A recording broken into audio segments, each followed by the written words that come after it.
ONLYAJOKECANSAVEUS. Acknowledgements. This book began with a course on the theory of comedy, and several of the students from that class contributed ideas and jokes that appear in what follows. The funniest students from this class were Zach Alexander and Adrian Rosenberg. Chapters 7 and 8 contain work revised from earlier publications. Thanks to Quarterly Review of Film and Video for permission to publish material that appeared as the location of silent comedy, Charlie Chaplin's Outsider and Buster Keaton's Insider, Quarterly Review of Film and Video 33, Number 7, 2016 60219. Thanks also to Crisis and Critique for permission to publish material that appeared as The Barriers to a Critical Comedy, Crisis and Critique 3, 2014-20121. I appreciate the support of Henry Carrigan, Maggie Grossman, Trevor Perry, and Nathan McBrien at Northwestern University Press. Without their diligent work, the book would not have appeared. Thanks to my mother and brother. My mother, Sandy McGowan, began joking with me before I was born, and my brother, Wick McGowan, has helped me to endure these jokes. My twin sons, Dashiell and Theo Neroni, provided the requisite vulgarities for the book. I am grateful to my film and English department colleagues at the University of Vermont, Deb Ellis, Dave Jeanman, Hilary Neroni, Sarah Nilsson, Hyan Juyu, Sarah Alexander, Emily Bernard, and Andrew Barnaby, who have encouraged me to work on this book rather than waste time teaching or meeting with students. This has enabled me to finish it quickly. Thanks to the members of the Theory Reading Group at the University of Vermont, BEA Book Chin, John Waldron, Joseph Acquisto, Hyan Juyu, and Hilary Neroni for demanding that I read Hegel and Lacan when I wanted to read Foucault and Deleuze. Thanks to Jennifer Friedlander, Ken Reinhardt, Quinton Martin, Mari Rudy, Jean Wyatt, Jonathan Mulrooney, Francis Restuccia, Fabio Viggi, Rob Rushing, Danny Cho, Louis Paul Willis, Russell Sbriglia, and Juan Pablo Luccheli, who have reminded me to always keep them laughing. 9. X. ACKNOWLEDGMENTS. I owe a debt of gratitude to Jill Delaney Shull, who was the first to find me comic rather than pathetic. Thanks to Slava Zizek for refusing to tell me any jokes for this project and forcing me to come up with my own. Liz Fenton at the University of Vermont read part of the manuscript and suggested ways to make it more lucid. I apologize to her for not taking any of her advice. Simon Hajdani generously read through the entire book, though he found it beyond repair. I am grateful to Sheila Kunkel, who is the funniest theorist that I know. I hope someday to tell a joke that prompts her to laugh rather than just feel sorry for me. Thanks to Jonathan Dickstein for eliminating my lesser logical errors and allowing me to keep the major ones in the book. I appreciate the contributions of Ryan Engeli, who threatened to write this book first, thus prompting me to write much more rapidly. I owe Henry Cripps an immense debt for his thorough reading of the manuscript and for his suggestion that, in light of the jokes in the book, I would be better suited to write on tragedy than comedy. Many thanks to Anna Kornbluh for her detailed reading of the entire book and her ability to be offended, which saved some readers from a similar fate. Thanks to Richard Boothby, who was the final reader of the manuscript and pointed out that for a book on comedy, it wasn't very funny. Finally, thanks to the three who have made my life into one long comedy: Walter Davis, Paul Eisenstein, and Hilary Neroni. ONLYAJOKECANSAVEUS. Introduction. The similar and the dissimilar. Unlikely couples. The experience of comedy doesn't provoke reflection. This contrasts it directly with other extreme experiences. When we confront tragedy, we tend to think about the nature of tragedy. When lovers fall in love, they often spend time pondering the nature of love itself. When we see death firsthand, this can prompt us to consider our own finitude or the question of death's ultimate significance. Part of the enjoyment of comedy, however, involves giving oneself over to the immediacy of the experience. While reflection on tragedy or love can intensify these experiences, it dissolves the comic moment and transports us to another plane of experience. The deleterious effect of reflection on comedy manifests itself in the delivery and reception of jokes. Jokes thrive on spontaneity and rapid delivery. A joke that takes 5 minutes to recount loses its comic power because listeners cannot sustain their comic engagement for that long. When a joke goes on and on, we tend to laugh before the punchline, to engage in premature ejaculation equally. Any mediation of a joke during its telling and explanation of why the joke is funny, for instance, usually completely ruins its effect. Those who require explanations for every joke quickly gain a reputation for not having a sense of humor.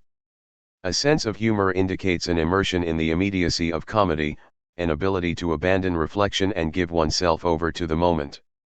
If one thought too much about any good joke or humorous incident, one would likely respond with offense or compassion rather than laughter. The immediacy of comedy locates it in a specific space and time. Unlike other aesthetic modes, comedy does not translate or age well. What one society finds humorous often creates boredom or indifference in another. The last skill that one acquires when learning a language is the ability to understand or tell jokes in the new language. Even moving into a new area where one's own language is spoken requires some adaptation in order to grasp the difference in comedy. The problem with time is just as pronounced. For the most part, we don't continue to recite jokes from prior eras. Even the comic masterpieces of the past, like the Clouds or the Frogs, do not have the same resonance today as ancient 3. 4. Introduction. Tragedies, such as Oedipus Tyrannus or Antigone. 2 We can appreciate the art of Aristophanes, but we cannot laugh at his plays as vigorously as his contemporaries could. Even the greatest writers can only dent the immediacy of comedy, they cannot overcome it completely. 3. This is not the case with physical comedy, which transcends the barriers of time and space much more successfully than verbal humor.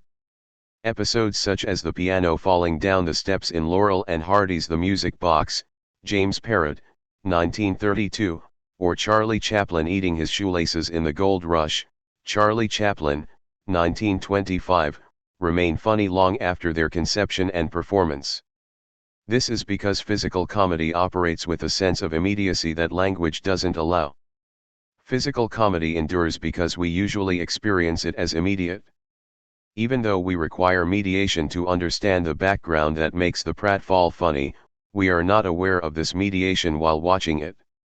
But the apparent exception of physical comedy ultimately confirms Alain Badiou's claim that comedy is always comedy of the present, for comedy can endure, but it endures only when we experience it as here and now. The immediacy of comedy renders theorizing about it almost impossible. Theories of comedy appear bound to a specific time and place in the same way that comedy itself is. It is easy to theorize why a particular joke or humorous incident is funny, but the attempt to universalize the theory creates difficulties, making it evident that the source of comedy in one case is distinct from another. A universal theory ends up not applying to all comic instances or applying to instances completely lacking in comedy. The association of the comic with immediacy leads some to abjure any universal theory and to content themselves with specific analyses. This is the position of someone like Gerald Mast, who writes on comedy in the cinema. As Mast points out, the problem briefly with discussions of the nature of comedy is that no single definition adequately includes every work traditionally recognized as comic and excludes every work traditionally recognized as non-comic. 5 definitions of comedy inevitably appear to be too wide or too narrow. Mast's refusal to countenance a single definition of comedy may seem judicious given the difficulties that confront such a definition, but this position is untenable. When one discusses comedy, one operates from a single definition, even if it remains completely implicit. One always defines comedy in a specific way whether one likes it or not. This is evident in Mast's own analyses of the cinema, as it is in every discussion of comedy. The definition resides in the choices about what comedies one will address and in the manner that one addresses them. Definitions of comedy or any other subject matter are not just a matter of choice but inhere in our approach. 5. THESIMILARANDTHEDISSIMILAR. To the world. We universalize, that is, we use definitions in order to interact with any subject matter whatsoever. Point 6. Avoiding the issue of the definition does not make it disappear. The place to start for a definition of comedy involves considering what various theories have in common. Almost every theory of comedy includes an acknowledgement of a confrontation occurring between disparate elements. In a comedy, two elements that seem unrelated to each other become necessarily connected, and the unlikely nature of this connection produces the comic effect. G.W.F. Hegel contends, for example, that comedy emerges with the conjunction of nonsense and self-assurance. He states, "What is comical? Is a personality or subject who makes his own actions contradictory and so brings them to nothing, while remaining tranquil and self-assured in the process." 7. The comic effect emerges out of the encounter between an ordered personality and the chaos that this personality produces. Though other theorists place the emphasis elsewhere, they follow Hegel in their understanding of the fundamental dynamic at work, the act of connecting what appears to be disparate. For his part, Henry Bergson locates comedy in the moment when the living being becomes a machine, two structures that he believes essentially oppose each other. Point 8. According to Bergson, life is irreducible to the machine, which is why we laugh when life takes on the automatism of its antithesis. Bergson's philosophical distance from Hegel doesn't prevent him from also seeing comedy as an encounter between dissimilar phenomena. The same is true for Sigmund Freud, who gives voice to the foundational idea of the comic that Hegel and Bergson formulate before him. In his theory of the joke, Freud contends that jokes link together ideas that we normally keep distinct and that this economizing produces an excess of psychic energy that we expel through laughter. Point 9. We can examine every theory of comedy and find a similar line of thought. It is difficult to even imagine a theory of comedy that doesn't acknowledge the role that uniting opposing ideas or terms has in producing the comic effect. The connection between disparate elements cannot be commonplace, however. It must violate the normal workings of society and the structure of everyday life. If the disparate elements came together in our daily existence, they would cease to be disparate and thus no comedy would arise from their connection. In this sense, comedy must be exceptional. If everything is funny, then nothing is. Point 10. The person who makes jokes all the time doesn't become the life of the party, but a tedious figure whom everyone tries to avoid. Similarly, films that insist on creating comedy at every moment of their running time inevitably create boredom for the spectator instead. Point 11. The comic doesn't have to be rare, but it can't. 6. Introduction. Become normalized. It occurs when a comic trigger alerts us to the connection that we would otherwise miss. Sometimes, we see comedy in the very occurrence of unlikely events. The unlikely event typically conjoins disparate elements and highlights their coexistence. Although not every unlikely event is comic, no one, for instance, would laugh at a preschool teacher poisoning children. Unlikeliness is a necessary condition for comedy. Even when we watch a film or hear a joke multiple times, we can still find humor in the event if we continue to experience the elements brought together as internally disparate. Once the connection becomes fully established, however, the humor disappears. This is why even the best and most durable joke or comic sketch can lose its ability to make us laugh once it becomes commonplace to us. Point 12. The Genius of the Hangover, Todd Phillips, 2009, and The Failure The Hangover Part 2, Todd Phillips, 2011, are tied to the fact that comedy necessarily breaks from probability. The conceit of each film relies on a collective amnesia that occurs among three friends following a night of debauchery. In the first film, the three main characters find themselves in a Las Vegas hotel room with no memory of the prior evening due to their inadvertently taking roofies, the common name for Rohypnol, also known as the date rape drug. All three appear to have gone through extreme experiences. One of the characters, Stu, Ed Helms, wakes up with one of his teeth missing. Though the spectator, like Stu himself and his friends, has no idea how or why the tooth was removed, its absence nonetheless provides a comic moment in The Hangover, in large part because a disappearing tooth is not an everyday occurrence. That the conservative Stu is a dentist enhances the comic effect by creating even more disjunction between what occurs and what we expect. The image of a dentist without a tooth in the morning with no sign of physical struggle forces us to connect the missing tooth with the risk-averse dentist.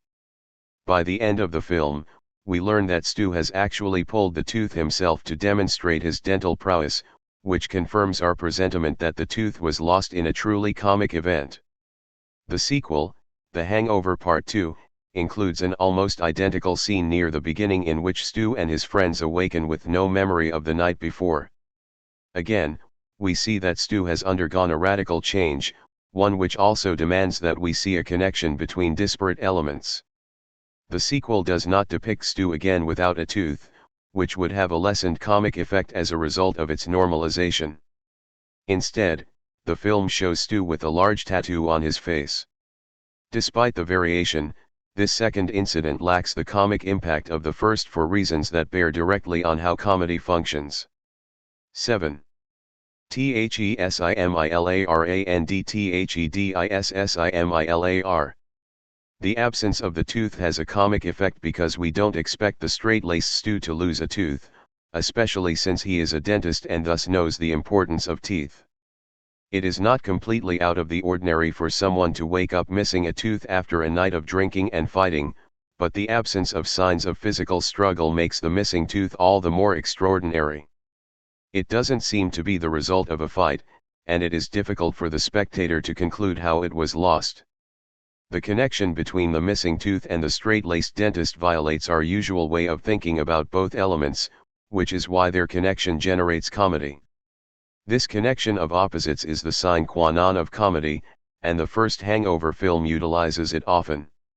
In the morning depicted in the sequel, Stu is not missing a tooth but instead sports an exotic tattoo, the same tattoo that Mike Tyson, who appears in both films, also has on his face. On the surface, one might think that a strange tattoo offers a greater occasion for comedy than a missing tooth, but the scene gives the lie to this assumption. The problem begins with the direct repetition of the incident from the original film. After a night that he can't remember, Stu awakens having undergone a dramatic physical change. Whereas the missing tooth in the first film is unexpected, this earlier incident mitigates the shock that the spectator experiences when seeing Stu's tattoo in the sequel. In addition, obtaining a tattoo during a night of debauchery, unlike losing a tooth, is not a completely unexpected occurrence. This is a common excessive act that results from a night of drunkenness so common that it doesn't really count as excessive. In the contemporary world, obtaining a tattoo during a wild night is an everyday act.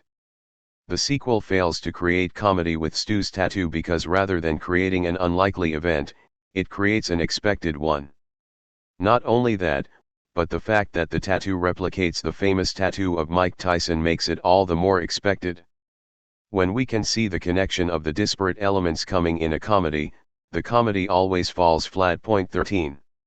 The relationship between the first Hangover film and the sequel plays itself out in how we experience jokes. When we hear an original joke that reveals an unconscious connection between disparate elements, we find it funny.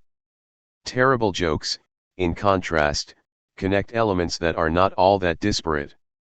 A bad pun falls into this category. When someone asks, "What's black and white and red all over?" the response, "A newspaper," fails to elicit much laughter. The problem is that the distance between the elements that the joke connects is not that far to begin with, and what further detracts from the humor is the mundane nature of the joke. The joke does not elucidate an unconscious connection but simply plays on the homophones read and read. Any competent speaker of English 8. Introduction has a long-standing familiarity with this homophone and is accustomed to the association that the joke creates.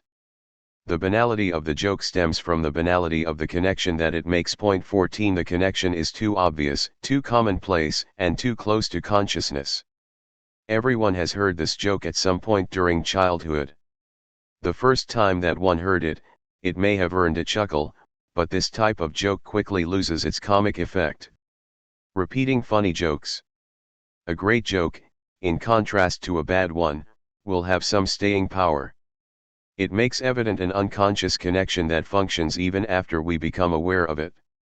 As long as the unconscious connection remains active, the joke, despite numerous repetitions, will retain some of its humor. The most memorable joke in Freud's jokes and their relation to the unconscious falls into this category. 15 Freud relates the story of someone who borrowed a kettle and returned it with a hole.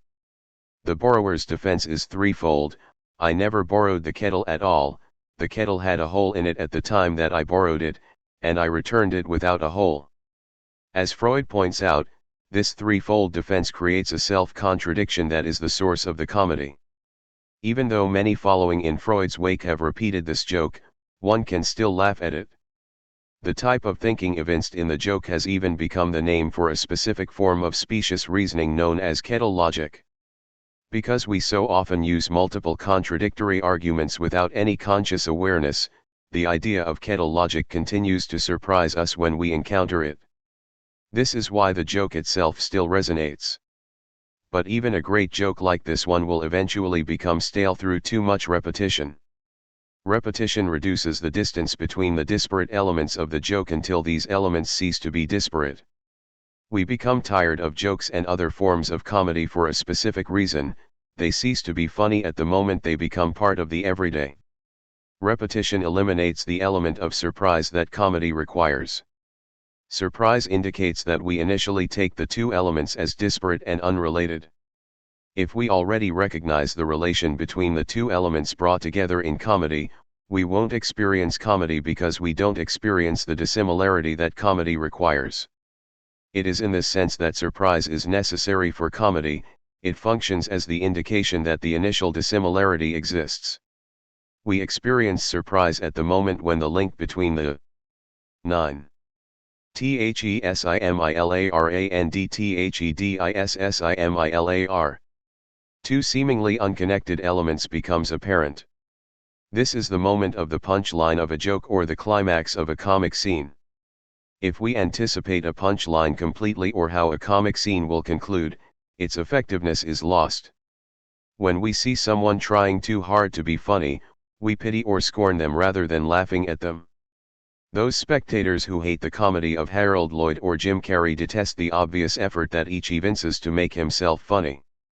The obviousness of the effort signals that we are expected to laugh, which eliminates the possibility of comic surprise. 16 This is not to say that we can't laugh at a repeated joke or view a comedy several times.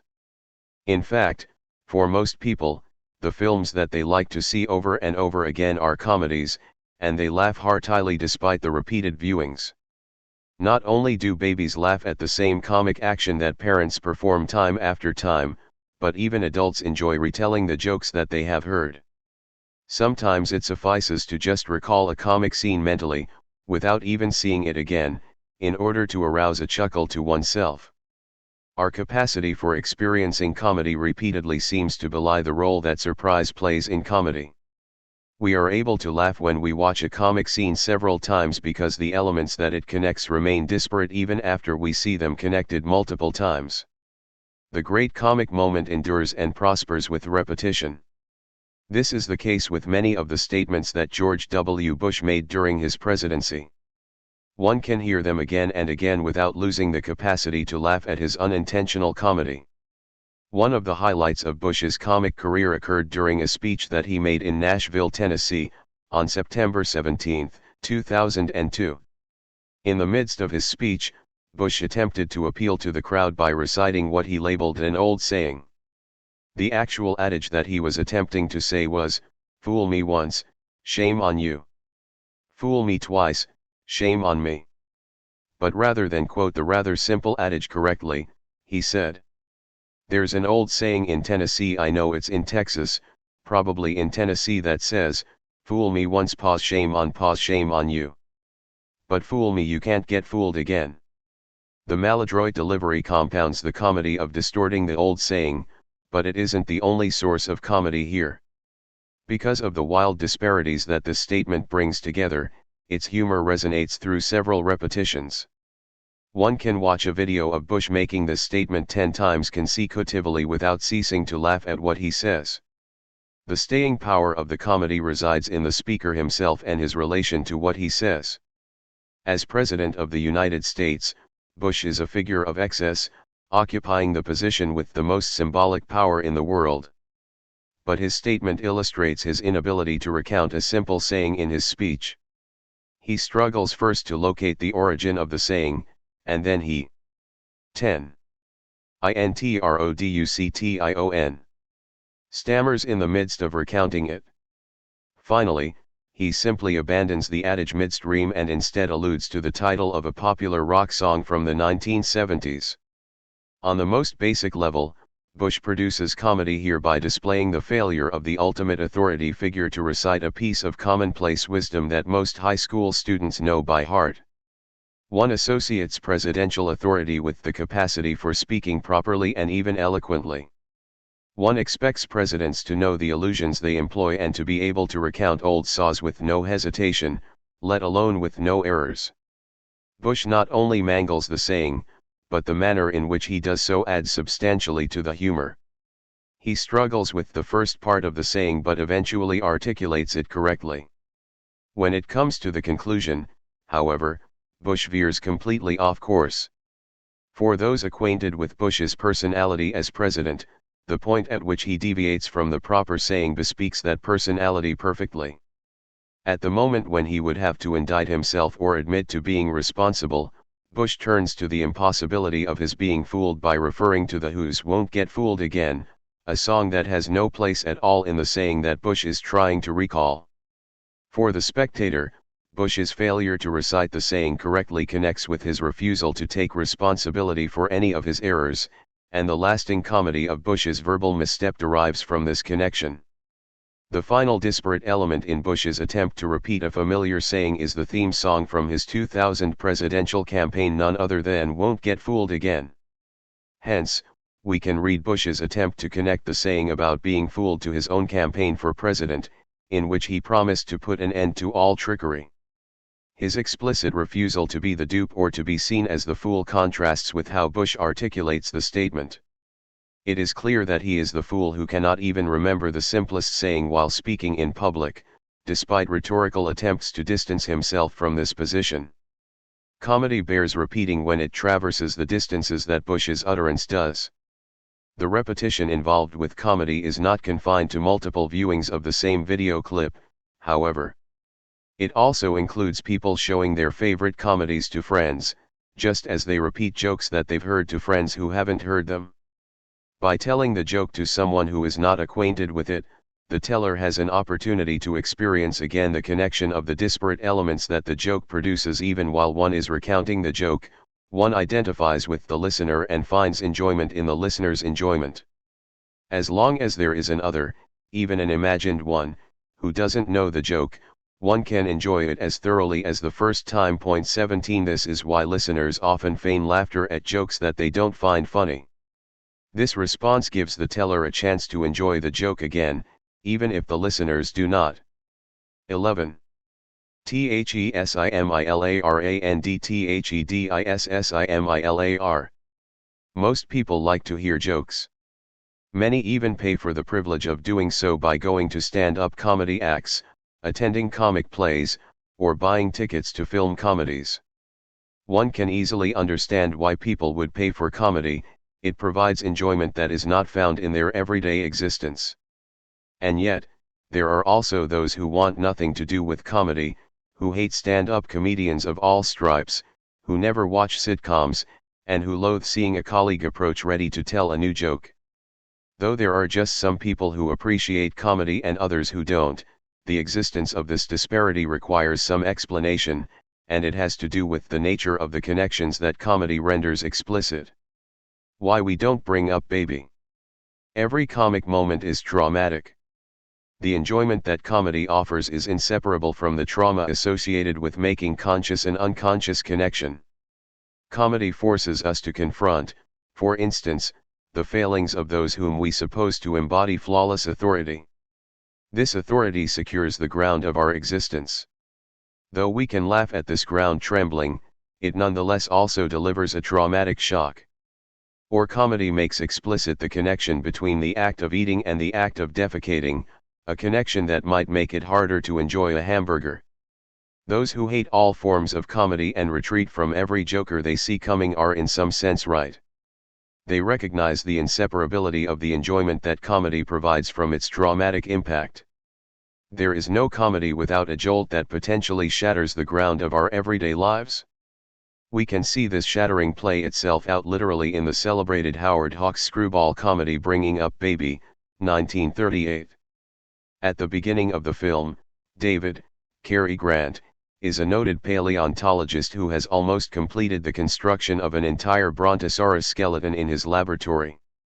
He is also on the verge of marrying his assistant, Alice, Virginia Walker, who keeps his life in perfect order, when he meets Susan, Katharine Hepburn, by chance before his wedding. After their initial meeting, Susan leads David on a series of misadventures that thoroughly disrupt his everyday life. Through his involvement with Susan, he offends the woman who was planning to give $1 million to fund his research, loses the final bone to the skeleton that had just been discovered, confronts a deadly leopard, and winds up in jail. But each of these disturbances is only temporary, because Susan is the niece of the woman who was planning to give the money. She is able to change her 12. Introduction. Aunt's mind. She finds the intercostal clavicle bone that her dog had buried in the yard. The vicious leopard is apprehended, and the constable frees David from jail after he receives an explanation from the lawyer of Susan's aunt. The film depicts the comic as a disruption of the everyday but also as an interlude that enables its restoration. Nonetheless, the end of the film reveals that this disruption endures. After the chaotic events that Susan leads David through, he returns to work at the university. An apologetic Susan comes to deliver the missing bone that will permit David to finish the construction of the brontosaurus skeleton. She climbs up the ladder to hand the bone to him, but when she leans over, she causes the entire skeleton to collapse. David reaches out and saves her from falling, and when he pulls her up on the scaffolding, they profess their love for each other. Susan is the comic character in the film.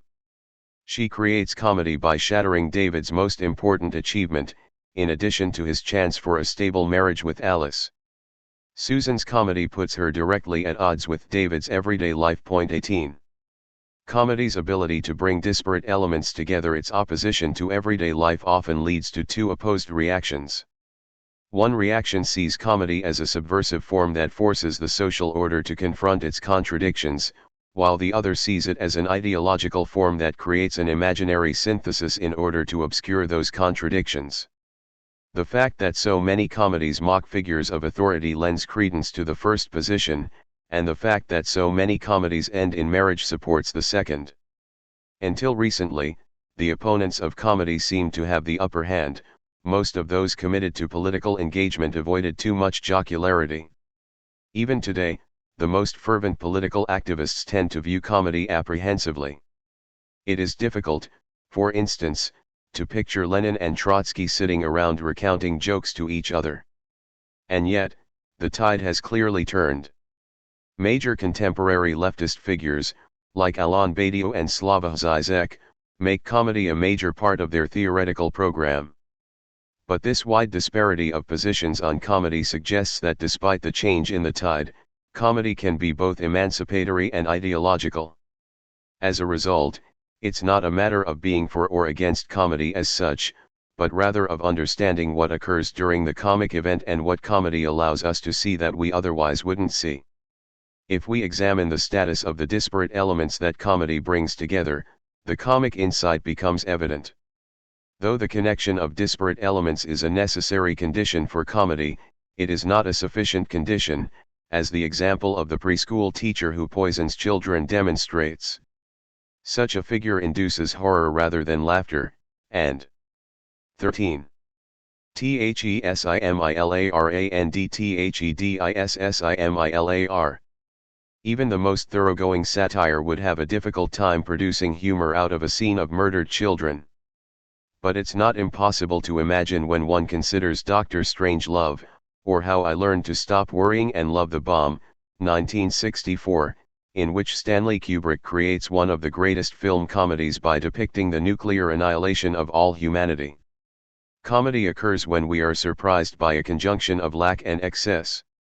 An excessive response to lack or the emergence of lack occasioned by excess reveals how every lack is excessive and every excess is lacking. When the coincidence of lack and excess surprises us, this is the comic event. This mechanism becomes clear if we contrast an unfunny scene in which disparate elements come together with a funny one. In Jonathan Demme's Silence of the Lambs, 1991, we see Hannibal Lecter, Anthony Hopkins, eat the face of one of the nurses caring for him. Despite the unexpectedness of this event, there is no humor in it. No one laughs at the nurse or at the police officer whose face Lecter cuts off later in the film. As Lecter's victims, these characters are pitiable and vulnerable.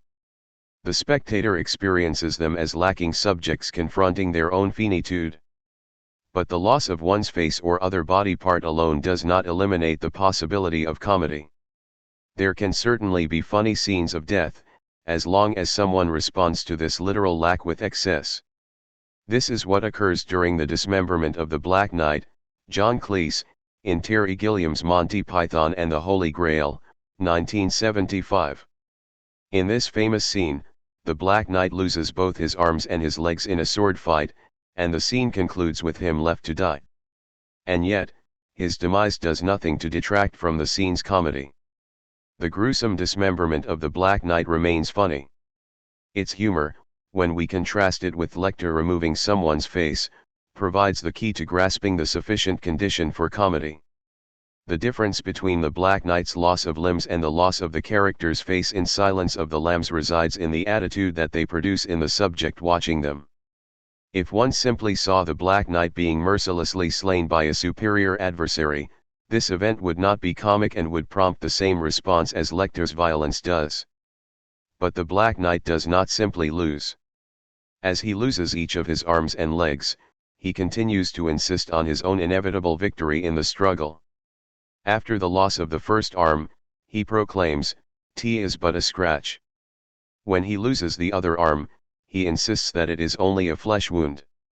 This defiance licenses the spectator to laugh at the Black Knight and reveals the sufficient condition of the comic.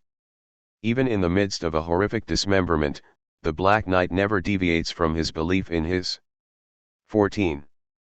Introduction.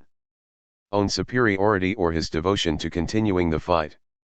The more of his body the Black Knight loses, the surer he is of his eventual victory and the more he taunts his opponent with his own superiority. He thus embodies lack and excess simultaneously. It is this disparate connection that provides the key to grasping the comic. Comedy is the result of a specific form of the connection of disparate elements, the intersection of lack and excess. Comedy occurs when this connection takes us by surprise. We cannot laugh at the severe facial damage inflicted twice in Silence of the Lambs because the characters involved do not have the Black Knight's excessiveness. Demme presents Lecter's victims as lacking, as primarily vulnerable beings displaying no excesses, and only a perverse spectator could find comedy in either episode. But the conclusion of Silence of the Lambs does create humor in Hannibal's violence precisely because the status of the victim changes. While talking on the telephone to FBI agent Clarice Starling, Jodie Foster, he tells her, "I'm having an old friend for dinner." As he says this, the film cuts to a shot of his former jailer and tormentor, Dr. Chilton, Anthony Heald, arriving by plane at what seems like a tropical island where Lecter is hiding out. Lecter's final joke implies that he intends to eat Chilton. Spectators can find the comedy in this statement because they have seen Chilton's arrogance, sexual aggression toward Starling, and cruelty toward Lecter. In other words, the film presents Chilton as a figure of excess, and this enables us to chuckle, even if uncomfortably, at Lecter's pun about eating him. Chilton's demise contrasts with that of the other characters in the film only insofar as he is excessive. In this sense, he is the cousin of the Black Knight. When we decry the injury or death of the characters in this situation, we view them as beings of pure lack and thus as figures of pathos. If the Black Knight displayed pure valor and contempt for death, he would become a figure of tragic excess. We would be as unable to laugh at him as we are unable to laugh at Lecter's victims, other than Chilton. But by combining lack and excess, the Black Knight reveals himself as a comic character. Through the figure of the Black Knight, Monty Python shows us that though life might end with death, comedy does not. Monty Python's Black Knight is the paradigm for comedy. The comic structure of subjectivity. The fundamental opposition that defines subjectivity is the opposition between lack and excess. The speaking being becomes a speaking being through a constitutive lack. Language distances the subject from the world. 15. Thesimalarandthedissimilar of objects and eliminates any direct access to the object that would fulfill the subject's needs. The subject exists as a subject only insofar as it remains incomplete and divided from itself. The subject desires as a result of its incompletion, and this desire is identical with lack. Lack defines how we relate to the world, impelling us to seek out what we are missing in the world. The self-identical, non-lacking subject would no longer be a subject and no longer be capable of speaking. Lack is subjectivity. At the same time, the subject is a being of excess. It attaches itself excessively to its objects and puts its survival at risk through these excessive attachments. We strive for excessive wealth, love, and even experience itself. Everyday existence separates lack from excess by isolating excess in specific times and places: sexual encounters, religious revivals, wars, cinemas, and so on. In most situations, excess remains invisible, and we experience only lack, the dissatisfaction of the workday, the frustrating interactions with our colleagues, and the grind of daily commuting. But everyday life separates lack from excess in an even more pronounced way. It places sites of lack at a distance from sites of excess. Bad neighborhoods are far removed from good ones, homeless people are kept away from nice homes, and the dying are quarantined in hospitals, away from those enjoying their lives. These stark divisions constitute the logic of everyday life and keep disturbances in everyday life to a minimum.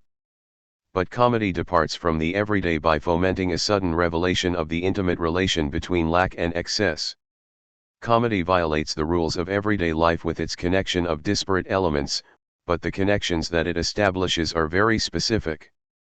That is to say, we don't just experience the connection between just any disparate elements.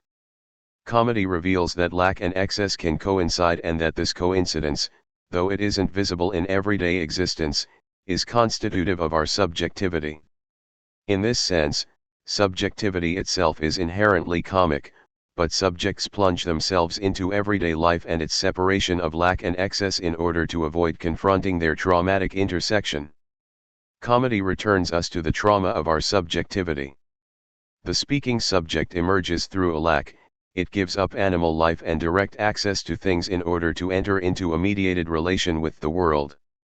This sacrifice of animality creates the possibility for excesses in which only the speaking being can partake.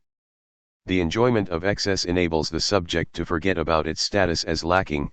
When wrapped in the excesses of religious ecstasy, I forget about my desire for a new BMW, and when swept up in the ecstasy of owning a BMW, I avoid thinking about the absence of any transcendent God in the world.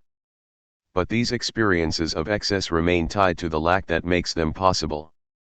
Comedy renders this link tangible. 16.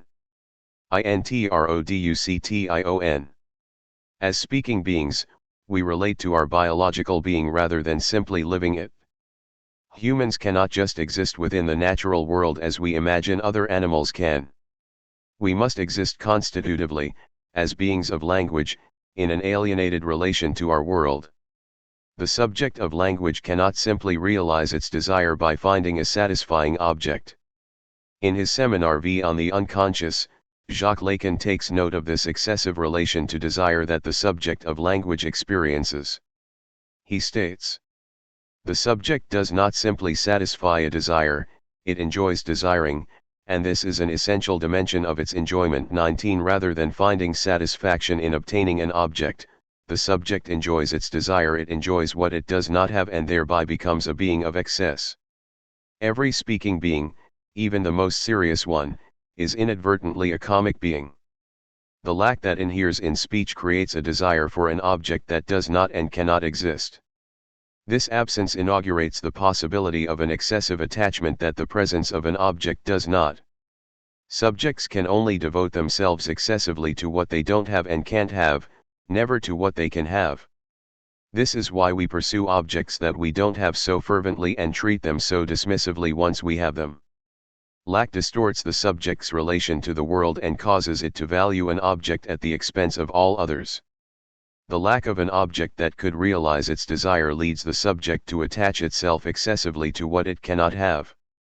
Excess is a function of the distortion that lack produces, and it is the virtue of comedy to make this connection visible.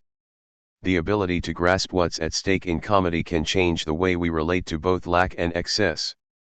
Comedy encourages us to view them as inseparable, which implies a change in how we relate to ourselves and to others. Margaret Cho captures how excess actually produces lack with her joke about living with her boyfriend. She says, "My boyfriend and I live together, which means we don't have sex ever.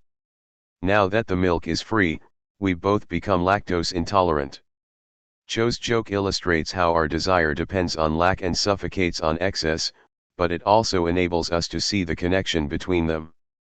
If we see lack and excess as inherently linked, as comedy encourages us to do, our subjectivity ceases to be a struggle to escape from lack into excess.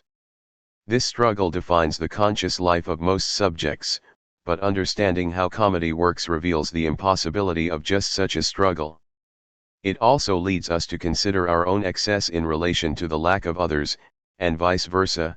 Our wealth depends on the other's poverty, just as our poverty depends on the other's wealth. Though comedy itself has an ambivalent political valence, grasping its structure points us in the direction of a traumatic equality. The chapters that follow will develop a theory of comedy structured. 17. THESIMILARANDTHEDISSIMILAR. Around the intersection of lack and excess. The starting point in the first chapter is an explanation of the theory itself. The second chapter is an examination of how this theory of comedy relates to other prominent theories. The contrast will not only further explicate the theory of comedy as the intersection of lack and excess, but it will also reveal how intimations of this theory have been articulated in earlier ways of thinking about the comic. After laying out this theory and its relation to other theories of comedy, Chapter 3 contrasts the form of comedy with tragedy and pathos. Tragedy and pathos represent the two major formal alternative deployments of lack and excess in our experience. For this reason, an analysis of their structure reveals the uniqueness of the structure at work in comedy. Once we recognize how comedy, tragedy, and pathos mobilize lack and excess differently, we can consider the implications of these differences for how we philosophize. Chapter 4 investigates different philosophies and philosophers in relation to the comic. The point is not simply to judge who is a comic philosopher and who is not, though this is certainly one purpose, but also to understand why certain philosophers have to be funny and others simply cannot be. Comedy in one's philosophy is not only a matter of the philosopher's personality but is primarily a result of the role that lack and excess, or the finite and the infinite, play in the philosophy. We see clear evidence for the theory of comedy as the intersection of lack and excess in what types of philosophers are humorous and what types are more or less allergic to jokes. But comedy is not just a result of the philosophy that one chooses. Comedy has its basis in the existence of the speaking being. Language is not only the site for comedy but is inherently comic in its form, and the fifth chapter identifies the connection between the structure of language and that of comedy. In its basic structure, language produces a lacking being that relates excessively to an object that it doesn't have, thereby producing the model for the comic experience. Language distances the subject from the objects it encounters. This distance creates the possibility of comedy. But as Chapter 6 details, comedy requires a precise distance from the comic object. Too much distance ruins comedy as much as too much proximity does. Comedy demands the proper perspective, some distance but also some proximity in order to achieve its effects. When comedy is effective, it occupies one of two positions relative to the social order: either it brings together lack and excess that are internal to this order, or it shows the intersection occurring in what the social order excludes. These two possibilities occur in the practice of innumerable comedians, but the two heroes of silent film comedy make the opposition fully apparent. Chapter 7 addresses the relationship between 18. Introduction. The comedy of Buster Keaton and Charlie Chaplin, because they embody the two different ways of envisioning the connection between lack and excess. Keaton shows this connection happening within the social order, while Chaplin demonstrates it occurring outside the social order, through what society excludes. The opposition between them is not merely exemplary but revelatory. What results are two different ways of understanding the politics of comedy. The book then concludes with a chapter that dwells on the politics of comedy, a subject on which theoretical views have undergone a complete turnaround in the last few decades. Although it sees the political possibilities inherent in comedy, the 8th chapter of this book positions comedy in a politically ambivalent location, a location that depends on how comedy relates to our sense of wholeness.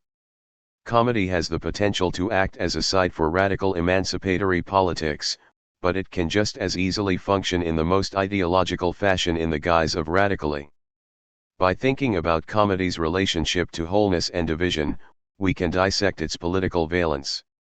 Sometimes, in order to sustain their reading of the politics of comedy, many authors writing about it distinguish between comedy and humor, comedy and jokes, or comedy and laughter. Others differentiate between authentic comedy and a faked version. In Only a Joke Can Save Us, I will not observe any of these distinctions but rather theorize the comic effect as such in all its manifestations. My contention is that the source of comedy, jokes, and humor has the same structure, and that this structure transcends its multiple manifestations. If we attempt to create subcategories within the comic, we lose the thread that unites all these forms. Comedy is a singular phenomenon. Attempts to distinguish between, for instance, humor and buffoonery, inevitably have the effect of disguising the fundamental ambiguity at the heart of the comedy and at the heart of subjectivity itself. 20. It is only by theorizing the comic as it underlies all its forms that we can grasp its unchanging structure. The comic reveals that our most opposed possibilities, the moment of absolute lack and of absolute excess, not only depend on each other but share the same structure. It is as lacking subjects and through our lack that we experience the excesses that give our existence its value. When we laugh at comic moments, we enjoy the contradictory form of our excess and implicitly grasp its connection to what we lack. The contradictory nature of our subjectivity marks the birth of comedy. 1. Lack and excess. The exigencies of social coherence. It is psychoanalysis that is chiefly responsible for theorizing the concepts of lack and excess, though they are implicit in the thought of many philosophers. According to psychoanalytic theory, the subject is constituted through its relation to a primordially lost object, but the subject can never find the object and fill its lack. The subject exists as inherently lacking and desiring, and this lack drives it to act in the world. But this lack also produces an excess.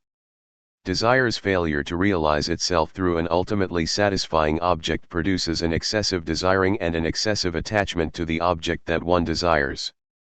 The constant failure of desire in relation to its object enhances desire's power over the subject. Excessive attachment results from constitutive lack. The relationship between lack and excess extends beyond the individual subject to the social order. The structure of this order depends on a delicate balance of lack and excess.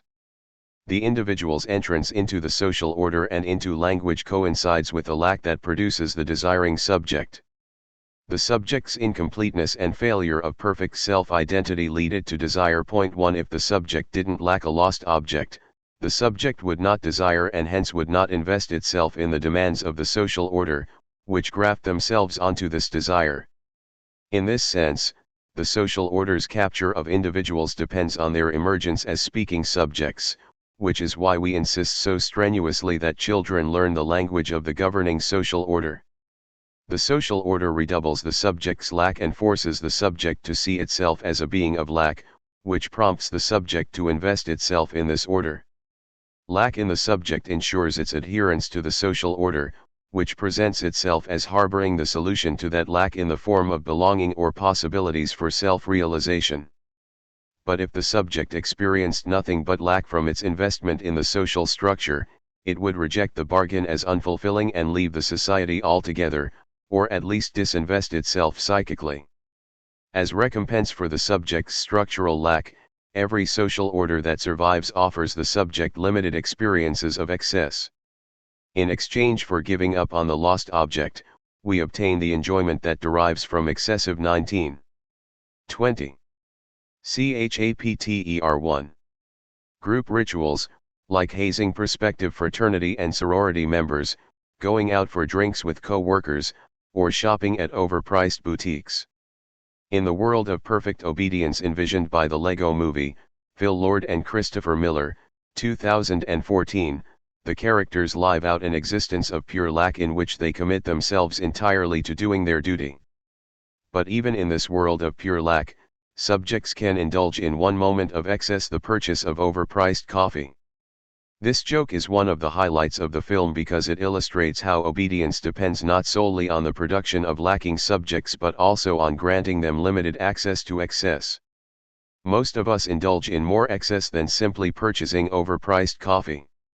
For instance, we might get chills when watching the national soccer team win the World Cup and partake in this way of the excess that society offers those who invest themselves in it. Point 2. Just as there is no possible social order without lack, there is none without excess. If lack ensures that no one breaks the social bond, excess ensures that everyone has a libidinal investment in it. It is as if lack and excess were two prize fighters, each confined to its corner in order to avoid a traumatic collision in the middle of the ring. Social cohesion is the referee that keeps each fighter in its respective corner. But the referee is actually holding up an image of the fighters in their corners so that we don't see how they are inseparably battling out in the middle of the ring all the time. Comedy strikes us with a momentary insight into the structure by throwing out the referee. Point 3.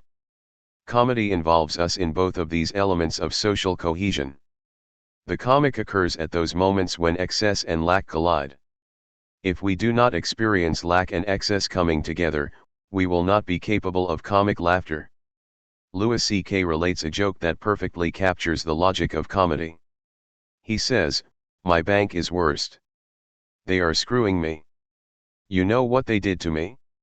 They're charging me money for not having enough money. Apparently, when you're broke, that costs money." Here Louis C.K. reveals the comic aspect of bank fees by identifying the logic that underlies them. The lack of money in the bank triggers an excess, a fee, that those who don't lack money do not have to pay. The bank is not trying to tell a joke by charging a surplus fee for those who lack enough money, but its action is nonetheless comic and shows how widespread the potential for comedy is. Comedy occurs in the moment when we become aware that lack and excess are nothing but different forms of expression for the same structure, which is what happens during the joke about bank fees.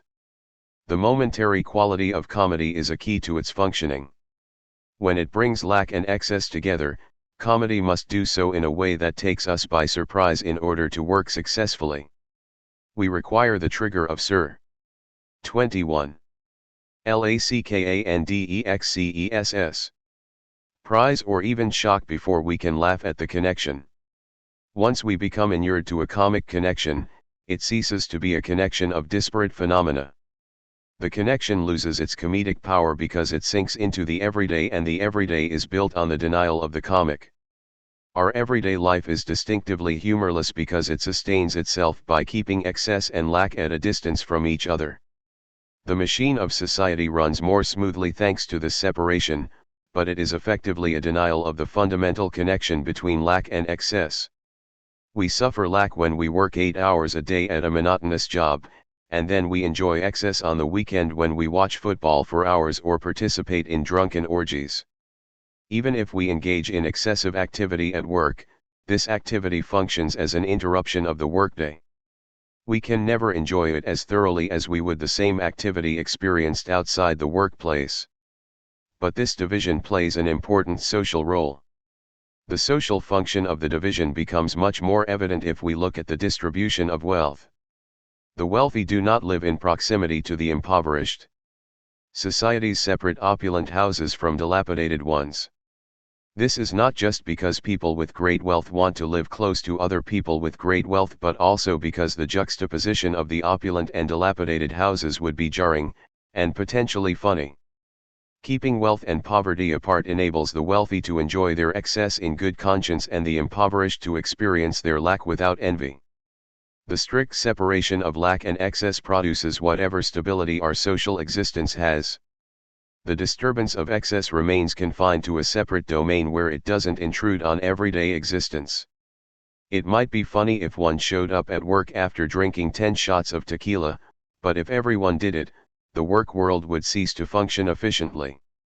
The social order punishes those who bring excessive acts into the everyday world by taking away their jobs, their friends, and ultimately even their liberty to act excessively. Point 4. Even if we live in an epoch that privileges the enjoyment associated with extreme displays of excess, a social interdiction continues to block the injection of this excessive activity into daily life. The hard and fast barrier that everyday life establishes between lack and excess belies their fundamental connection. The fact that we most often experience lack and excess as distinct obscures the relatedness that becomes evident if we examine the function they play in language. Language is an evolutionary compensation for human lack. If the human animal were as physiologically fit as other animals, the invention of language would not have been necessary. But the moment language emerges, it produces an excess that causes humanity to stick out from the rest of the natural world, rather than just providing an adequate 22. Chapter 1. Compensation for the lack that human animals suffer. Language gives too much.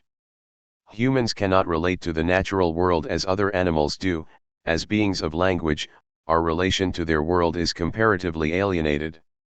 Though no being escapes alienation altogether, nature does not constitute a harmonious whole for any being's language has the effect of multiplying it. The speaking subject cannot simply realize its desire by finding a satisfying object because, as a result of its alienation, this subject desires an object that doesn't exist. With the object lost by definition, all the subject has is its desire. Rather than finding satisfaction in obtaining an object, the subject enjoys the act of desiring for its own sake and thereby becomes a being of excess. It is not a matter of embracing lack at the expense of excess, or vice versa. One has no privilege over the other. Instead, the point is seeing the intrinsic connection between them. How lack functions as the condition of possibility for excess and itself becomes excessive. We try to experience each in isolation from the other. But there is also the possibility of experiencing them at the same time. This is comedy. What comedy reveals is that although the experience of lack and excess is distinct, the distinctness is misleading. Ultimately, one cannot have excess without lack or lack without excess. In the same way, drunkenness requires sobriety, just as wealth requires poverty. We can see the excesses of the speaking subject across the spectrum of its modes of satisfaction when we contrast this satisfaction with that of animal life. Human subjects don't simply enjoy eating but enjoy eating excessively and beyond their physiological needs. They don't simply take pleasure in sexual activity, but often give sexual enjoyment more value than life itself. Point 5. These particular excesses threaten the subject's well-being and even its survival. Obesity and sex addiction are problems among speaking subjects, not among tigers and lions. Rather than trying to preserve their own lives in the most efficient way possible, speaking subjects put their lives at risk unnecessarily by parachuting, riding motorcycles, using drugs, driving drunk, and so on. Even those who commit themselves entirely to the project of their bodily survival often do so excessively and thereby produce enjoyment from what other animals treat as just the maintenance of life. Everyone knows those who have turned their health into an excessive project. Point 6. The subject cannot avoid the excess that derives from signification. Point 7. The divide between the speaking subject and animal life is not hard and fast.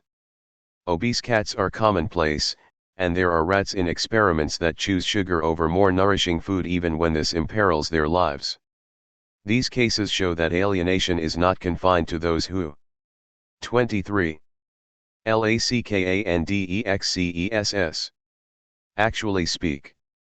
The obese cat and the sugar-loving rat are the product of subjects infected by the signifier who are committed to spreading this infection to other species. But this spreading is possible because every being lacks in a way that the signifier can exploit. A perfectly adapted animal would not begin to speak and would not become excessive due to its speaking. But there is no perfectly adapted animal. It is this failure that renders all animals vulnerable to the effect of alienation. Every being is implicitly a subject through its lack, though signification makes this lack explicit and thus excessive. Signifiers don't just represent objects in the world but redouble them. This is the distinction between a sign and a signifier. It is the reason why the subject of the signifier is constantly confronting excess. Signs represent while leaving the object as it is. Signifiers create a double for the object or activity that they represent. In the world of signification, there is a divide between appearance and essence or between the signifier and the signified. With the introduction of the signifier, nothing is what it appears to be. This production of the hidden essence, or signified, is the side of the signifier's excess. The opacity of the signifier hides that it has nothing to hide, which causes subjects to seek the hidden feverishly. Subjects associate the hidden would-be essence of every object with an enjoyment that transcends their world. They engage in all sorts of pursuits to access this transcendent excess, even though it is nothing but an illusion created by the act of signification. The signifier is our mode of access to the world, but it also creates a split in the world. The signifier produces the image of an ultimate enjoyment in the other world that it hides. Point 8. There would be no comedy at all if the subject could transcend its lack or realize its desire. As soon as the subject obtains an object of desire, it finds itself diverted to another object that appears potentially satisfying. This diversion from the object is an effect of the inherent lack that animates the desiring subject. As a subject of desire, one unconsciously strives not to obtain the truly satisfying object but to sustain the position of oneself as lacking. The subject's lack creates the very possibility for any enjoyment, any experience of excess that the subject might attain. In his seminar on anxiety, Jacques Lacan lays out this relationship in straightforward terms. He says, "To establish myself as desiring is to establish myself as lacking. And it is by this path that I open the door to the enjoyment of my being." 9. Enjoyment, the subject's capacity for excess, comes into existence through lack and has no existence prior to this lack. Lack is constitutive of excess, even though lack and excess necessarily appear opposed to each other. 24. Chapter 1. Addicted to failure. When the speaking subject emerges through its lack, the relationship to the object undergoes a radical change. The failure to obtain the object leads the subject to inflate the object's value. The object becomes the site of an excessive attachment precisely because the subject cannot have it. What we don't have has more value than what we have because we do not recognize the banality of what we don't have. A sublime transcendence thus attaches itself to what is absent that contrasts it with what is present. Point 10. The subject no longer simply wants an object to fulfill an instinctual need, but attaches itself to the object insofar as the object has an excessive value that transcends any need. Excess skews the subject's approach to the world. The subject can attach itself excessively to certain things in the world because it constitutes the world through an act of investment. The world of significance doesn't simply exist for the subject, but acquires its significance as a result of this act of investment. We can adopt an attitude of care about the world only because we exist at a remove from the world that we care about. This remove enables us not only to invest but also to overinvest, which is what occurs in the subject's devotion to a cause, like the nation or the team. The excessiveness of the signifying order results in subjects who will sacrifice their lives for their nation or sacrifice their time for their favorite sports team. In each case, subjects don't simply care for an object in the world but value this object more than the world itself. The capacity for this type of valuation inheres in every speaking subject, but it reaches its apogee in the form of the addict. Addiction lays bare the role that excess plays in the subject's enjoyment. Point 11. The social opprobrium that greets addiction stems directly from its relationship to enjoyment. The addict enjoys without the proper restraint. Whereas other subjects accept a reduced amount of enjoyment for the sake of social acceptance, or locate their enjoyment in the act of being accepted, the addict refuses this bargain and opts to enjoy excessively despite the social ostracism that results.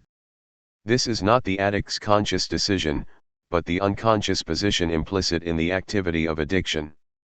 Though some addicts function in society, none fit in smoothly.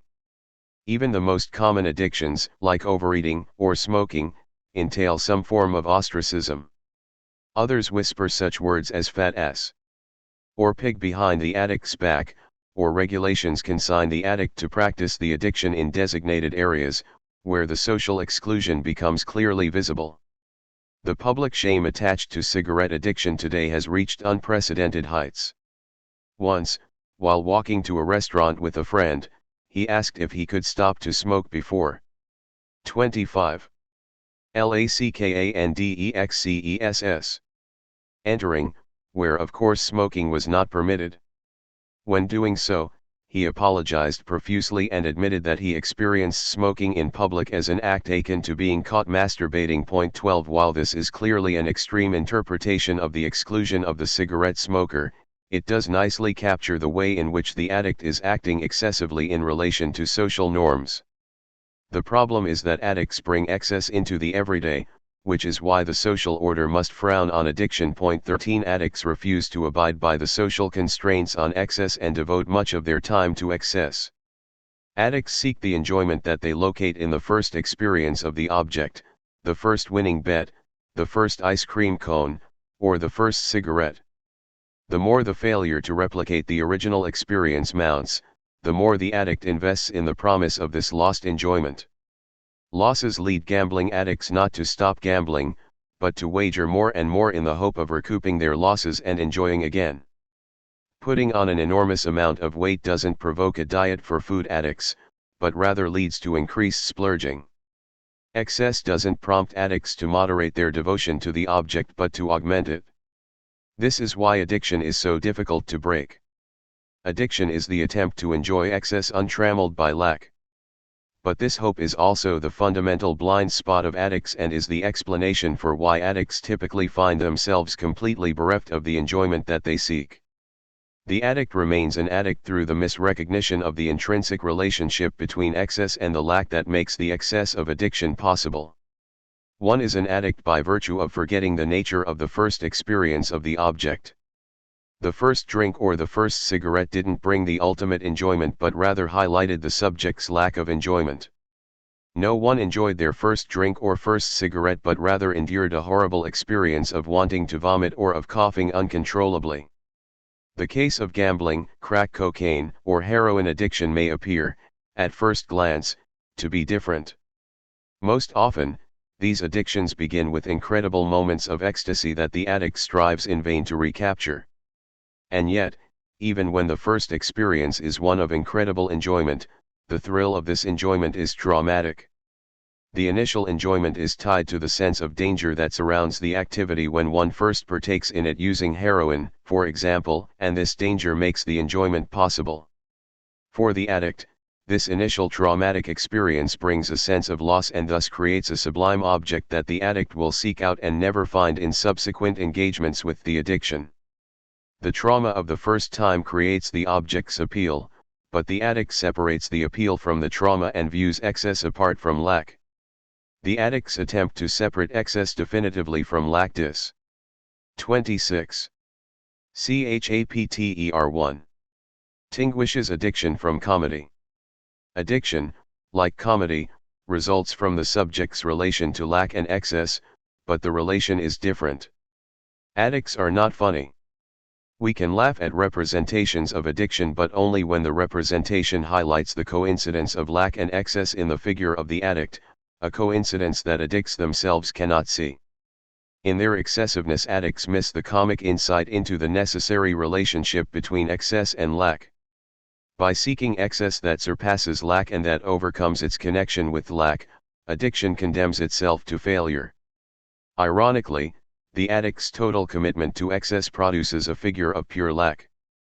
Though the social order ostracizes addicts for their excessiveness, a close examination of them reveals that their excessiveness has produced overwhelming lack. This is why our most common response to addiction is pity. On a large scale, we can see how the attempt to have excess without lack produces an excessive lack in the case of Las Vegas.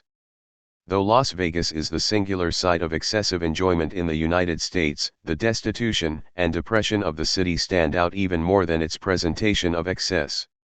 Spending even a few hours in Las Vegas reveals indisputably that the effort to obtain pure excess without lack necessarily backfires. The desperate gamblers losing their last dollar at the poker table and the prostitutes standing on street corners are simply the product of the city's commitment to pure excess, just like the alcoholic's hangover or the sex addict's sexually transmitted infection. The fact that Las Vegas serves as a mecca for addicts of all stripes is not coincidental. As a city, it commits exactly the same unconscious psychic blunder as the addict. When we investigate drug addicts, we see that their failure to enjoy stems directly from their separation of lack from excess. The more drug that addicts use, the less they enjoy the drug, and the more they tumble into destitution. One uses more and more in order to receive less and less. In this sense, there is no difference in the basic assumptions of the addict and everyday life. Both begin with the postulate that the experience of lack and excess can occur separately from each other. But the addict simply takes the logic of the everyday separation of lack and excess to its end point. This is where comedy distinguishes itself. Comedy shares addiction's commitment to excess, but it does so by grasping that the enjoyment of this excess requires the lack that makes it possible. Comedy will often take excessive behavior as its subject matter, but it will always locate this excess within lack. This is apparent in every case of the comic drunk, such as the character created by W.C. Fields. Fields generates comedy by displaying an addiction to alcohol and exhibits this addiction through displays of excess. Whenever he gets the opportunity in one of his films, Fields' Char. 27. LACKANDEXCESS. Actor finds a way to drink. In these films, the addiction itself is not the source of humor. In fact, it marks his characters, like Egbert Souse in Edward F. Klein's The Bank Dick, 1940, as lacking rather than as excessive. But the character becomes comic when this lack becomes the vehicle for his apparent heroism, as it enables him to unwittingly capture a bank robber and become the bank detective. The contrast between films about alcohol addiction, like Billy Wilder's The Lost Weekend, 1945, or Mike Figgis's Leaving Las Vegas, 1995, and The Bank Dick is that while the former do depict both excess and lack, they never show them coinciding. These films are like the city of Las Vegas, lack and excess are side by side but never coincide. They never confront the spectator with an unexpected moment of lack producing excess or excess producing lack, which is what occurs in comedy. In these serious films, the addict begins as a figure of excess and ends up a figure of lack. We don't see this lack producing a heroic gesture, which is what Souse accomplishes in The Bank Dick. The comedy of his drunkenness exists in its capacity to serve as a site where lack and excess come together. It is this connection that separates comedy from addiction, despite the similarity between the two. 14. By examining the precise point at which addiction, which is a phenomenon that contemporary society takes very seriously, becomes funny, we gain an insight into the structure of comedy. Obviously, addiction is a genuine problem that creates a great deal of suffering and often has physiological causes, but this doesn't impede our ability to laugh at it. We can find comedy in any act, no matter how horrible, as long as we see lack and excess coming together in it. When they remain distinct, however, We can enjoy ourselves or we can feel pleasure, but we will not have a comic experience. Not enough signifiers in the world. The emergence of language makes the coincidence of lack and excess apparent because language itself has a contradictory structure that involves precisely the same coincidence. Language functions through the absence of a final signifier that would allow a speaking subject to complete what it says. One never knows exactly what a sentence signifies because every sentence has a fundamental openness that necessitates further qualification. This openness is language's lack. The period at the end of a sentence that concludes an utterance never does so definitively. One can interpret the sentence in multiple ways without ever finding a decisive interpretation. Every signifying utterance is incomplete and promises an 28. Chapter 1. Ultimate signifier that would definitively determine its significance. But this promise is never fulfilled. The absence of a final word is essential to the signifying system. This openness of language provides the basis for speaking, but it also creates a proliferation of further signifying utterances that attempt to compensate for the absence of closure. This absence of closure is the lack that no language can avoid. One might imagine that a dead language like Latin or an artificial language like Esperanto could bypass the necessity of this absence, but even in these cases, the moment that one formulates signifying utterances in the language, the lack of a final signifier becomes evident. What one says remains incomplete.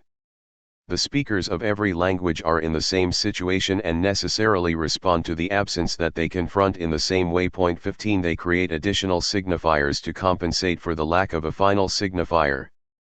Languages develop too many words and too many meanings for words because they lack the one word that would complete their signification and provide a definitive conclusion. The structure of language offers direct insight into how lack and excess coincide with each other. The lack of a final signifier doesn't cause speaking subjects to remain content with this lack and accept it as the limitation that constrains everyone subjected to language. Instead, they respond by multiplying the number of signifiers and the meanings for those signifiers. This process becomes especially visible when the lack of an adequate signifier is most apparent, that is, in situations of extreme emotion. When we want to register a signification that transcends the signifying register, we often resort to inventing new words, new meanings for words, or new combinations of words. Most people have a few profane interjections that they use when a misfortune befalls them. One's favorite profanity offers an insight into the subject's specific form of excess. Someone forgets to open the garage door before backing the car out and screams, "Fuck." Someone else accidentally cuts off a finger while dicing onions and cries out, "Holy shit." A teacher gives a surprise quiz, and a student mutters "prick" in response.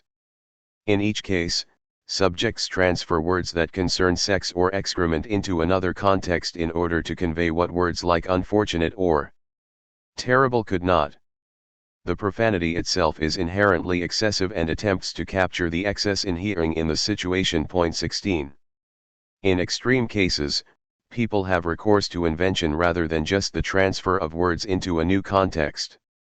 When I was young, my father once became so angry with his golf game after a misplaced shot into the woods that he merged two curses together, shouting "horsefucker," rather than the more commonly used horseshit or motherfucker. Even though his golf game didn't necessarily merit this response, he came up with words adequate to what he considered the excessiveness of his 29. Lackandexcess. Failure. Point 17. This type of active linguistic invention is possible because there is no proper word, no word that adequately responds to any situation. The absence of a proper or a final word sparks the invention of too many words and too many significations for each word. When we encounter this excess of words or significations as simultaneously a failure of signification, comedy results. This is what occurs with puns and with plays on words. The pun is the primordial form of comedy. It always works through the identity of lack and excess in signification. The signifier lacks a decisive signification. This lack produces an excess of significations attached to this single signifier. James Bond films use puns as a staple of their humor, and the puns permit the franchise to imply sexual references without making them directly and thereby losing the PG-13 rating. 18 This occurs most famously in Tomorrow Never Dies, Roger Spottiswoode, 1997. The film shows Bond, Pierce Brosnan, having sex with a language tutor when he receives a call from Moneypenny, Samantha Bond, his boss's secretary. He tells her, "I always enjoyed learning a new tongue." Moneypenny immediately understands that Bond's pun on the word tongue implies a sexual conquest and retorts, "You always were a cunning linguist, James." Moneypenny's pun on the word cunnilingus picks up on the sexual innuendo in Bond's statement and multiplies it. One can say cunning linguist in a film for young teenagers, but one is not permitted to say cunnilingus. In this scene, as elsewhere in Hollywood, the censorship is integral to the humor. Bond, Pierce Brosnan, himself resorts to a sexual pun in The World Is Not Enough, Michael Apted, 1999, just after he has sex with Dr. Christmas Jones, Denise Richards. He says to her, "I thought Christmas only comes once a year." Here Bond plays on the multiple meanings of the word come, the common meaning of arriving and the sexual meaning of orgasm. If the word come did not lack a definitive meaning, such play with the excesses of language would not be possible. The absence of a proper signification manifests itself in too much signification, and the pun makes use of this coincidence between lack and excess.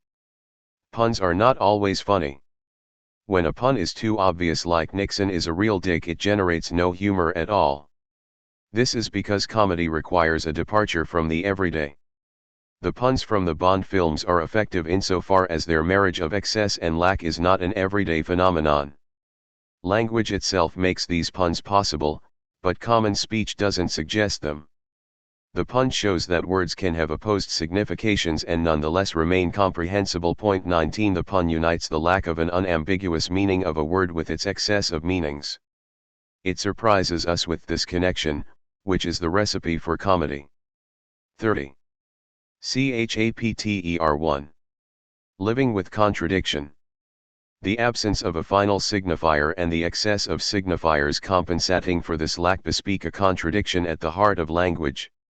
This contradiction manifests itself whenever we try to say something about everything, and it arrives in the form of Russell's paradox or the barber's paradox, which indicates that the structure of language is a structure at odds with itself. When we try to account for all the signifying possibilities within language, we inevitably encounter paradoxes that we cannot resolve but must just accept. If we reject the existence of these linguistic paradoxes, we necessarily reject the signifying order itself. 20.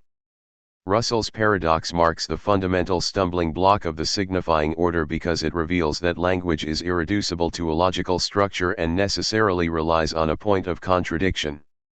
Bertrand Russell uncovered this paradox in 1901 and soon communicated it to Gottlob Frege, who correctly saw it as a challenge to his logicism, an attempt to establish a completely logical form of mathematics, that he develops in the Grundgesetze der Arithmetik, Basic Laws of Arithmetic. Frege's system, if successfully completed, would have implications for the structure of language as well. It would indicate that the structure of signification could function smoothly without running aground on contradiction. Frege believes that contradiction can be smoothly integrated into the system of number that he develops earlier in the Foundations of Arithmetic. He uses the concept of what is not identical with itself, a concept of what is contradictory, to derive the number 0. There are, according to Frege, 0 entities that are not identical to themselves. 21 This conceptual derivation of 0 then provides the ultimate linchpin for his theory of number. There is contradiction in arithmetic for Frege, but contradiction has its proper place and fails to disrupt the structure itself. 22. Frege confines contradiction to a manageable point within the system. Later, when Frege writes the Grundgesetze and attempts to formulate a complete logicism, he operates from the premise of the earlier work that contradiction does not infect the whole. The system is logical, operating free from the problem of contradiction. We can reduce all arithmetic to its logical foundations. If Freya were right, failure in language would not be inevitable but always rectifiable. But Russell's discovery undermined this possibility, even though Russell himself attempted to minimize the philosophical damage and sustain a logically coherent structure. Point 23. In his letter to Freya, Russell brings up a problem that ultimately concerns what happens when we consider classes composed of other classes, specifically, the class of classes that don't contain themselves. When we encounter this class, we cannot decide logically where to place. 31. LACKANDEXCESS. It. Does the class of classes that don't contain themselves belong in the class of classes that don't contain themselves, or doesn't it? If we include it, then the class of classes that don't contain themselves contains itself. But we can't exclude it because it is a class of classes that don't contain themselves. No matter which option we choose, the choice will prove to be the wrong one. This inevitable error reveals the contradiction that necessarily manifests itself in every logical structure. The problem inherent in Russell's paradox becomes clearer if we consider its popular version, the barber paradox. A male barber shaves all those men in town who don't shave themselves, and only those men. Does the barber shave himself? If we answer positively, the result is that the barber shaves someone who shaves himself, which violates the condition. But if we answer negatively, this means that the barber doesn't in fact shave everyone who doesn't shave himself. There is no answer that does not lead us into error. This paradox is not just an arbitrary problem invented as part of a game with logic, but rather exposes the contradictory status of the system of signification itself. If we examine how language operates, the logical necessity of Russell's paradox becomes evident. We cannot think through the structure of language without running into a point at which there is no logical solution to the paradox. As Jacques Lacan puts it in a discussion of the signifier, the symbolic order is not complete, is not identifiable with a one, nor in any case with an all. On the whole, it is absolutely necessary to feel it and to represent it as the set at the level of the paradox called the set of all the sets that don't contain themselves, a paradox concerning which it is not for nothing that the logicians have formed it. 24. Lacan sees that Russell's paradox inheres within the signifying order. It is impossible to imagine a version of signification not encumbered by this limitation. Though we might consider Russell's paradox to have no real place in a discussion of comedy, if Russell's paradox did not exist, we would be incapable of comedy. Every joke that we tell has its basis in the problem that Russell identifies in Freya's attempt to perform a complete reduction of mathematics to logic. The failure of this reduction bespeaks a necessary illogic at work in all signification. All logic has a point of illogic within its structure that provides the occasion for comedy. Freya himself didn't find Russell's discovery funny because he saw in it only a contribution of lack, it destroyed the perfection of his system. But Freya failed to see the possibilities that Russell's destruction revealed. It is in these possibilities, the excessive responses to logical failure, that comedy resides.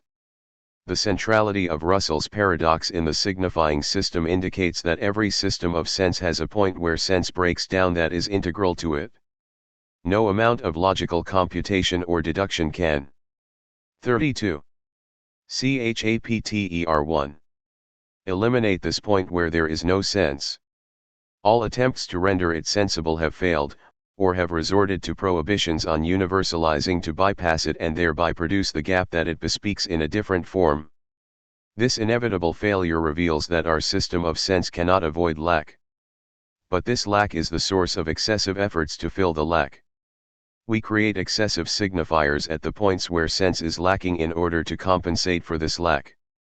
The contradictory structure of signification ensures that lack and excess coincide and in this way produce comic effects. The image of a complete system of signification that functioned without the hitch of Russell's paradox is a vision of a non-lacking language that would have no possibility for excess. The statement of Russell's paradox itself is not funny, dropping the line "the class of classes that don't include themselves won't get laughs," but it is the structural foundation that leads to the production of comedy. All great comedians have in fact made Russell's paradox the foundation of their routine, though none ever mention it. Too many wives or too many lives? The connection between lack and excess in comedy is apparent in every successful film comedy, but it becomes the central focus in the classic screwball comedy My Favorite Wife, Leo McCarey, 1940, and in the modern romantic comedy Groundhog Day, Harold Ramis, 1993. In both cases, lack produces and coincides with excess. My Favorite Wife begins with Nick, Cary Grant, having his wife declared legally dead 7 years after she was lost at sea so that he can marry Bianca, Gail Patrick. But just after the second marriage, Nick's first wife Ellen, Irene Dunne, turns up alive at their home and then tracks Nick on his honeymoon so that she can interrupt the consummation of the second marriage. Nick quickly moves from having no wife at all after the declaration of Ellen's death to having two when she appears alive again. At the hotel on the honeymoon, Ellen shows herself to Nick, but Nick hides her appearance from Bianca. Throughout most of the film's running time, the existence of the two wives forces Nick to enjoy neither of them. Instead, he must lie to one in order to justify his actions with the other. The moments when the spectator sees Nick's excess of wives creating a lack in him are the moments of comedy in the film. The excess of romantic partners is not confined to My Favorite Wife but is a feature of the screwball comedy as a genre. In each case. 33. Lackandexcess. The inadequacy of one partner leads the subject to seek out another one, though typically this excess of partners prompts the subject to return to the first one, which is what occurs in My Favorite Wife. 25 The Awful Truth, Leo McCarey, 1937, and his girl Friday, Howard Hawks, 1940, have a similar structure. In The Awful Truth, Lucy Warrener, Irene Dunne, suspects her husband, Jerry Warrener, Cary Grant, of infidelity after he lies about a trip to Florida. In response, she becomes engaged to Daniel Leeson, Ralph Bellamy, as she pursues a divorce from Jerry. Though Lucy continues to love Jerry and finds Daniel too provincial, she gravitates toward Daniel and almost marries him as a result of Jerry's failures. The absence of an adequate romantic partner leads her to have too many of them.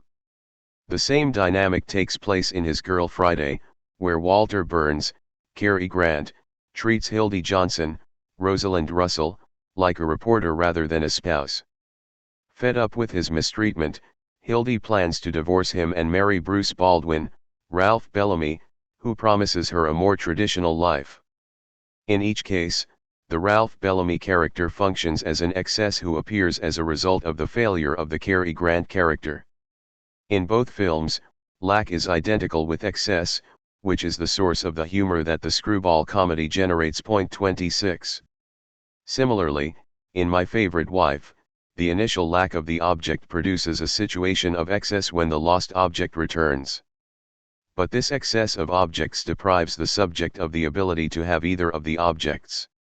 Nick cannot have Ellen, his original love object, nor can he have Bianca, the substitute that he has chosen to replace her.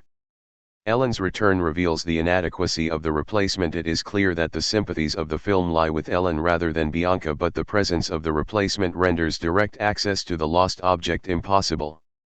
This provides a perfect schema for the desiring subject and for the comedy that results from the structure of subjectivity. The subject lacks the lost object that constitutes it as a subject, and every empirical object with which the subject would replace the lost object is redoubled by the shadow of the original lost object. The lost object thus leaves the subject in a position of simultaneous lack and excess. Subjectivity is the necessary condition for comedy, but it isn't necessarily funny in itself. It becomes comic when the lacking subject confronts an excessive object or an excess of objects that promise to fill its lack. No object can simply fill the lack and provide a balanced satisfaction. Because lack constitutes the subject will experience every object as providing not enough satisfaction or too much, never just the right amount. When the subject encounters a potentially satisfying object, it confronts the excessiveness of its lack. When this encounter takes us by surprise, we enter the realm of comedy. 34. Chapter 1. The comedy of this position becomes apparent when Nick attempts to navigate between his two wives. This is most pronounced in the hotel sequence after he sees Ellen alive for the first time and wants to return to the hotel lobby to speak with her. He invents a series of reasons for leaving the room, but each time the pretext falls apart.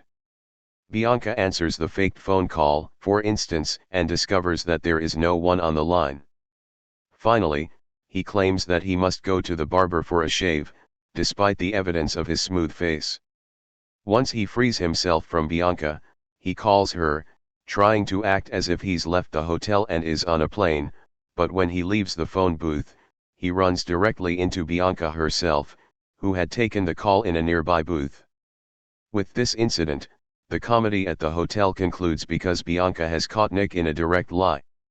The effectiveness of this initial comic sequence derives from Nick's confrontation with excess, which places him in an impossible position of lack. The film constantly highlights how the excess of wives produces an absence of wives and thus a lacking subject. Groundhog Day stages the same relationship between lack and excess that we see in My Favorite Wife.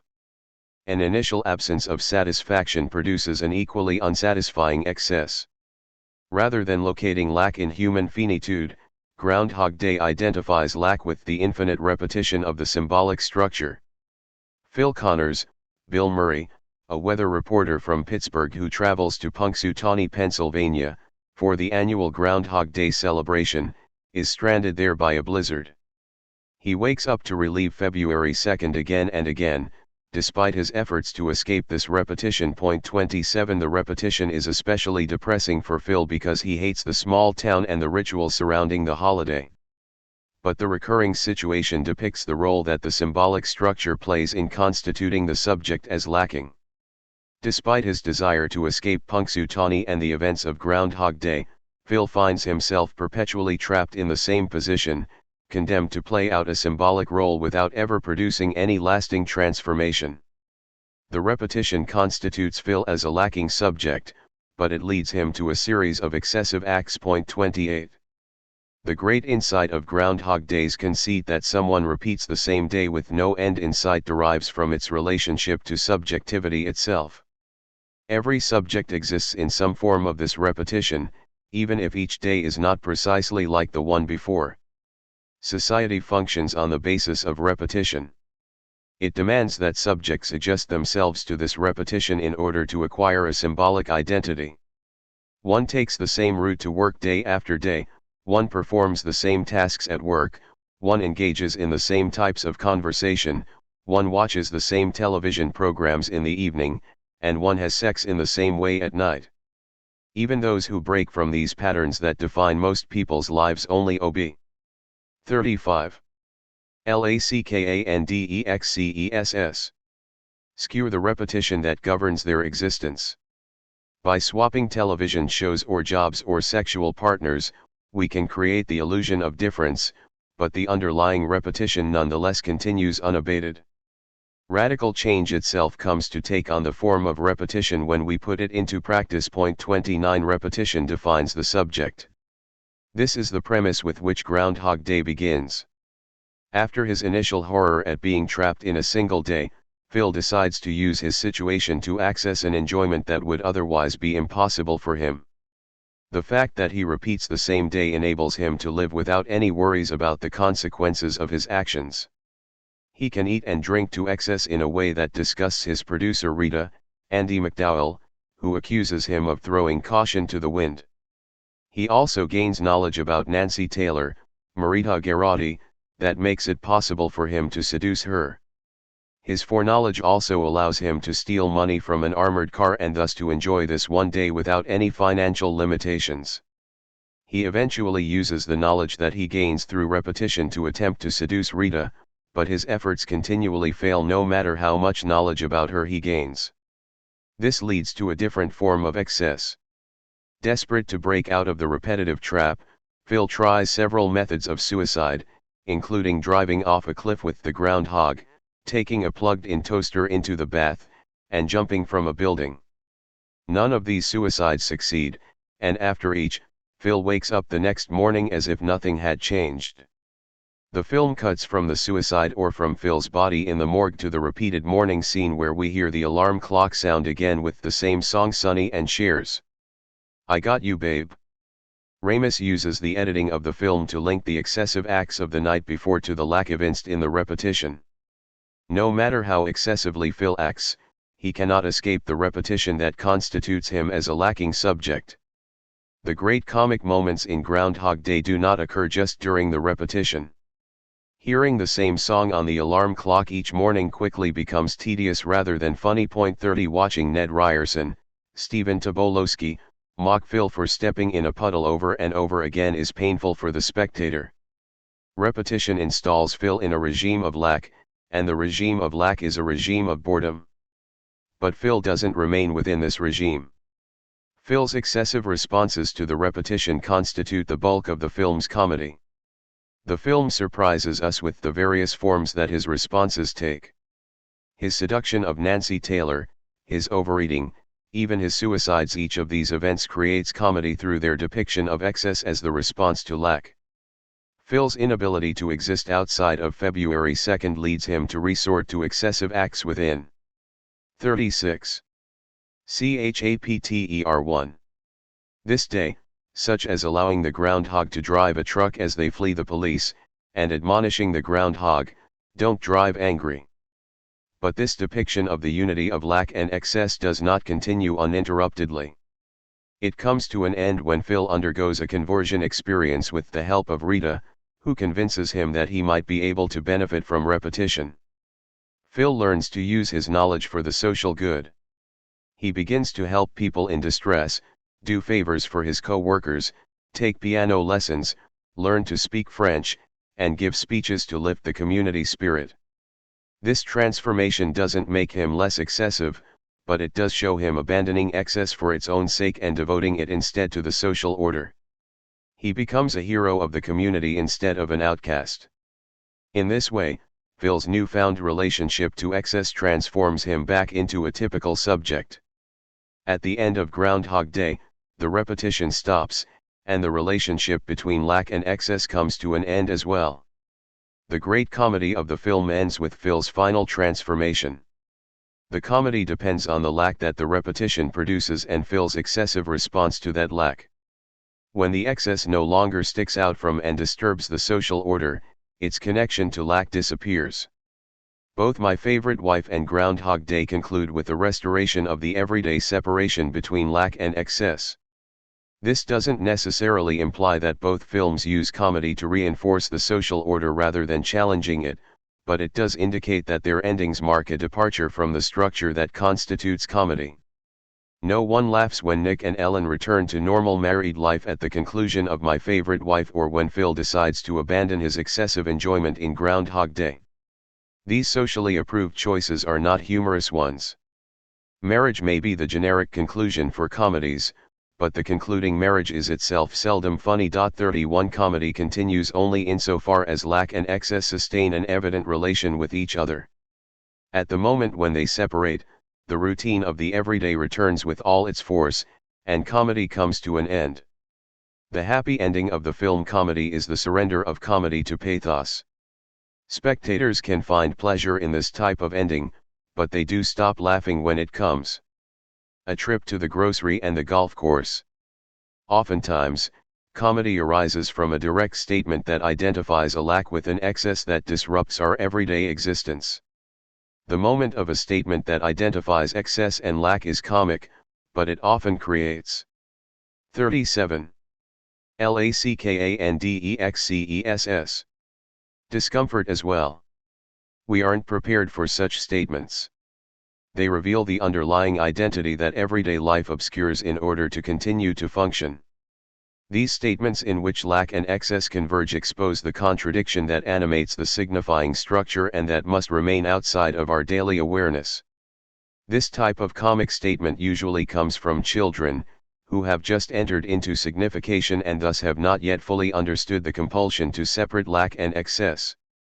When my twins were 3 years old, I took them to the grocery. We had difficulty finding a place to park, as we often did. Eager to get inside, they expressed displeasure that we couldn't park in the handicapped parking space close to the door reserved for those with disabilities. This was a common lament, repeated on almost every trip to the grocery or shopping center, but on this occasion they seemed especially irked and unwilling to listen to my explanation for our exclusion from these special parking spots. They viewed the handicapped parking space as a special privilege, and they both expressed a desire to acquire some sort of handicap for themselves. Though I pointed out that a handicap, by definition, is not enviable, they remained unshakably convinced of the clear material advantage that a handicap would bring and continued to desire one of their own. After parking far from the entrance, I carted them into the grocery and began to shop. During our time in the grocery, the two mercifully moved on from the benefits of being handicapped to other subjects of conversation that were less likely to offend other shoppers. I figured that the injustice of not being disabled had left their minds. But as we were leaving the grocery, we passed a man in a wheelchair who was struggling to make his way to the exit while holding 2 bags of groceries. Of course, he captured the attention of the boys, who stared at him until I could coax them toward the door. This encounter brought the earlier conversation about being handicapped back to the fore of their thinking.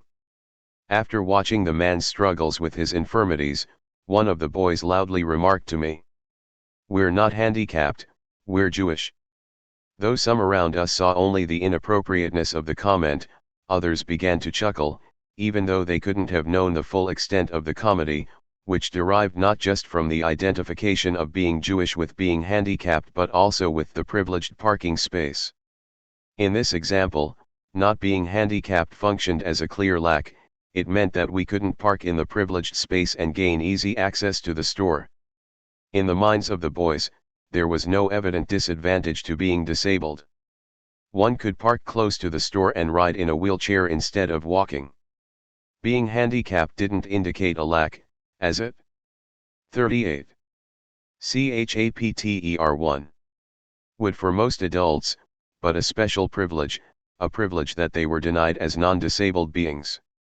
The association of disability with lack is not as self-evident as it appears, and thus this misinterpretation on the part of the boys was not completely nonsensical.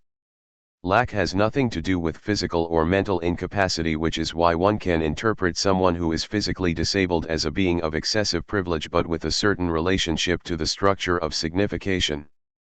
Nonetheless, it is clear that being handicapped indicates lack precisely because those struggling for the social equality of people with handicaps are trying to eliminate the term handicap from the popular lexicon.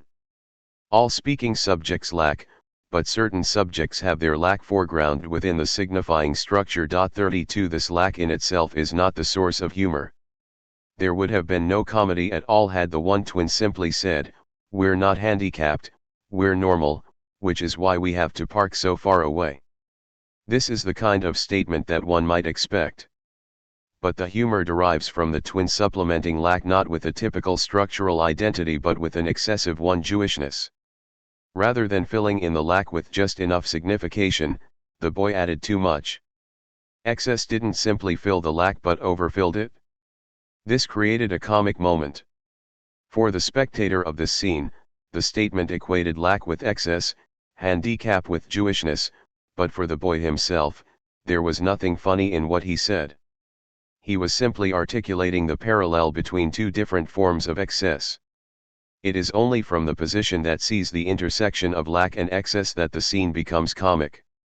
But the comedy here goes even further. Jewishness does often serve as a handicap of its own, even if there are mercifully no parking spots reserved for Jews, and thus the signifier of excess also indicates lack. It is as if the joke is redoubled because of the nature of the signifier Jewish. If the twin had said, "We're not handicapped, we're Protestant," the comedy would have been significantly diminished. He considered Jewishness as his form of excess, a possibility for the privilege that he associated with the handicapped man, but he was not aware at the time of the ostracism that often accompanies being Jewish. This absence of awareness adds to the comedy because it allows the child to produce connections of lack and excess without encountering any psychic barriers to doing so. One shouldn't romanticize the insights of a child, But children tend to say funnier things than their parents because they have yet to understand fully the demands of everyday social existence. Everyday adult life keeps lack and excess at a distance from each other, which is the primary factor of social existence that children don't grasp. It is for this reason that they are often funny. It is not that they endure less repression than their adult counterparts, it is that they see the evident connection. 39. LACKANDEXCESS. Between lack and excess that their elders have become unaccustomed to seeing. In this sense, for the adult, the joke functions like a return to childhood. Every successful joke confronts us with this link between lack and excess that occurs during comedy. A nice joke about heaven reveals the structural proximity between joking and childhood. According to this joke, Jesus and Moses are playing golf in heaven, and they come to a 180-yard hole where one must hit the ball over a lake. For an average player, such a hole requires a single shot to hit the ball in the vicinity of the green, which is the target area. Moses takes out an appropriate club for their skill level, a 5-iron, and hits the ball over the water to the green. When Jesus's turn comes, he opts for a different club, a 7-iron, which cannot provide enough distance for a player of his moderate skill level. Moses quickly chastises Jesus for his club choice and recommends that he rethink it. Jesus defends the choice to Moses by claiming, "Tiger Woods would hit a 7-iron here." But unfortunately Jesus cannot hit the ball like Tiger Woods, and his shot winds up in the lake. Instead of losing his ball, however, because he is Jesus, he simply walks across the lake to retrieve it. When he returns, he again chooses the 7-iron and proclaims, "I know for a fact that this is the club that Tiger Woods would use." Moses pleads with him to reconsider so that he might avoid another unpleasant result. Jesus again hits the 7-iron, and the ball again goes into the water. Jesus is forced again to walk across the lake to find his ball. As a result of this delay in their play caused by multiple balls being hit into the lake, 2 players in the next group catch up to Moses and Jesus. They arrive at the tee area where Moses is standing and see Jesus walking on the lake and reaching down for his ball. One of them says to Moses, "Who does that guy think he is, Jesus Christ?" Moses responds, "No, he thinks he's Tiger Woods." At the moment of the punchline, the collision between lack and excess becomes evident. Even though he is the Son of God, as a golfer, Jesus is a lacking subject. He cannot hit the golf ball like Tiger Woods. But he also has the capacity for acts that exceed all human capacity, like walking on water. The exchange between Moses and the other golfer brings these 2 moments together. In this case, we see that Jesus's ability to perform an excessive act depends on his lack. If he could hit the ball perfectly, he wouldn't need to walk on water to retrieve the ball. When we read about a Christian miracle, it appears as a pure excess, a moment when Jesus reveals the presence of God in the quotidian world. But what we always fail to see is how the miserable nature of the world makes the miracle necessary. This is why we don't recognize that miracles are actually funny. Jesus had to perform his first miracle at the wedding at Cana because the hosts ran 40. Chapter 1. Out of wine. The lack of wine necessitated the excess of the miracle. 33. Jesus had to raise Lazarus from the dead because Lazarus was no longer living. His act compensated for the failure of Lazarus's body. And this is the case with the miracle as such. The excessiveness of the miracle attests to the lack in God, to God's failure to create a world that wouldn't require miracles. 34. This is what the joke about the golfing Jesus reveals. Jesus can perform miracles, but he needs to do so only because of the inadequacy of his golf game. The scene at the grocery and the golf joke both attest to the necessary and sufficient conditions for comedy. On their own, lack and excess never produce humor. They may lead to pity or awe but not laughter. But in fact, the subject is never purely lacking or purely excessive. For the subject of the signifier, lack and excess necessarily coincide.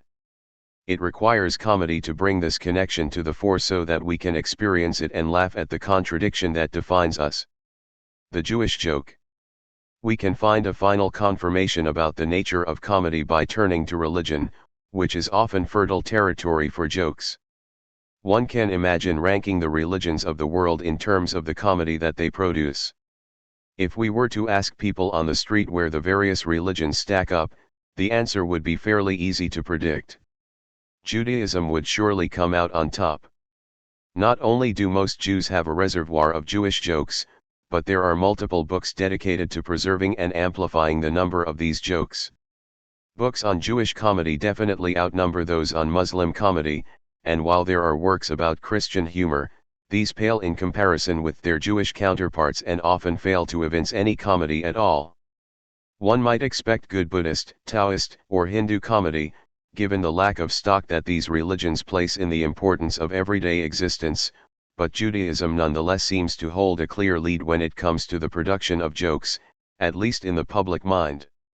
Jews have even found a way to create humorous jokes about what is perhaps the most horrific event in recent human history, the Holocaust, whereas Christians haven't even managed to assemble a fair quantity of jokes about the crucifixion, which occurred almost 2,000 years ago.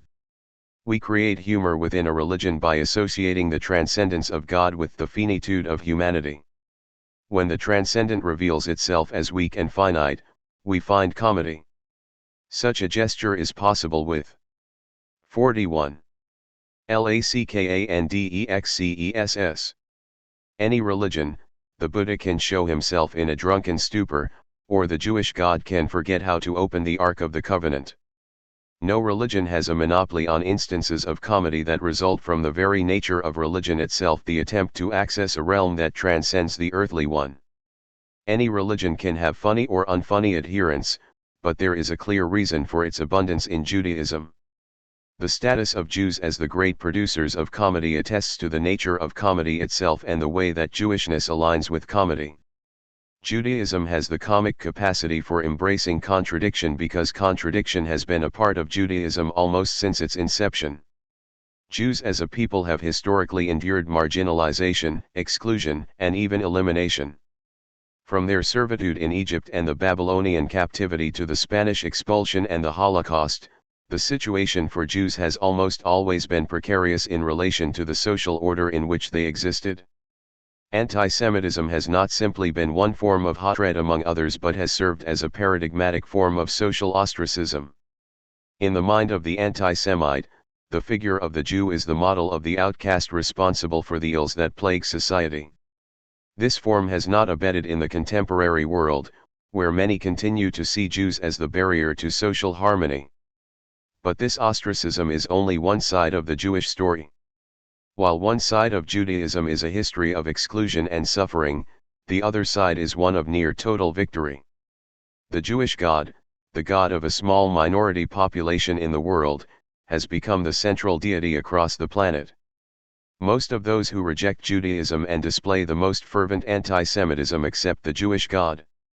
This is true for Muslims, Christians, and other religious people who accept the idea of a single omnipotent and omniscient God.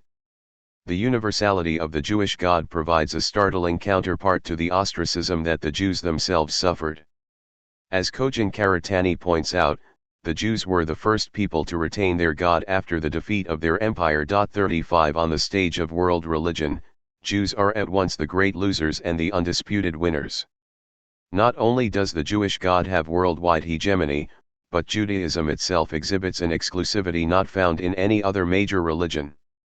Whereas other religions seek to expand their membership through proselytizing or sending missionaries to foreign lands, Judaism actively discourages conversion. Intermarriage is not a tool for expanding the religious population but a threat to the integrity of the group. It is a religion of exclusivity constituted by the excluded.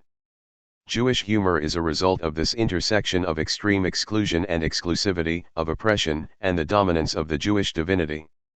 Almost all specifically Jewish comedy takes as its point of departure 42.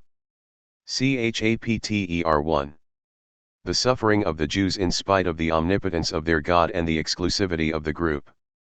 In this sense, the archetypal Jewish joke mocks the paradoxical status of the Jewish people. The rabbi tells his despondent congregation at the onset of Nazi power, We Jews are still the chosen people. Someone responds, yes, but chosen for what? The joke plays on the supposed privileged status of Jews and their constant danger of total elimination as a people. Their excess intersects with their lack. If the Jews were simply exclusive elites with a deity that dominated the world, they would not be funny, but if they were just oppressed, they would equally lack Jewish humor. Many Jewish jokes display this connection by recounting excessive complaints about lack among Jews. The excessive complaints are a way of turning failure into victory in the same way that the Jewish people universalized their God in the wake of defeat. For instance, a waiter comes to a table of Jewish women who have just finished their lunch and asks, "Was anything okay?"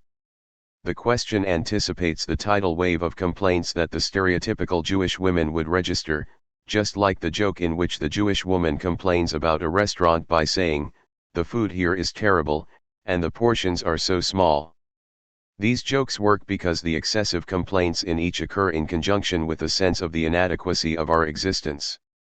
The best Jewish jokes rely on the failures and betrayals of the omnipotent deity.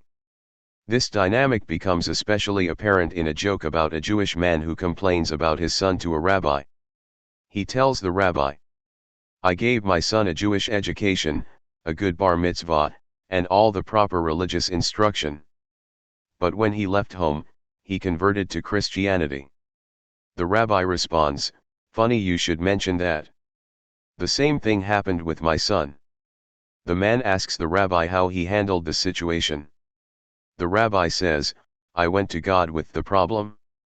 I told him that I gave my son a Jewish education, a good bar mitzvah, and all the proper religious instruction. But when he left home, he converted to Christianity." The man asks the rabbi, "What was God's answer?"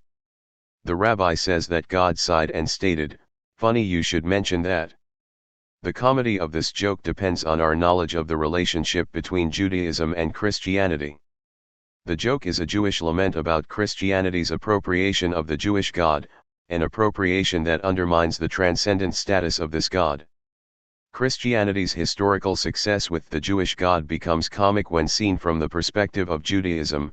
The emergence of Christianity reveals another way in which the omnipotent Jewish God fails the Jews. Given their position relative to God and to the social order, Jews should contribute a disproportionate amount of jokes to the world's reservoir, and they have. Every subject is both lacking and excessive. But 43. LACKANDEXCESS.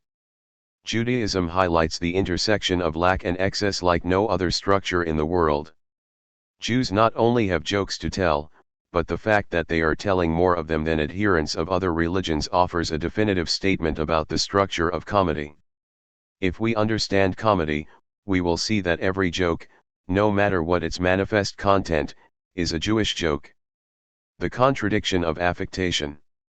When the novelist and aspiring theorist of comedy Henry Fielding famously names affectation as the basis of the ridiculous, he mentions neither excess nor lack, but instead locates the source of affectation in vanity and hypocrisy. With this claim, Fielding anticipates the idea that comedy occurs when excess and lack come together. In the case of both vanity and hypocrisy, the comic object clearly displays excess. Vain persons take an excessive pride in their achievements or appearance without meriting it, while hypocrites excessively exhibit qualities that they don't have. The depiction of affectation reveals the difference between someone's self-presentation and this person's actions, but it also illustrates the unity of the contradictory self-presentation and actions. Affectation is funny because it shows the intrinsic connection between what seems completely disparate. 36. The affected subject suffers from a lack. Someone who is vain misses out on recognition, while the hypocrite acts in a way that also fails to garner symbolic acclaim. Vanity and hypocrisy. Fielding's two forms of affectation have the same root. One turns to vanity or hypocrisy or affectation in general in response to an absence of recognition for what one is or what one does. Vanity and hypocrisy are always a temptation for the subject because there is no proper amount of recognition. No recognition is ever enough, so the subject seeks more through the paths of affectation. Whereas most subjects respond to a failure of recognition with either acceptance or continued struggle, the vain and the hypocritical overreact and attempt to fill this lack with excessive activity. This excess is vanity or hypocrisy. When we see these forms of affectation, their excessiveness is always clear, but excessiveness alone is not enough to make them funny. The comedy requires a corresponding lack. The contrast between vanity and arrogance illustrates this distinction. The efforts of the vain to make others aware of their accomplishments testify to their own sense of lack, their desire for recognition that they don't have. Arrogance, in contrast, disdains recognition and thus does not have any clear relation to lack. When Jean-Paul Sartre refused 44. Chapter 1. The Nobel Prize in 1964, this was an act of arrogance rather than vanity. A vain writer would indulge in all sorts of machinations to gain the award, perhaps writing a flattering letter to the committee members, while an arrogant writer would refuse any such indication of lack. No one laughed at Sartre's refusal of the prize, despite the gesture's excessiveness. Its arrogance did not expose a lacking subject in the way that a vain response would have. 37 Vanity doesn't simply involve the subjects who broadcast their excesses, but those who do so in such a way that these excesses display the very lack that they are meant to obscure. Affectation is the most common form of the intersection of lack and excess. Even more than jokes or slips, affectation pops up throughout our daily lives. But everyday life functions because we typically ignore affectation. We allow vanity and hypocrisy to pass without comment or with just a chuckle. But focusing on affectation is, as Fielding suggests, one of the privileged sources for comedy. Because affectation is the most common form in which lack and excess coincide, it is the most prevalent subject matter for comedy. No comedian can afford to ignore it, and some take it as their home turf. Many of the high points of Woody Allen's filmic career focus on mocking affectation. 38 One takes place just after Isaac, Woody Allen, meets Mary, Diane Keaton, his future love interest, in Manhattan, 1979.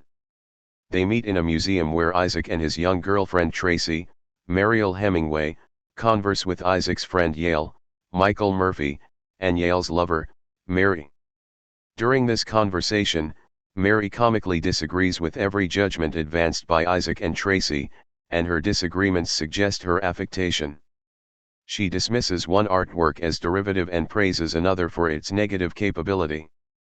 Mary uses these terms in a way that suggests she doesn't have any idea what she's talking about. But the extent of her affectation becomes clearer when the four walk down the street after leaving the museum. Allen shoots this walk with a long tracking shot that enables the spectator to see the interactions of the four characters. This highlights the extent of Mary's affectation by allowing us to see the response it provokes in her interlocutors. We see the lack alongside the excess because of Allen's formal choice. The walk begins with a mention of the artist's silhouette, which prompts Yale and Mary to introduce to Isaac and Tracy their concept of the Academy of the Overrated. They then explain the concept through their interaction. Yale, Mary and I have invented the Academy of the Overrated for such notables as Gustav Mahler. Mary, and Isaac Dinesen and Carl Jung. Yale, Scott Fitzgerald. 45. Lackandexcess. Mary, and Lenny Bruce. Can't forget Lenny Bruce now, can we? Yale, Lenny Bruce. Mary, and how about Norman Mailer and Walt Whitman and Isaac? I think those people are all terrific. Everyone that you mentioned. Yale, you had a great one. Mary, no, I didn't have it. It was yours. It was Heinrich Boll. Isaac, overrated. Yale, oh, God, we don't want to leave off Heinrich Boll. Yale and Mary's invention of this academy provides humor not because of their commentary on the artists and thinkers whom they place within their academy, but because of how it exposes them as characters. Their creation of an academy of the overrated demonstrates affectation. They display their vanity by placing themselves in a position to condemn figures like Mahler and Fitzgerald who have produced undeniably great works. Allen's depiction of their description of this academy exposes their lack of ground for making the judgments that they make. The joy they have in recounting the members of this academy becomes the source of comedy for the spectator, who sees its groundlessness. If Yale and Mary were making a series of considered and thoughtful judgments about which artists and thinkers were overrated, the scene would not be funny, but the hollowness and simultaneous extremity of their judgments renders them comic. The comedy in the scene depends on their affectation and how affectation brings together an elevated self-presentation with the absence of any foundation for the self-presentation. Affectation doesn't usually go as far as the creation of an academy of the overrated. It more often manifests itself in offhand allusions to when I was living in Cambridge during my early 20s or when I was a starting quarterback for my college football team. It even occurs with an affected use of the word fucking. If we pay attention to someone saying, I fucking took the fucking ball and fucking threw it so fucking fast that I fucking couldn't fucking believe it, motherfucker, we'll certainly laugh insofar as we can identify the lack motivating this display of excess.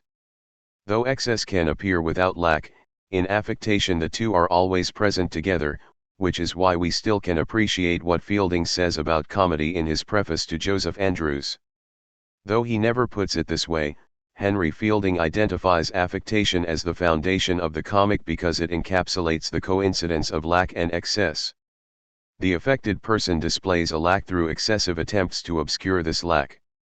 But the more excessive the affected person acts, the more this person's lack becomes evident.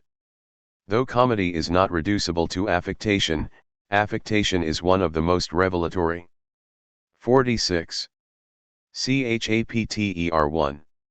Species of the comic genus because it is an excessive response to lack that has the effect of highlighting lack rather than hiding it. Radical moments of comedy.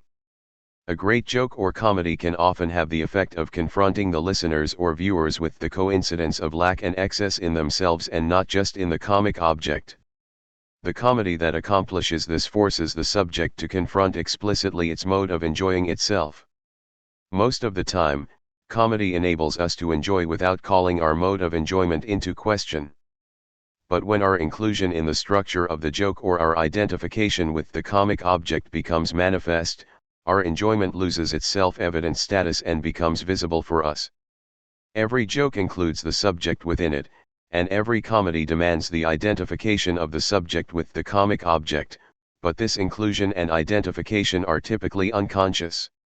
When the joke or the comedy foregrounds it, however, the subject recognizes how it enjoys, and this recognition is necessarily traumatic. To see oneself enjoying is always to see an excess that testifies to a lack. Laughing at a comedy club is not akin to participating in a world revolution. But the revelatory power of comedy can have a transformative effect on the subject who laughs. Laughing can provide more insight than any amount of self-reflection if the comedy is the kind that enables subjects to grasp the structure of their own enjoyment. Most of the time, we enjoy without any awareness of why we are enjoying. We associate enjoyment with experiences, like accumulating a lot of things, that actually have a deleterious effect on our capacity to enjoy. But comedy has a unique capacity for showing us that our enjoyment consists not in overcoming lack or realizing our desire but in enjoying that lack. This revelatory power of comedy becomes evident in Wanda Sykes's joke about the ultimate male fantasy, a joke that shows how overcoming lack actually eliminates enjoyment rather than producing it. She says, "The number one fantasy for most guys is a threesome. They want to have two women at the same time. I think that's a bit lofty. If you can't satisfy that one woman, why piss off another one? Why have two angry women in the bedroom with you at the same time? And guys, think about it, you know how much you hate to talk after sex. Imagine having two women just nagging you to death."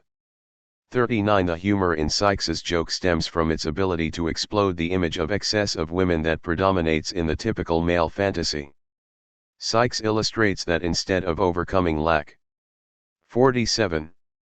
Lackandexcess. This excess has the effect of redoubling it. The joke shows male listeners that they don't desire what they fantasize about. An effective anti-racist or anti-sexist joke tries to include the subjects who hear the joke within the joke, thereby exposing subjects to their own racism or sexism. Racism and sexism are instances of excessive enjoyment, points at which subjects enjoy the exclusion of the comic object from the order to which the subjects themselves belong. This enjoyment transgresses the official social structure. Even when this social structure licenses the racism or sexism, with Jim Crow laws or any limitation on civil rights, the enjoyment associated with these attitudes necessarily has the status of a transgression. Racism and sexism continue to provide enjoyment and thus continue to proliferate because they adopt the guise of transgression. When I engage in racist banter, I can imagine myself transgressing a social restriction even as I'm accepting the underlying ideological fantasy. This image of transgressive enjoyment is essential to the appeal of racism and sexism in the contemporary world. This enjoyment is what the anti-racist or anti-sexist joke targets. Anti-racist and anti-sexist jokes expose the listener's enjoyment and make evident its source in the subject's own lack. Oftentimes, these jokes are very simple, but their simplicity belies the complex psychic operation that they perform. For example, the joke that begins "What do you call a black man walking on the moon?" is designed to provoke the subject to imagine a racist response, even though the subject might identify this racism with the joke's teller. The punchline, "an astronaut," gives the lie to this possible racist response. In doing so, it brings the hero's racist excess to light. The racist answer that comes to mind, whatever it might be, testifies to an excess and forces the hero to confront this excess as a lack, as a manifestation of the hero's own racism. The ability to imagine a racist response signifies that one is a lacking subject, dependent on signifiers of racism that speak through the subject's unconscious. Though not every subject of lack is a racist or a sexist, these are shared forms in which a specific lack often manifests itself, and this manifestation becomes tangible when one experiences an anti-racist or anti-sexist joke. Jokes such as the one about the astronaut represent the radical edge of comedy because they reveal its ability to make clear to subjects what they cannot otherwise know about themselves. Oftentimes these jokes expose the link between a lacking social structure for Black Americans and an excessive one for whites. This is the case with comedian Chris Rock's anti-racist joke about the differences in shopping conditions according to race. He says, "Every town has the same two malls, the one white people go to and the one white people used to go to." The listener expects Rock to differentiate simply between them all. 48. Chapter 1. That white people frequent and the one where black people shop. The surprise of the one white people used to go to triggers the comedy, which occurs when he shows that whites have had both malls for themselves, whereas blacks have only the broken down mall that whites have abandoned. The structurally racist mall situation in America provides a point at which white excess and black lack coincide. Rock's joke makes this coincidence clear. Rock's political jokes extend beyond anti-racist jokes and into the territory of the capitalist system as a whole. One of his most effective political jokes focuses on the relationship between capitalism and trauma. During a November 1, 2014, performance on the television program Saturday Night Live, Rock launched into a joke concerning his own refusal to enter the Freedom Tower, the building constructed on the site of the former World Trade Center. He joked that the construction of another tall edifice on the site of the terrorist attack was an invitation to a new attack. And thus, the corporate sponsor for the new building should be the discount store Target. Aware that any jokes about this terrorist attack would bring opprobrium, Rock quickly pointed out that American capitalism itself would soon profane the date of the attack with 9/11 sales. In which an advertisement would say, "Come on down to Red Lobster where these shrimp are $9.11.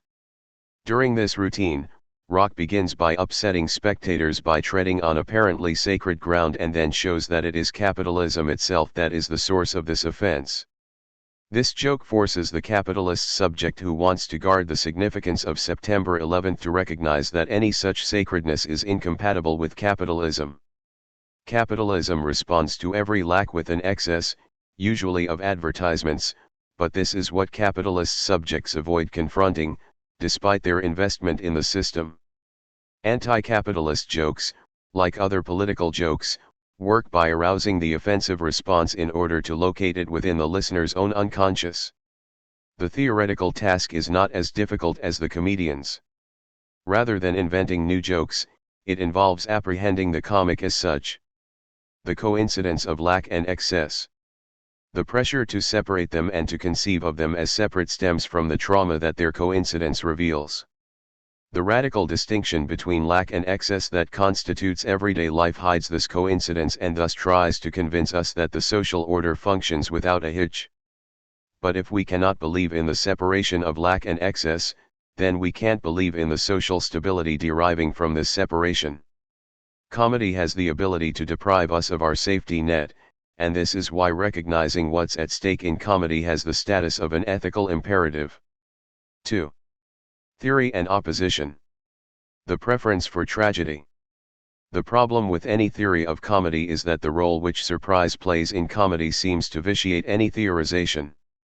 Comedy has to involve a moment that disturbs our prior reckoning, which includes the theory that would explain comedy. It seems as if the attempt to theorize comedy violates the essence of the comic disturbance with an everyday explanation. Theory explains, and comedy makes it its business to defy explanation. In this sense, the comic act would always undermine the successful theory of comedy.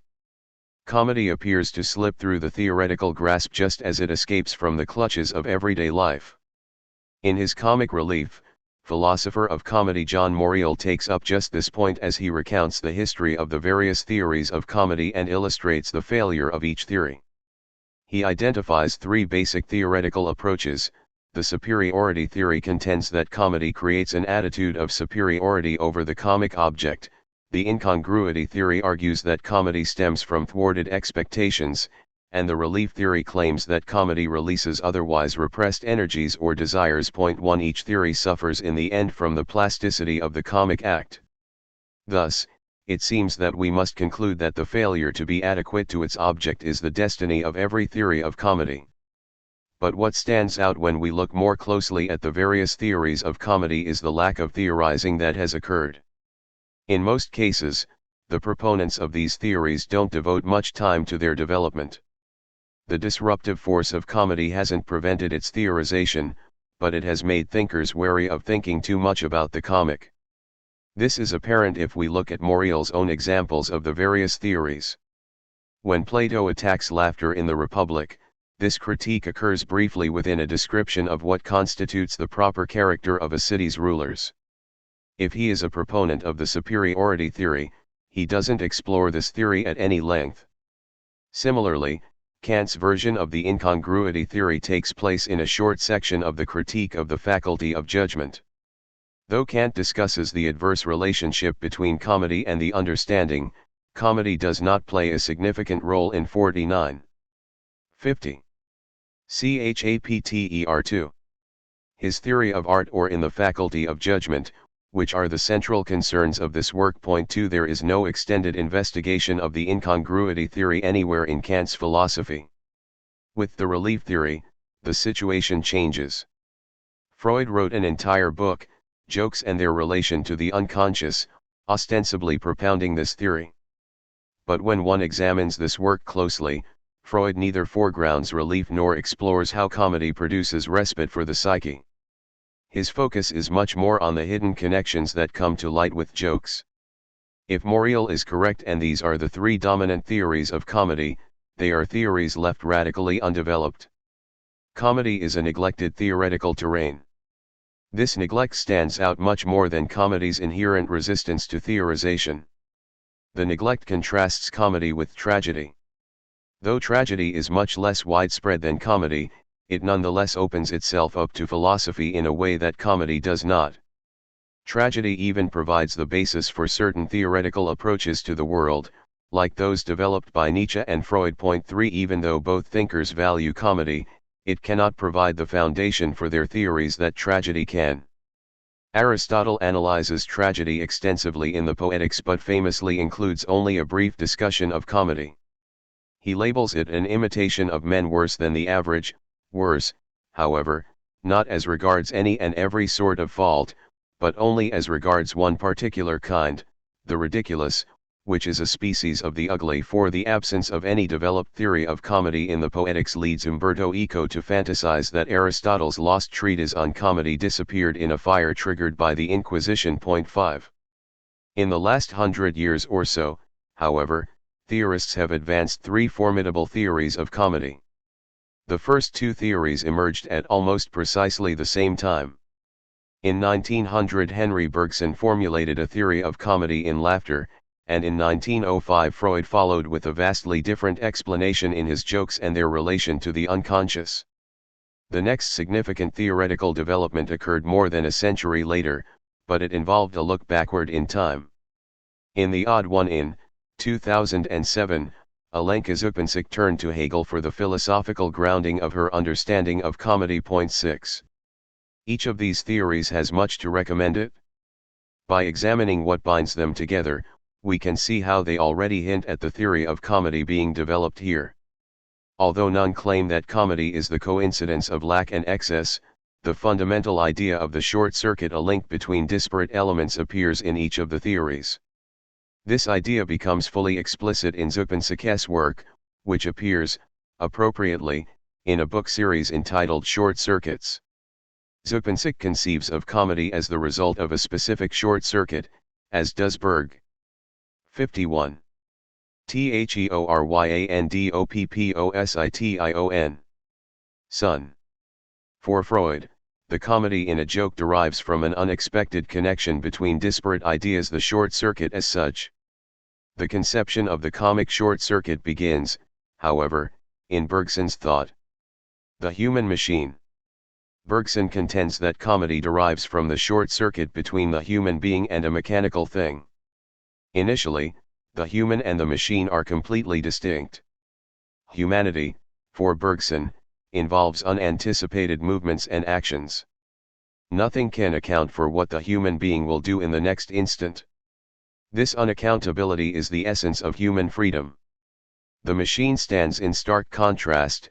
We always know what the machine will do. The future doesn't change its possibilities. We radically separate the human from the machine, but comedy erupts when this distinction collapses. Bergson says, the comic is that side of a person which reveals his likeness to a thing, that aspect of human events which, through its peculiar inelasticity, conveys the impression of pure mechanism, of automatism, of movement without life. 7. Though the comic makes evident a connection that genuinely exists, the connection between life and inelasticity, Bergson views this link as a nefarious one. His philosophy aims at freeing life from its entanglement in refeeing mechanisms. The laughter with which we respond to the comic is part of this freeing effort. Bergson's theory of comedy is inextricable from the centrality of time in his overall philosophy. Time, for Bergson, is the source of human freedom. Because our existence unfolds in time, there is always the possibility for the new to arise. 8. At any moment in time, we can do what we have never done before and break from our cliched existence. Although cliché dominates our daily life, time offers potential respite from the mechanistic structure of cliché. We betray the freedom inherent in our temporality when we pursue our activities absent-mindedly or permit them to become mechanistic. One succumbs easily to mechanism because it enables us to live out our lives without confronting the total openness of each moment. We are constantly free to act differently than we have acted our entire lives, but this freedom is a heavy burden to bear. The mechanical performance of routines comes along to save us from this freedom. When we act mechanically, we can ignore that we are free and avoid the burden of freedom. Comedy is part of the struggle against this betrayal insofar as it makes us aware of the hidden absence of life where we expect to see life. 9. 52. Chapter 2. Just after the birth of the talkie in cinema, two filmmakers come close to creating a visual representation of Bergson's theory. René Clair's Annonce la Liberté, 1931, focuses on the mechanization that occurs during mass production. One of the film's heroes, Louis, Raymond Cordy, develops a factory for the manufacture of record players, while the film's other hero, Louis's friend Emile, Henry Marchand, works on the assembly line at the factory. As Emil performs his small part in the assembly of the device, we see him strain to adapt his bodily capacities to the demands of mass production. The film's comedy derives from Emil's body transforming itself into a machine. By showing the disjointed fit between the human being and mechanical production, Claire makes clear that there is a contradiction within this conjunction. This is an idea that Charlie Chaplin would develop even further in his Modern Times, 1936. The similarity between Claire's comedy and Chaplin's led to a lawsuit against Chaplin by Claire's production company, despite Claire's own refusal to be a part of the suit. Chaplin takes the assembly line scene from Anu's La Liberté and multiplies the comedy by multiplying the mechanization to which the unnamed factory worker, Chaplin, submits himself. In Chaplin's film, the worker doesn't just madly attempt to keep up with the mechanistic process, but he becomes an automaton himself. When he leaves the assembly line, he continues to make the mechanical twisting movement with his wrenches that he performed while working. In one of the film's great comic moments, he chases a woman down the street in an effort to twist the buttons on her breasts as if he were still at work on the assembly line. He becomes so fully a machine that his bodily motions cease to be recognizably human.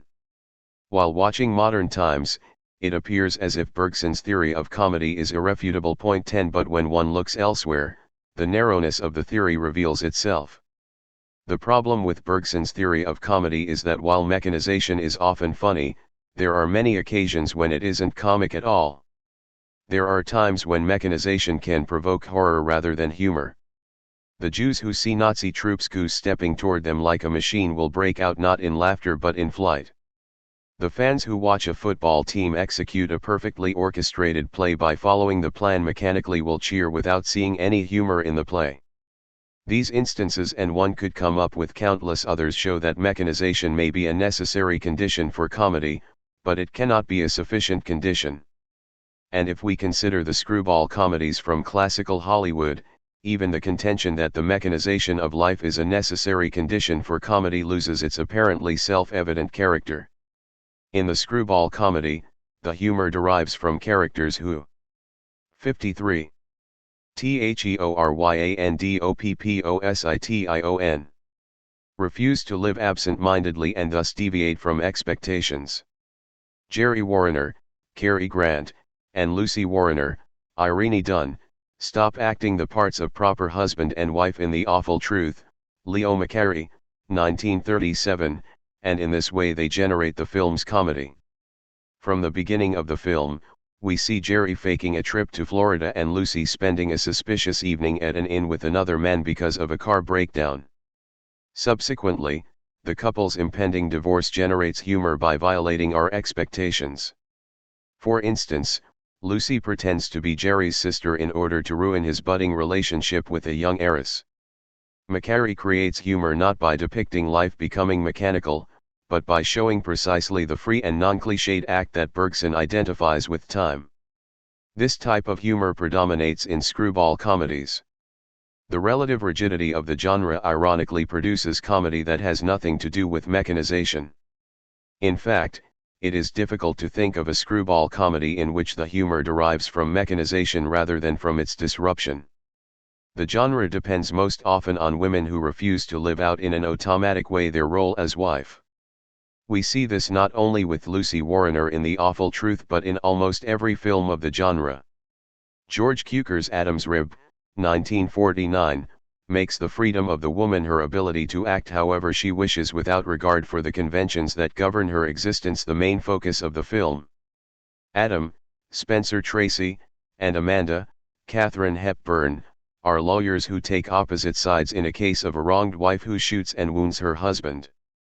As the prosecutor of the case, Adam wants Amanda to refuse to defend the woman, but Amanda not only takes the case but transforms it into a media extravaganza. The disruptiveness of the case almost ends Adam and Amanda's marriage, but in the end he comes to accept her refusal to act like a domesticated wife. At every point, the comedy in the film derives from the disruption of mechanization, not from life becoming mechanized. Although we can think of many examples in which the mechanization of life is funny, there are at least an equal number in which the disruption of mechanization provides the comedy. Point 11. But this is not to say that Bergson has nothing to offer to a theory of comedy. If mechanization itself is not sufficient for the creation of comedy, it is nonetheless clear that Bergson does identify some key aspects of the comic. The problem that hampers his theory is the vitalist philosophy out of which it emerges. According to this vitalism, life itself is infinitely productive and generative of novelty. Bergson identifies humanity with the openness and freedom of temporality, in which novelty can occur. As a result, any mechanization functions as a betrayal of that freedom and as a break on novelty. This theory cannot conceptualize. 54. Chapter 2. Mechanization as anything but a turn away from freedom, and thus fails to see how mechanization doesn't just eliminate novelty but also renders it visible.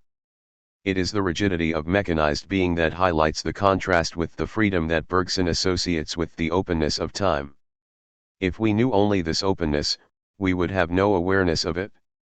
In this sense, mechanization must be as integral to subjectivity as temporality is to it. Point 12. Rather than identifying subjectivity and its opposite as he believes he's doing, Bergson actually identifies two poles of this subjectivity. The freedom of the temporal subject contrasts with the rigidity of the spatial subject, but both aspects of the subject depend on each other. Time becomes visible as time only through the spatialization that reifies it. Bergson's philosophical inability to see this leads to a one-sided theory of comedy, but it is also this philosophical oversight that enables him to see the coincidence of opposites in comedy. The failure in Bergson's theorizing is at once the source of its greatest insight. Comedy depends on a transformation in which we see identity remain the same even as it transforms into its opposite. For Bergson, the human beings who become machine-like are comic because they don't cease to be free human beings when they act like machines. Though Bergson himself doesn't see it, this doesn't occur only in moments of extreme mechanization, it takes place equally when machines begin to act human. The most comic moment in the opening sequence from modern times occurs not when the factory worker begins to act robotically but when the machine used to feed him begins to go haywire and reveal its own humanity. In an attempt to improve assembly line efficiency, a salesperson brings an automated feeding machine to the factory for a demonstration. When Chaplin's character submits to the machine, he can initially eat well while keeping his hands free for work. But after a few minutes, the machine begins to malfunction. First, it moves a corncob so fast that he can't eat it, then, after the demonstrators tinker with the machine, it starts dumping soup on the worker and smashing his face with a cleaning sponge. The machine ceases to behave like a machine and displays the faults that we associate with humanity. At this point, the comedy derives, contra Bergson, not from the process of mechanization but from its reversal, when a machine fails to function like a machine. We see that excessive mechanization designed to produce perfect efficiency produces a complete lack of efficiency. This type of transition, suggested but not developed in Bergson's theory, is essential to the comic effect. Bergson's great contribution thus consists not in his association of comedy with mechanization but in his insight that the transition from 55. THEORYANDOPPOSITION. One state to another state for him, from human to machine is comic. This transition is comic because it brings together difference and sameness. We see that an object is both itself and its opposite, and this type of identity in difference is one of the foundations of comedy. Comedy necessarily involves contradiction because its object is never self-identical. The familiar millionaire. Freud wrote jokes and their relation to the unconscious just a few years after Bergson's laughter, though his theory of the joke betrays no influence from Bergson. Point 13. Though Freud distinguishes sharply between the joke and comedy, I will treat his theory as a theory of comedy. The difference between the joke and comedy, for Freud, derives from the relational structure in which each form exists. The comic exists between two persons or between a person and a funny thing. The subject finds the other comic and laughs. The joke, in contrast, requires three people, the subject telling the joke, the object of the joke, and the third person to whom the subject relates the joke. This tripartite structure indicates the essentially social nature of jokes that is missing in comedy. Freud insists that an implicit demand that we tell it to others accompanies every joke, whereas we are perfectly able to enjoy comedy by ourselves, just through the encounter with the object of the comedy. Freud's attempt to distinguish the joke from comedy doesn't hold up to close scrutiny. His sense that the power of a joke requires that we relate it to a third party is certainly correct, but he fails to see that this third party is equally operative for all comedy. When we laugh at a comic object, we are always laughing with others, even when they aren't present. Though a joke requires a third party in flesh and blood, comedy demands an implicit third party with whom we can share the humor. We are never laughing alone when we confront a comic object. We laugh more heartily at a comic film when we watch it in a group with others who are also laughing, and even when we see it alone, we are eager to share the experience with others. We tell others about it and will even watch it again to experience the comedy again. Freud theorizes that we tell and retell jokes for the same reason. Each time that we recount the joke to a new third party, the novelty of the joke's effect returns, and we can laugh at it anew. The joke's evident dependence on a third party parallels a similar dependence in the comic that renders Freud's hard and fast distinction untenable. Point 14. Freud's theory of comedy represents a decisive advance on Bergson's. 56. Chapter 2. The difference in their insights into comedy stems from the difference in the theoretical foundations from which they formulate their ideas. Bergson's vitalism limits his ability to recognize the various forms that comedy assumes. Freud, on the other hand, models his theory of the comic on his understanding of dreams, which enables him to emphasize the formal process at work in comedy. Comedy doesn't just reveal the identity of the disparate or the transformation of something into its opposite, but involves a psychic economization resulting from the act of abbreviating. We laugh, according to Freud, because we have saved psychic energy through lessening the distance that this energy typically must travel. This occurs, as Bergson already understood, through a connection of what appears to be disparate, like the human and the machine. But by adding the notion of economy, Freud suggests a new possibility for why we laugh at the connection. We aren't laughing at the human becoming mechanical. Laughter, according to Freud, bespeaks a psychic excess that comes into existence through the economizing that occurs in comedy. Thus, comedy permits what Freud calls a short circuit. Freud's theory of comedy has its foundation in the structure of the play on words, which is the model for the short circuit. The play on words brings together two or more different meanings in a single word. Freud returns again and again to his privileged example of the comic in jokes and their relation to the unconscious, which is Heinrich Heine's neologism familiar, which unites the German words familiar, familiar, and millionaire, millionaire. In Heine's Reisbilder, the character Hirsch Hyacinth uses this term to describe his treatment at the hands of the wealthy Baron Rothschild. Millionaire describes Baron Rothschild's economic status, while familiar expresses the condescending attitude that Rothschild adopts toward Hirsch Hyacinth. By combining the two words into a new word that he coins, Hirsch Hyacinth is able to articulate his displeasure toward Rothschild's attitude without directly stating it and openly criticizing him. Comedy, like the dream, enables the subject to express an otherwise inexpressible desire in a disguised form. This form, as Freud sees it, holds the key to the comic effect. Point 15. We laugh at the formal transformation that comedy accomplishes. For Freud, the necessity of this transformation derives from the source of all comedy, which is obscenity or smut. Freud contends that the original material of all comedy is pure obscenity. In jokes and their relation to the unconscious, he notes that enjoyment among the lower class comes with the uttering of an undisguised indecency. 16. The problem is that undisguised indecency or smut has no place in polite society. Rather than creating enjoyment and laughter, it would produce embarrassment and ostracism. But comedy and the joke come to the rescue. Freud continues, only when we rise to a society of 57. THEORYANDOPPOSITION.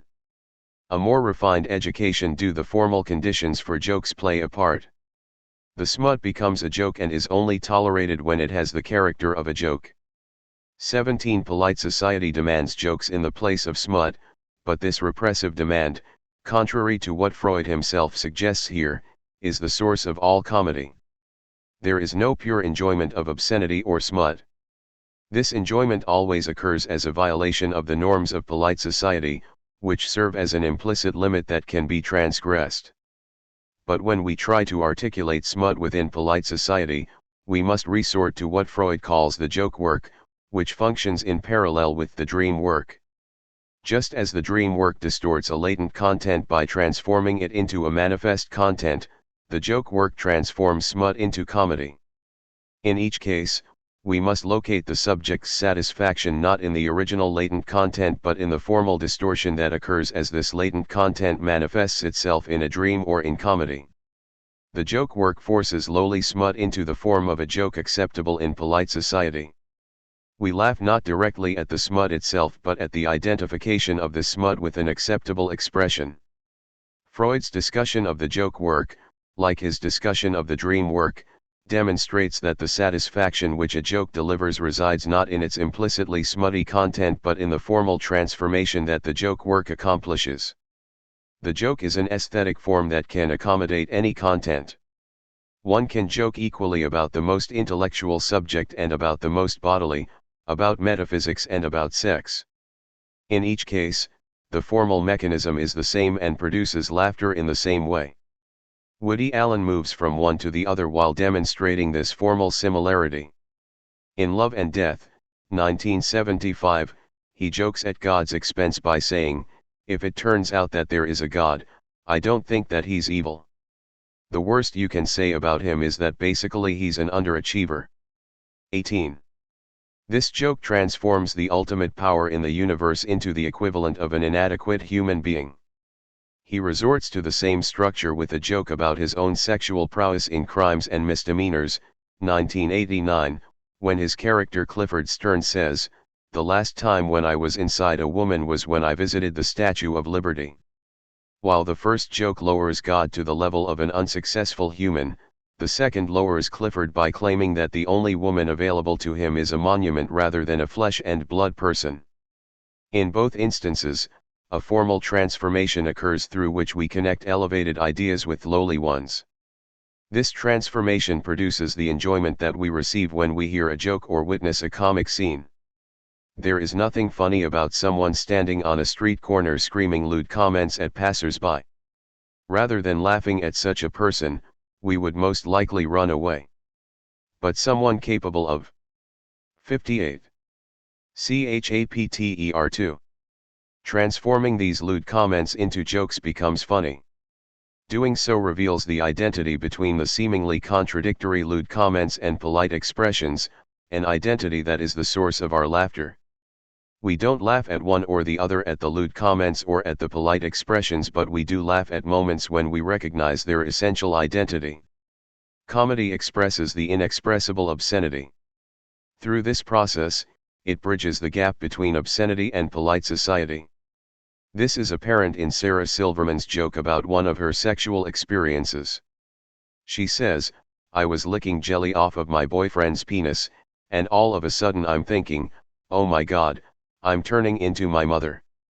The joke forces us to connect the figure of the mother, a central figure of polite society, not just with sexuality but with the act of licking jelly off a penis. Jokes reveal that polite society is always smutty, and, what is perhaps even more disturbing, that smut is always polite. In Louis Buñuel's Le Fantôme de la Liberté, The Phantom of Liberty, 1974, the relationship between smut and polite society becomes especially evident in one of the film's most disturbing and yet ultimately funny scenes. Early in the film, a man shows a series of postcards to children playing at a park. Crucially, Buñuel doesn't show the postcards to the spectator but merely implies their content. The scene suggests that the middle-aged man is seducing the children with sexual images, but the scene concludes without any act of seduction except for the man leaving the cards with the children. When they return home and show the cards to their parents, the parents are both titillated and scandalized. Eventually they even fire the nanny who had been watching the children in the park. The spectator expects that the cause of this outrage is pornography. But at this point, Buñuel reveals the postcards to the spectator. Instead of sexual images, they consist of a series of architectural landmarks. The film is not insisting, of course, that architecture is inherently perverse, but rather that in polite society even the most acceptable images can take on the form of smut if shown in an improper manner. Smut is a form rather than content. 19 Buñuel finds comedy in eviscerating the distance between wholly acceptable images and the most unacceptable activity we can imagine, the sexual seduction of children by an adult. In contemporary society, racism has become more obscene than any sexual perversion. One would sooner admit to being a necrophiliac than a racist in polite society, because the accusation that one is a racist is far more damning than the accusation that one is a necrophiliac. One can imagine laughing off the latter but not the former. And yet, racism, in contrast to necrophilia, persists unabated in almost everyone's psyche. In Spike Lee's original Kings of Comedy, 2000, stand-up comedian D.L. Hewley employs a joke in order to make clear the connection. 59. THEORYANDOPPOSITION. Between obscene racism and the demand of polite society that everyone express their anti-racism. Hewley begins by mockingly pleading with white people to avow their racism rather than hiding it. He claims that he has no problem with honest and open racism, but he laments the need of whites to profess their non-racism while indulging freely in racism at the same time. This point leads him to the highlight of his routine. Hewley says that one of the common defenses of white people accused of racism is to claim that they can't be racist because they have had 3 black people in their house. He then points out that if one is counting, that's probably a sign that the accusation is true. Hewley's joke connects the polite defense against the charge of racism, "I've had 3 black people in my house," with the bald statement of the obscenity, "I don't want to associate with black people." Only a few on the margins of society would openly make the latter statement, but we can envision many whites uttering the former. By displaying the connection between the two, Hewley enables us to laugh at the identity in difference. The statements are contradictory, but both are true. Freud's theory of comedy enables us to see the role that the joke work plays in revealing this form of identity. Comedy depends on an identity that the joke work makes evident across psychic distances. The result of such connections, for Freud, is an economy of psychic energy. Laughter is the product of the excess of psychic energy that this economy produces. Comedy economizes by allowing the psyche to move from one idea to another without taking a circuitous path. It is a short circuit that shows identity where we expect difference. But when he turns from explaining jokes to theorizing the comic in the latter part of jokes and their relation to the unconscious, the limitations of Freud's understanding of comedy show through. On the question of jokes, Freud links laughter to the economizing that takes place when the joke creates a psychic short circuit and connects ideas that would otherwise remain distant from each other. When he takes up the larger problem of comedy, Freud extends this line of thought. He associates the experience of comedy with an implicit comparison that the subject makes between the energy that the subject itself would expend performing an act and the energy that the subject sees expended by the object. Thus, a clown's pratfall involves an excessive expenditure in relation to the subject's own imagined expenditure, which creates the opportunity for laughter. The problem arises when Freud considers comic events that require more expenditure than those of the comic object. The subject laughs, Freud believes, at the difference between the expected psychic expenditure of energy and what actually occurs, not purely as a result of the 60 chapter economizing that takes place. The object uses less energy than the subject would have used, so economizing cannot be the source of the comedy. The idea of economizing as the essence of comedy comes to a breaking point in Freud's own explanation. In this sense, Freud's theory of comedy betrays his theory of the joke and the cogent logic that informs it, but in the process, he comes closer to a theory that manages to pay equal attention to lack and excess. World spirit on horseback. If the comic derives from the difference between the psychic energy that we expect an action to cost and the actual energy expended, then comedy is the result of the relationship between lack and excess. One side lacks in relation to the excess on the other side. When we experience the comic, according to Freud, this difference is always the source of our laughter. But what Freud does not yet theorize is the capacity for lack and excess to coincide with each other in the comic object. For Freud, the object either exceeds the expenditure that the subject attributes to itself or it comes up short, but it never brings together lack and excess in itself. It falls to Alenka to move the theory of comedy further in this direction and to articulate, in spite of the insights found in the theories of Bergson and Freud, the most convincing theory of comedy that anyone has yet advanced. Though Freud contends that a short circuit is essential to the functioning of the joke and comedy, he does not theorize the short circuit as the essential comic operation. Taking Hegel's discussion of comedy in the phenomenology of spirit as her point of departure, Zupancic claims that a specific short circuit defines comedy as such. Comedy occurs with the universal becoming concrete.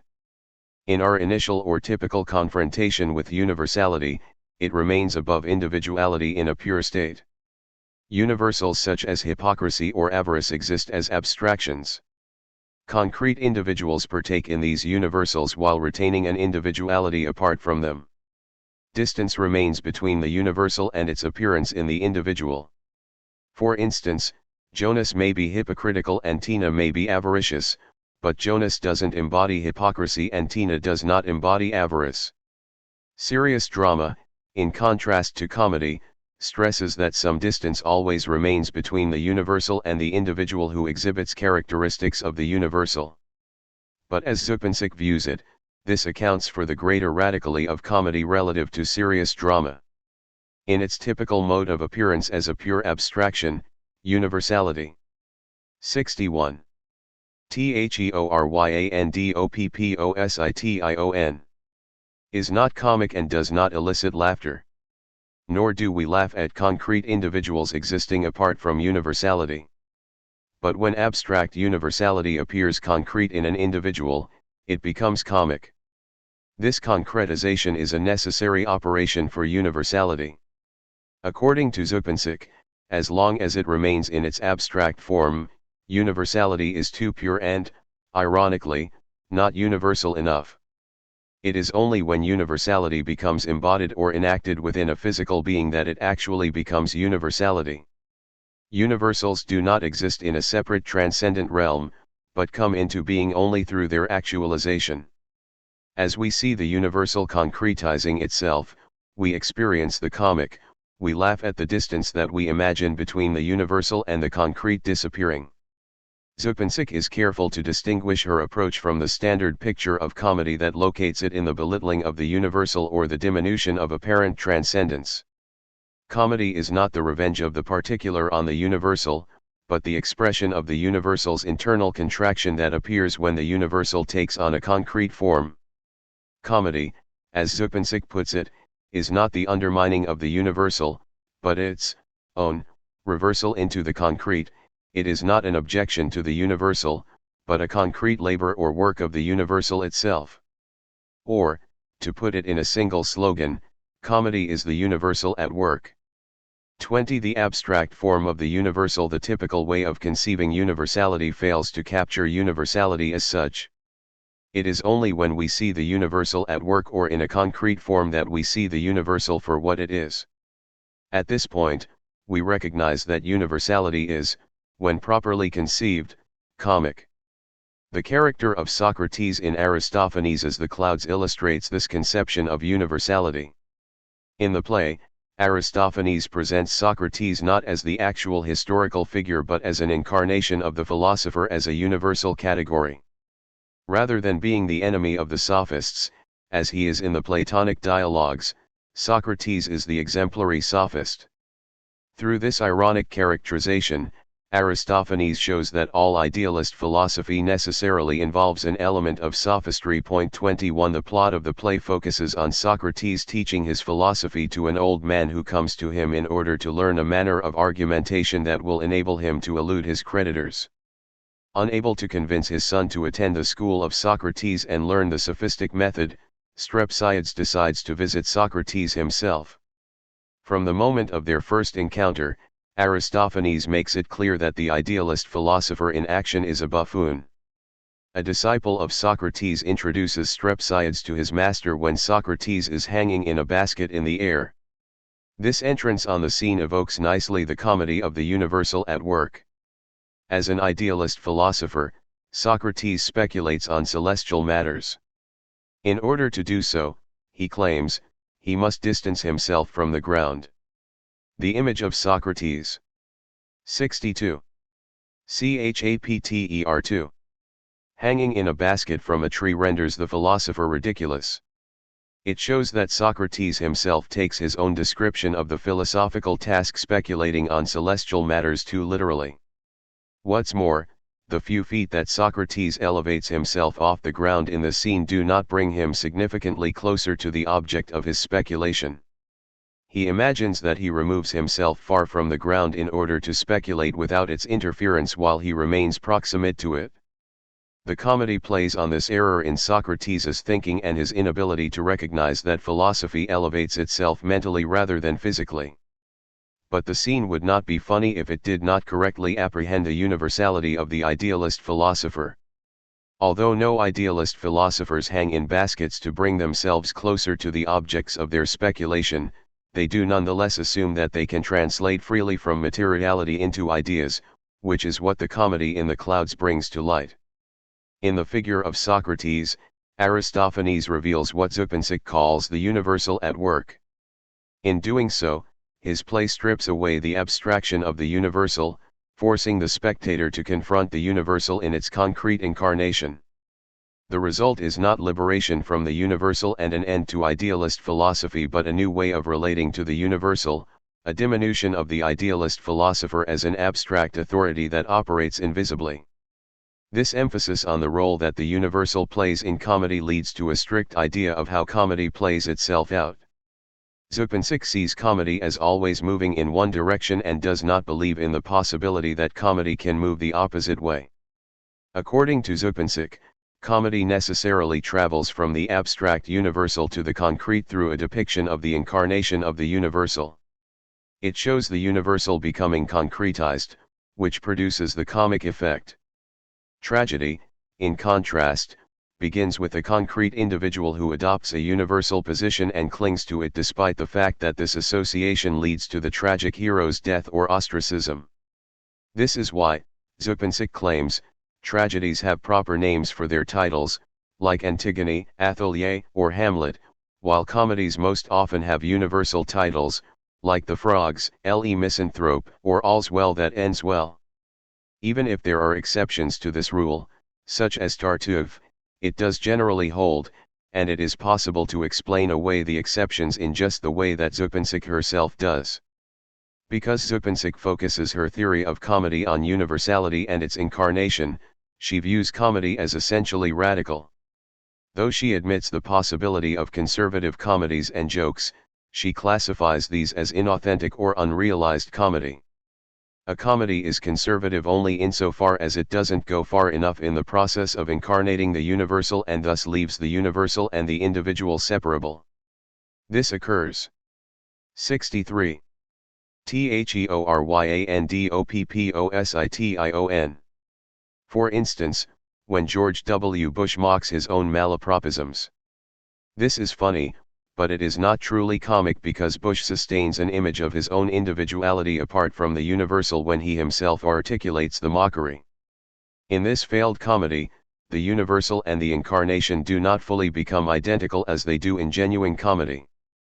As Zupancic conceives it, there are no successful conservative jokes because conservative jokes interrupt the comic operation midstream and thus limit its effect.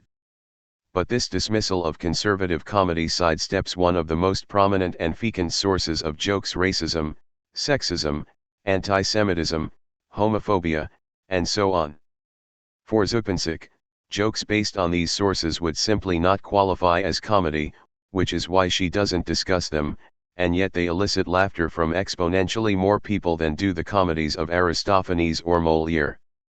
The problem with an anti-Semitic joke, for example, is that it doesn't rely on the mechanism of incarnating the universal.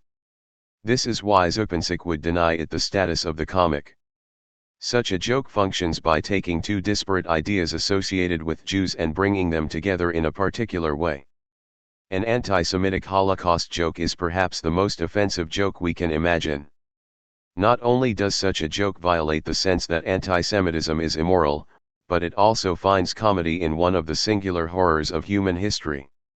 If such a joke can nonetheless be funny, this forces us to reconsider the argument that conservative comedy is interrupted comedy. In one of this type of jokes, a speaker asks, "Why did the Jews go so willingly to Auschwitz?" The response is, "Because they heard that entrance was free." It is of course possible not to laugh at this joke and simply to find it offensive, but it is also the case that it is nonetheless an effective joke that many people would find funny even though it works to exacerbate a stereotype about Jews and to minimize the horror of the Holocaust. Point 22. What's more, one can find the joke politically and ethically reprehensible and nonetheless recognize the comedy. The joke doesn't incarnate the universal in the way that Zupancic theorizes, but it does perform a comic short circuit.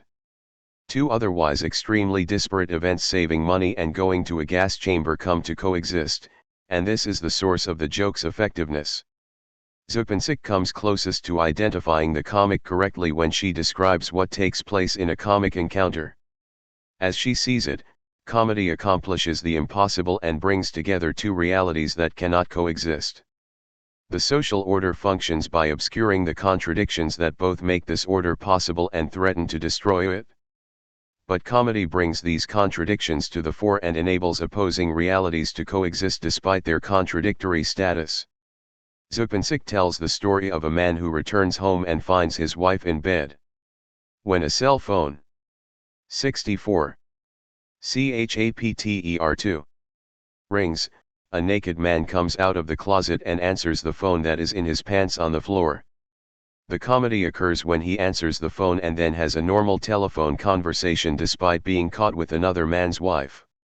In this comic scene, a short circuit between two disparate situations occurs that enables the incompatible situations to coexist. When Zupancic stresses the short circuit and the act of bringing together what ordinarily can't coincide, she broadens her theory of comedy beyond the concretization of the universal, but this latter idea remains its basis.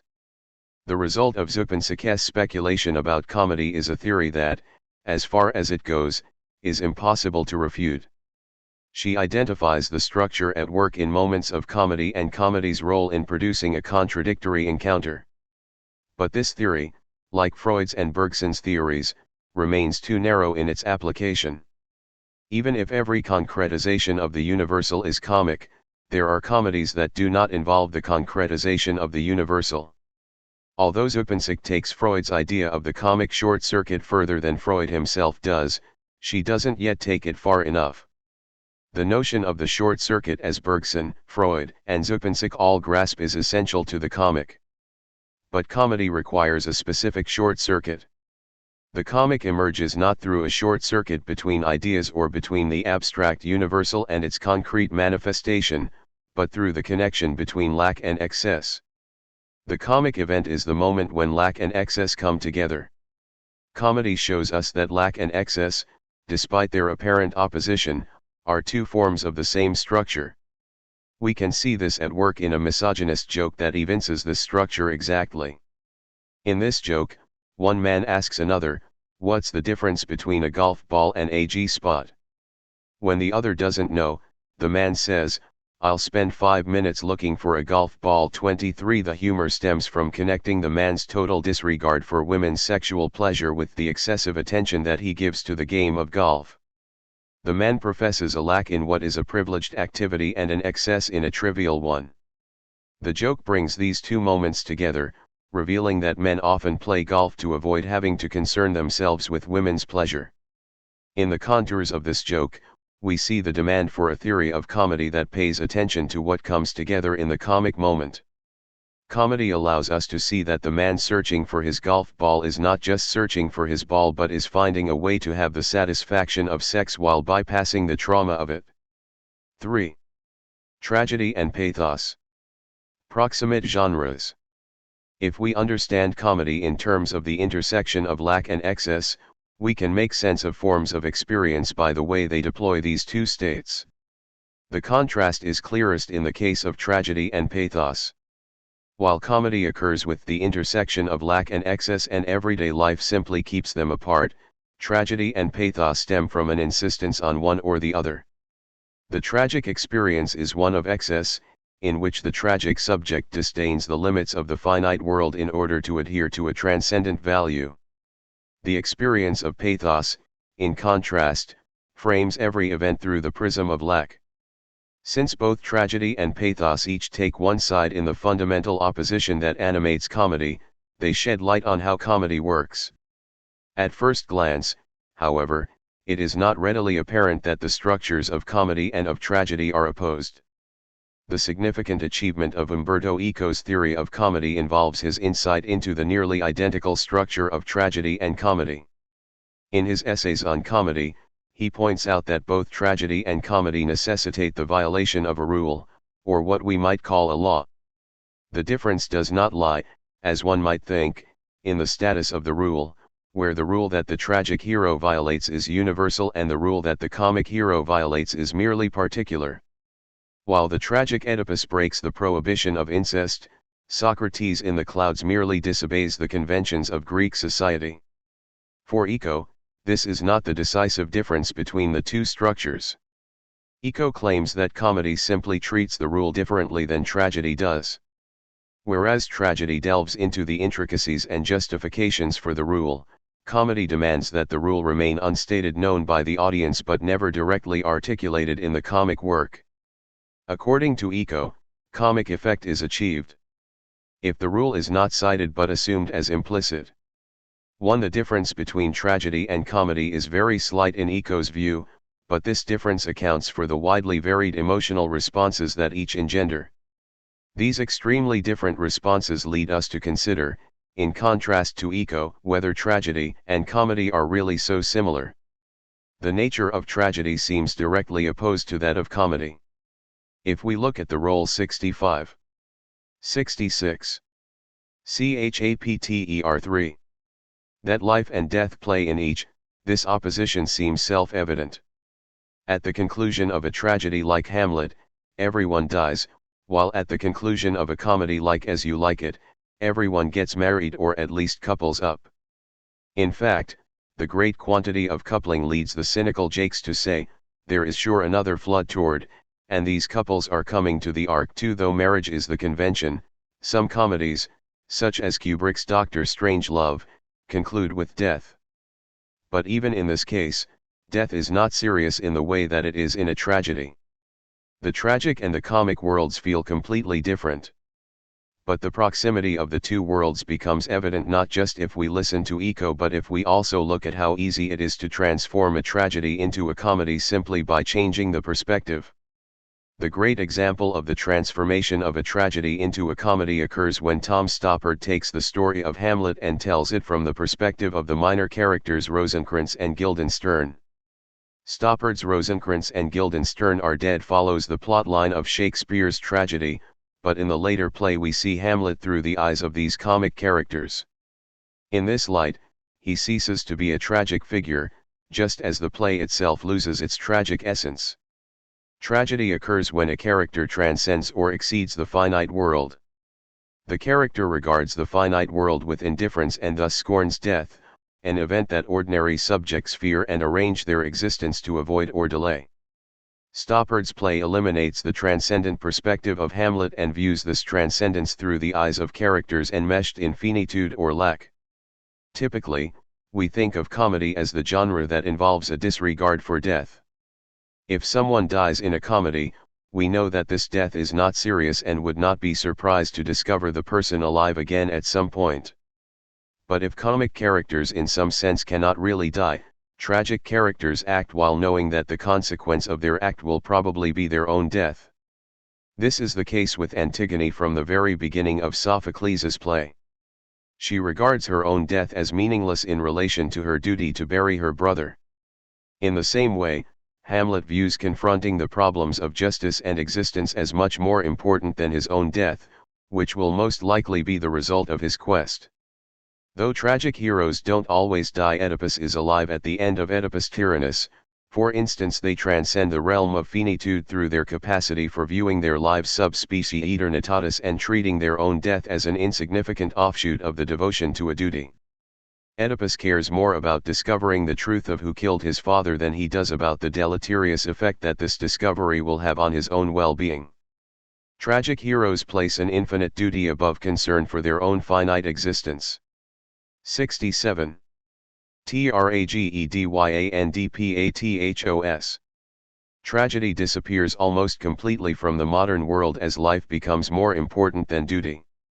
Tragedy depends not so much on nobility as on a conception of duty that gives it more importance than life itself. If there is a transcendent realm impervious to the fluctuations of temporality, duty has a solid anchor. When modernity destroys this transcendence and creates an immanent world, duty loses its clear support, and survival eclipses duty in importance. Though it is possible to sustain the idea that duty counts more than life itself, such a position becomes less tenable in the modern world. There remain individuals in modernity who still sacrifice themselves in devotion to duty, but these individuals become increasingly rare or even appear delusional rather than heroic. This is the case with Don Quixote, one of modernity's inaugural figures. Tragedy evanesces with the disappearance of genuine transcendence. It is genuine transcendence, the unwritten laws of the gods, in the case of Antigone, that provides the basis for the tragic hero's acceptance of death. The fundamental change with modernity is the reversal of duty and survival that results from its elimination of transcendence. Without transcendence, survival threatens to become the only value. Various fundamentalisms arise in response to modernity's evisceration of transcendent value, but they have been unable to reverse the path of modernity. Biological survival becomes the modern subject's chief way of thinking about value. Without a value other than survival, we find tragedy in short supply. But modernity does not render tragedy absolutely impossible. The modern world eliminates genuine transcendence, but it preserves the space for transcendence within immanence. This transcendence enables subjects to act against their self-interest and to place duty ahead of survival. The great thinker of this idea is J.G. Fichte.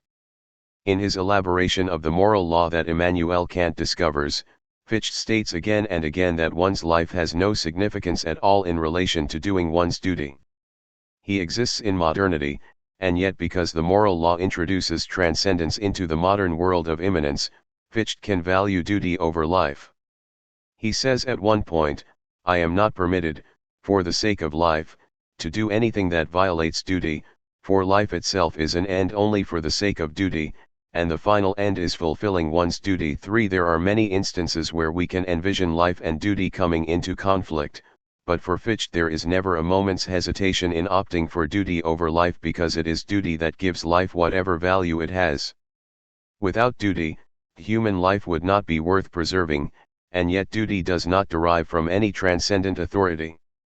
This conception of duty and its significance is apparent in the figure of Hamlet, who cannot 68. Chapter 3. Simply live out his life while neglecting his duty, nor accept duty directly from a figure of transcendent authority, his father, in this case. Hamlet conceives of his own form of transcendence within his world and sacrifices himself for this duty that he himself conceives. As Hamlet shows, transcendence continues to occur, but it no longer exists as a domain wholly separated from the finite world. In modernity, one must forge transcendence oneself without relying on any authority at all, which makes tragedy much rarer and much more difficult. The tragic hero encounters the finite world but adopts a transcendent position relative to this world. In this sense, tragedy is the chronicle of subjects' triumph over their finitude. Heroes often die at the end of a tragedy, but for the tragic heroes themselves, this death has no significance in relation to the infinite duty that they must perform. Tragedy shows us that subjects are capable of transcending their finitude, and the tragic hero's death provides the opportunity for exhibiting this transcendence. Both tragedy and comedy require transcendence. A comic character cannot simply be a character of pure finitude. But in the case of comedy, transcendence and finitude or excess and lack coincide, whereas tragedy depicts their absolute separation. What makes one comic rather than tragic is holding fast to finitude even at the moment of its transcendence. Unlike tragic heroes, comic characters don't completely disdain their finite being. The distinction between comedy and pathos operates in the other direction. Whereas tragedy takes place when a character completely abandons any investment in the realm of finitude while nonetheless continuing to exist within it, we experience pathos when someone becomes immersed in finitude without any transcendence. The pathetic figure is a figure of pure lack. Even if no subject can actually become a figure of pure lack and abandon its transcendence altogether, it is possible to view others through the lens of an unrelenting finitude. This is the perspective of pathos. A theory of comedy has to distinguish comedy from tragedy, but even more significantly, it must distinguish comedy from pathos, which is even closer to it than tragedy. Comedy and pathos seem to share almost exactly the same structure. The pathetic Martin Heidegger. Though we don't consider pathos a genre in the way that we do tragedy and comedy, it has the same status as an approach to figures in the world and in texts. Today, pathos has become the predominant mode of relat. 69. Tragedyanpathos. Ing to others. In a pathetic world, every being is finite and thus merits our care. We relate to others and ourselves as beings who can be damaged, not as beings capable of acts that can change the world. The vulnerability of the subject has become our chief concern, a concern that expresses itself philosophically in the 20th century. Philosophies of finitude, philosophies that rejected any recourse to transcendence or the infinite, marked the 20th century and continue to give voice to how we conceive others theoretically.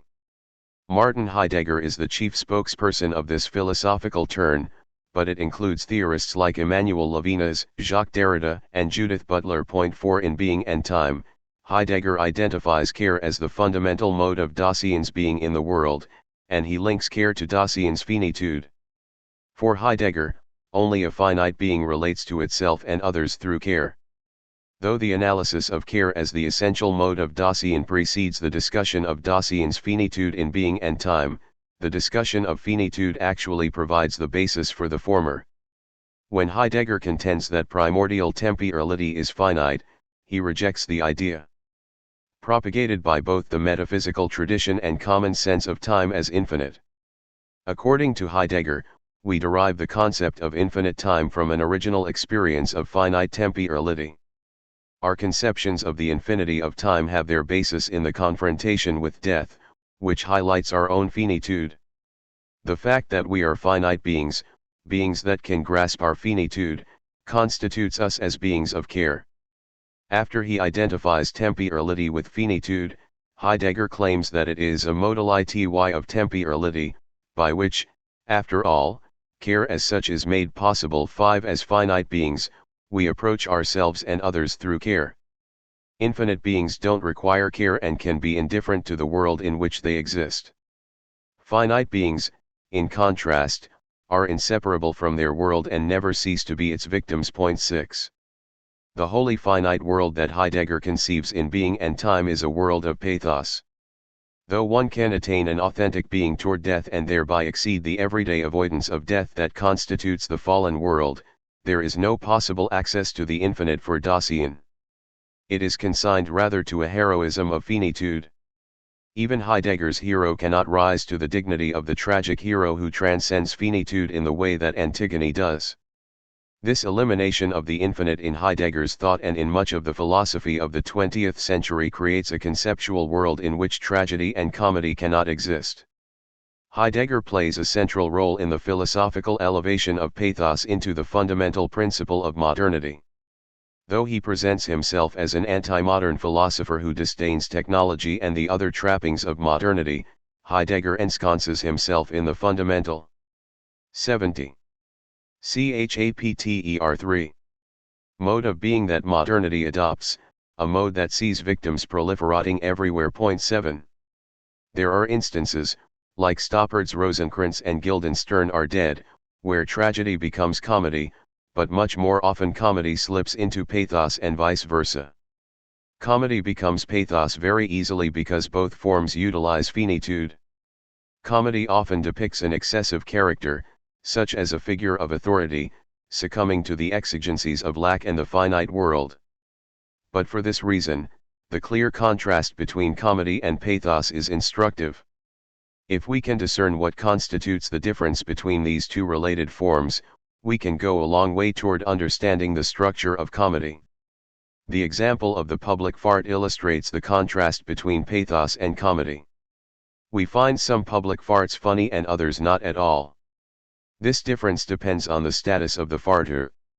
When students hear a well-dressed teacher fart in the class, it is comic. But if a homeless woman on the street farts as we walk by, few would find any humor in this. What is the difference?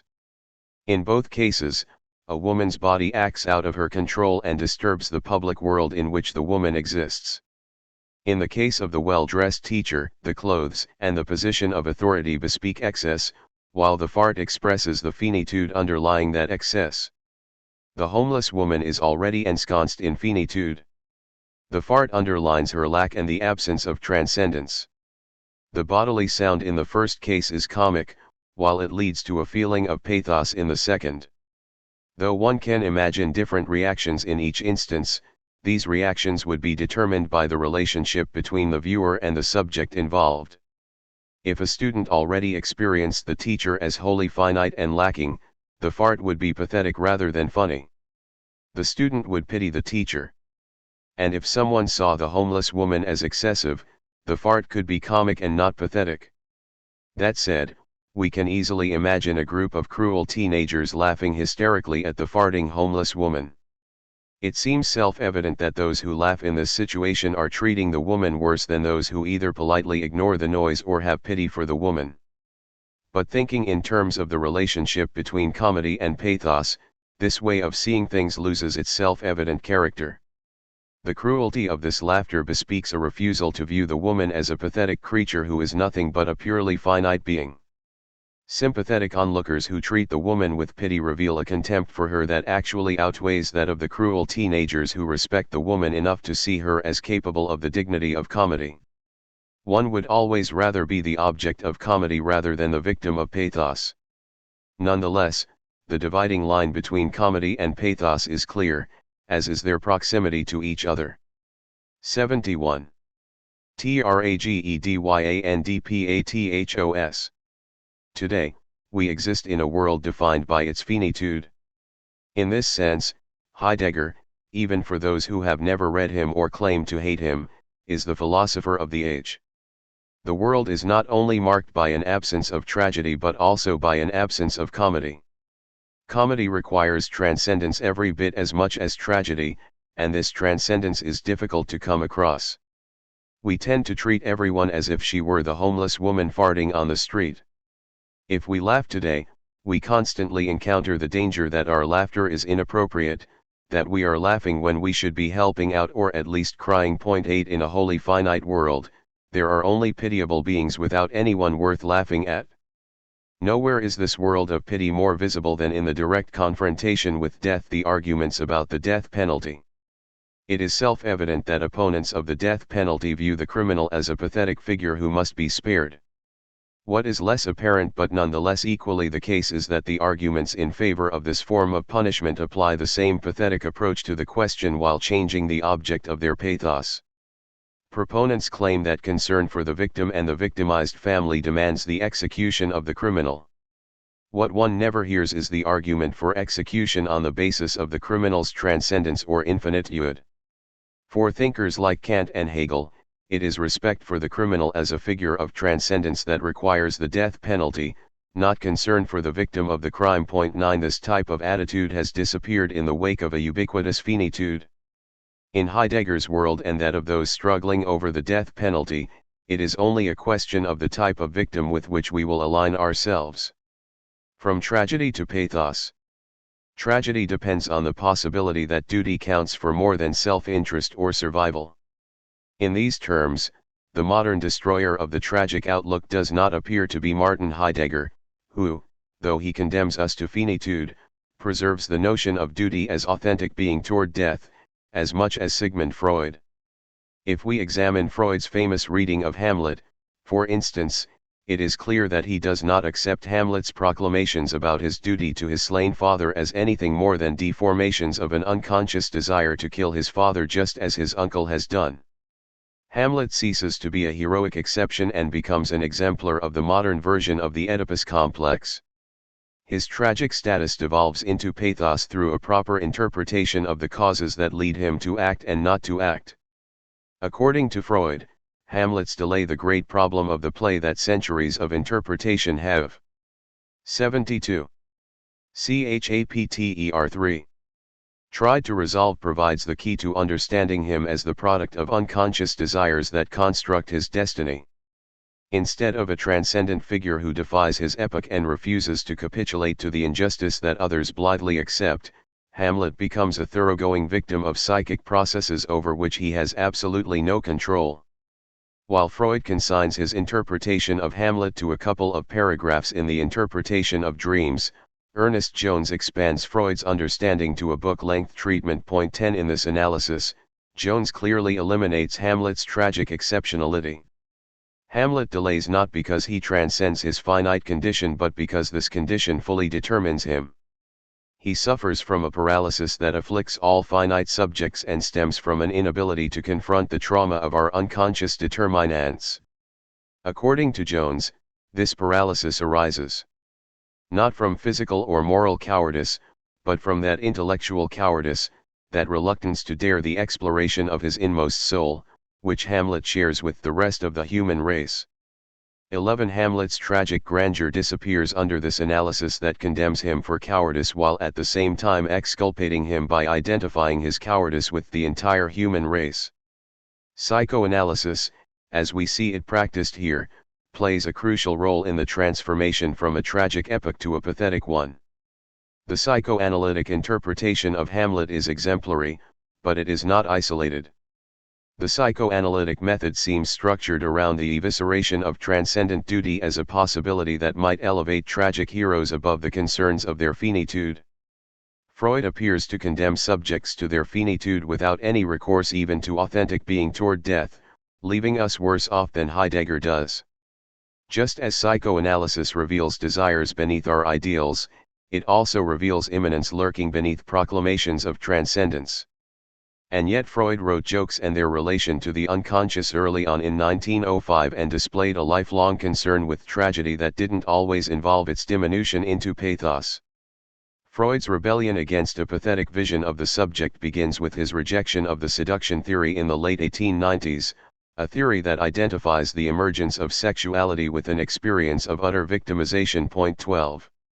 Sexuality in Freud's more mature thought does not simply function as an index of human finitude and animality, rather, its deformation of the subject indicates that the subject never fully belongs in the confines of its situation. If sexuality determines the subject, it does so by lifting the subject out of its finitude. Psychoanalysis is not a discipline that reduces the infinite to the finite but rather one that finds the infinite protruding out of the world of finitude. This is why psychoanalysis is only possible in modernity but never fits comfortably in the modern world. The 73. Tragedyanpathos. Modern world of finitude is populated, according to psychoanalysis, with infinite subjects who transcend this world without thereby ascending to the heavens. If we return to the joke about the man who will search for 5 minutes for his golf ball but not for the G-spot to provide pleasure for his sexual partner, we can see how psychoanalysis would make sense of the subject of this joke. The man transforms golf into a sublime pursuit while reducing sex to a mundane chore. For psychoanalysis, the infinitude of the subject lies in its sexual desire, but this desire has an infinite status due to its essential plasticity.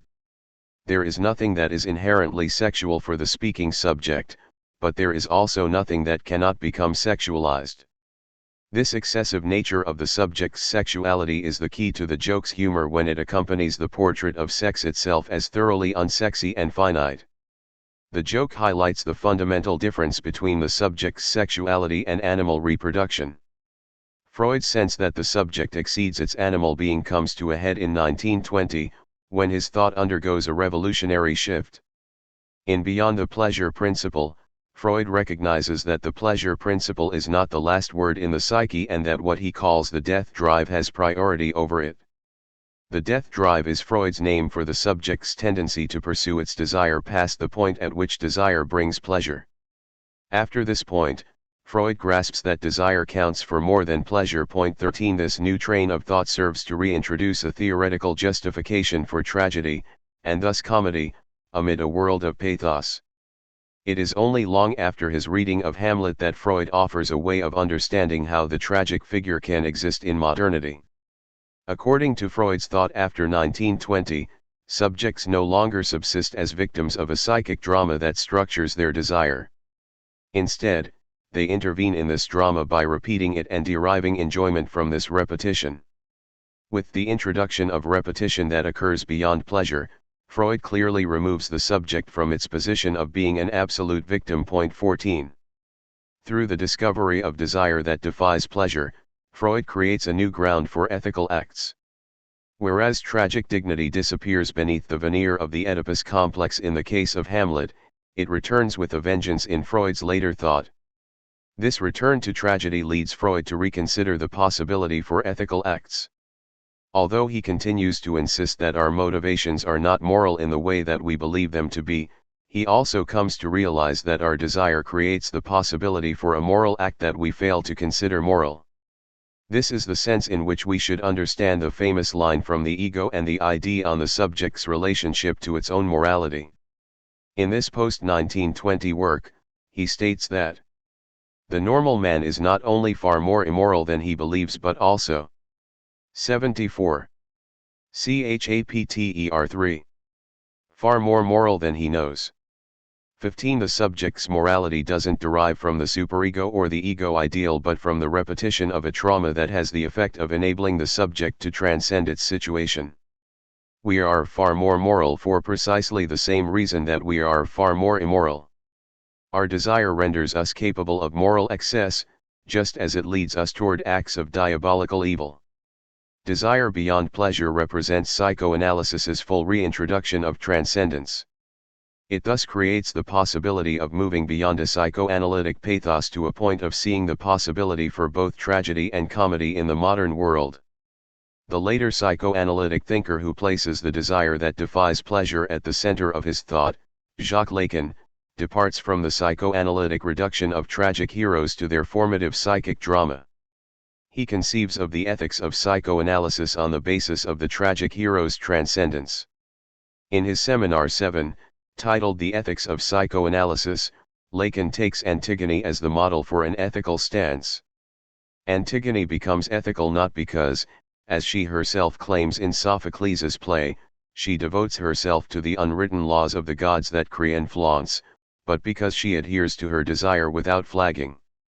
In her relationship to the repetition of her desire, Antigone separates herself from the other characters in the play who opt for the security of the symbolic law over the traumatic enjoyment of desire. Through the figure of Antigone, Lacan re-envisions the transcendence of finitude. Sophocles presents her as a character not bound by any concern for self-interest.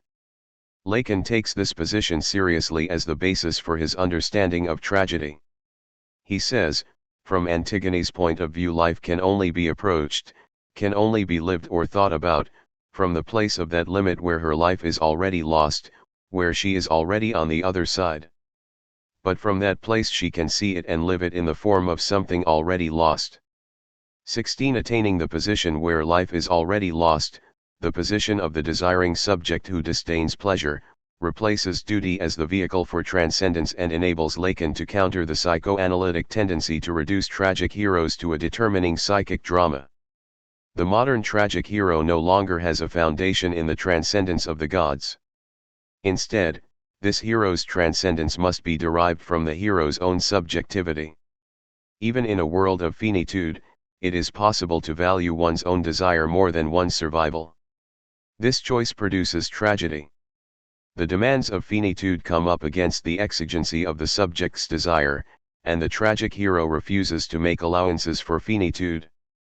But the psychic structure of desire beyond pleasure is not only the basis for tragedy. It also creates the possibility for comedy by introducing excess into a lacking subjectivity. No one laughs when Antigone finds herself left to die or when 75. Tragedyandpathos. Oedipus gouges out his eyes. These characters fail to elicit humor because they display a complete disdain for their bodily existence. They continue to exist within the finite realm, but their commitment to their desire leaves this realm without significance for them. In this way, they oppose themselves to people who will do anything, including betraying their friends or their deeply held values, in order to survive. The tragic hero and the pathetic character exist on opposite ends of the spectrum. But the comic brings these two positions together, uniting an infinite desire with the demands of finitude. The comic character finds a way to exist with the drive without falling into the total isolation that besets Antigone and Oedipus. Hamlet on the bar stool. If Hamlet is Shakespeare's greatest tragic character, Sir John Falstaff is his greatest comic creation. Falstaff's appearance in Henry IV Part I and Henry IV Part II marks the high point of Shakespeare's comedy, even though these are history plays and not comedies. 17 Falstaff and Hamlet share a devotion to their desire, which is why they transcend the level of pathos. What distinguishes them is not the object of their desire, justice for Hamlet and drinking for Falstaff, but Falstaff's embrace of his status as a lacking subject through his commitment to survival. One of the distinguishing traits of comic characters is their survivability. This survivability appears tied to indestructibility. Characters in a comedy can typically endure all sorts of would-be mortal wounds without actually dying. In this sense, Wile E. Coyote from the Road Runner cartoons is the exemplary comic character. Bombs blow up in his hands, he falls from hundreds of feet, and avalanches crush him. But none of these deadly circumstances proves fatal for him. He always lives to plot against the Road Runner again. Death is never serious for the comic character, and this creates the impression that comedy partakes of the infinite, that it allows for the transcendence of human finitude. But the case of Jack Falstaff radically calls into question this identification of the comic character with the transcendence of finitude. In contrast to a tragic hero like Hamlet or Hotspur in Henry IV Part I, Falstaff survives not by transcending his finitude but by his constant awareness of it, which contrasts him with the brave characters Prince Hal and Hotspur. After meeting death in battle with Prince Hal, Hotspur becomes, in Hal's words, food for worms. But Hotspur openly defies death and refuses to enslave himself to it through fear. Before the battle that ends with his 76. Chapter 3. Demise, he proclaims, "Come let us take a muster speedily / doomsday is near, die all, die merrily." 18 Hotspur's open embrace of death frightens his colleagues, and it indicates his status as the tragic hero of the play. Falstaff, on the other hand, disdains honor if it entails the risk of death. In the most famous speech that Falstaff gives, he expressly rejects the idea that anything is more important than survival. Toward the end of Henry IV Part I, Falstaff finds himself alone on the battlefield, where he begins to speculate about the death that surrounds him and the idea of honor that produces it. He says, "What is honor? A word. What is in that word honor? What is that honor? Air. A trim reckoning. Who hath it? He that died a Wednesday. Doth he feel it? No. Doth he hear it? No. 'Tis insensible then? Yea, to the dead. But will T not live with the living? No. Why? Detraction will not suffer it. Therefore I'll none of it, honor is a mere scutcheon. And so ends my confession. 19 Falstaff's speech rings true to contemporary listeners who recognize that the dead really do have no experience of honor whatsoever. Today, we see only folly in ideas like dying for the sake of honor. The idea of an honor killing arouses opprobrium from the modern subject. But if this mindset is victorious, it represents the end of tragedy. Tragedy depends on investing oneself in a principle that counts more than survival. Falstaff's sense of his own finitude makes such a step impossible for him. He thus demonstrates that the survival of the comic character has nothing to do with this character's infinitude or transcendence. The immersion in finitude and vigilance in the face of mortal threats would seem to create a sense of pathos around Falstaff. He avoids pathos, however, through the commitment to his desire beyond pleasure that he shares with Shakespeare's tragic heroes. 20 Unlike Hamlet, who pursues justice, Falstaff elevates thievery and drinking into a principle to which he dedicates his entire existence, a principle that he never betrays, even though fidelity to it requires betraying his friends. In an early scene from Henry IV Part 1, Falstaff defends his recourse to thievery. After Falstaff blames Prince Hal for his fall from sainthood into wickedness, Hal mockingly upbraids Falstaff for this turn to criminality. Falstaff responds by calling purse snatching his vocation. In Henry IV Part 2, he elevates drinking to the same status. Falstaff explains the principle that guides his existence and that he would communicate it to whatever sons he had. This principle contrasts with Hotspur's devotion to honor in Henry IV Part 1, but it is nonetheless a principle. Falstaff claims, "If I had 1,000 sons, the first humane principle I would teach them should be, to forswear thin potations and to addict themselves to sack." 21. What separates Falstaff from the tragic hero is not the nature of his principle thievery and drinking as opposed to honor and justice, but rather his ability to reconcile his principle with his own survival. 77. Tragedyanpathos. Falstaff's most politically charged moments of comedy take place when he enacts the rhetorical device of anti-metaboly, in which one repeats a statement but reverses the order of the terms. In a series of exchanges with the Lord Chief Justice, Falstaff inverts the official's statements, which has the effect of undermining the official's authority, and authority as such. The exchange concludes with the Chief Justice expressing his exasperation with Falstaff's lack of respect. "Well, God send the prince a better companion." Falstaff replies, "God send the companion a better prince." 22 With this reversal, Falstaff shows us that the transcendent figure of authority, Prince Hal, is actually a figure of lack, and that Falstaff himself, the one accused of debasing this authority, is the real figure of transcendence burdened by the prince's lack.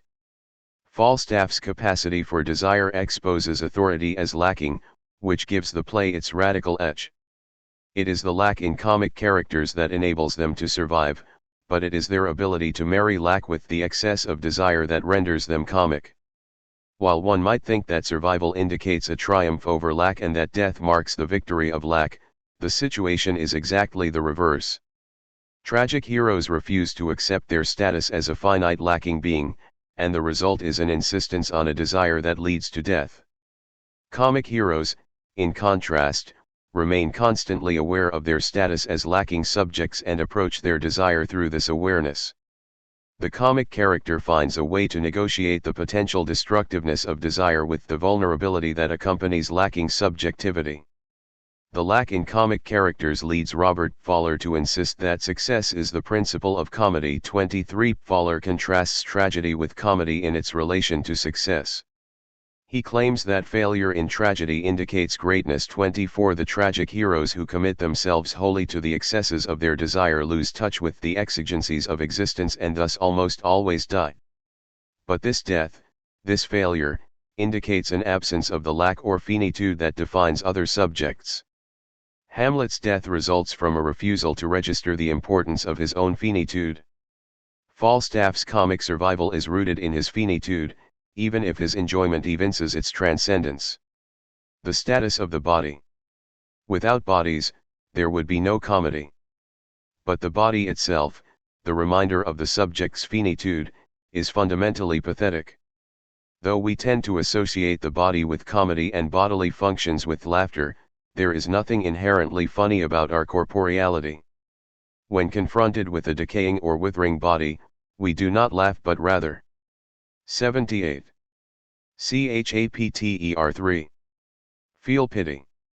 The difference between the pathetic body and the comic body stems from the subjectivity exhibited in the body. When there is no subject visible, the body is just pathetic. But when we recognize the subject acting through the body, the valence of bodily functions changes, and what would be pathetic becomes comic. Everyone can remember laughing at the public display of bodily functions, especially when they become evident where we don't expect to encounter them. The grotesque nature of the body can be a source of horror, but it is just as often a source of comedy. But what is important is whether or not the finitude of the body appears in conjunction with the subject's excess. Evidence of bodily functions reveals the lack of control that people have over their own bodies.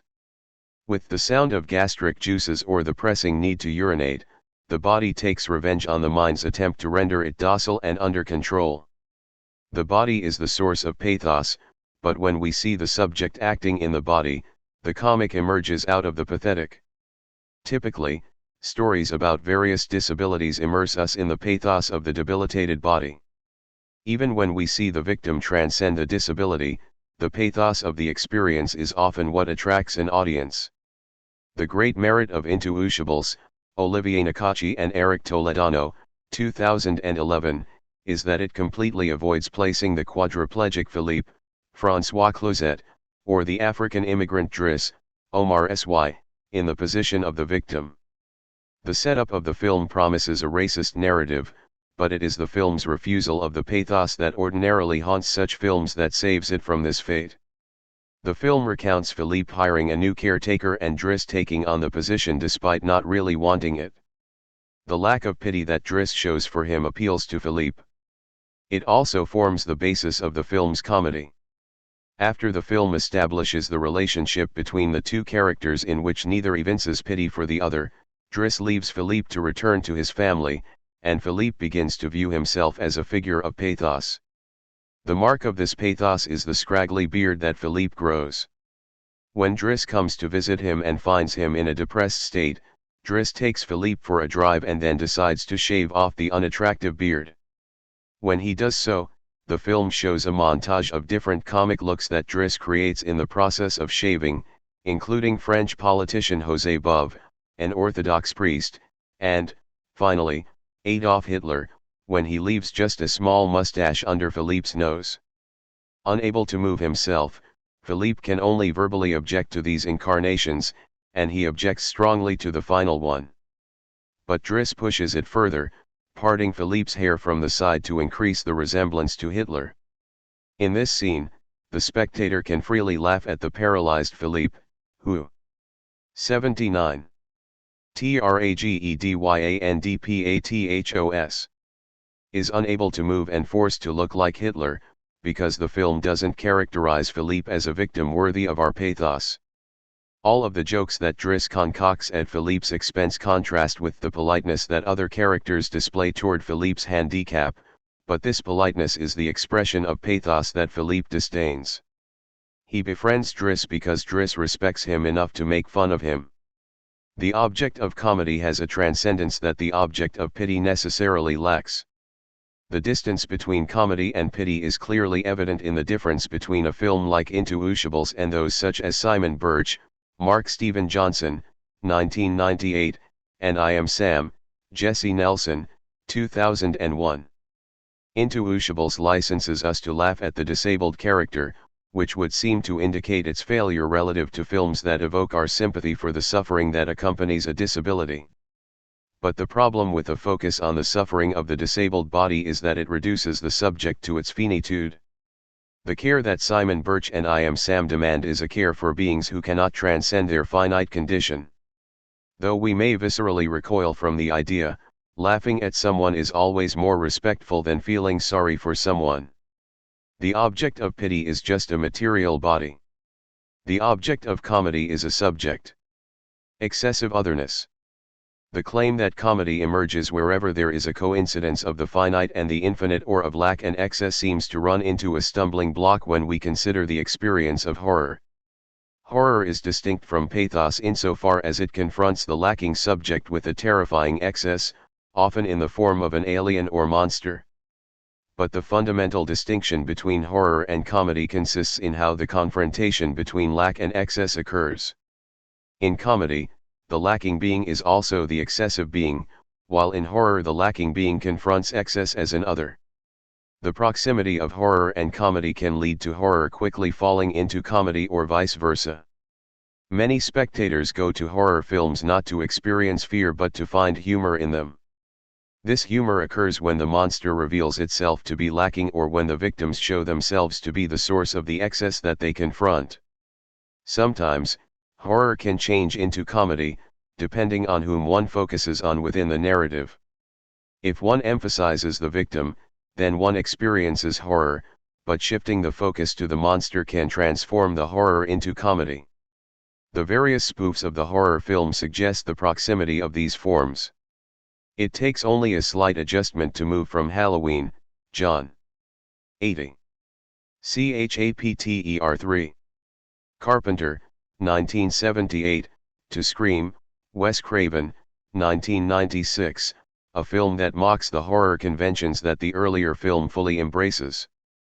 But any genre can lend itself to satire, as Blazing Saddles, Mel Brooks, 1974, shows with the Western and Airplane. Jim Abrahams, David Zucker, and Jerry Zucker, 1980, shows with the disaster film. The link between horror and comedy is structural in a way that the link between the Western or the disaster film and comedy is not. One satirizes the Western from the outside, while the satirical horror film requires only a slight shift of perspective. Horror becomes comedy when the work of art indicates that the lacking subject is responsible for the excess that the subject encounters. The victim becomes the killer's target by having sex, as is often the case in horror films. The comic horror film merely brings this connection to light, thereby making it evident that the lacking victim and the excessive punishment of this victim intersect in the victim's act. Even though premarital sex doesn't merit the death penalty, comedy illustrates the connection between these two events and eliminates the externality of the connection requisite in horror. Horror depends on lack and excess connecting externally rather than internally. Horror becomes comedy when the work reveals that the external is actually internal. This is clearly the case with David Lynch's Blue Velvet, 1986, where Frank Booth, Dennis Hopper, functions as a monstrous figure of horror at times and as a source of great comedy at other times. Frank becomes comic at those moments when we see his excesses functioning as the expression of a lack. This happens on multiple occasions when, for example, he proclaims his preference for low-quality beer over higher-quality brands. In response to the request for a Heineken, he states, "Heineken? Fuck that shit. Pabst Blue Ribbon." Frank's excessive embrace of the inferior beer is inherently comic, and it mirrors his sexual performance. Throughout Blue Velvet, Frank Booth is a frightening villain. He threatens Jeffrey Beaumont, Kyle MacLachlan, and Dorothy Valens, Isabella Rossellini, on multiple occasions. But the proximity between horror and comedy becomes fully evident in one of the film's most troubling scenes. Frank comes to Dorothy's apartment to sexually assault her, and he does so. But the assault straddles the line between horror and comedy.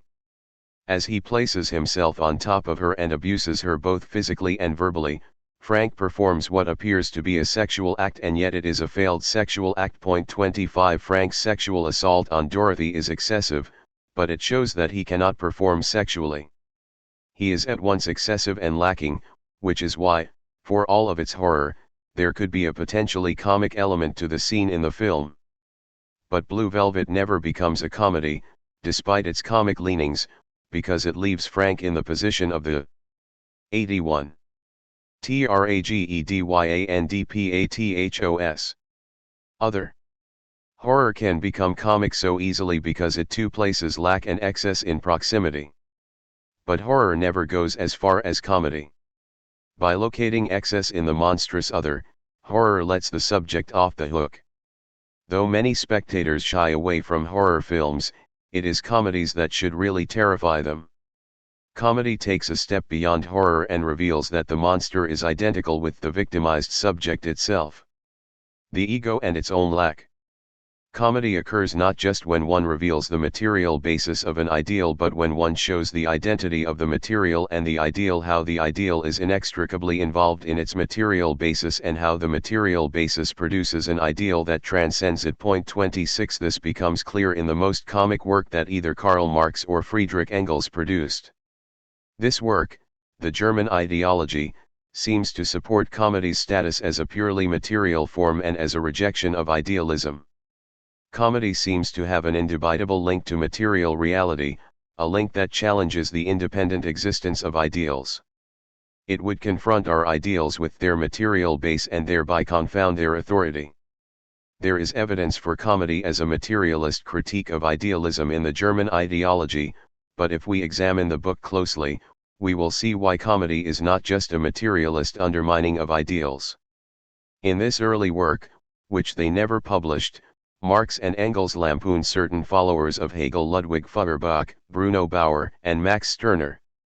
The first section, devoted to the materialist Feuerbach, is the most serious and most widely cited. Here Marx and Engels offer their definition of ideology as a camera obscura and provide an early version of historical materialism. Point 27. They give some of their most celebrated formulations of their project, such as, it is not consciousness that determines life, but life that determines consciousness. 28. In the Feuerbach section of the German Ideology, Marx and Engels embark on a serious explanation of how historical materialism differs from Feuerbach's materialism and how it constitutes an original contribution to philosophical and political thought. Though the critique of Feuerbach is pointed, it lacks the comedy that appears in the brief discussion of Bruno Bauer and the lengthy attack on Max Stirner.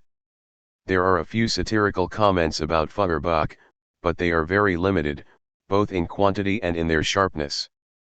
Though Feuerbach's philosophy may be crucially mistaken, he is nonetheless a fellow materialist, and thus the critique of him will be serious rather than comic.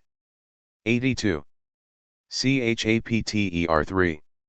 In the subsequent sections, however, the tone of the book undergoes a complete reversal.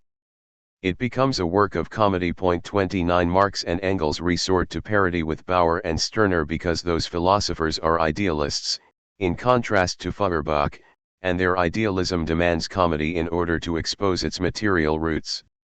In the discussion of Stirner, the comic assault reaches its apogee. Marx and Engels refer to Stirner in the title of the chapter as Saint Max and then use a variety of satirical appellations to describe him.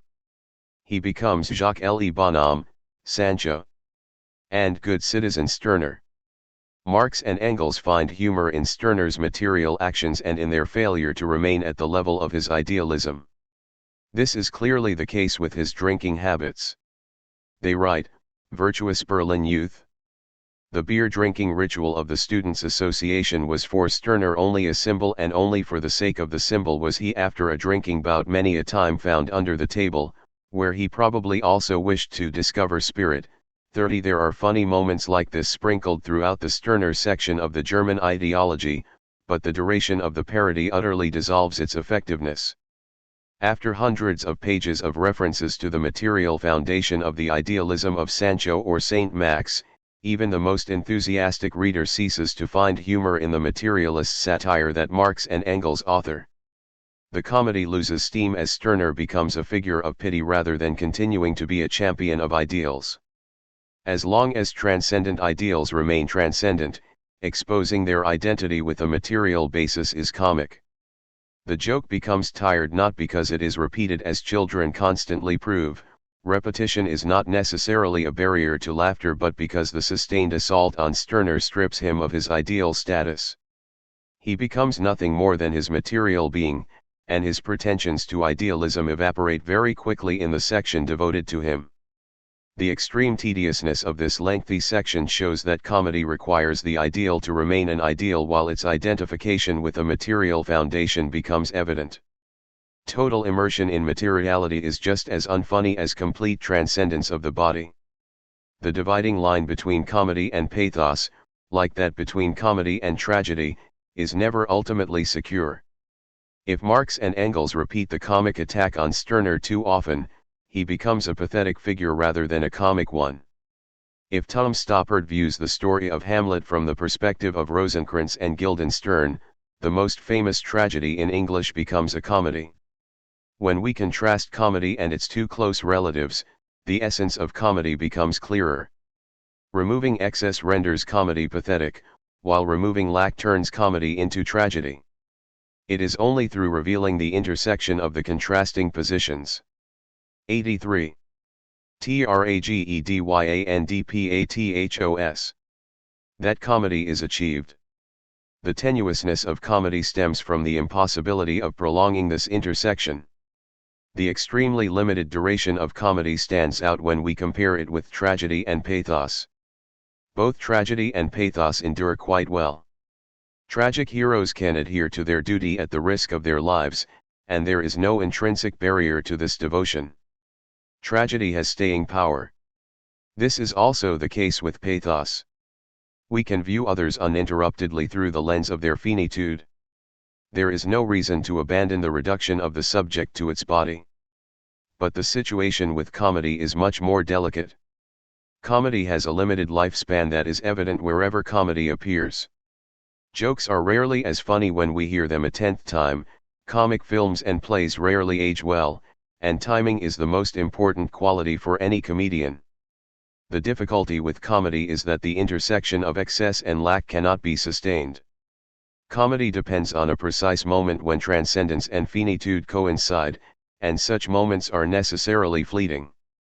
The fleeting quality of comedy seems to render it antithetical to philosophy, which attempts to construct a durable conception of our existence or of being itself. Comedy resists philosophizing. And yet, comedy is speculative in its structure.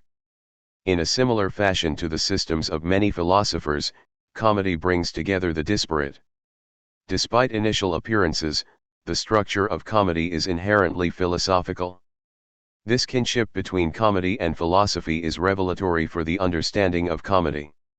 Thus, a look at the comedy of philosophy sheds light on the philosophy of comedy.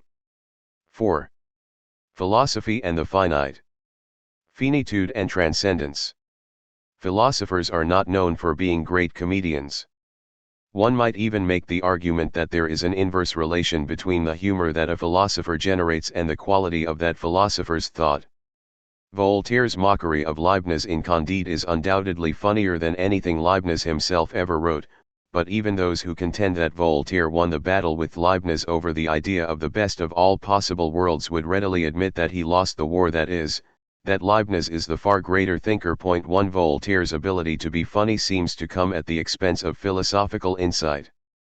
His Candide pales in comparison with Leibniz's discourse on metaphysics or monadology in terms of philosophical worth. If one had a team of philosophers, no one would trade Leibniz straight up for Voltaire. This is just one example of how philosophical originality does not readily translate into comic ability. One can be a great philosopher without ever successfully telling a joke or even laughing at one. And yet there is actually a link between the act of philosophizing and comedy. Both the philosopher and the comedian call the social order as it is into question. Both figures remove themselves from productive activities in society and receive compensation, in the form of salaries, book sales, ticket purchases, and so on, for their critical reflections on how their society reproduces itself. Though philosophers tend to educate while comedians entertain, their non-productivity and their critical eye place them in proximity, away from other social positions. One would thus expect more overlap between the two, but philosophers generally avoid too much humor in order to remain respectable philosophers. Comedians, for their part, rarely write philosophical treatises. Even though they are performing a related operation, they are performing it differently. The comedian must please a large portion of society in order to keep working, while the philosopher can philosophize while alienating almost everyone. Philosophers tend not to be funny because they don't have to be, but comedians are often philosophical because comedy itself leads them in this direction. 85. 86. Chapter 4. Comedy is a form of philosophy. We often turn to comedy for philosophical insight into existential questions that have no clear solution. Of course, not everyone who tells a joke or laughs at a comic scene is a philosopher, but comedy articulates its own ontology through its act of bringing together lack and excess. This becomes evident when we think of lack and excess as the categories of finitude and transcendence. Finite beings are lacking, while transcendent beings, at least in relation to the finite world, are excessive. Animals are finite, the gods are transcendent. But the speaking subject is both finite and transcendent. It is a finite being that transcends itself through its emergence as a subject. The subject doesn't become a god, but it does find a way to transcend its finitude and experience the infinite. The subject is capable of comedy because its structure unites an essential finitude with a capacity for the infinite. Philosophy's relationship to comedy can't tell us which philosopher to believe. The funniest philosopher isn't necessarily the one that is the most convincing. But a certain kind of philosophy, a philosophy that posits the possibility of the intersection between finitude and the infinite, is conducive to comedy. Though there are philosophers whose comedy is just a personal proclivity that doesn't have theoretical relevance, most often comedy in philosophy does signify. By examining which philosophers bring together the finite and infinite in their thought, we should not only see which philosophers are funny but also uncover the philosophical insight that comedy offers into the possible relationship between the finite and the infinite. That said, most philosophers don't deal with this relationship at all. Instead, they focus on one side of the divide or the other. Historically, philosophy occupies itself with transcendence. The ideal forms of Plato, the final causes of Aristotle, and the one of Plotinus are all modes of transcendence that manifest themselves in pre-modern philosophy. Though their conceptions may differ widely, each of these thinkers aims at conceiving transcendence. This lack of concern for finitude leaves them completely incapable of a comic philosophy. Though Plato's Socrates uses irony to make his philosophical arguments, he is not a comic ironist. It is only when Aristophanes gets a hold of him that Socrates becomes funny. The works of Plato, Aristotle, and Plotinus are more or less free from jokes, which is indicative of their commitment to the realm of transcendence. In their wake, medieval Arab and scholastic philosophy focuses even more doggedly on transcendence as it foregrounds theological questions to the exclusion of terrestrial ones, and these philosophers evince even less of a tendency toward comedy than their classical forebears. The beginning of modern philosophy doesn't fundamentally call this. 87. Philosophyanddefinite. Concern with transcendence into question. Even though René Descartes takes the finite doubting subject as his starting point, he ends up affirming the unqualified priority of transcendence. For the early modern thinkers, finitude is a pathway to transcendence or the infinite, a refusal of the shortcut that the scholastics take but not a rejection of their ultimate aim. Philosophy remains committed to theorizing transcendence. As a result, it remains unfunny. But with the rise of empiricism, the finite takes revenge on transcendence in philosophy. After Thomas Hobbes and John Locke proclaim that the senses are the only avenue for knowing, David Hume asserts that transcendence, even in the form of the immutable law of causality, does not exist except as an illusory representation in thought. For Hume, there is only finite custom rather than transcendent law. Though we misinterpret our customs as laws, point to the rejection of transcendence leaves philosophy just as bereft of comedy as the indifference to finitude. But Hume's insistence on finitude and his specific challenge to transcendence set the stage for the attempt to think the finite together with transcendence that would occur in German idealism and that would reach its high point with Hegel's philosophy, a philosophy that envisions a speculative identity between finitude and the infinite.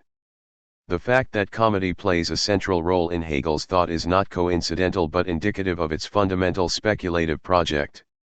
German idealism is not just a philosophical high point. It also marks the emergence of a genuinely comedic philosophy, a philosophy that shares the structure of comedy. Prior to Hegel, it is Immanuel Kant who first unites Hume's insistence on finitude with philosophy's traditional concern for transcendence. Kant famously credits Hume for stimulating his turn away from a dogmatic focus on transcendence to the exclusion of the finite world. In his Prolegomena to any future metaphysics, Kant states, "I freely admit that the remembrance of David Hume was the very thing that many years ago first interrupted my dogmatic slumber and gave a completely different direction to my researches in the field of speculative philosophy." 3. Kant is the first modern philosopher to theorize both transcendence and the finite equally, a coupling that marks the philosophical basis for comedy.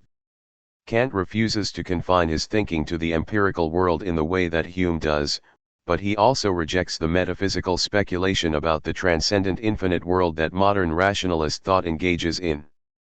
By incorporating both transcendence and finitude into his philosophy, Kant creates an opening for comedy in philosophy.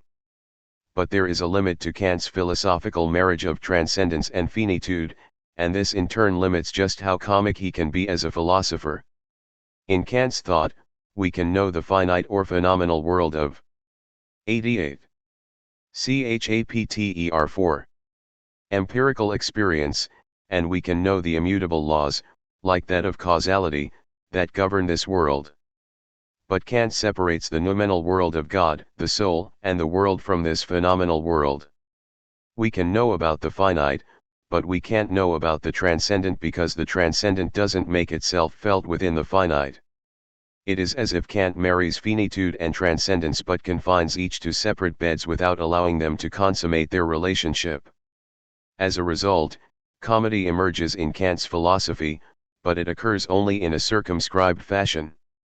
Jocular moments are possible because Kant theorizes the coexistence of transcendence with finitude, but their constitutive separation limits Kant's ability to integrate comedy into his thought. Despite his, largely false, reputation as the most punctual and orderly philosopher who ever lived, Kant does evince comic aptitude on occasion. It appears briefly in the Critique of the Power of Judgment, for instance. As he discusses laughter as a counterweight to the many burdens of life, Kant relates a few jokes. 4 Though the jokes are not altogether successful, they nonetheless show a comic leaning within Kant's philosophy.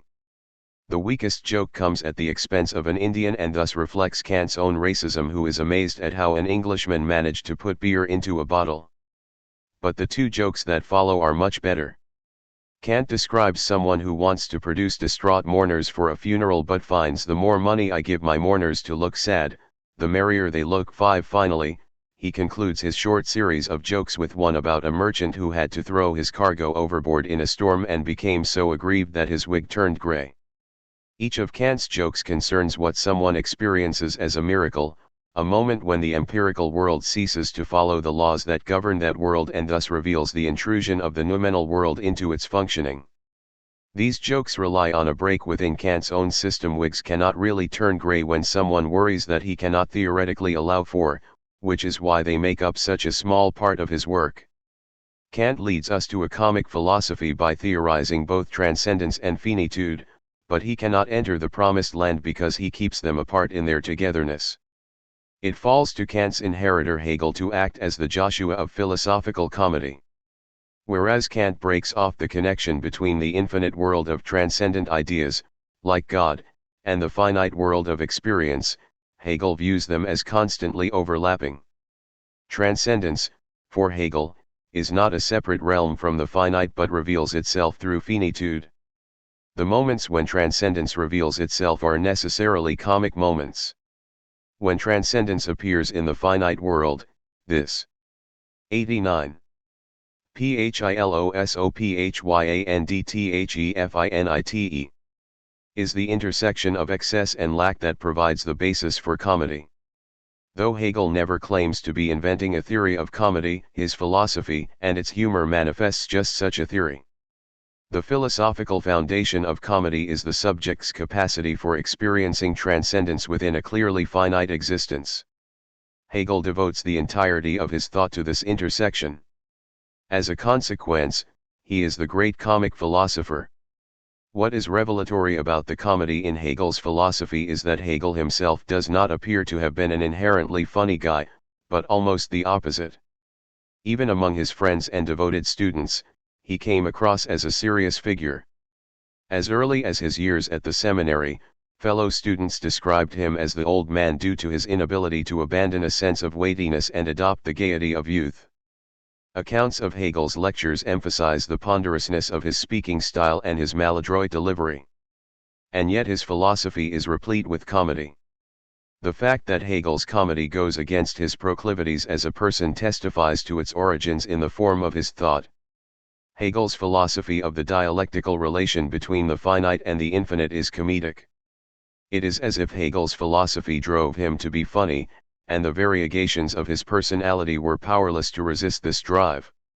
After Hegel, however, the philosophical focus on the intersection between transcendence and finitude largely disappears. Modern philosophy becomes devoted to the project of conceiving the finite without the baggage of transcendence. As a result, philosophy becomes less comic.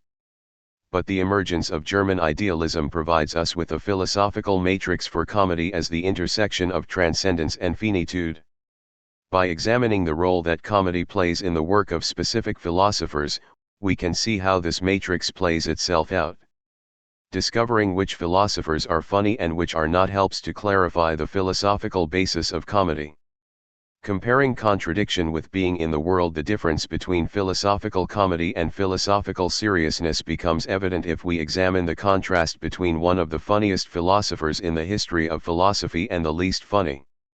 That is, the contrast between Hegel and Martin Heidegger.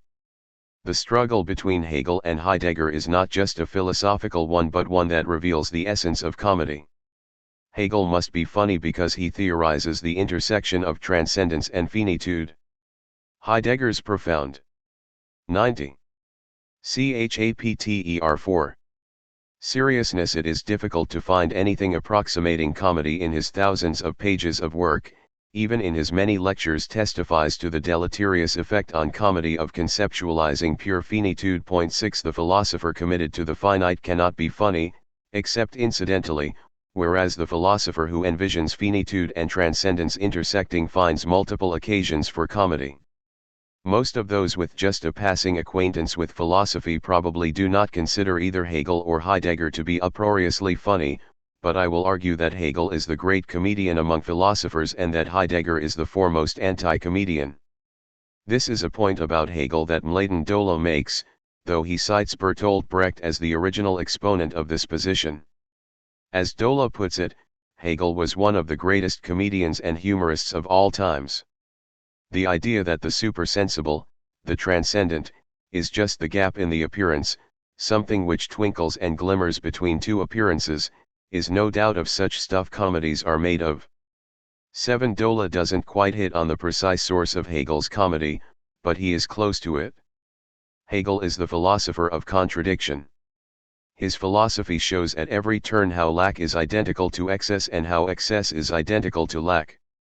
For Hegel, transcendence exists but depends on finitude. The overlapping of finitude and transcendence spurs the dialectical movement that defines Hegel's thought.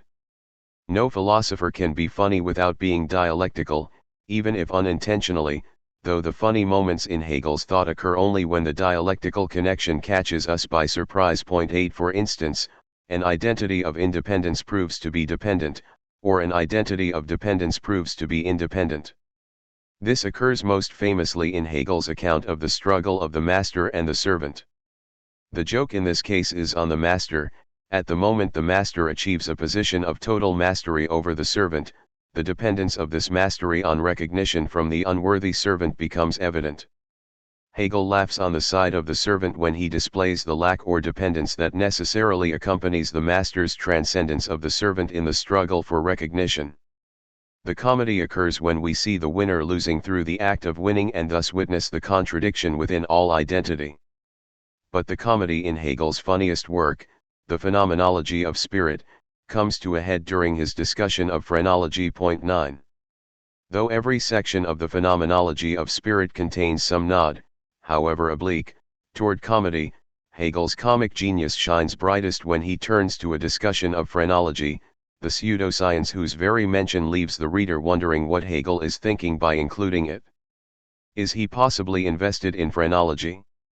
Could 91. PhilosophyanDTHEFINITE. Hegel possibly think that phrenology is worthy of a serious philosophical analysis? He does, but he also sees in it the opportunity for a comic interlude. It is tempting to believe that Hegel included it just for the comic opportunities that it provides. While he acts out the argument of the phrenologist, Hegel imagines telling subjects that their essential reality is just their skull bone. This is the phrenologist's philosophical position, which has the merit of capturing the dependence of subject on its material substratum. This is why the inclusion of phrenology in the phenomenology is not simply a comic diversion, as we might assume, but serves a genuine philosophical function. Nonetheless, when Hegel considers how one might refute the phrenologist's claim that the skull bone constitutes the essence of subjectivity, his comic proclivities erupt. His rebuttal is not a counterargument or dialectical unmasking, like we see in many other sections of the book. Instead, Hegel claims, the retort here would, strictly speaking, have to go the length of beating in the skull of anyone making such a judgment, in order to demonstrate in a manner just as palpable as his wisdom, that for a man, a bone is nothing in itself, much less his true reality. 10. The phrenologist identifies the subject's transcendence, its spirit, with its natural finitude. In this way, phrenology denies the possibility of transcendence. The subject of phrenology exists in a purely finite world. In order to make clear the error, Hegel sees, one must make evident that spirit genuinely exceeds this natural reality. Doing so would require smashing the skull of the phrenologist. At the moment of receiving the skull fracture, the pummeled phrenologist would recognize that spirit is not simply its material substratum and that the damage to the skull pales in comparison with the possible loss of the thinking spirit. One fears a cracked skull only insofar as it houses the spirit that transcends it, not insofar as the skull is spirit. Hegel's imagined response to the phrenologist is one of the great comic moments in the history of philosophy. Part of the comedy derives from the target. The phrenologist often uses pseudoscience to justify intellectual superiority, usually seeing this superiority in racist terms. But Hegel sees that phrenologists don't really believe the philosophy that they advance. There is a point of lack in the phrenologist's argument, which is the investment in spirit despite the purported reduction of spirit to its skull bone. Hegel's comedy comes from the excessive response to the precise point of lack in the phrenologist's argument. By advocating that one smash in the heads of phrenologists rather than argue with them, Hegel clearly exaggerates the proper reaction, but he calls for the reaction that phrenologists themselves clearly precipitate by holding the position that they hold. As far as we know, Hegel never crushed the skull. 92. Chapter 4. Of a phrenologist interlocutor. But this exaggeration is not just funny in itself. It becomes funny as a response to lack, when its excess coincides with the lack in the opposing position. At the conclusion of his discussion, Hegel points out that phrenology accurately conceives the contradiction of being itself or the conjunction of the high and the low. This provides another opportunity for him to continue his comedy, though this time it doesn't occur at the expense of phrenology but by taking up the truth of this position. Hegel finds an instance of the conjunction between the high and low in the genital organ, which serves for both reproduction and urination. He notes, nature naively combines the organ of its highest fulfillment, the organ of generation, with the organ of urination. 11. The fact that Hegel would bring up the philosophical value of urination is itself comic because it brings together speculative thought with the demands of finite existence. But the way that Hegel discusses urination further ensconces it in the comic realm. The idea of the high and the low coming together in genitalia is comic because it shows how excess emerges out of lack in the very structure of our being. Human sexuality is excessive. It is not simply part of the reproduction of life, but it is situated with the organ of lack. Sexuality is the basis of a transcendent enjoyment, but it depends on the organ that clearly ties us to the finite world. Though the Phenomenology is Hegel's most comic book, there are moments of humor strewn throughout all of his works, especially when he discusses other philosophers. In the second volume of his History of Philosophy, Hegel notes the absence of writings that have survived from the originators of Stoicism. This is especially true in the case of Chrysippus, one of Stoicism's founding figures. Hegel points out that we have access only to fragments of his thought. While explaining this, he claims, while it is to be regretted that some of his best works have not come down to us, it is, perhaps, a good thing that not all have been preserved. If we had to choose between having all or none, the decision would be a hard one. 12 Hegel mocks the tedium of the arguments for Stoicism through this comic evaluation. Though Hegel also attacks Stoicism through argumentation, one of his principal methods of critique is comedy. He employs this same method for one of his other primary antagonists, Isaac Newton. Despite Newton's acclaim in the history of mathematics and science, Hegel never misses an opportunity to undermine his accomplishments. In The Science of Logic and in the third volume of the Encyclopedia, he claims that Newton receives credit for discoveries in physics that should rightly have been bestowed on Kepler. He also gives Leibniz full credit as a co. 93. PhilosophyanDTHEFINITE. Founder of calculus, and attacks Newton for withholding this credit and slandering Leibniz. For Hegel, Newton embodies the overrated thinker, the thinker who gains popular esteem while stealing the credit for the greater accomplishments of others. Each attack on Newton has a touch of comedy to it, but the comic barbs reach their most biting in the History of Philosophy. In the third volume of this work, he compares Newton with an English country bumpkin. Hegel writes, Newton is so complete a barbarian as regards his conceptions that his case is like that of another of his countrymen who was surprised and rejoiced to learn that he had talked prose all his life, not having had any idea that he was so accomplished. 13 For Hegel, Newton serves as comic fodder because he esteems himself above the common rung of thinkers for discoveries that have already been made or that don't require extraordinary intellectual power. While he gives credit to Newton, Hegel cannot help but find comedy in the intersection of excess praise and lack of accomplishment equal to this praise that he finds in Newton. Hegel sustains his comic spirit throughout his intellectual career and even, purportedly, to the end of his life. On his deathbed, Hegel is said to have told those around him, "Only one man has understood me. And even he did not understand me."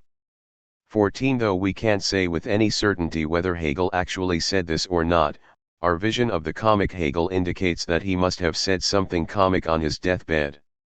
This statement bespeaks the contradictory logic of speculative identity and, at the same time, reveals the inherent humor in this philosophical position. Though it can be difficult to sustain comedy to the end without drifting into pathos, Hegel accomplishes this. His final words show the coincidence of possibility and impossibility, of his own finitude and the infinitude reached by thought. Christ as comedian. Hegel's comedy stems from his philosophical allegiance to the structure of Christianity. Though most don't consider Hegel as an orthodox Christian philosopher, he is the thinker who integrates the event of Christianity in its full radically into the foundation of his thought. The dialectic does not come from Christianity, but Christianity gives the dialectic the form that it takes on in Hegel's thought. The self-division of being produces our finite subjectivity, or the infinite God the Father does not remain aloof but manifests himself in the finite world as Christ. This movement. 94. Chapter 4. Is the movement of the modern dialectic. Hegel's status as a dialectician is inseparable from his unique insight into the philosophical character of the Christian event. Hegel is funny because Christianity, despite the absence of comic priests, is a philosophically comic religion. It emerges through the unity of the infinite and the finite, and it is this insistence on the infinite becoming finite that renders Christ a ridiculous figure. His ridiculousness is inextricable from his status as the transcendent made lacking. The absolute seriousness of so many Christians about the faith is often an attempt to protect themselves against its comedy. In reality, proper Christians should spend much of their time laughing at Christ if they want to avoid blasphemy. This is Hegel's great insight, one that he shares with the filmmaker Luis Buñuel. Though neither the apostles nor the priests are known for their sense of humor, they are the guardians of a religion based on the most comic event in human history, the incarnation of God in human form and his subsequent death on the cross. According to the published reports, Christ didn't joke during his ministry or while he was on the cross, but his entire earthly existence bespeaks comedy, because comedy occurs when the transcendent appears in the finite. The inaugural act of Christianity marks the most profound intersection of the infinite with the finite. At the moment of the incarnation, God abandons the transcendent world beyond the earthly realm and fully embodies the figure of Christ. When Christ dies on the cross, God, as an infinite being incapable of death, also dies. This contradiction is the basis of comedy and is exclusive to Christianity. The result of this structure is that Christianity is a comic religion. Though Christians aren't regularly laughing at worship, if they thought about what they believed, they would be. Most Christians avoid contemplating the comedy of the Christian story by simply banishing any thoughts of Christ as a human being. They would find it blasphemous to discuss Christ's engaging in typical human activities, even those that we don't consider vulgar. The idea of Christ imagining sex and marriage proved so offensive to Christians that it occasioned massive protests against Martin Scorsese's The Last Temptation of Christ, 1988. Though Scorsese showed Christ rejecting this possibility, even depicting Christ contemplating sexual activity threatened the faith of many believers. But one need not go this far to disrupt the refusal to grant Christ the humanity that the Christian religion itself accords him. This is what Hegel insists on. As Jean Wall puts it in his remarkable little book on Hegel entitled Le Malheur de la Conscience dans la Philosophie de Hegel, at the same time that the immutable takes form in Christianity, it also ceases. 95. Philosophyandthefinite. To be properly speaking the immutable. Such is the outcome of the phenomenology in its entirety. 15. In contrast to Hegel, the faithful Christian pictures Christ walking slowly while surrounded by eager listeners who witness his preaching and miracles. Any other activities humanize him and violate his image as the incarnation of God. But if Christ is really God made flesh, he must engage in other ordinary human activities.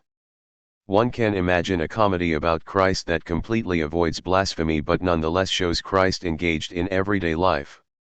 We might see him working hard to cut down a tree, throwing up due to a stomach virus, finding his clothing soaked when caught in a sudden rainstorm, or even, and this would be the most controversial moment, squatting in the woods to defecate and wiping himself with some stray leaves. Such a scene would upset most Christians because they fail to recognize the comedy inherent in a divine being becoming finite. We should be able to imagine Christ in the most extreme human activities. This follows directly from the Christian idea that God becomes fully human while retaining divinity in the figure of Christ. Luis Buñuel does not go so far as to show Christ vomiting or defecating in La Voie Lactée, The Milky Way, 1974, but the film does include brief interludes in which Christ is engaged in human activities. These interludes reveal the comic structure of Christianity in a fully Hegelian way. The comedy in this film does not depend on blasphemy, as do the infamous Danish cartoons depicting Muhammad, but instead follows from doctrinaire Christianity. Buñuel concludes the film with a note proclaiming, accurately, that all of the citations from Christ come from actual scripture, which is undoubtedly why a friend of Buñuel who saw the film contended that the Vatican had probably financed it. Buñuel does explore blasphemy in what is probably his masterpiece, Le Fantôme de la Liberté, The Phantom of Liberty, 1974, when he depicts, in the beginning of the film, a soldier sacking a cathedral and eating the host because he feels hungry. But this type of overt blasphemy has no place in La Voie lactée. It is funny because it takes Christianity literally by showing Christ involved in actual human activities. La Voie lactée recounts the pilgrimage of two drifters, Pierre, Paul Franca, and Jean, Laurent Tersif, who are traveling from France to Santiago de Compostela to see the remains of Saint James. The principal joke of the film is that they travel far to view Saint James only to discover that his remains are no longer there and it isn't clear where they are.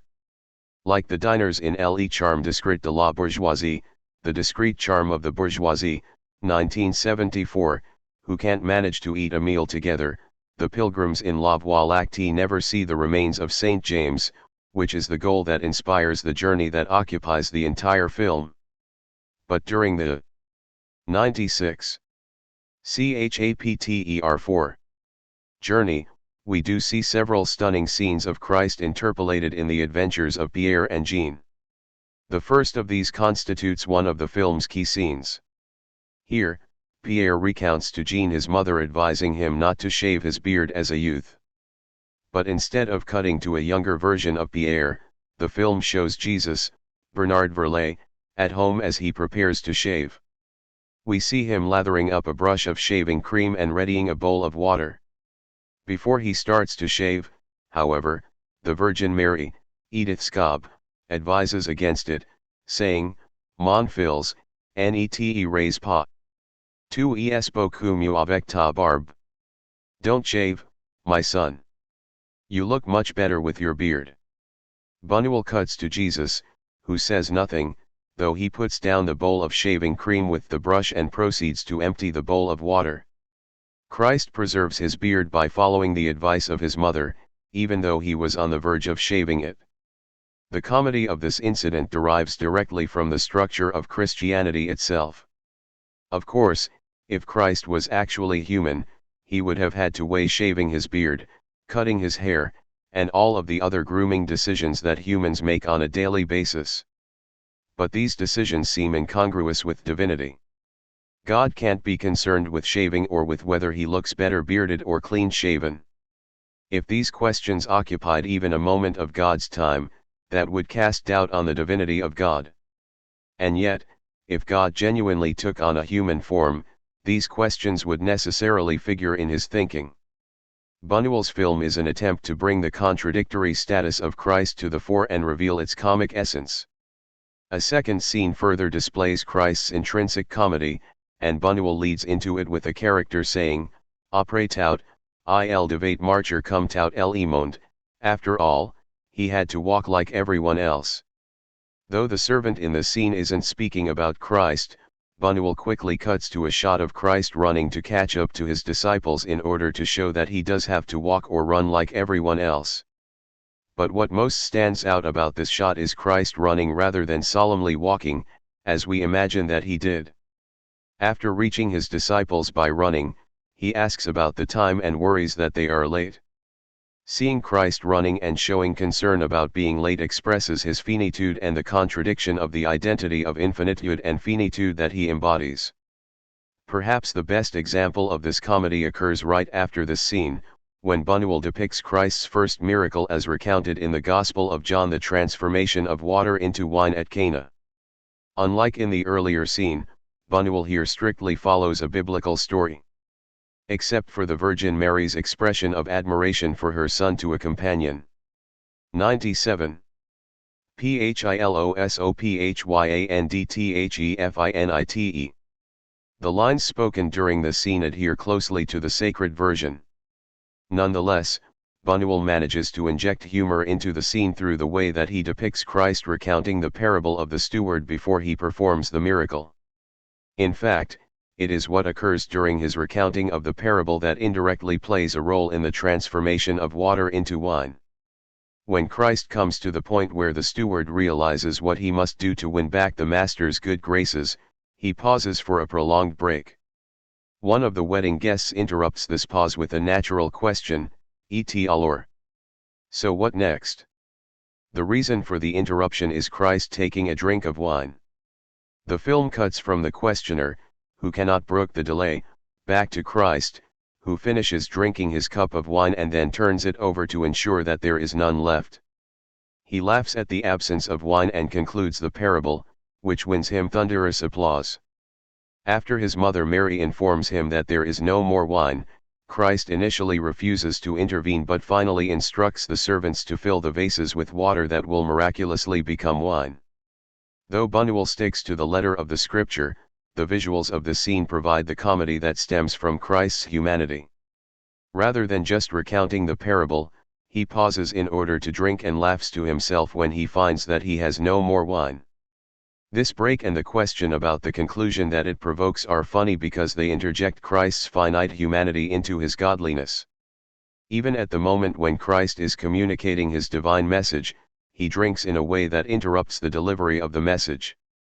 After this scene, Buñuel cuts to a modern scene in which a man and a woman are talking about someone. The first lines that we hear make a clear reference back to Christ in the previous scene. The man says, "C'est un homme comme les autres. Il n'y a pas de doute, he's a man like any other." There is no doubt. Though the man isn't talking about Christ, Buñuel's cut and the rapidity with which the line follows the cut indicate that it is Christ who is a man like any other. For Buñuel, Christ is God but is also human, and the emphasis on his humanity provides a constant resource for the comedy that inheres in Christianity itself. La Voie lactée is a far more effective comedy about Christianity than Le Fantôme de la Liberté, despite its lack of sacrilege. The former film shows that Christianity is funny in itself, even without adding any mockery. This distinguishes it as a religion and testifies to the nature of comedy. Buñuel's Christ is also Hegel's. One could even claim that Hegel should be credited as the source material for La Voie lactée. When Buñuel shows Christ as a finite being while remaining Christ, he exemplifies the essence of Hegel's thought. Gilles Deleuze calls Buñuel one of the great 98 chapter 4 naturalists of the cinema, but it is more correct to call him one of the cinema's great Hegelians. An emphasis on the finitude of Christ is not sacrilege but proper appreciation of the Christian idea. Hegel is the most comic philosopher because he is the one who brings this idea into philosophy and makes it the basis for his thought. Though Hegel himself doesn't theorize the role that comedy plays in this identity of transcendence and finitude, he exhibits it every bit as much as Buñuel does. Point 16. Why we don't laugh at being and time. As the example of Christianity illustrates, Hegel's comedy is inextricable from his system of philosophy. He did not just happen to be a jovial or fun-loving guy, though he is one of the few major figures in the history of Western philosophy before the 20th century to father a child out of wedlock. Hegel's philosophy of contradiction is inherently a philosophy of comedy. Point 17. His philosophical approach demands an awareness of the inseparability of excess and lack or of finitude and transcendence. The scholastics were humorless because they devoted themselves entirely to the realm of transcendence. The existentialist and phenomenological philosophers who followed Hegel were humorless because they confined their thought to the realm of finitude. Point 18. If Hegel is the representative figure of philosophical comedy, Heidegger is his opposite, the philosopher who never once stains his writing with a joke. Unlike Hegel's speculative philosophy that highlights the subject's encounter with the infinite, Heidegger's thought bars any access to the infinite. Infinitude and transcendence are, for Heidegger, relics of a religious conception of existence that hides the truth of our being in the world. As beings in the world, we are necessarily and not just accidentally or temporarily finite. In the fundamental concepts of metaphysics, Heidegger makes this clear from early on in the lecture series. He states, "Finitude is not some property that is merely attached to us, but is our fundamental way of being. If we wish to become what we are, we cannot abandon this finitude or deceive ourselves about it, but must safeguard it." 19. Even the act of grasping our finitude does not enable us to transcend it. The only possibility, as Heidegger sees it, lies in taking up an authentic attitude toward finitude, an attitude that involves safeguarding it. The position that Heidegger famously advocates in Being and Time is an authentic being toward death. Death plays the central role in Heidegger's early thought because it is the emblem of our finitude. Our own death assures us that we are finite, and this death remains an ultimate. 99. Philosophyandthefinite. Barrier for all of us. The fact that no one can die on behalf of another person testifies to the impossibility of exceeding finitude. No matter how much we know or how much power we accumulate, we will remain within the clutches of finitude and subject to death. We can't exist apart from the world in which we exist. This world includes us as irrevocably finite beings. Not only can we not transcend death, but neither can we transcend the world, even when we gain some purchase on it through knowledge. Knowledge doesn't exceed finitude. According to Heidegger, the world is coextensive with us and with our existence. We cannot think of ourselves outside the world.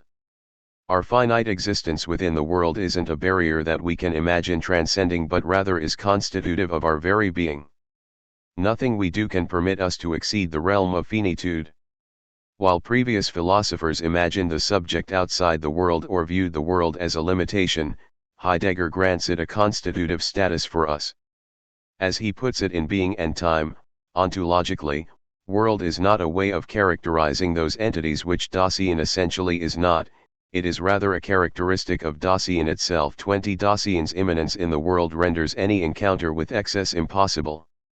Heidegger's abandonment of the term subject for Dasein. Being there, begins his trek away from the infinite. The subject is already implicated in transcendence, and we must abandon the term if we are to avoid any hint of a realm beyond finitude. In this sense, Heidegger goes further than existentialists like Jean-Paul Sartre or Albert Camus, both of whom retain the term subject, in his thought. This leads him to create an even more serious philosophy than these fellow travelers. Whereas Sartre and Camus occasionally recount a situation that has humorous implications, like Sisyphus rolling a boulder eternally up a hill, Heidegger refrains from any such anecdotes as religiously as he refrains from straightforward comedy. In direct contrast to Hegel, Heidegger tends to avoid examples in his philosophy. When he does have recourse to an example in the fundamental concepts of metaphysics, it is, appropriately, an example of boredom. Heidegger describes waiting for a train at the station with nothing to do. The example is telling because Heidegger provides a boring instance of boredom. One could imagine boredom as a comic experience, and several films depict even the boring wait for a train in a comic fashion, but Heidegger produces a scene completely bereft of comedy. For him, boredom expresses a mode of our finitude and not our capacity for exceeding the context in which we find ourselves. Comic depictions of boredom show that the bored subject exceeds the situation but remains bound by the necessity of waiting for the train. Lack and excess intersect. 100. Chapter 4. Enabling us to laugh. But Heidegger's boredom fails to rise to the grandeur of this typical boredom. The contrast between Hegel and Heidegger is stark. The one is a comic philosopher, and the other is perhaps the most grave in the history of philosophy. We should not chalk up Heidegger's absence of humor as a defect that led to his Nazism. There were, contrary to what some philosophers of comedy might claim, plenty of funny Nazis. Seriousness is not fascistic, and comedy is not inherently revolutionary. But the extreme differences between Hegel and Heidegger do inform us about the nature of comedy. Perhaps Heidegger is correct that finitude constitutes our ultimate horizon. But if Heidegger's philosophy is accurate, then all comedy is an error. It constitutes an illusory retreat from the seriousness of care and from our own being toward death. Though death inspires countless jokes, in a wholly finite world death ceases to be a joking matter. Comedy, from Heidegger's perspective, must be inauthentic. The bare existence of comedy does not in itself prove the truth of Hegel's philosophy of contradiction. It is possible that comedy is just ideology, that it masks the seriousness of our finite condition. But Hegel's thought has an ability to explain comedy in a way that Heidegger's cannot. For Heidegger, comedy can only be an indication of our fallenness. Hegel sees it as an outgrowth of our status as subjects and thus can interpret it without diminishing its significance. We laugh often because we constantly encounter forms of speculative identity, moments when excess and lack emerge out of each other. Hegel's philosophy holds a key to comedy's condition of possibility. The comic structure of Hegel's thought doesn't just create moments in which Hegel himself can tell a joke by suddenly revealing this structure, it also makes Hegel himself the perfect target for philosophical jokes. These can be simple, like the one recounted to me by a friend during a meeting in which we were discussing Hegel. He warned, "Spend your life reading Hegel only to realize that you can't." 21 One could substitute Heidegger for Hegel in this joke, but it would lose much of its effectiveness because Heidegger's philosophy is itself less comic. The comic structure of Hegel's philosophy even provides an opening for those who would like to destroy it. Hegel's great philosophical enemy, Bertrand Russell, often uses Hegel as a site for derisive comedy. His best Hegel joke occurs in On Denoting, in which Russell describes how one might avoid the problem of denoting phrases that denote what doesn't actually exist, like the present King of France. This leads quickly to a joke at Hegel's expense. Russell states, by the law of the excluded middle, either A is B or A is not B must be true. Hence either the present King of France is bald or the present King of France is not. 101. Philosophyandthefinite. Bald must be true. Yet if we enumerated the things that are bald, and then the things that are not bald, we should not find the present King of France in either list. Hegelians, who love a synthesis, will probably conclude that he wears a wig. 22 Even though Russell resorts to a misleading association of Hegelian philosophy with synthesis, he nevertheless tells a good joke, one that depends on the connection that it draws between lack and excess.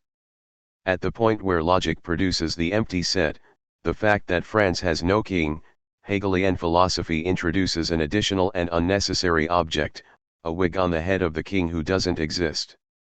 Russell creates comedy at Hegel's expense, but he does so in a thoroughly Hegelian manner. When he turns to comedy, he unknowingly moves onto Hegel's home turf.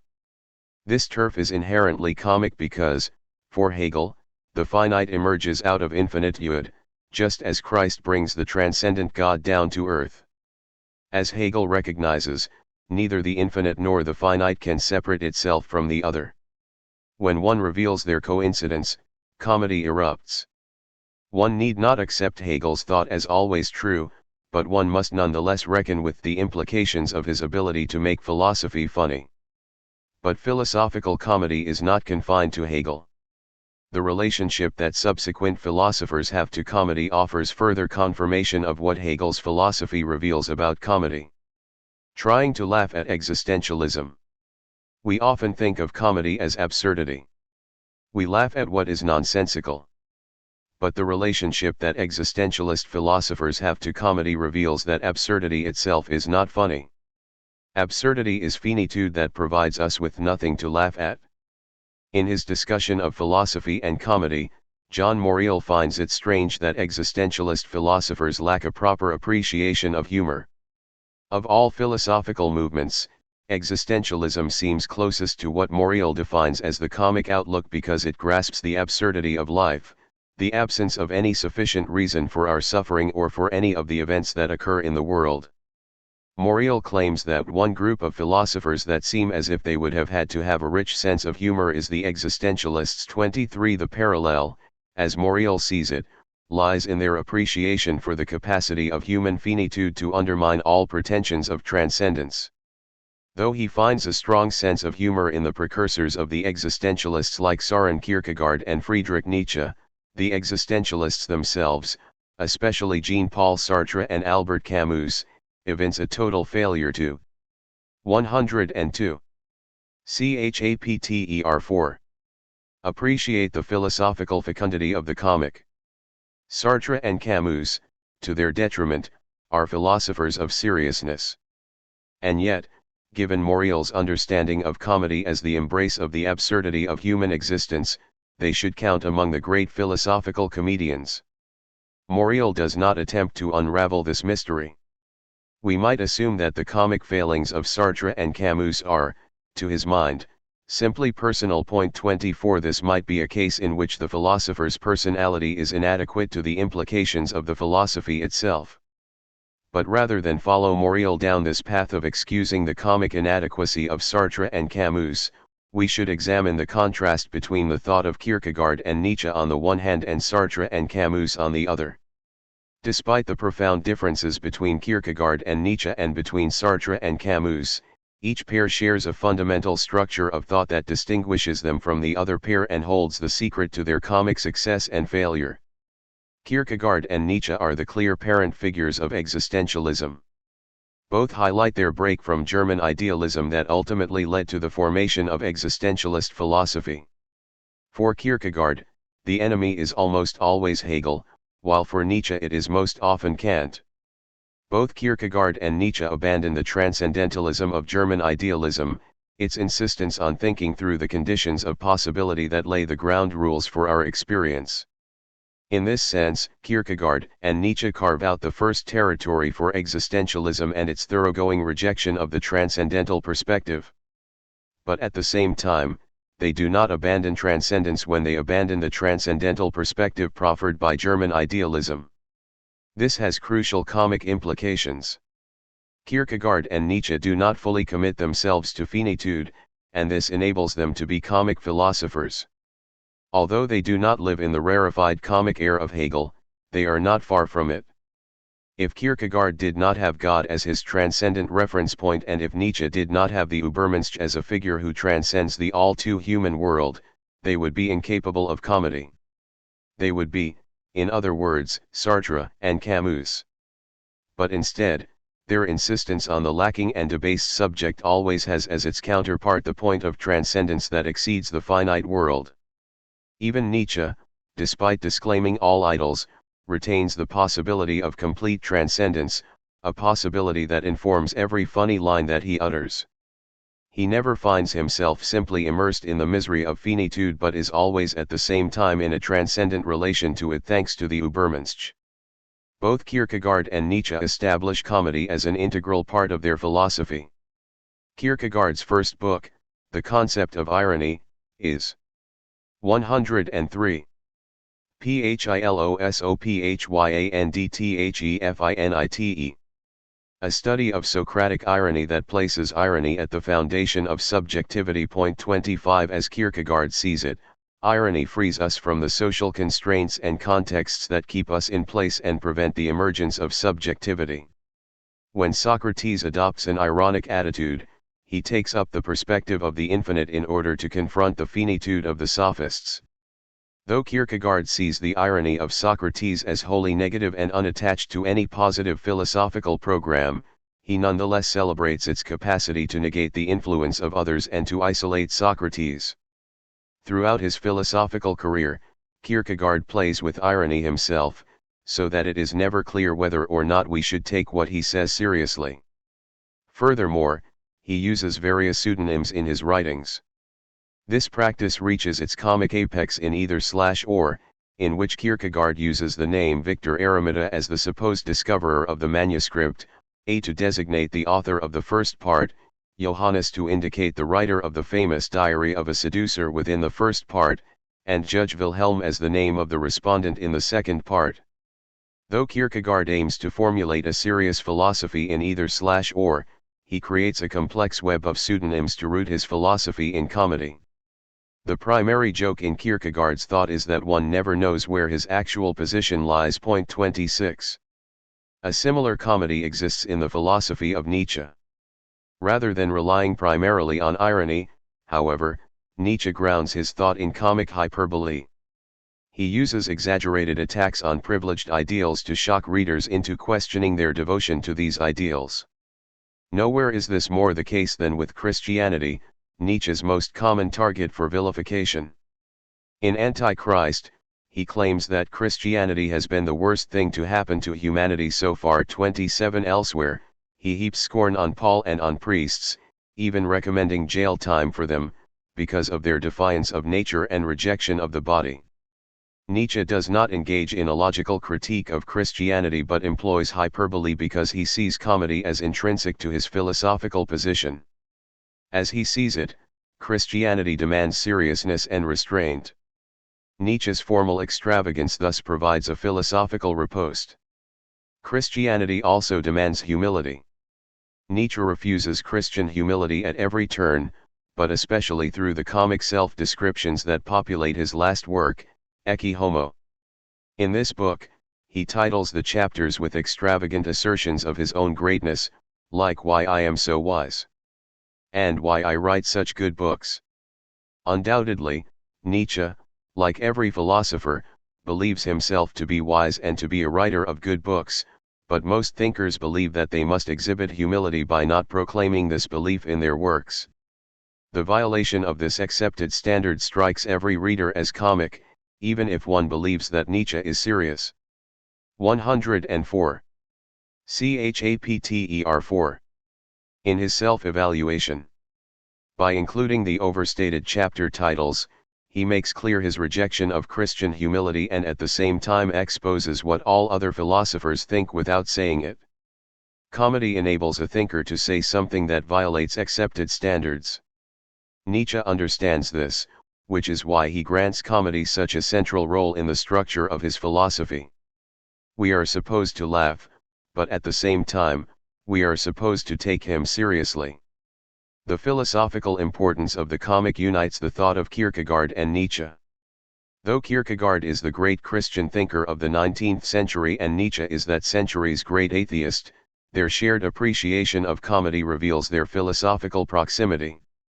Kierkegaard and Nietzsche provide the groundwork for existentialism by focusing their thought on the priority of the problem of existence. Before we confront epistemological or ontological difficulties, we first struggle with existing, and, as they both see it, our epistemological constructions derive from this struggle with existence. For instance, if we claim that we can understand the world and its history as a rational structure, we do so in order to escape the horror of our individual subjectivity and its absence of significance. If we believe that God orders the world according to a plan, we do so in order to avoid the responsibility that stems from our existential isolation. Kierkegaard and Nietzsche, despite their differences concerning the existence of God, adopt a similar attitude toward the situation of the individual subject and the existential bind in which individuals find themselves. But what separates Kierkegaard and Nietzsche from later existentialists is that while they attack traditional notions of transcendence and locate the subject in its immanence, they nonetheless retain the possibility of a new form of transcendence. In each case, their existentialism includes the infinite and refuses to confine itself to finitude. For Kierkegaard, the subject encounters the infinite in the form of the possibility of a leap of faith that would transform the coordinates of the subject's finite existence. Kierkegaard formulates what he calls the sickness unto death as a problem of human infinitude rather than a problem of human finitude. 28 We are finite creatures who must take stock of the infinite. As he puts it, a human being is a synthesis of the infinite and the finite, of the temporal and the eternal, of freedom and necessity, in short, a synthesis. 29 Kierkegaard's existentialism doesn't condemn us to our finitude, nor does it postpone our infinitude until after our death. Instead, we are constantly infinite because we are constantly struggling with faith. No such possibility of a leap of faith exists for Nietzsche, but he also grants a role for the infinite, even if he doesn't locate it in God. According to Nietzsche, we can transcend our finite existence through an embrace. 105. Philosophyandefinite. Of the eternal return, through what he calls amor fati. The subject who accomplishes this becomes a new Übermensch, someone who continues to exist in the finite world but at the same time transcends this world. Both Kierkegaard and Nietzsche pave the way for existentialist philosophies of finitude, but they are not themselves philosophers of finitude. This is why comedy plays such a central role in their thought. Comedy requires the intersection of finitude and transcendence.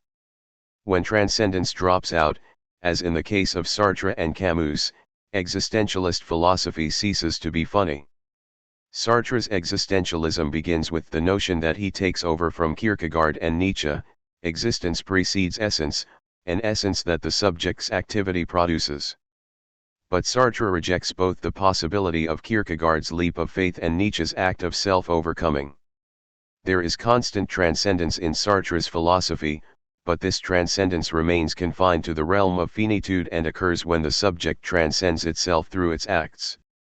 The subject's self-transcendence never permits it to escape the confines of its world because, as Sartre says, the world is human. 30. In contrast to Kierkegaard and Nietzsche, Sartre sees no possible avenue for escaping the condition of finitude. Any recourse to the infinite is simply an instance of bad faith, a refusal to confront the limitations of finitude and the freedom that the subject has within its finitude. Though Sartre and Camus had a famous break over Camus's philosophical and political turn toward moderation in The Rebel, this break does not diminish their shared investment in finitude. In this sense, they are the fellow travelers of Heidegger in the domain of comedy, despite their political opposition to him. Throughout his philosophical career, Camus insists that the transcendence that Kierkegaard and Nietzsche long for remains impossible. This is why we must content ourselves, like Sisyphus, with rolling the rock up the hill while knowing it will always roll back down, and why we must commit ourselves to revolt rather than revolution. Revolution implies the belief in the possibility of transcending and overturning our historical context, while revolt accepts this context as an unsurpassable limit. 31 The intensity and violence of the dispute between Sartre and Camus hides their fundamental kinship on the question of the infinite. For both of them, we dwell within finitude and can only imagine the infinite. It is this insistence on the subject's finitude and rejection of transcendence that separates Sartre and Camus from their precursors, Kierkegaard and Nietzsche. It is also the source of the absence of humor in their works. Both Sartre and Camus were novelists in addition to being philosophers. They count among the better writers in the history of philosophy. 106. Chapter 4. Sartre typically enlivens his philosophical texts with detailed examples, like the garçon de café in Being and Nothingness, who illustrates bad faith by completely identifying himself with his social role. Camus, for his part, often has recourse to literary examples to make his philosophical point. But in both cases, their lively prose style does not include comedy. This is even more surprising given the focus of existentialism as a philosophy. Because existentialism engages with the absurdity of existence, one would expect some jokes about the encounter with the absurd. But Camus, for whom the absurd functions as the key term, treats it as a deadly serious concept. For Camus, the absurdity of existence doesn't facilitate laughter but makes it impossible to laugh. The turn from Kierkegaard and Nietzsche to Sartre and Camus in the development of existentialism demonstrates the conditions for the development of comedy. Kierkegaard and Nietzsche grasp the absurdity of existence and the finitude of the subject, but they also recognize that this finitude is not the end of the story. The subject is not just a finite being but also an infinite one. Even if one rejects God as Nietzsche does, one can still envision the possibility of escaping finitude through a transformative self-overcoming. Through such an act, one experiences the infinite in a similar way to Kierkegaard's knight of faith, who takes the absurd leap and decides to believe. In contrast to Sartre and Camus, Kierkegaard and Nietzsche see how finitude and infinitude intersect in the subject. This is the source of the comedy that populates their thought. The absence of comedy in the philosophy of Sartre and Camus is not the result of a personal failure. Philosophers of finitude cannot be funny. The deadly jester. In the 20th century, the philosophy of finitude won the day. Even philosophers who rejected both Heidegger and existentialism tended to embrace some form of finitude and abjure the possibility of transcendence. 32 It is not coincidental that the contemporary philosopher who is known as much for his jokes as for his thought identifies himself entirely with Hegel. More than anyone else, Slavoj Žižek has given Hegel's philosophy a contemporary relevance. From his first book in English, The Sublime Object of Ideology, to his 1,000-page magnum opus, Less Than Nothing, Hegel and the Shadow of Dialectical Materialism, Zizek has foregrounded Hegel's importance for his own theorizing. In an interview called Liberation Hurts, Zizek leaves no doubt about his relationship to Hegel. He says, ultimately, if I am to choose just one thinker, it's Hegel. He's 107. PhilosophyanDTHEFINITE. The one for me. And here I'm totally and unabashedly naive. He may be a white, dead, man or whatever the wrong positions are today, but that's where I stand. 33 Hegel plays an outsized role in Zizek's thought because Hegel's dialectic of the infinite and the finite allows Zizek to envision how the impossible happens and occasions revolutionary change. Hegel provides the basis for Zizek's political philosophy of accomplishing the impossible through the radical act, but he also functions as the hidden source for Zizek's humor. Though Zizek has many detractors, no one questions that comedy plays a central part in his philosophy. No other contemporary philosopher, for instance, has a book devoted solely to recounting his or her jokes. Though all of Zizek's books include several jokes and comic descriptions, Zizek's jokes focuses solely on his comedy to the exclusion of the rest of his thought. 34 Zizek's reliance on comedy undoubtedly stems from his particular personality, but it is also inextricable from his Hegelianism. Zizek doesn't borrow Hegel's own jokes, but his jokes all reside in the spirit of Hegel. The jokes most often show the infinite intruding on the finite world in ways that subjects do not expect and that thus trip them up. Contradictions of the finite world become the source for Zizek's comedy because they mark the site where seemingly impossible events take place. Events occur even though they are contradictory, and this is not only comic but also a manifestation of the infinite within the finite world. Perhaps the joke that Zizek repeats more than any other in his books, essays, and talks is one that deals with the physicist Niels Bohr. 35. Zizek returns to this joke so often because it has a fundamental Hegelian resonance.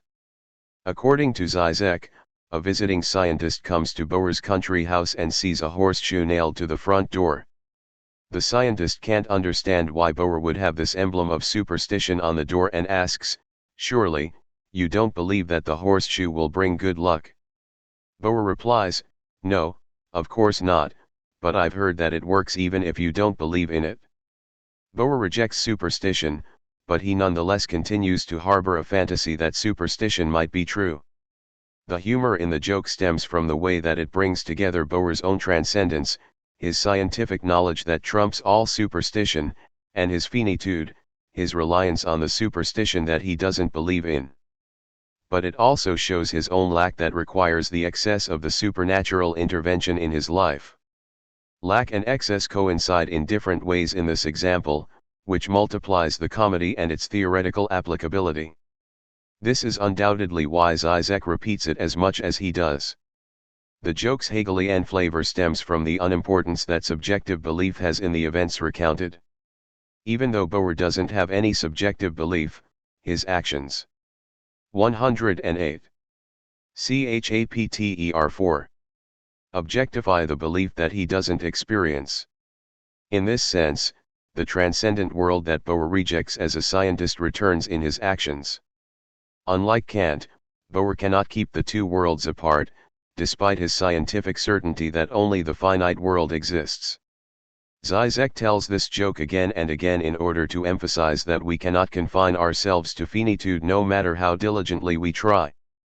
The infinite returns in our acts, which is why we are funny beings. Zizek uses a joke about a patient in psychoanalysis to show in another way how our beliefs transcend us. The patient goes to analysis with a fear of chickens that stems from his belief that he is a piece of grain that chickens will eat. Eventually, the analyst convinces the man that he is not a mere piece of grain, and the therapy concludes. But the man returns the next week with the old terror of chickens intact. The analyst reassures him that he is not a piece of grain. The patient responds, "I know, but does the chicken know?" As with the horseshoe joke, the comedy here occurs because the patient cannot exist as a purely finite subject. The joke reveals the transcendent status of belief, which implicitly concerns a world beyond the subject itself. The subject cannot believe in a world of pure lack or finitude, and the joke forces us to confront this inability at precisely the moment that the patient would accept his finitude.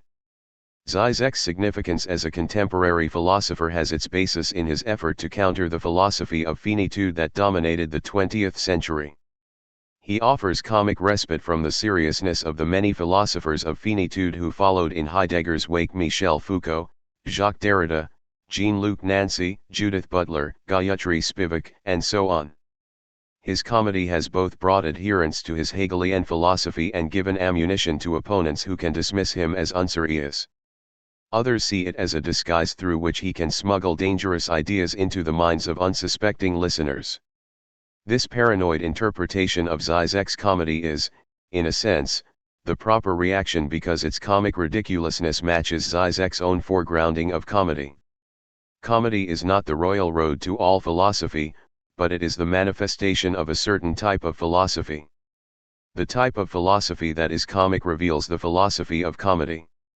Hegel's speculative identity of the infinite and the finite, an identity that finds its funniest incarnation in the figure of Christ, makes evident the theory of comedy. Though philosophers of finitude might tell an isolated joke, their philosophy itself is not comic. By identifying what makes a philosophy comic, we can gain a better grasp on the slippery structure of comedy. If we are secretly philosophizing when we engage in comedy, we are also implicitly theorizing about comedy when we philosophize. Zizek himself claims that he uses humor to grease the rails leading to Hege. 109. Philosophyandthefinite. Hegelian theory. But perhaps we should reverse this analysis. Hegelian theory exists to lead unsuspecting students into the trauma of the joke. Jokes are never simply a way to seduce would-be followers or to break the ice with an audience. They also tell us more about a philosophy than the philosophy intends. The comedy of philosophy shows that we cannot escape the infinite by immersing ourselves in the immanence of our finitude. But this comedy is not reserved just for speculative thinkers. It emerges with language itself. 5. Signification and desire. The absence of a language instinct. Not everyone who speaks is funny. If everyone were funny, comedy would die out since it depends on its exceptionality. And yet the structure of language itself is inherently comic. Animals that cannot speak are certainly capable of playfulness, but they are not capable of comedy. Comedy depends on and inheres in language. Language provides the basic recipe for all comedy because the emergence of language reveals the marriage of lack and excess integral to the comic. But we must understand the emergence of language in all its radically, a radically that many of the most popular theories of language elide. For instance, most evolutionary psychologists adhere to a distinctly non-comic understanding of language. For the doctrinaire evolutionary psychologist, language is another tool of adaptation. Those humans who could speak survived and prospered because language enabled them to adapt to their environment in ways that non-speakers could not. According to these theorists, the very existence of language attests to its productivity for speakers. If speaking did not carry with it evolutionary benefits, it would either never have developed or would have died out. It might be the case that language has outlived its usefulness and still lingers on, which is one view of evolutionary psychology concerning religion, but it must have been, at least in its incipience, more useful to humans than keeping silent or relying solely on grunts and gestures. The evolutionary conception of language does not leave any room for its inherent comedy and thus has to theorize comedy as simply the further development of animal play. 1 By identifying language as a tool for adaptation, the evolutionary explanation correctly takes cognizance of the lack out of which language emerges. Beings that begin to speak do so because they do not have other tools that survival requires. Speaking allows human beings to communicate and act as a group in order to defeat predators, find or grow food, and erect shelter. But in addition to bare survival, language also provides for a multitude of pleasures. Sexual seduction, complex desserts, works of poetry, and so on that would be unthinkable without it. From an evolutionary perspective, such 111. 112. Chapter 5. Advantages are unequivocal. If language didn't provide clear advantages, speaking would not have developed, and the language instinct would have died out. Language is a capacity that compensates for humanity's lack of strength and speed. Whatever drawbacks it has or nonsense it produces can't compare with its evolutionary virtues. But insisting on these virtues leaves us unable to gauge the central role that the comic plays in the structure of language.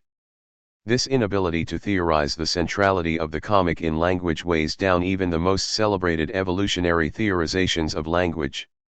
Steven Pinker offers a famous account of language as an evolutionary product in The Language Instinct, where he takes pains to separate language from culture and to locate it in biology.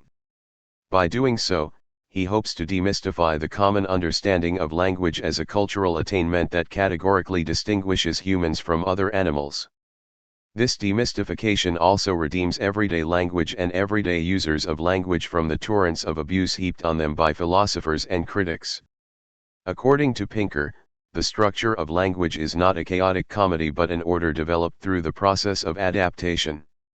This focus on adaptation misses the problems that language produces alongside its evolutionary solutions. As a result, Pinker's approach renders language humorless. In the opening of The Language Instinct, Pinker admits openly that distancing language from the comic is one of the goals of the book. After informing readers that their cherished ideas about language are mere illusions, he points out the ultimate idea that his work will tear down. He says, "Since language is the product of a well-engineered biological instinct, we shall see that it is not the nutty barrel of monkeys that entertainer columnists make it out to be. I will try to restore some dignity to the English vernacular, and will even have some nice things to say about its spelling system." Here Pinker specifically lays out a plan to make clear that language isn't funny.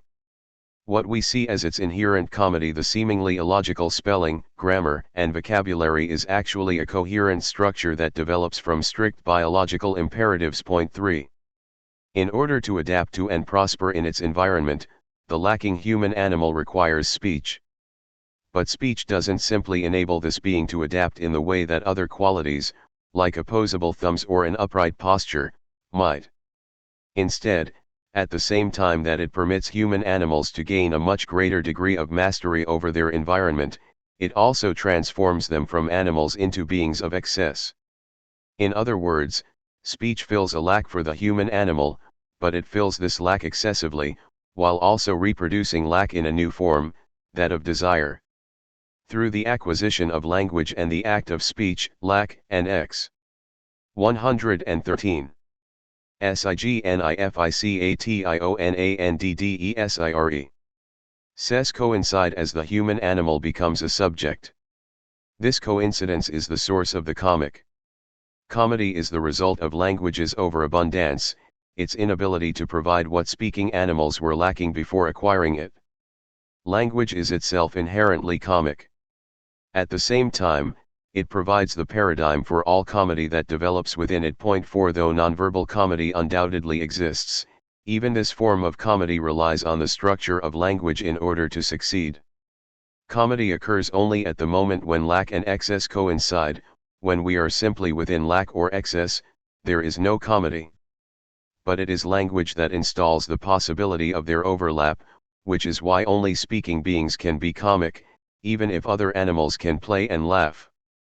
From needs to desires. The key to understanding the comedy of language lies in grasping the change that language effects in the animal that begins to speak. When the human, or any other, animal starts to speak, it undergoes a radical deformation caused by signification. This transformation leaves the speaking being or subject unable simply to meet its needs.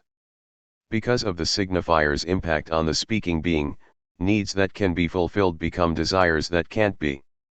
An apple can satisfy an animal's need to eat, but no piece of fruit can satisfy the desire for food. At the moment one eats the apple, the need disappears, but the desire always remains and remains dissatisfied through any realization.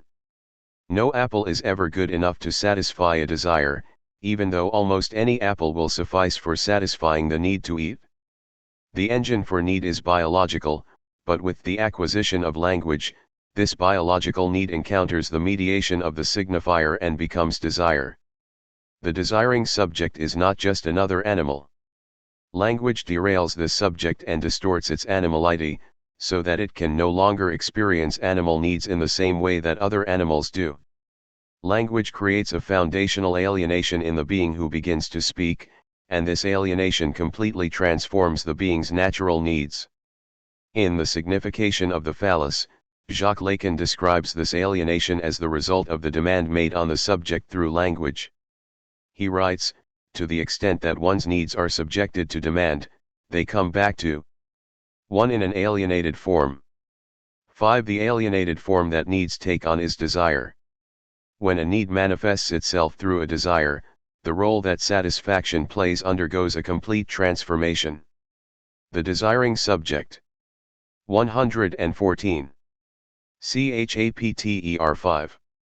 In contrast to the needful animal, has no possible object that might fulfill its desire. 6.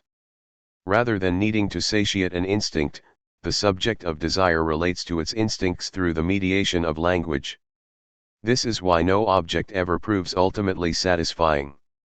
In addition to helping animals adapt to their environment and survive, language introduces a slew of problems into the lives of these animals.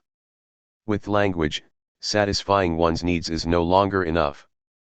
I can have enough to eat, shelter to keep me warm, and even a mate with whom to reproduce, and yet I can still experience a depression so severe that I kill myself. The excesses of language lead to human excesses like suicide. Language fills a biological lack and allows humans to prosper in ways that would have been impossible without it, but the excess that it produces simultaneously places their survival in question. Language is comical because it responds to lack with excess and thus marks the first moment of their coincidence, a coincidence that every comic moment reproduces. When children first speak, they quickly spot the comedy of the signifier and exploit it. Though young children don't often tell jokes, they do enjoy playing with the signifier and mocking the impasse of signification. At these moments, children find humor by producing failure out of the signifier's excess. Quite a few years ago, I interacted with a child who exploited the signifier in this way more than any other I have since witnessed. The 4-year-old son of a close friend would delight in telling jokes while modifying the punchline in order to transform them into nonsense. 7 Recalling a joke he had heard many times, he once asked his parents, "Why did the chicken cross the road?" Even though they knew the traditional answer to get to the other side, the parents, because they weren't overly cruel parents, acted as if they had no idea what the appropriate response might be. They said, "We don't know, Carrie, why?" Confounding their expectations, the little boy proclaimed, "Because it wasn't a tomato." Unlike the actual punchline of the joke, this version produced genuine laughs. Though we tried for a few minutes to decipher its logic, we quickly concluded that the humor for the boy was rooted in the signifier itself and its capacity for producing nonsense at the precise point where we expect sense. Signification is a register of sense that allows us to enjoy nonsense.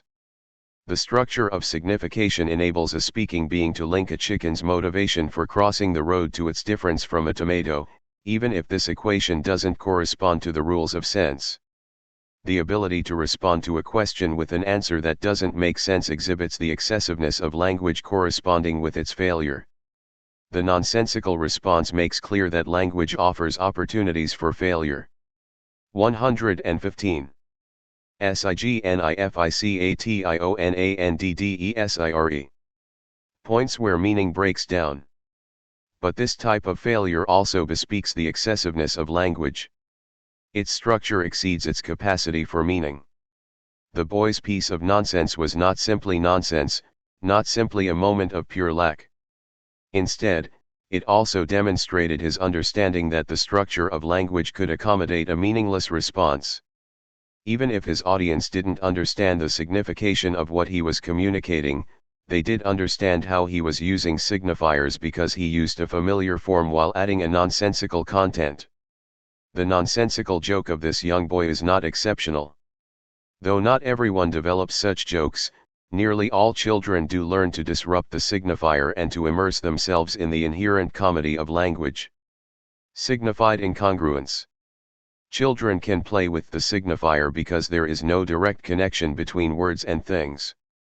The child creates comedy by exploiting the distance that separates the world of words and the world of things. We expect words to correspond to things and most often act as if they do, but language itself doesn't ensure this correspondence. In fact, the world of language establishes itself at a distance from the world of things. This is a situation that occupies much of Gottlob Freya's speculation on logic and language. In the essay on Sinn and Bedeutung, Freya distinguishes between the sense, Sinn, of a sentence and its meaning, Bedeutung. The meaning, as Freya understands it, concerns the reference of the sentence to the world of objects, its truth value, Wahrheitswert, relative to what it describes. Point 8. Freya readily admits that certain sentences, like those in a fictional work, can have a clear sense and no meaning at all since there is no world to which they refer. But outside of the act of reading novels, we cannot simply content ourselves with sense and forget about meaning. We seek to move from sense to the meaning located beyond sense. According to Freya, it is the striving for the truth that drives us always to advance from the sense to the Bedeutung. 9. Freya believes that it is impossible for a subject to accept sense without concerning itself with meaning, or with the world of reference. The problem is that these two levels of signification never align. The path from sense to meaning is not just tortuous but barred. On the side of sense, there is a world of signifiers that has no necessary relation to the world of objects. This absence of relation, which Freya hopes to overcome, is the basis for the comedy that inheres in all signification. Point 10. 116. Chapter 5. As a result of the absolute breach between sense and meaning or between the signifier and things, every language has simultaneously not enough and too many words. Point 11. When one tries to identify a particular object or feeling, the word that one chooses is never particular enough. This is especially evident in the case of color. Though most languages have many words for the various shades of every color, these words do not come close to capturing the multiplicity of shades that exist. When we argue about where to place a certain color that we see, wondering if it is aqua or turquoise, for instance, we inadvertently testify to the paucity of words, even in a language like English that has, according to some studies, more than 1 million words. This paucity of words makes itself felt even more strongly when we discuss feelings rather than colors. Even if, like Ludwig Wittgenstein, we don't believe that private feelings have a coherent existence outside of the act of naming them, the words for feelings nonetheless have gaps within them that testify to language's failure. Point 12. Words fail not because my feelings are too deep or too particular but because they often lack precision. For instance, I can say that I'm elated or melancholic, but there is no precise word for feeling elated and melancholic at the same time. And yet, this combination is not inconceivable.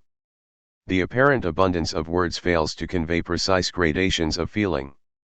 It's not at all clear how we should rank feeling elated, super, magnificent, excellent, and top-notch. Many of us would undoubtedly rank the words in very different orders, though no one could say which order was the correct one. Even where there are enough words, these words can never be precise enough and always create the sense that language lacks an avenue for expression that it ought to have. The lack of enough words in language is apparent when one takes up the task of translating. It is often difficult to find an equivalent word in the new language to communicate effectively the impression that an important word in the original makes. Point 13. As a result, translators often choose one of two equally unacceptable options: either they leave the word untranslated, or they make up a word in the target language that approximates the word in the original. English translators of Jacques Lacan have chosen the former path for his key term jouissance, refusing the more narrow English term enjoyment. Translators of Martin Heidegger have also refused to translate Dasein as being there or existence and have preferred to retain the German original even in translation. Other translators have chosen the opposite path, like the first translators of Heidegger's key text from the 1930s, Contributions to Philosophy. They invented English terms, most infamously announcing for Arrhenius, to correspond with Heidegger's twisting of the meaning of German words. Many Heidegger scholars viewed this translation as a disaster, which prompted the 117 SIGNIFICATIONANDDESIRE Indiana University Press to violate almost all precedent and issue, within only a few years, a new translation to replace the version that the press itself had published. 14. Though translations of Lacan and Heidegger testify to a lack of enough words in English, this lack becomes clearest when one examines the effort to translate the key term in Hegel's philosophy Aufhebung. It is not an uncommon or difficult word in German. Hegel is not inventing a term or cobbling one together in the way that Heidegger often does. 15. The problem lies in the capaciousness of Aufhebung and the absence of any English equivalent with a similar breadth. The German word has, at least, a triple signification that is central to Hegel's thought: an annulling, a capturing or preserving, and a lifting up or transcending. Though most translators have chosen the obscure English word sublation as an equivalent, it has only begun to acquire the signification of the German word because translators tell readers the word that it stands in for. On its own, sublation is not an adequate substitute for Aufhebung. The use of sublation bespeaks the inadequacy of English to capture the key term in Hegel's thought. It demonstrates how the problem of translation highlights how the lack of words haunts even the most promiscuous language. But language's excess of words is even more pronounced than its lack of them. Even languages that have far fewer words than English often have many words that have an identical signification. For instance, German has 3 words, one masculine, one feminine, and one neuter, for the unremarkable term bookstore. In English, there is only this single word to signify a place where one can buy books. In German, it is most commonly ein Buchhandlung, but it is also ein Buchladen and ein Buchgeschäft. In French, one can use many different words to signify a scarf, for which, again, there is only one word in English. It can be un foulard, un écharpe, un cache-col, or un fiche. 16. One could perform a similar operation with many words in every language. There are certainly times when only one word fits a situation, but more often than not, we can choose from among the excessive number of words that each language offers. The lack of enough words and simultaneous excess of words renders language inherently comic. Many jokes create humor by surprising us with this coincidence in language. This is evident in the brief joke. What is the difference between a snowman and a snow woman? Snowballs. The humor in the joke derives from the coincidence of the lack of a word or concise phrase to differentiate a snowman from a snow woman and the excessive response. The word snowballs introduces an excess because here it signifies 2 separate things simultaneously. It refers at once to testicles made out of snow and to the tightly packed sphere of snow that one throws at one's friends. The joke also profits from the 118 chapter 5 fact that we don't typically think of snowballs in relation to testicles. As a result, the joke catches us by surprise with the excess of the punchline. Snowballs doesn't seem like an excessive word, but the point is that every word in language has an excessive dimension. Nowhere is this more visible than in the terminology that surrounds male sexuality. The multiple phallic signifiers. The phallus has a special status within language, a status that both psychoanalysis and feminism, sometimes working in concert, have worked to expose. 17 For psychoanalysis, the phallus is not a sexual organ but a signifier. It is not simply one signifier among many others, but the special signifier that stands apart and hides the absence of a ground for the system of signification. In this sense, the privilege of the phallus stems from its imposture. It is the one signifier that appears to have an anchoring power that it lacks. While all other signifiers gain their significance through their relation to other signifiers, the phallic signifier refers only to itself. It is the basis for all other signification, but it can only play this role as a signifier lacking sense.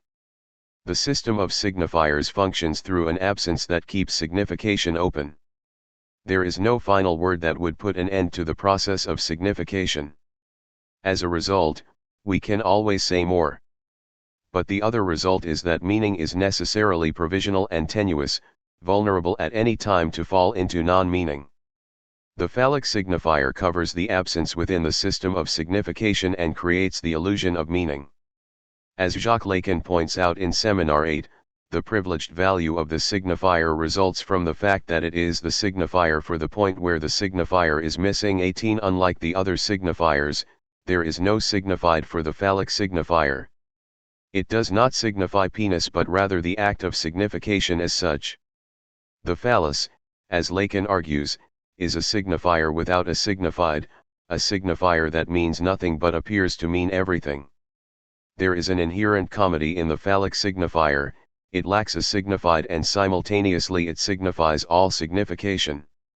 This comic structure of the phallus is why we spend so much time repeating the seemingly endless variations of this signifier. There are multiple words for the phallic signifier. These various terms don't typically indicate any difference in signification. One can refer to the phallus as a cock, dick, member, wiener, dong, tool, bone, pole, pud, pecker, prick, rod, tallywhacker, whittler. 119. Significationandddesire. Or Johnson, and none of these different signifiers signify differently. Even though a speaker might refer to a prick instead of a dick, no listener would understand that the speaker was trying to make a point through this word choice. The multiple words for phallus allow speaking beings to vary their profanities, but this quantity of words doesn't serve any signifying purpose within language. It has the status of a genuine excess that indicates the excessiveness of language itself. English has too many words for the phallus, just as it has too many words on the whole, and this specific excess stands in for the excess of language as such. We have more terms for phallus than for table because the phallic signifier is itself inherently excessive in a way that the signifier for an eating surface is not. There is also an enjoyment attached to the use and invention of phallic signifiers that doesn't occur with the signifier for a table. We have an apparently endless capacity for inventing new versions of the phallic signifier, a capacity that will result in the above list becoming completely out of date in 100 years. The enjoyment of using and inventing phallic signifiers derives from the intersection of lack and excess in these signifiers. These signifiers signify an absence within the system of signification, and when we repeat them, we fill this absence excessively. We find ways to introduce a reference to the phallic signifier when situations give us a slight opening. Many jokes begin with the ability of so many different words to stand in for the phallic signifier, such as the classic, "Is that a pencil in your pocket, or are you just happy to see me?" The joke operates by confusing the pencil and the penis, but this confusion has its basis in pencil as another version of the phallic signifier. This is also why we can find humor in references to a topic being hard. Such as it's hard to talk about masturbation. There is almost no barrier to the reach of jokes involving the phallic signifier. It encompasses many common adjectives, stiff, hard, rigid, erect, tall, and so on, and many nouns, member, pole, pencil, stick, branch, and so on. When one sees the wide reach of the phallic signifier, it becomes difficult to avoid telling jokes about it. The special status of the phallic signifier as the signifier that covers a missing signifier distinguishes it from the signifier for female genitalia. There are far more jokes in circulation about the phallus than about the vagina. The disproportion also holds for the number of words that signify each organ. Though the terms for both male and female genitalia transgress the rules of polite discourse and thus carry with them a certain inherent enjoyment, the versions of the phallic signifier are far more widely used and multiple than those for the female genitalia. If one made a list. 120. Chapter 5. Of the common English terms for each, the words for the male genitalia would outnumber those for the female genitalia by at least a 3-to-1 ratio, and English is not anomalous in this. In addition, even though the versions of the phallic signifier are profane, they are nonetheless more acceptable than their female counterparts. One can say dick in an office or a classroom without being fired or sent to the principal's office, but the use of the term cunt would have much more dire consequences. 19 But we can take this contrast even further. The most obscene word for the male sexual organ is less offensive than the least obscene word for the female genitalia. One can say prick or cock in public with less repercussions than the relatively innocuous box. This vast difference is not just the index of a sexist society, though it is that as well, but also the indication that the phallic signifier signifies nothing. In contrast, the signifier for the female genitalia is a signifier with a signified and is thus patently more obscene. Because the phallus is an imposture, a signifier that has no signified, it has an implicitly comic status. When this imposture collapses, the subject's excessive attempt to hide the lacking signifier come to light, and comedy ensures. As Jennifer Friedlander puts it in The Feminine Look, imposture is a precarious strategy that carries high stakes. The claim to possession is complete, but if it goes awry, and there are endless ways that it can and does, everything is lost. 20 At the moment when everything is lost for the one purporting to bear the phallus, grand comedy ensues, as is evinced by Friedlander's ingenious example of imposture. The toupee. The man wearing a well-made toupee can successfully hide his baldness, or, in psychoanalytic terms, his castration, the absence of a phallic signified, but at any point when the toupee falls even slightly out of alignment, not only does the man's baldness become obvious to all observers, but so does his embarrassing attempt to cover it up. As with many political scandals, in the case of baldness the cover-up is worse than the crime itself. The cover-up exposes the man as a lacking subject who has responded to his lack with an excessive imposture. The man with a toupee ajar never fails to provoke laughs, while we just ignore the bald man who accepts his baldness. 21. The phallic signifier exceeds the system of signification. It stands out from all other signifiers that have a clear signified attached to them. But this excess stems from its association with the absence that structures every system of signification. The comedy of language thus finds itself crystallized in the phallic signifier. We laugh at someone articulating a version of the phallic signifier or even exposing the penis because these instances of excessive phallicism reveal the phallus as a signifier of lack. The phallus is nothing but the explicit form of the signifier as such. 22. 121. Significationandddesire. Trouble in signification. The relationship that language affects between lack and excess is exemplified in the middle of Ernst Lubitsch's comedy Trouble in Paradise, 1932. Lubitsch creates comedy by showing an excessive response to lack, which is precisely the nature of language's response to the human animal's lack. The film depicts the romance of two thieves, Gaston Monescu, Herbert Marshall, and Lily Vaudier, Miriam Hopkins, who meet in Venice while trying to rob each other. Moving on to Paris, the two decide to swindle a wealthy perfume manufacturing executive, Mariette Collet, K. Francis, and Gaston gains her confidence and affection when he becomes her secretary. Acting as her secretary, however, places Gaston in a position of vulnerability. He is not only the most wanted thief in Europe, and thus potentially identifiable among the worldly company that Collet keeps, but in Venice he had encountered one of Collet's current suitors, François Philibert, Edward Everett Horton. Gaston posed as a doctor before knocking Philibert unconscious and robbing him.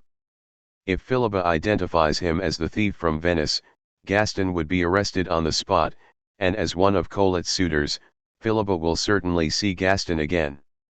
At a party, Philibert does see Gaston, but Gaston is posing as Collet's secretary, Monsieur Lavallee. After Collet introduces the two men to each other, Lubitsch cuts from Philibert looking at Gaston to Gaston looking askance at Philibert noticing him. When Gaston realizes that Philibert is on the verge of recognizing him and thereby landing him in prison, he does not do what we would expect and hide from Philippa's scrutiny or discreetly sneak away from the party. Instead, Lubitsch shows Gaston approach Philippa and say to him, "Pardon me, monsieur, but I have the feeling that we've met somewhere before." The act of presuming to know the man who is about to remember him completely changes the situation.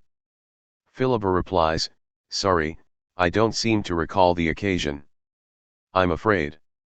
Gaston cuts him off and admits to being mistaken. After this exchange, Philippa becomes increasingly sure that they have never met. Philippa tells his companion, "That man never met me, and he knows it." Trying to make social connections.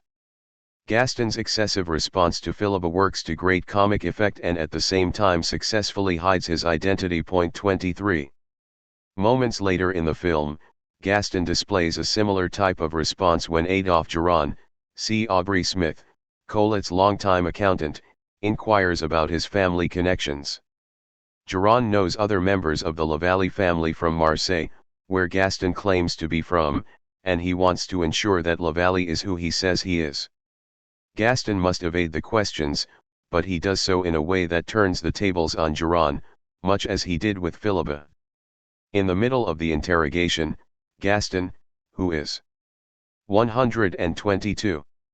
Chapter 5. Examining the company books, accuses Duran of bringing up the subject of Gaston's family relations in order to distract him from this examination. Instead of remaining the object of Duran's suspicion, Gaston implies that he suspects Duran. Duran asks threateningly, "Are you insinuating that this is not an honest report?" Gaston responds, "I am only insinuating that you are nervous." The question of the truthfulness of Duran's report comes to take precedence over that of Gaston's relation to the Lavallee family in Marseille. In his interaction with both Philippa and Duran, Gaston overreacts to disguise his own vulnerability to their questions concerning his identity. He confronts his own lack with an excessive response that refocuses attention away from this lack. During these interactions, Gaston acts just like language itself. He does not attempt directly to compensate for his vulnerability, to adapt to his dangerous environment. In short, his response doesn't follow the adaptive evolutionary model. Gaston's excessive response to vulnerability entails great risk. He exposes himself fully to Philippa's inspection and even encourages it, and by accusing Duran of theft, he turns him into a suspicious enemy rather than a potential friend. In the same way, language, unlike the development of sharp fangs or a third ear through natural selection, creates new dangers at the same time that it allows potential speaking beings to avoid old ones. The excess of language, like Gaston's excess, is a perilous path, but it is also a funny path. We laugh at Gaston for the same reason that the child amuses itself with the variegations of language. The ability to say the wrong thing. Language is an excess that emerges out of lack, but its effect on the animal that begins to speak also marries lack and excess. The speaking being is burdened by desire or lack but equally by enjoyment or excess. No one who experienced only desire or lack would go on living, and no one could survive constantly awash in enjoyment or excess. But fortunately subjects almost never experience either desire or enjoyment in an unadulterated form. Most of the time, we find enjoyment in our desire, even though we're lacking, and we continue to desire while we enjoy ourselves, even as we're in the midst of excess. Though only a being of excess can kill itself, we kill ourselves or contemplate it when we feel bereft of enjoyment and can no longer enjoy desiring. The subject who becomes a subject of pure lack is a good candidate for suicide. But times of extreme depression and times of pure elation are rare. As beings of 123. SignificationandDesire. Language, we spend almost all our time not just between lack and excess but experiencing both at the same time. We respond excessively to lack, and excess has the effect of producing lack. This paradox is the product of language and testifies to the comic status of the signifier. Though every signifier does not strike us as immediately hilarious, every signifier does have the basic structure of comedy insofar as it unites lack and excess. Meaning hides this structure because it suggests that signifiers exist just to serve our need to communicate. It creates the impression that the signifier helps us to adapt to our environment, that it is an evolutionary tool and not the derailing of the human animal. But the meaning of a signifier is always secondary to the satisfaction that it produces. When subjects employ signifiers, the enjoyment that these signifiers provide counts for more than the message they communicate. This is where the inherent comedy of the signifier becomes most visible. We laugh at every instance where the subject speaks too much and thereby reveals the excessiveness of the signifier. For example, when Polonius gives parting advice to his son Laertes in Hamlet, it is clear that Laertes wants to leave quickly, but Polonius continues to bombard Laertes with fatherly advice that has become renowned for its inanity. He tells him, "Neither a borrower nor a lender be, for loan oft loses both itself and friend, and borrowing dulleth the edge of husbandry. This above all, to thine own self be true, and it must follow, as the night the day, thou canst not then be false to any man." 24 In most performances of the play, we see Laertes and his sister indicating to the audience, inaudibly, their exasperation with their father's excess. Shakespeare uses these lines to mock Polonius and derives humor from his words. Even though Shakespeare captures the sublimity of language, he depicts the comedy of language through characters, like Polonius, who simply say too much. The excess of language is also evident when subjects use a more ornate language than is necessary. Rather than employing too many words, they speak too eloquently for the situation in which they find themselves. This is the case with the various pedantic characters in Shakespeare's plays, like Polonius in Hamlet and Holofernes in Love's Labour's Lost. The attempt to display learning has the effect of exposing an absence of learning, a failure to understand the situation and the language that the situation demands. Shakespeare's pedants use language to excess. In doing so, they reveal the excessive nature of language. They are not trying to communicate information but to impress those with a higher social rank. They speak excessively in order to see their own social status rise, though the effort always, in Shakespeare's plays, backfires and leads to their comic undoing. 124. Chapter 5. In addition to those who speak too eloquently, others, in an attempt to do so, use words that they don't understand. This is the humor displayed by Dogberry in Shakespeare's Much Ado About Nothing, by M.R.S. Slipslop in Henry Fielding's Joseph Andrews, and by Mrs. Malaprop in Richard Sheridan's The Rivals. In each case, the characters try to say what they lack the vocabulary to say. The result is the comedy of the signifier's excess of malapropism. The instances of malapropism reveal that subjects aren't using language to communicate but to gain satisfaction through the recognition that it will accord them. We use words that we don't understand in the hope of impressing our interlocutors with our facility with language, even though the result is often the opposite. We see this in the case of Mrs. Slipslop, the maid of Lady Booby in Joseph Andrews. In almost every sentence that she utters, Slipslop includes a malapropism.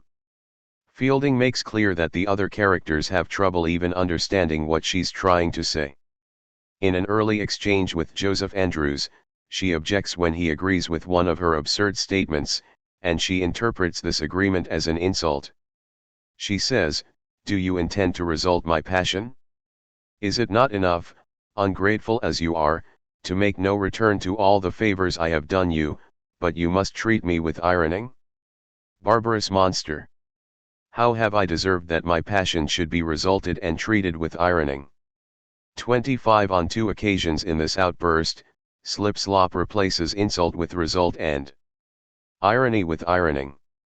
These errors of vocabulary mark a point at which language is excessive. When we choose the words that we employ, we believe that we do so in order to communicate an idea, but Slipslop's incessant malapropisms show her desire to make an impression on the listener, even at the expense of being understood. Slipslop has an acquaintance with words that she doesn't know. her acquaintance with words exceeds her lacking knowledge. She does know, however, that she wants to impress her interlocutors. When she speaks, she reveals that language is not a tool of communication but a system for evoking a response in the other, not a medium for information but a means of enjoyment. Most of us who speak without recourse to malapropisms manage to hide the nature of language from ourselves and from those with whom we are speaking. Communication functions as a fetish to obscure the desire to impress our listeners with our speech. Though most language users do not use malapropisms as often as slip-slop does, we share her desire when we speak. Our sophistication as speakers masks what slip-slop lays bare. There is linguistic excess not just in slip-slop's absurdities but in even the most grammatically correct sentence. The comedy of language derives from the subject's relationship to signification, a relationship made explicit by Mrs. Slip-slop and her fellow. 125. Significationandddesire. Champions of the malapropism. The speaking subject enters into language confronted with a demand from a social authority.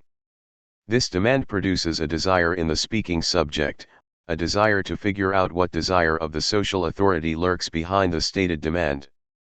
This confrontation with the social authority's demand produces a lacking subject that seeks the solution to its lack in its very source, in the system of signification. The subject's excessive engagement with signification through finding the right job, rooting for the proper sports team, wearing the correct clothes, or, most importantly, saying the apt words bespeaks an attempt to fill its lack by appealing successfully to the desire of the social authority. The difference between wearing a New York Yankees baseball cap and employing a malapropism is quantitative rather than qualitative. Both gestures evince the subject's excessive response to the lack produced by the individual's subjection to the signifier. The subject does too much to fit in because it can never escape its exclusion. Linguistic maladaptation. We attain the capacity for comedy from the moment that we enter the realm of signification. Though people can laugh at the antics of animals, insofar as they exist outside language, are incapable of comedy. Videos of humorous animals now provide entertainment and seem to suggest that comedy can exist outside of the realm of language. But it is the people who frame their activities who are the real source of the comedy that seems to emanate from the animals themselves. Without the signifier, we don't have access to the comic as such. Even though the emergence of language produces lacking subjects who can never overcome this lack, it is also the source of an excess that compensates for a lifetime of lack and even sometimes renders that lack enjoyable. But the key to language lies in how it aligns lack with excess. This alignment occurs momentarily, but these moments reveal the nature of language. It is lacking and excessive at the same time, and this is what makes it essentially comic. One can think about lack and excess in language in relation to description and performance. Language provides an inadequate description of the world, but it excessively performs this description, which allows us to understand what it says. This is clear from the joke, exaggeration is 1,000,000 times worse than understatement. The comedy here arises because the sentence purports to comment on the relationship between exaggeration and understatement but then performs what it 126. Chapter 5 describes. Here we see lack and excess come together in an exemplary way. Language cannot fully describe a phenomenon, it cannot tell us precisely about the relationship between exaggeration and understatement, for instance, and it compensates for this by excessively performing what it fails to describe completely. One laughs at the joke when one recognizes that it indicates the relationship between exaggeration and understatement through performance rather than through description, though the joke does this in the guise of description. The performative quality of our utterances is part of the excess of language, but language performs while it appears to be simply describing, which gives its performativity an excessive quality. In response to Steven Pinker's attempt to demystify the comedy of language and restore its dignity, we should emphasize its comic absence of dignity, its capacity for producing a sentence like colorless green ideas sleep furiously 26. Though this is a syntactically correct sentence, it has, to put it in Freya's terms, neither a sense nor a meaning. Freya believes that we use sense to produce a meaning but fails to see that what we enjoy about language lies neither in its sense nor in its meaning. Subjects enjoy the moment when sense meets the nonsense of signification, the point where the form of the signifier outstrips the content. We have no immediate access to this nonsense. One must enter into signification and the world of sense in order to discover the nonsense that holds the key to comedy. The supposed dignity of the signifier is nothing but an excuse for the discovery of its fundamental comedy. But perceiving this comedy requires a precise relationship to its source. Too much proximity or too much distance destroys the comic effect. 6. Distance and proximity. The fortunate fall. One of the chief difficulties in defining comedy is the breadth of the category itself. Comedy is subjective. What leads one person to laugh will lead another to cringe and yet another to cry. When one tries to list the great films in different genres, comedies will always garner the most disagreement. Some people find the Marx Brothers hilarious, while others find them tedious. Some love the gross-out comedy of Peter and Bobby Farrelly, and others dismiss it as crass stupidity. There are few comedians who earn universal cheers. Even Charlie Chaplin has his detractors. While general acclaim greets dramatic actors like Julianne Moore and Denzel Washington. This disparity of reactions to comedy is not just the result of a wide variety of personal taste. In that case, the same disparity would exist in the consideration of drama as well. The vast subjective differences concerning comedy are not the product of taste but of the specific structure of comedy itself. Because comedy relies on the overlap between excess and lack or between transcendence and finitude, the spectator must relate to the comic object in a way that makes this overlap evident.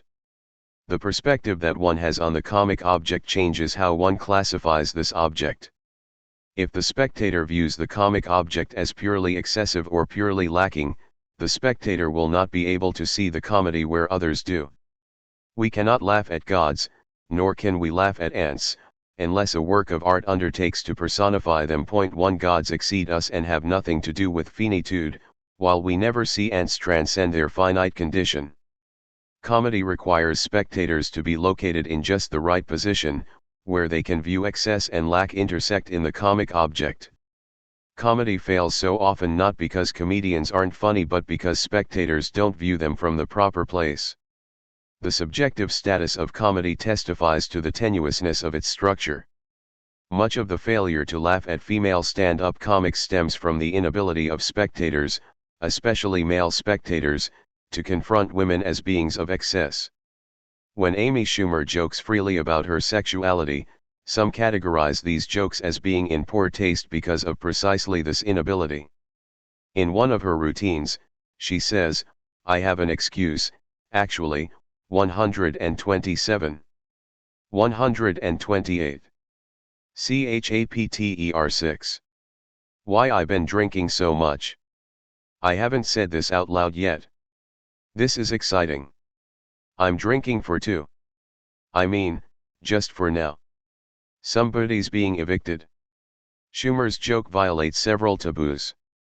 She mocks the pregnant woman who says that she is eating for two by replacing eating with drinking, which violates the absolute prohibition on drinking for pregnant women. But then she concludes the joke by linking the fetus to an unwanted tenant and abortion to the tenant's eviction. Throughout this joke, Schumer emphasizes her own excesses, which is what makes her unfunny for those who consider women, especially pregnant women, as beings of pathos. When we say that someone lacks a sense of humor and cannot appreciate comedy, we see in this person a particular relationship to lack and excess. Those who lack a sense of humor occupy one of two opposed positions. Either they see everyone as pathetic, as worthy of pity rather than as an object for comedy, or they experience no connection to others at all. In the one case, they identify themselves fully with the potential object of comedy, and this total identification renders humor impossible. Someone who identifies with the suffering of a person who falls cannot laugh at the fall, even if the fall is intended to generate comedy. In the other case, they don't identify at all with the comic object, and thus it has no power to move them. The comic object seems like an alien presence that has no relation to the subject. Those who lack a sense of humor suffer from this lack because they are either too connected or not connected enough to others. Even those who have a sense of humor at times enter into one of these two positions in relation to the comic object. There is no way to maintain constantly the proper distance that enables comedy to emerge. Often, even a person with a good sense of humor will fail to see the comic element in an event that garners laughter from others because of the specific relationship that this person has with the participant in the comic event. This occurred with me one day at home when I slipped on the top step and fell down the stairs. Though the fall was painful for me personally, it also offered a nice insight into the dynamics of comedy that I could see while lying at the bottom of the stairs.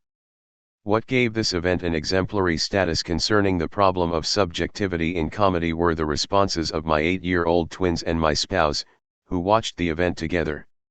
Despite seeing the fall from roughly the same physical perspective, the young boys and their mother had completely opposed reactions. Both boys burst out laughing, while my spouse yelled in horror and came running to check on my condition, certain that I was badly injured. One could provide a wild psychoanalysis of each reaction. Perhaps the chill. 129. Distanceandprofimity. Dren were ecstatic that the source of prohibition in their lives might be toppling to his death. Maybe my spouse came running to ensure that I was really dead and not simply injured. But assuming that none of the parties involved wished for my demise, the explanation for their contrasting reactions stems from the different position that I occupied relative to each. Even though everyone involved watched the same person fall, the person occupied a different psychic relationship to each viewer. For the twins, the fall was funny because I was a figure of excess. If not an excessively tyrannical paternal authority, I was nonetheless an authority and thus endowed with excess relative to them. I determined many aspects of their lives, such as bedtime or eating regimen, and allowed for no serious debate. In fact, for children, all adults hold this position of excess through the control that they are able to have over their own lives, preparing their own meals, driving cars, going out when they desire, and so on, an authority that comes with age. At the moment of the fall, the excess embodied by my authority intersected with a lack of control over my own body. They laughed at the sudden coincidence of authoritative excess and the authority's lack. They saw the event from the proper distance and thus could laugh. The response of my spouse equally bespeaks her relationship to me. Clearly, for her I am not a figure of authority or a being of excess. As she watched me tumbling down the stairs, she experienced only pathos. In her mind, I was a finite creature risking serious injury or death, not a being capable of transcending itself.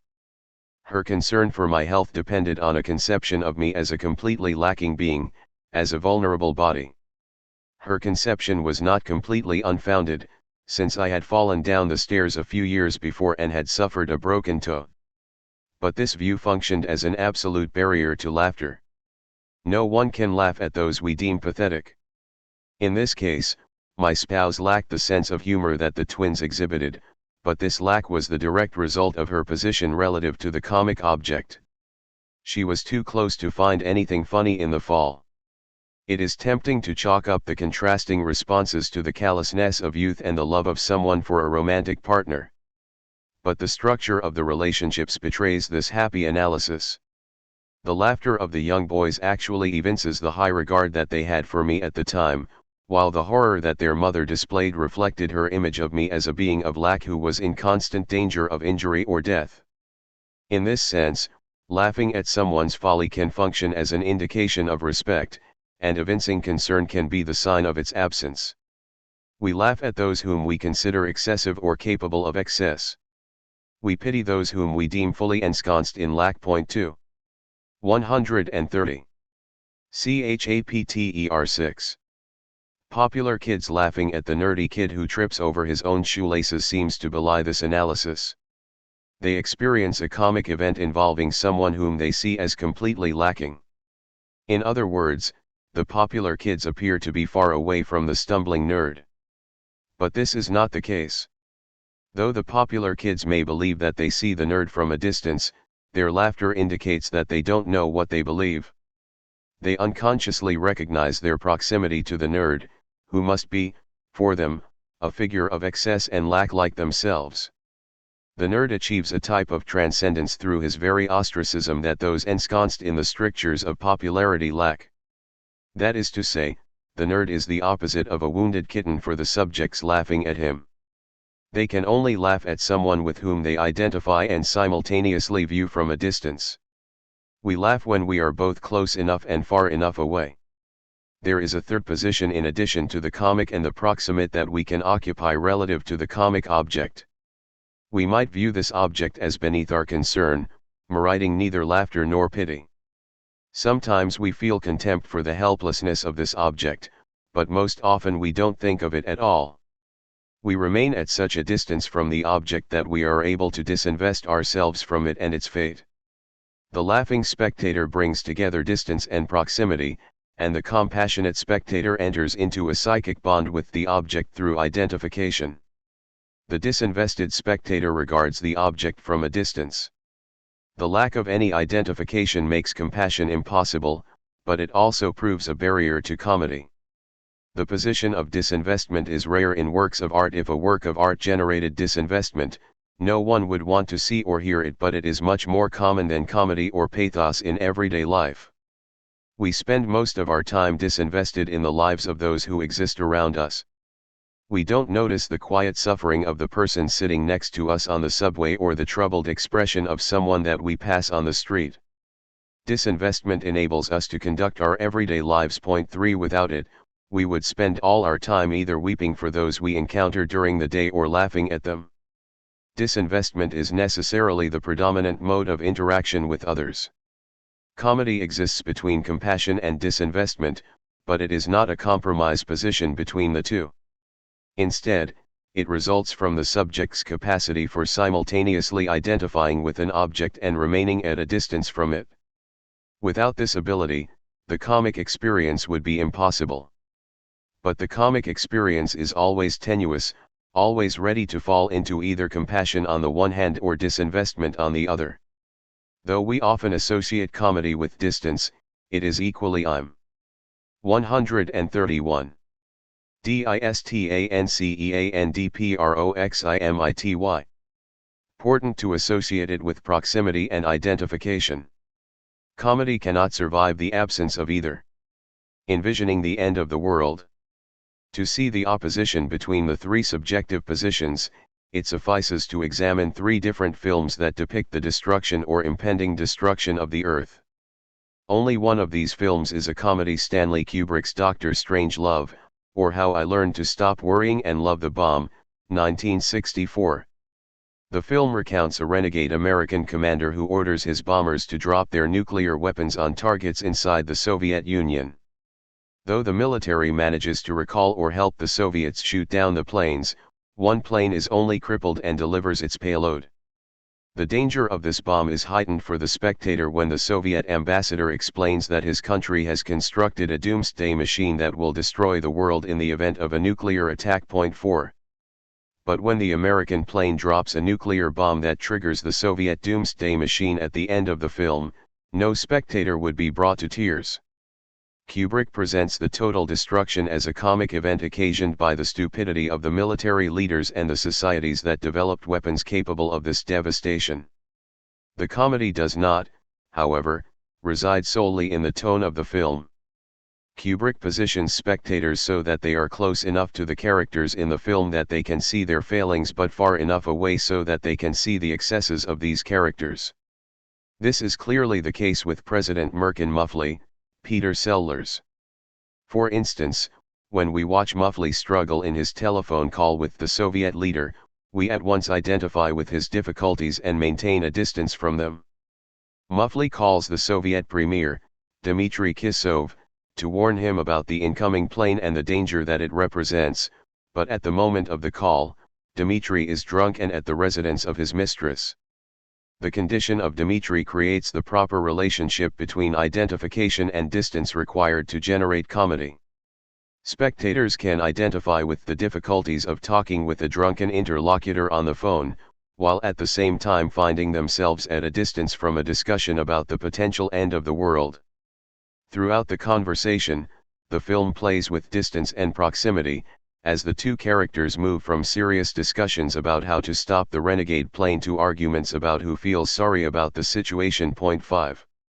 The film as a whole also sustains this interplay of distance and 132. Chapter 6.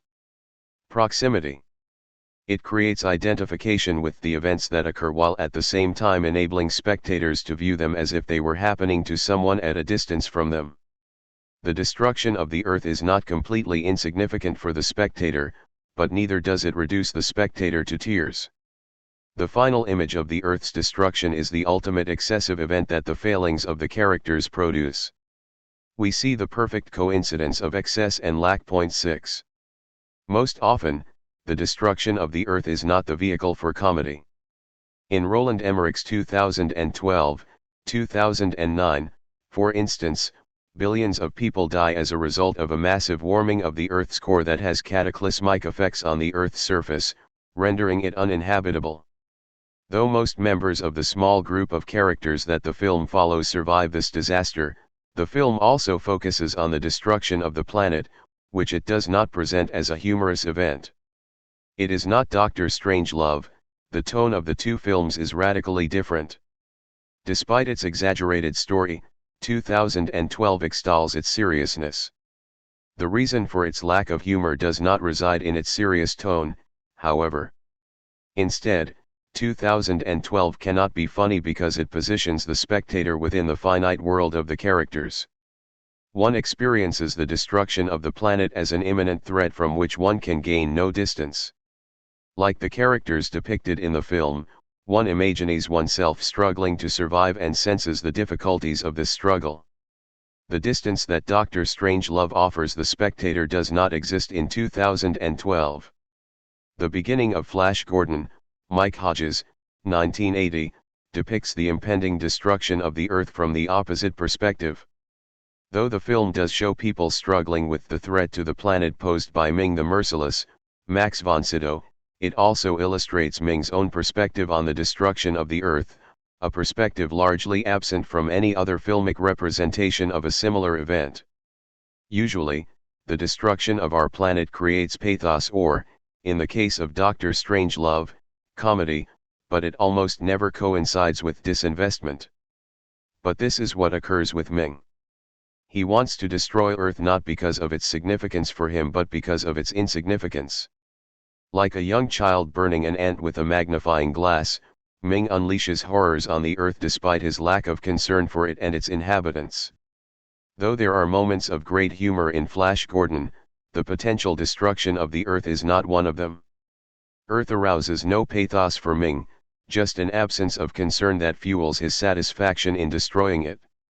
When we imagine Earth's eventual destruction, we typically do not do so from a distance, but rather identify fully with the event and those who will suffer it. We view this catastrophe from the perspective of pathos. But as the films Doctor Strangelove and Flash Gordon illustrate, there is nothing. 133. Distanceandprofimity. Necessarily pathetic about any specific event. The status of the event. Comic, pathetic, or insignificant depends on the position that the observing subject occupies.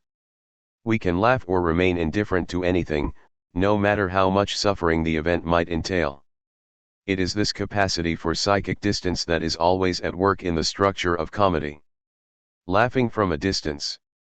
Comedy often, perhaps almost always, focuses on horrible events, but it rarely does so from the midst of these events. In what is unarguably his finest film, Crimes and Misdemeanors, 1989, Woody Allen offers one of the great definitions of comedy. Through the buffoonish character of television sitcom producer Lester, Alan Alda, Allen relates comedy to tragedy through the category of distance, primarily spatial but also temporal. Lester argues that distance is the essence of all comedy, quoting without attribution Steve Allen's recitation of an old theater adage that Comedy is tragedy plus time. This adage receives its most humorous expression in Woody Allen's film. During the filming of a documentary about his work in television, Lester pontificates about his own theory of comedy. He claims, "What makes New York such a funny place is that there's so much tension and pain and craziness and misery here. That's the first part of comedy. But you see, you've got to get some distance from it, you know what I mean. The thing to remember about comedy is, if it bends, it's funny, if it breaks, it's not funny. So you've got to get back from the pain, you see what I mean." They asked me up in Harvard, a bunch of kids asked me, "What's comedy?" So I said, and this is part of what I'm trying to say about getting back from it. I said, comedy is tragedy plus time. Tragedy plus time. See, when, the night Lincoln was shot, you couldn't joke about it. You couldn't joke about that, you just couldn't do it. Now, time has gone by, and now it's fair game. See what I mean? It's tragedy plus time. Point 7. Though the film undermines the character of Lester through and through his documentarian clip, Woody Allen juxtaposes clips of Lester and Mussolini. What he says here nonetheless has resonance. This idea that comedy, unlike tragedy, requires distance is deeply rooted in our usual ways of thinking about comedy. Point 8. When someone falls, for instance, and seems to risk serious injury. 134. Chapter 6. Our first instinct is to assess the physical state of the person. It is only later, with some spatial and temporal distance, that we can think back on the fall and laugh. Even the person who falls, with the aid of this distance, can find some humor in it. But caught up in the risk of the moment, it seems as if comedy is impossible to find unless one has some distance from the event that befalls one. The object of comedy doesn't matter to the person laughing, the events that capture our interest and psychic investment are not amusing. Point 9. The centrality of disinvestment in comedy leads Henry Bergson to claim that amusement is not an emotion at all. It involves instead an absence of emotion. According to Bergson, emotion constitutes a barrier to laughter. As he points out in his book on laughter, emotion leads to sadness and seriousness rather than laughter. Bergson notes, highly emotional souls, in tune and in unison with life, in whom every event would be sentimentally prolonged and re-echoed, would neither know nor understand laughter. Try, for a moment, to become interested in everything that is being said and done, act, in imagination, with those who act, and feel with those who feel, in a word, give your sympathy its widest expansion, as though at the touch of a fairy wand you will see the flimsiest of objects assume importance, and a gloomy hue spread over everything. 10. Bergson subtracts humor from the emotions because he associates it with an activity rather than with a response to events. Amusement, for Bergson and many other theorists, is the prolongation of play and the attitude that predominates in times of play, an attitude that devalues or doesn't take seriously the objects with which one interacts. If we think of comedy as an extension of play, it seems that the idea of distance becomes intrinsic to all comedy. Play can include any activity, even the most destructive. The computer in war games, John Badham, 1983, plays global thermonuclear war as a game that is no different from chess, except that its outcome is less in doubt. Children play at fighting and at serious occupations like doctor and nurse. Activities transform into play at the moment one ceases to take them seriously. Rather than investing oneself fully in the activity, one adopts a different mode in which practical concerns, especially concerns about utility, no longer count. During a playful fight, for instance, we know that the result of the fight will not be serious injury or death. And if at any point serious injury seems likely, or occurs, the play instantly stops, and another attitude supervenes. Play depends on psychic removal from practical consequences or utility. If play doesn't serve any ultimate purpose, this confirms its status as play rather than impugning it. During play, we disinvest and recognize that the game we're playing has no importance in the world. And yet, People spend a great deal of their time involved with playing and with comedy. Even if play isn't serious, many of us take it seriously. 135. DISTANCEANDPROXIMITY. Usly. There are many people who care more about the result of the Super Bowl than about the fate of their marriage or their job. There are others who slide into a depression because they lose a game of chess. What distinguishes play is not its lack of seriousness but the break from social utility that occurs when we play. We don't play to accomplish social goals but to find respite from the pursuit of these goals.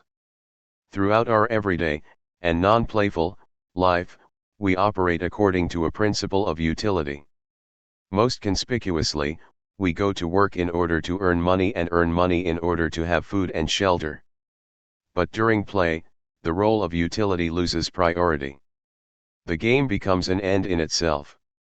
Play occurs for its own sake, not for its social utility, and it provides relief from the constant pressure of social utility. It would thus be incorrect to describe our attitude toward play as one of distance and disengagement. We are often more engaged when we play than when we participate in the serious activities of daily life. 11. The necessity for engagement rather than distance holds for comedy as well.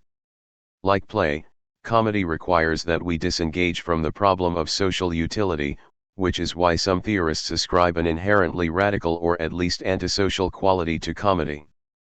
Distance from everyday concerns is exigent for comedy.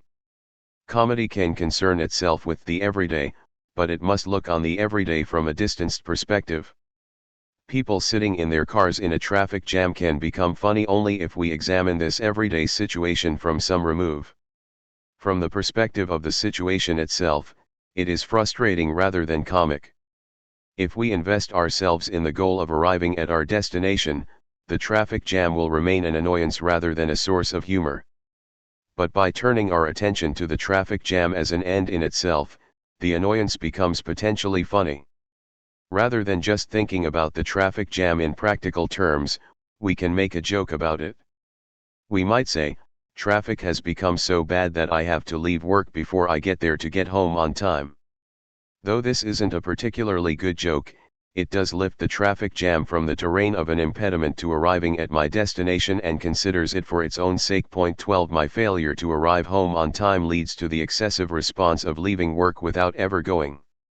This coincidence is the source of the joke's humor. Even though the joke draws on the frustration of being detained from a practical objective, one must set this objective aside in order to find the humor in it. Comedy necessitates a disinvestment from the utility of the event taking place, but it also requires an investment in the event itself. This is exactly what occurs when we experience comedy in novels, plays, films, television shows, and sketches. It is always easier to find the humor in the comic representation than in the would-be comic events that befall us in 136. Chapter 6. The course of our lives. The representation creates the combination of disinvestment from the event's utility and investment in the event that comedy requires. Representation of any stripe is the most fertile ground for comedy because the fact of representation itself produces the requirement for comedy proper distance and the necessary proximity. We are much less likely to encounter this combination outside the terrain of comic representation, where we constantly experience disinvestment. Distance or disinvestment does not alone produce comedy. They lead to a lack of interest and an inability to find any humor in the object of the comedy. If I tell a joke about an event that is too temporally or spatially distant, people will not laugh because they will not be able to invest themselves in the event. Though we don't typically associate psychic proximity with humor, it is just as necessary as distance. This leaves us in a paradoxical situation when we want to tell a joke. One of the common responses to a joke that targets a current event is that one has told it too soon. We say too soon out of an awareness that comedy depends on distance or else it intrudes on the domain of pathos and fails to elicit laughs. A joke about the September 11, 2001, attack on the World Trade Center might be funny now, but immediately after the event comedians avoided all humor that touched on it. They understood that the absence of the temporal distance requisite for comedy would result in no one finding their jokes funny. Spatial distance seems equally necessary. Telling 9/11 jokes at the site of the attack might provoke a stern critique even today, many years after the event. Temporal and spatial distance and the disinvestment that accompanies this distance enable people to joke without intruding on the life and death stakes of everyday existence. The possibility of offense. Just as some jokes come too soon, others come too late. We need an addition to the vocabulary of joke responses in order to accommodate this opposite problem. To recount a joke too late is far worse than recounting it too soon. The joke told too late fails to activate the comic register at all, while the joke told too soon misjudges where this register lies, but it does nonetheless produce some comedy. The very response, too soon, provides a tacit acknowledgement that the joke has partially hit the mark, or else it would lack the capacity to offend. The joke that comes too late, like a joke mocking Julius Caesar, offends no one because no one cares any more about its object. 137. Distanceandprofitmity. Everyone, even Caesar's contemporary admirers, have so much psychic distance from him that they would be unable to laugh at a joke making fun of him. A joke about Julius Caesar can't offend anyone and thus can't be really funny. We don't find it funny to say, Caesar was looking for a new job because he wanted to get away from all the office politics and backstabbing, even though this is about the best Julius Caesar joke around. In order to make a Caesar joke funny, one must lessen the distance. This occurs with the following joke: you can turn any salad into a Caesar salad if you stab it enough. Here the humor derives not just from Caesar himself as a historical figure, but also from the fact that the eponymous salad has become dissociated from him as a historical figure, so that connecting them in the joke produces comedy. Not all historical figures are as distant from us as Caesar, however. The persistence of a psychic investment in someone like the Virgin Mary or Muhammad enables Muhammad or Virgin Mary jokes to remain possible and even allows them to proliferate. Jokes about Muhammad or the Virgin Mary offend many believers. This is the index of their potential humor. Possible offensiveness is not a sufficient condition for comedy, but it is a necessary one. Though some statements are just offensive and not comic, no comedy can avoid offensiveness altogether and remain funny. Jokes that come too late, like jokes about Caesar, suffer from the same malady that befalls the modern version of Christianity, according to the diagnosis of Søren Kierkegaard. When Kierkegaard attacks Christendom in the name of an authentic Christianity, he criticizes a religious institution that has lost its contemporaneousness with Christ. Authentic Christians must experience the encounter with Christ not as an encounter with a figure from the ancient past who has an established and unimpeachable symbolic position. This is the way that Christendom encounters Christ, and Christendom deprives potential Christians of the most important element of the Christian experience, the possibility of offense. Just like the joke that might come too soon and offend its hearers, Christianity must risk offending those who encounter it. Without this risk, Christianity loses the kernel of its appeal. Christendom is Christianity that has come too late. 13. In practice in Christianity, Kierkegaard offers a detailed argument for the central role that the possibility of offense must occupy in the believer's experience. This possibility gives Christianity the power to introduce value into an otherwise valueless existence. The possibility of offense provides the basis for Kierkegaard's conception of Christian faith. He claims, the possibility of offense is the crossroad, or it is like standing at the crossroad.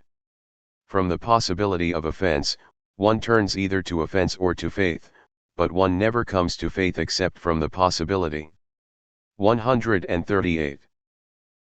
Chapter 6. Of offense.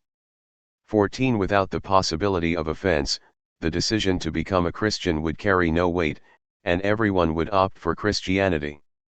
The central role that this possibility plays in Christianity marks a parallel between the structure of Christianity and that of the joke. The joke that lacks the possibility of offense doesn't offend anyone, but it also fails to amuse anyone. The possibility of offense in both Christianity and comedy attests to the timeliness of both. If either loses this possibility, they lose what is most essential about them and thereby lose all potential adherents. If an absence of distance hinders comedy and too much distance destroys it, the comedian appears to be stuck searching for just the proper distance, not too close and not too far, both temporally and spatially. In one sense, this is correct. A good witticism or joke depends on the timing of the person delivering it. If one makes the witty remark too soon, the audience cannot understand the relationship between the remark and the context. The result will be confusion rather than laughter. But if one waits too long to deliver the line, the audience will expect it and thus meet it with groans and not smiles. Timing is essential for comedy, which suggests that comic ability derives from knowing how to avoid being either too soon or too late. But good timing alone cannot resolve the paradox of distance in comedy. We cannot just introduce spatial or temporal distance from horrific events and thereby render them funny. Too much distance destroys comedy even more thoroughly than too much proximity. It was, in other words, easier to laugh at Lincoln's assassination on the very night that it occurred than it will be in 10,000 years. This is the obvious shortcoming of Lester's reformulation of Steve Allen in Crimes and Misdemeanors. We cannot reduce comedy to tragedy plus time but must instead rethink our usual ideas of comedy's relationship to distance.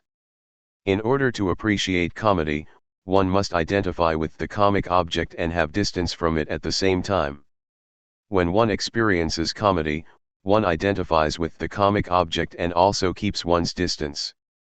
Without this dual operation of excessive identification and thorough distancing, no one would find a comic object funny.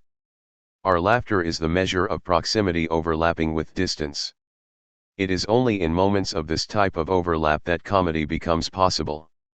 A Freudian slip. This overlap can occur even when we are in the midst of a terrible event. During the trauma, we can simultaneously distance ourselves enough to 139. Distanceandproximity. Laugh. This is because we never experience a trauma immediately in a manner purely immanent to the traumatic event. Trauma is only trauma through the mediation that surrounds it and that it interrupts. This mediation is at once a distancing that functions as the condition of possibility for trauma while removing the subject from it as it occurs. We don't experience a traumatic event outside of what mediates it but through this mediation. In other words, in order to experience a trauma, we have to identify with ourselves. We are removed from the event before we are close to it, no matter how immediate it seems to us during the experience. This is why even the most traumatic event can be comic for the subject.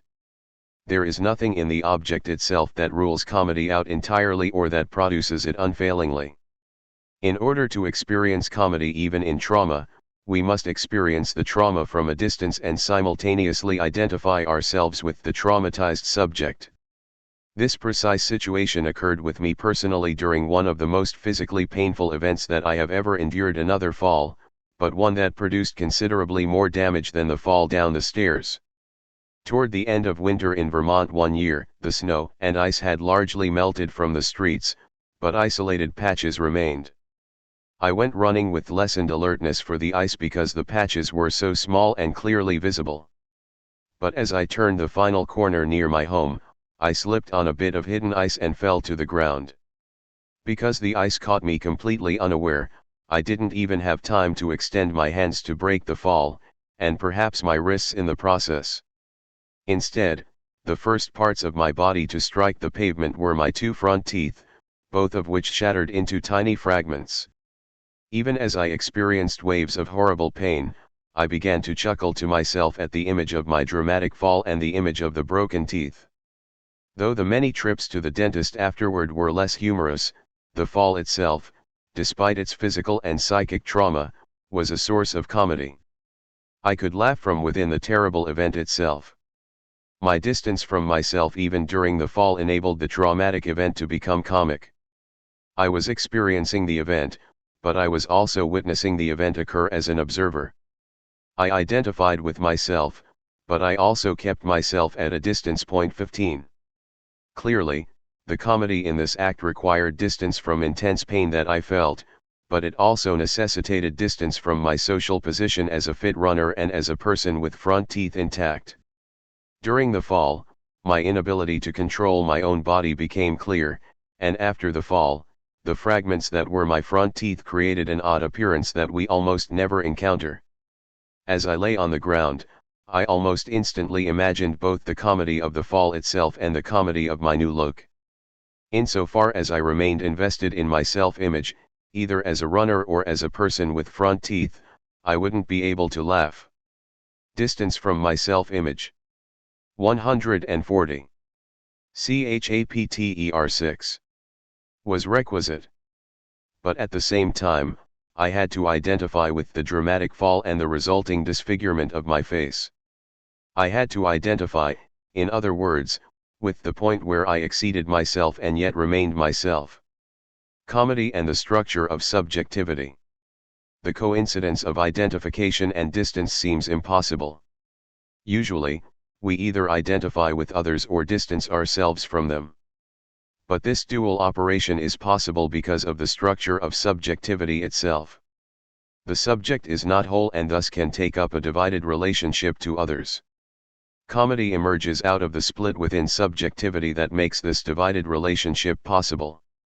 The signifier divides every subject, so that the subject cannot ever attain perfect self-reflection but must always relate to itself from a distance. As a result of its emergence through the structure of signification and initial alienation in the signifier, the subject is not simply identical to itself but must identify with itself. Each subject can have multiple symbolic identities because it has no real identity. The division within the subject manifests itself most clearly in the act of speaking. When I utter a statement such as "I know how to count to 3, a division exists between the I who utters the statement and the I within the statement. Even though this second I refers to the person speaking, the two forms of I do not coincide. According to Jacques Lacan, this becomes clearest when speakers repeat the fact that they are articulating a claim. In his Seminar 6 on Desire, Lacan claims that a discourse that formulates "I say that," and that adds, "and I repeat," does not say in this "I repeat" something useless, because it is said to distinguish the two I's that are in question, the one that said that, and the one that adheres to what that one has said. 16 When the subject notes that it is repeating what it has already said, the necessity for the subject to identify with itself reveals itself. But this effort at identification never succeeds and always leaves a gap, the gap of the unconscious. It is not coincidental that Freud dedicated one of his early books to the question of jokes and what makes jokes funny. Freud's great discovery, the unconscious, is a necessary condition for comedy. Without the unconscious, human animals would never have invented comedy and would never have invested themselves so seriously in humor. The unconscious is the point at which the subject exceeds itself, when it knows more than it thinks that it knows and says more than it means to say. Because we exceed ourselves when we speak, psychoanalysis centers around the act of speaking without regard for meaning. Free association. The 141. Distanceandprofximity. Only rule of psychoanalysis hopes to uncover the unconscious by encouraging subjects to speak the excess that they withhold in everyday conversation. Even if no one can achieve genuine free association without holding certain ideas back from the analyst, the existence of this rule creates a place removed from everyday life and from the constraints on excess in speech that govern the everyday. It is as if the subject in analysis receives the license to remove itself from the rules concerning identification and distance that govern everyday existence. During our everyday existence, we work to distance ourselves from the unconscious and identify with our symbolic position within society. Through the act of symbolic identification, we try to convince ourselves and others that we really are the position that we occupy, that we really are parents or dentists or athletes. Symbolic identification is an attempt to deny the existence of the gap that separates us from who we are. But the problem is that this process of identification never succeeds fully. A remainder persists. This remainder is the unconscious. Like the psychoanalytic session, comedy reverses the relationship between distance and identification that predominates in everyday existence. Within the structure of comedy, we identify with the unconscious and distance ourselves from our symbolic identity. This is why we experience comedy as a moment of liberation. Even conservative comedies free us from the regime of symbolic identification and grant us distance from the demands that allow society to function. To attend a comic play or laugh at a joke is to escape momentarily into excess, but this escape can never endure. If it did, the excess would transform itself into a normalized symbolic identity and the comic effect would disappear. The structure of identification and distance in comedy condemns comedy to a region of exceptionality. But at the same time, this exceptional structure contains within it a radical power to disturb our usual ways of identifying. To make this clear, I'll conclude with a typical joke that targets a common comic object. In the joke, God decides to put an end to the world and start again with a small group of people.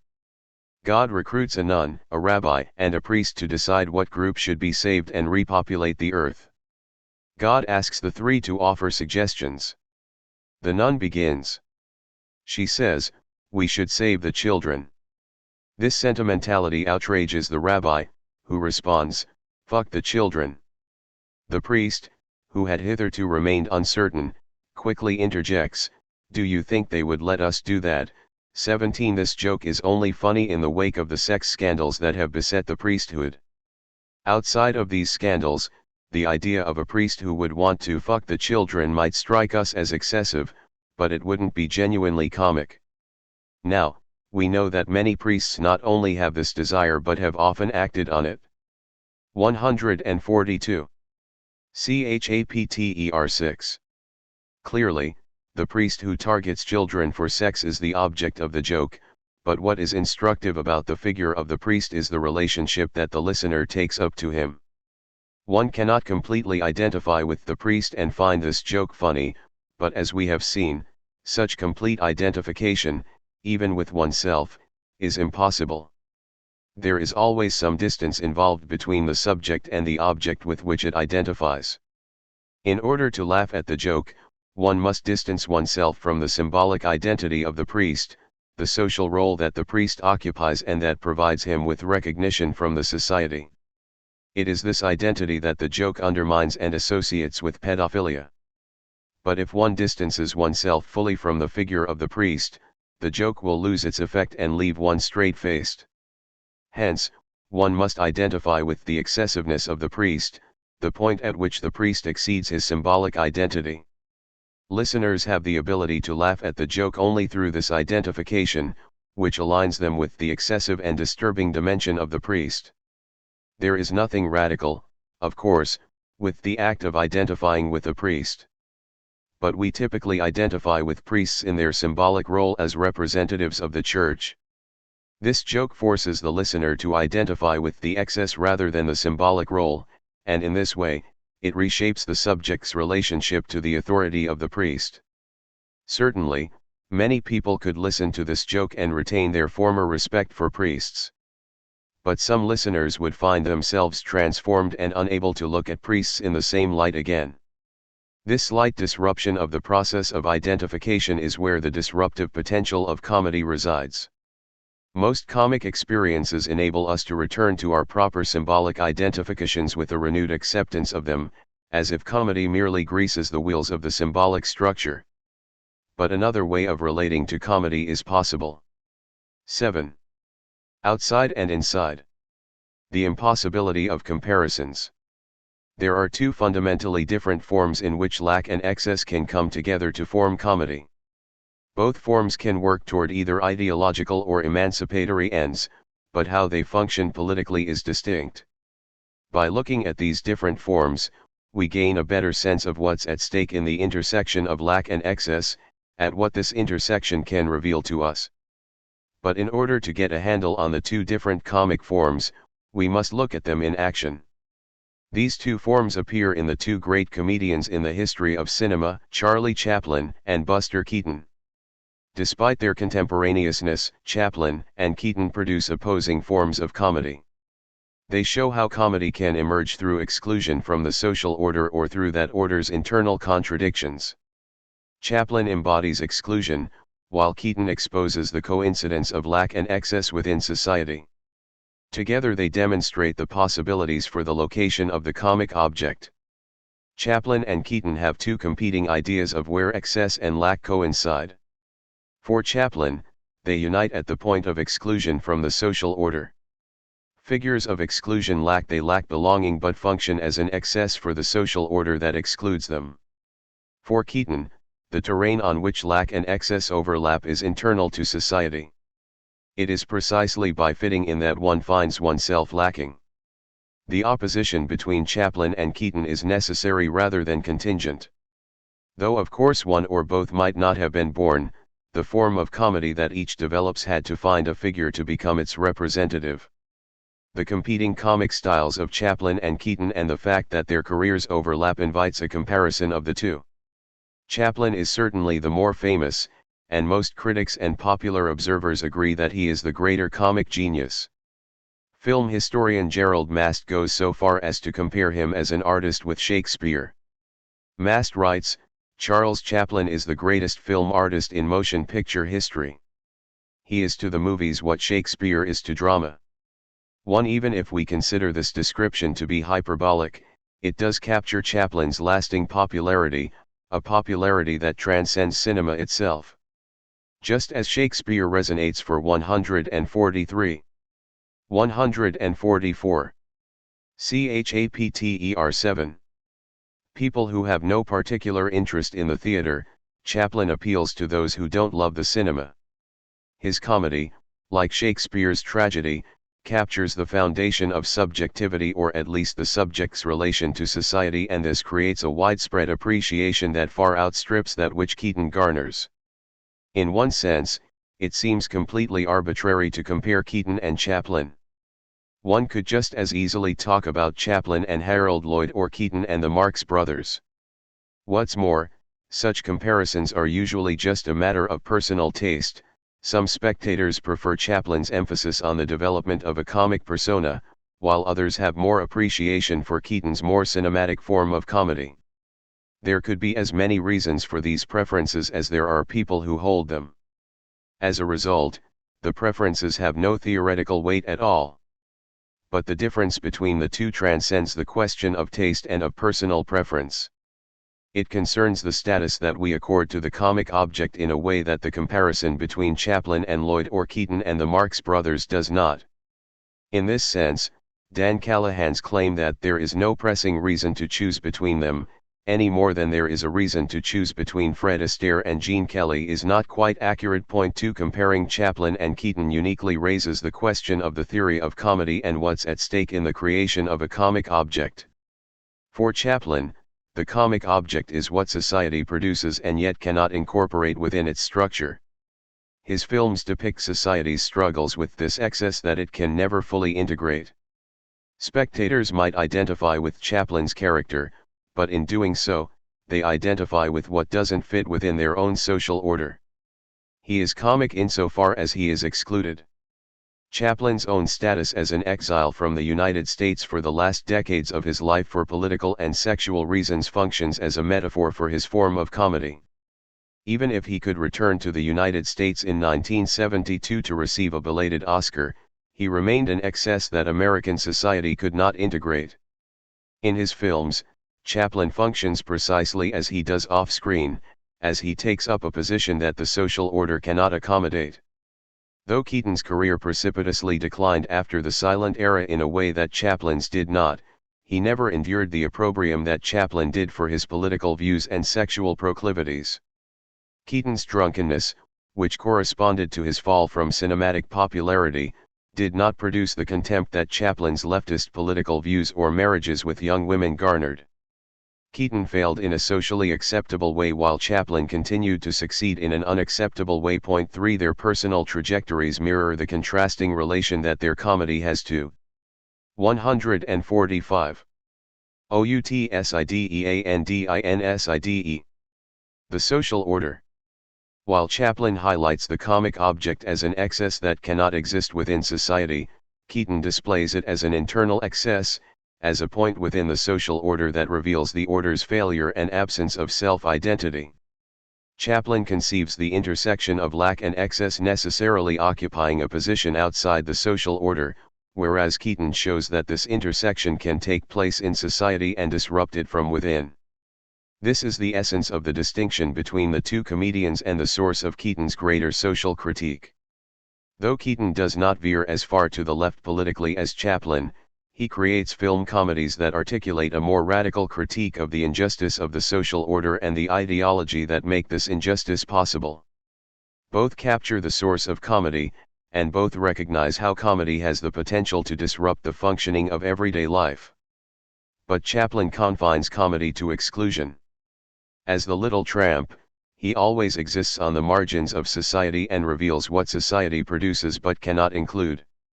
In the case of Keaton, the figure who combines lack and excess exists in the midst of the social order and represents its internal contradictions.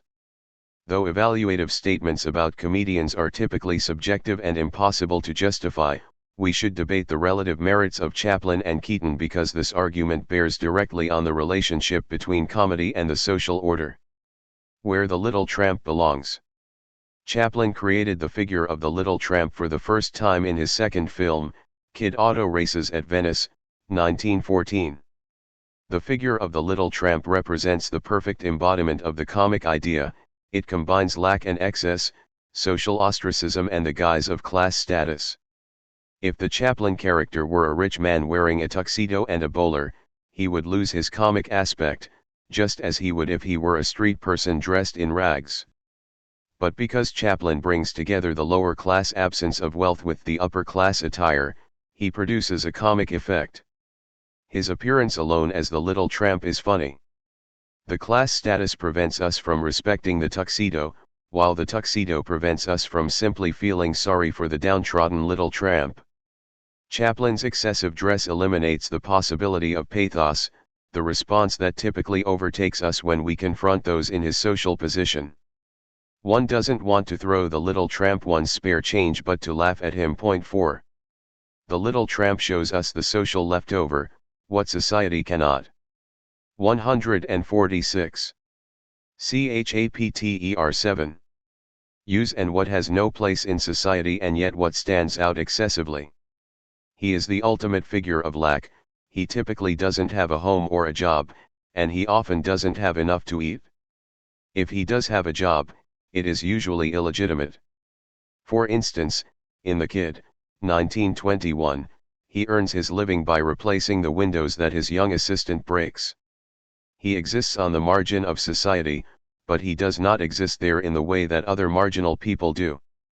He is not an unobtrusive homeless man on the side of the street asking for change. Instead, he manages to end up as an excessive disturbance of the social order that exiles him. This position is apparent at the beginning of City Lights, 1931. The opening sequence of City Lights involves the unveiling of a monument dedicated to peace and prosperity. As the civic leaders lift the cover from the new monument, the little tramp appears asleep on the monument. The initial minutes of the film depict the authorities trying to remove the little tramp from the monument and him trying to extricate himself. His presence on the monument reveals that despite the new monument, the city has not actually attained peace and prosperity for all. The little tramp is the stain in the unveiling of the monument, a stain that gives the lie to what the monument proclaims. In this scene, the little tramp is a clear figure of lack. Unlike the city officials and upper-class citizens who are looking at the monument, he is penniless and has no place of his own to sleep. But at the same time, he is the only figure in the scene with a clear identity. His excessiveness sticks out and separates him from the others. He disturbs the scene because everyone cannot help but notice him. This combination of lack and excess defines the little tramp and holds the key to the comedy that he creates. The times when the little tramp does become successful appear to defy this description of his comedy. But his success never completely eliminates his status as fundamentally lacking. For instance, even when he finally becomes rich at the end of Gold Rush, 1925, he is easily mistaken for a stowaway aboard a ship and almost arrested. While being photographed for his success, he falls over a ledge and immediately loses the status that he had only moments earlier. Ship officials again take him for a stowaway. Though this film concludes with his financial success and the re-establishment of his proper identity, the ending demonstrates that his social position is never secure because he remains a figure of excess. This insecurity also manifests itself throughout the course of City Lights, as the millionaire whose life the little tramp saves forgets, after sobering up, that he has befriended the little tramp and thus leaves him back on the street. At every moment the little tramp's excess ensures that he cannot but be an exile from the social order. 147. Outsideandinside. The little tramp is a stand-in for the homeless person or even the enemy combatant without social status. He has no social standing, but he usually wins the favor of a woman who first pities him and then comes to love him. In this way, Chaplin shows how we might embrace the social leftover, which is what occurs at the end of City Lights. This ending shows the formerly blind girl, Virginia Sherrill, who recognizes the little tramp as the benefactor who has given her the money for the operation to heal her eyes. She expects to see a millionaire, someone at the height of the social ladder, and instead sees a social leftover. Because the film concludes with a close-up of the little tramp and not the girl's reaction to him, the spectator cannot be sure about her reaction. We don't know whether she accepts him or rejects him. The face of the little tramp does not reveal her final act with any certainty. In some sense, each of Chaplin's films featuring the little tramp places the spectator in the position of the blind girl confronted with the excess of the social remainder. His films are all about giving us the ethical task of embracing what we as a society cast aside, seeing the detritus as worthy of our love. At the best moments of his cinema, Chaplin illustrates the impossibility of integrating this detritus within the social order and thereby forces the spectator to occupy this position as well. This occurs not just at the end of City Lights but also throughout The Kid, Charlie Chaplin, 1921, where Chaplin exists outside proper society with a child whom he has found on the street and reluctantly taken in. 5. It is also present in the concluding shot of The Circus, Charlie Chaplin, 1928, where the little tramp's exclusion enables the romantic couple to form, and in the opening sequence from Modern Times, Charlie Chaplin, 1936, in which the little tramp cannot keep pace with the exigencies of industrial production. But the zenith of the exposition of the little tramp as the manifestation of the comic coincidence of lack and excess occurs in his most famous scene, the shoe-eating scene from Gold Rush, Charlie Chaplin, 1925. This scene shows the little tramp in one of the most desperate positions imaginable. He is stuck in frigid Alaska with a fellow prospector, Big Jim, McGowan, and they have had nothing to eat for days. Unable to endure their hunger and with Big Jim on the verge of eating him, the little tramp decides to cook his shoe for dinner. The humor in this scene reveals perfectly the coincidence between lack and excess that accompanies the position of exclusion. Because the little tramp is excluded from society, he has nothing to eat and must resort to eating his footwear. But even though his shoe has no taste and no nutritional value, the little tramp cooks and eats it as if engaged in fine dining. He carefully boils the shoe over the stove, and when eating it, he 148. Chapter 7 twirls the laces around his fork as if he was rolling spaghetti, while cutting the shoe itself as if it were a quality steak. The exaggerated performance of cooking and eating a wholly inadequate object perfectly manifests the comedy of the little tramp. At times, the emphasis on exclusion can produce a damning indictment not just of the social order as a whole, which individuals can easily deflect from themselves, but of the most precious ideological fantasies that society produces. This is what takes place at the end of The Circus, when the little tramp sacrifices his own happiness in order to make possible the romantic union between Rex, Harry Crocker, and Myrna Kennedy. He defends Myrna at the cost of his own position at the circus and then arranges her marriage with Rex, despite his love for her. We see that their successful romantic union is only made possible through the exclusion of the little tramp, which has the effect of undermining the pleasure that we can find in this union. The excluded figure of the little tramp signifies all exclusions necessary for the experience of belonging and thus indicts belonging as such, even in the form of the romantic union.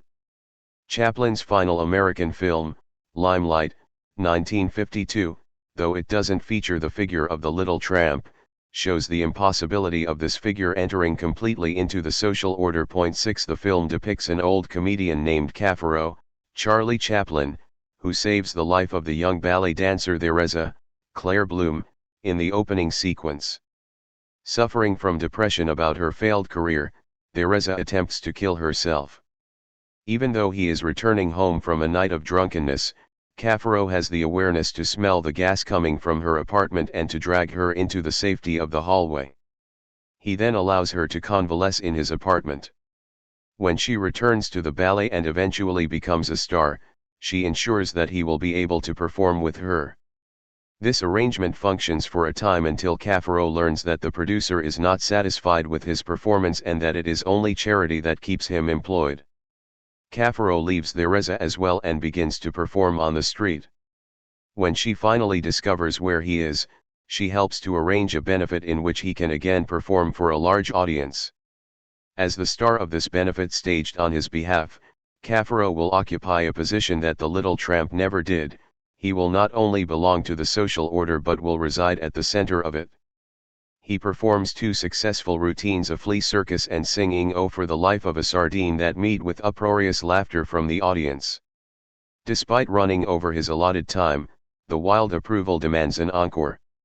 In response, Chaplin performs a sketch of musical comedy with Buster Keaton. This marks the only time. 149. Outsideinside that the two appeared in a film together.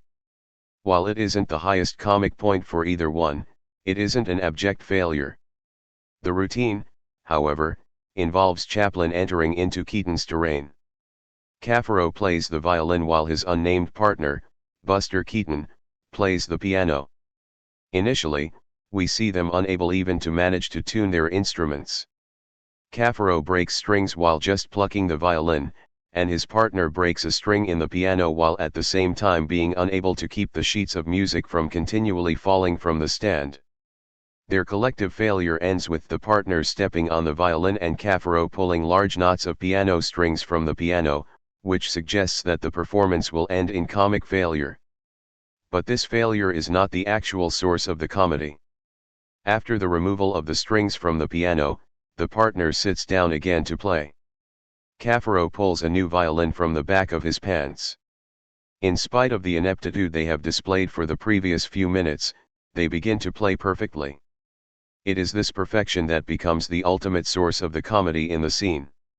Chaplin shows how failure can instantly transform itself into success and thus break down the distinction between them. 7 But with this scene, Chaplin brings together failure and success or lack and excess in a way that he hasn't during his appearances as the little tramp. In this sense, Limelight should have been Chaplin's last film, as he purportedly intended it to be.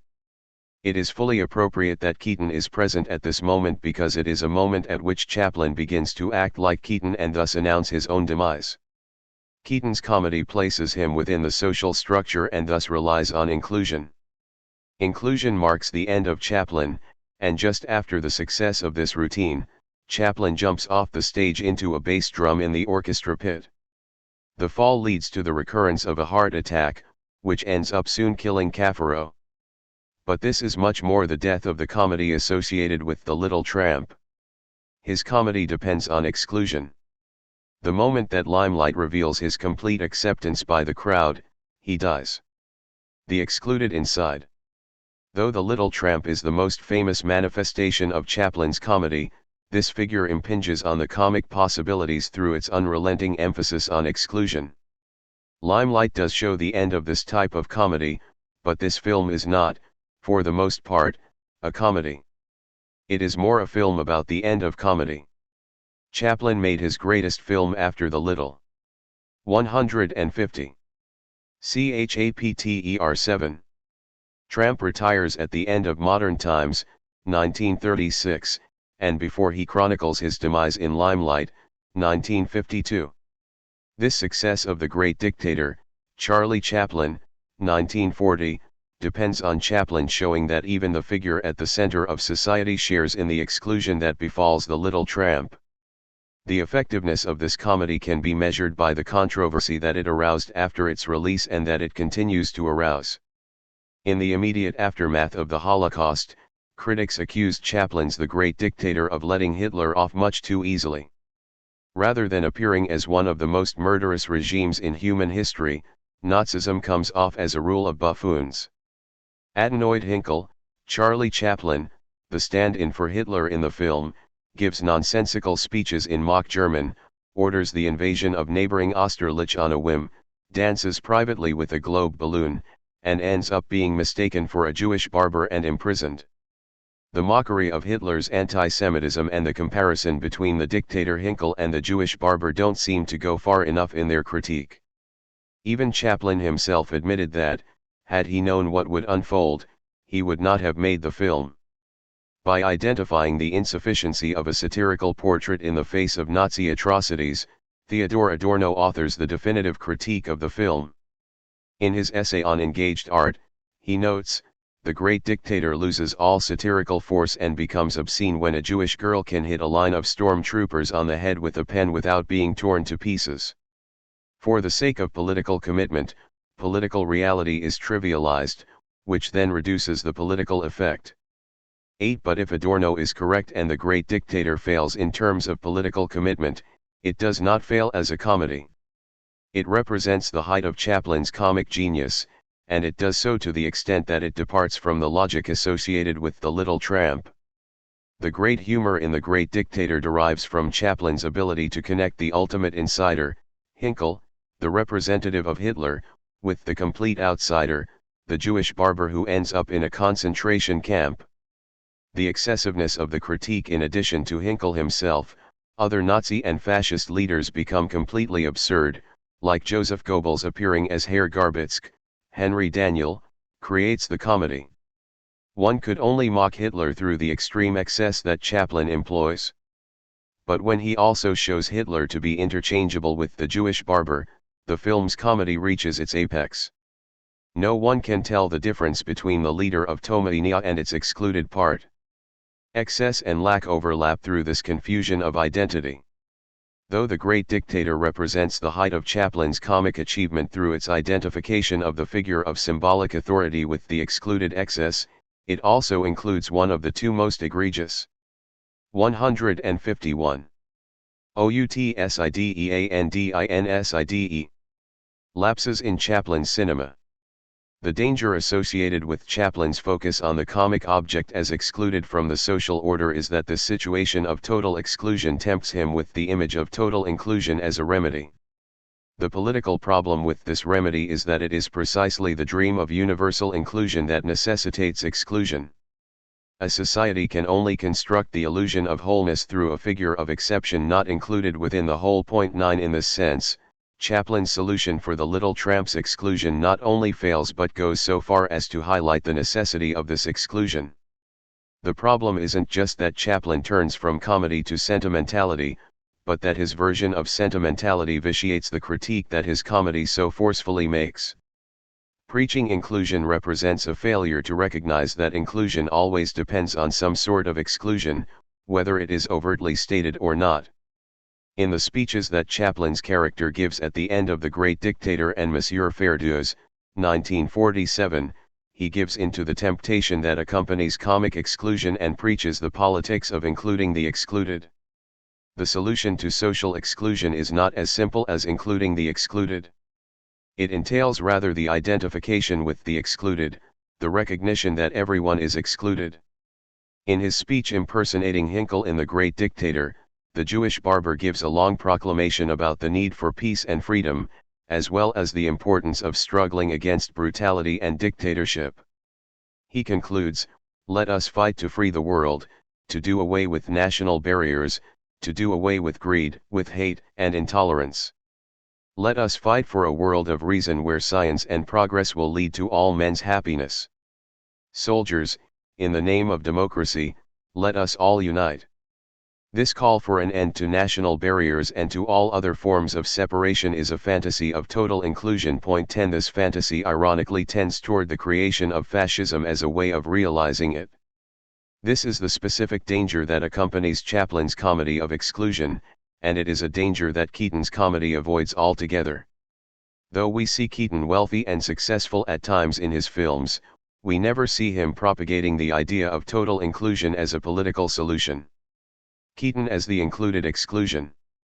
Keaton never succumbs to the idea of universal inclusion like Chaplin does because he never conceives of the comic object as completely excluded from the social order.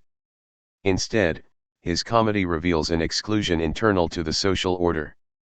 Keaton's character fits in, but his manner of fitting in exposes how the social order exceeds itself. Point 11. His excess is thus 152. Chapter 7. Inseparable from the social order, in contrast to that of the little tramp, who exists apart from society and can never be integrated into it. Keaton belongs, but his belonging shows that no one really belongs. Belonging always leads to a failure to belong, and ironically, it is the failure to belong that always leads to belonging. This structure is apparent in the most famous sequence in all of Keaton's cinema, his entrance into the movie screen in Sherlock, Jr. Buster Keaton, 1924. When the projectionist, Buster Keaton, falls asleep while showing a film, his dream self leaves the projection booth and walks to the theater screen where he interacts with the scene. Even though this is only a dream, the projectionist has the excessive ability to enter into the film being screened. But this excess immediately produces a lack. Each time that Keaton adjusts to his setting, a cut produces a new setting that renders his action inappropriate. For instance, he dives into the sea off a rock, and a cut to a snowy landscape results in Keaton being stuck headfirst in a mound of snow. He endures mishap after mishap because of the constant cuts, and he is never able to find his bearings in the setting before it shifts. He can enter the scenes of the projected film, but this wish fulfillment leaves him unable to act without ending up almost eaten by lions or run over by an oncoming train as the setting changes. His inability to act is funny because it is the result of the power his dream state gives him. The sequence from Sherlock, Jr. highlights a formal difference between Chaplin and Keaton that bespeaks their theoretical difference. Chaplin's comedy focuses on himself as the figure of exclusion, and his films emphasize his individual performance. Consequently, they seem as if they could be stage performances without much alteration. This is impossible to imagine with any of Keaton's films. He is a filmmaker. His comedy derives from editing, as in Sherlock, Jr., and from his incredible stunts, most of which require the vast canvas of film. Chaplin introduces a foreign element, namely, himself into the film in order to create comedy. Keaton distorts the form of the film so that the comedy functions as an internal excess. Keaton's editing and stunts are excessive, but they remain part of what they exceed. The formal contrast between Chaplin and Keaton derives from their different approaches to comedy. All comedy involves excess, but Keaton's excess is that of someone on the inside. The film usually considered Keaton's masterpiece, The General, Clyde Bruckman and Buster Keaton, 1926, develops this logic to its fullest extent. At first glance, it seems as if this is a Chaplin film about exclusion. Johnny Gray, Buster Keaton, endures a type of exclusion throughout the film.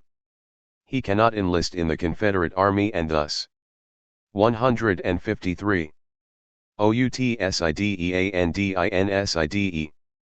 Cannot win the love of Annabelle Lee, Marion Mack, who will only commit herself to someone who has enlisted.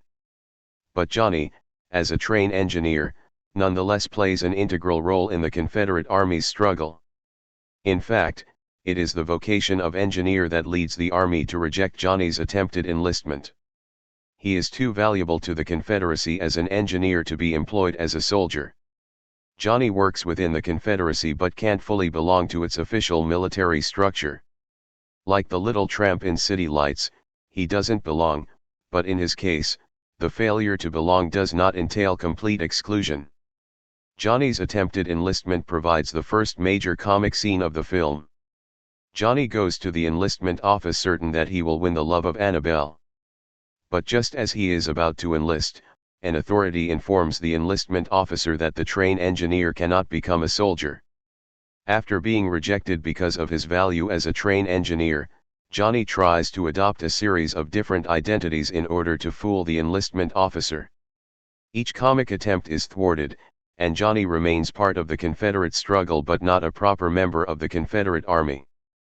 But this holds no weight at all with Annabelle, who believes him to be a coward. He is lacking precisely because he is excessively valuable to the cause. The ending of the film corrects this lack, but it does so excessively and thus produces another one.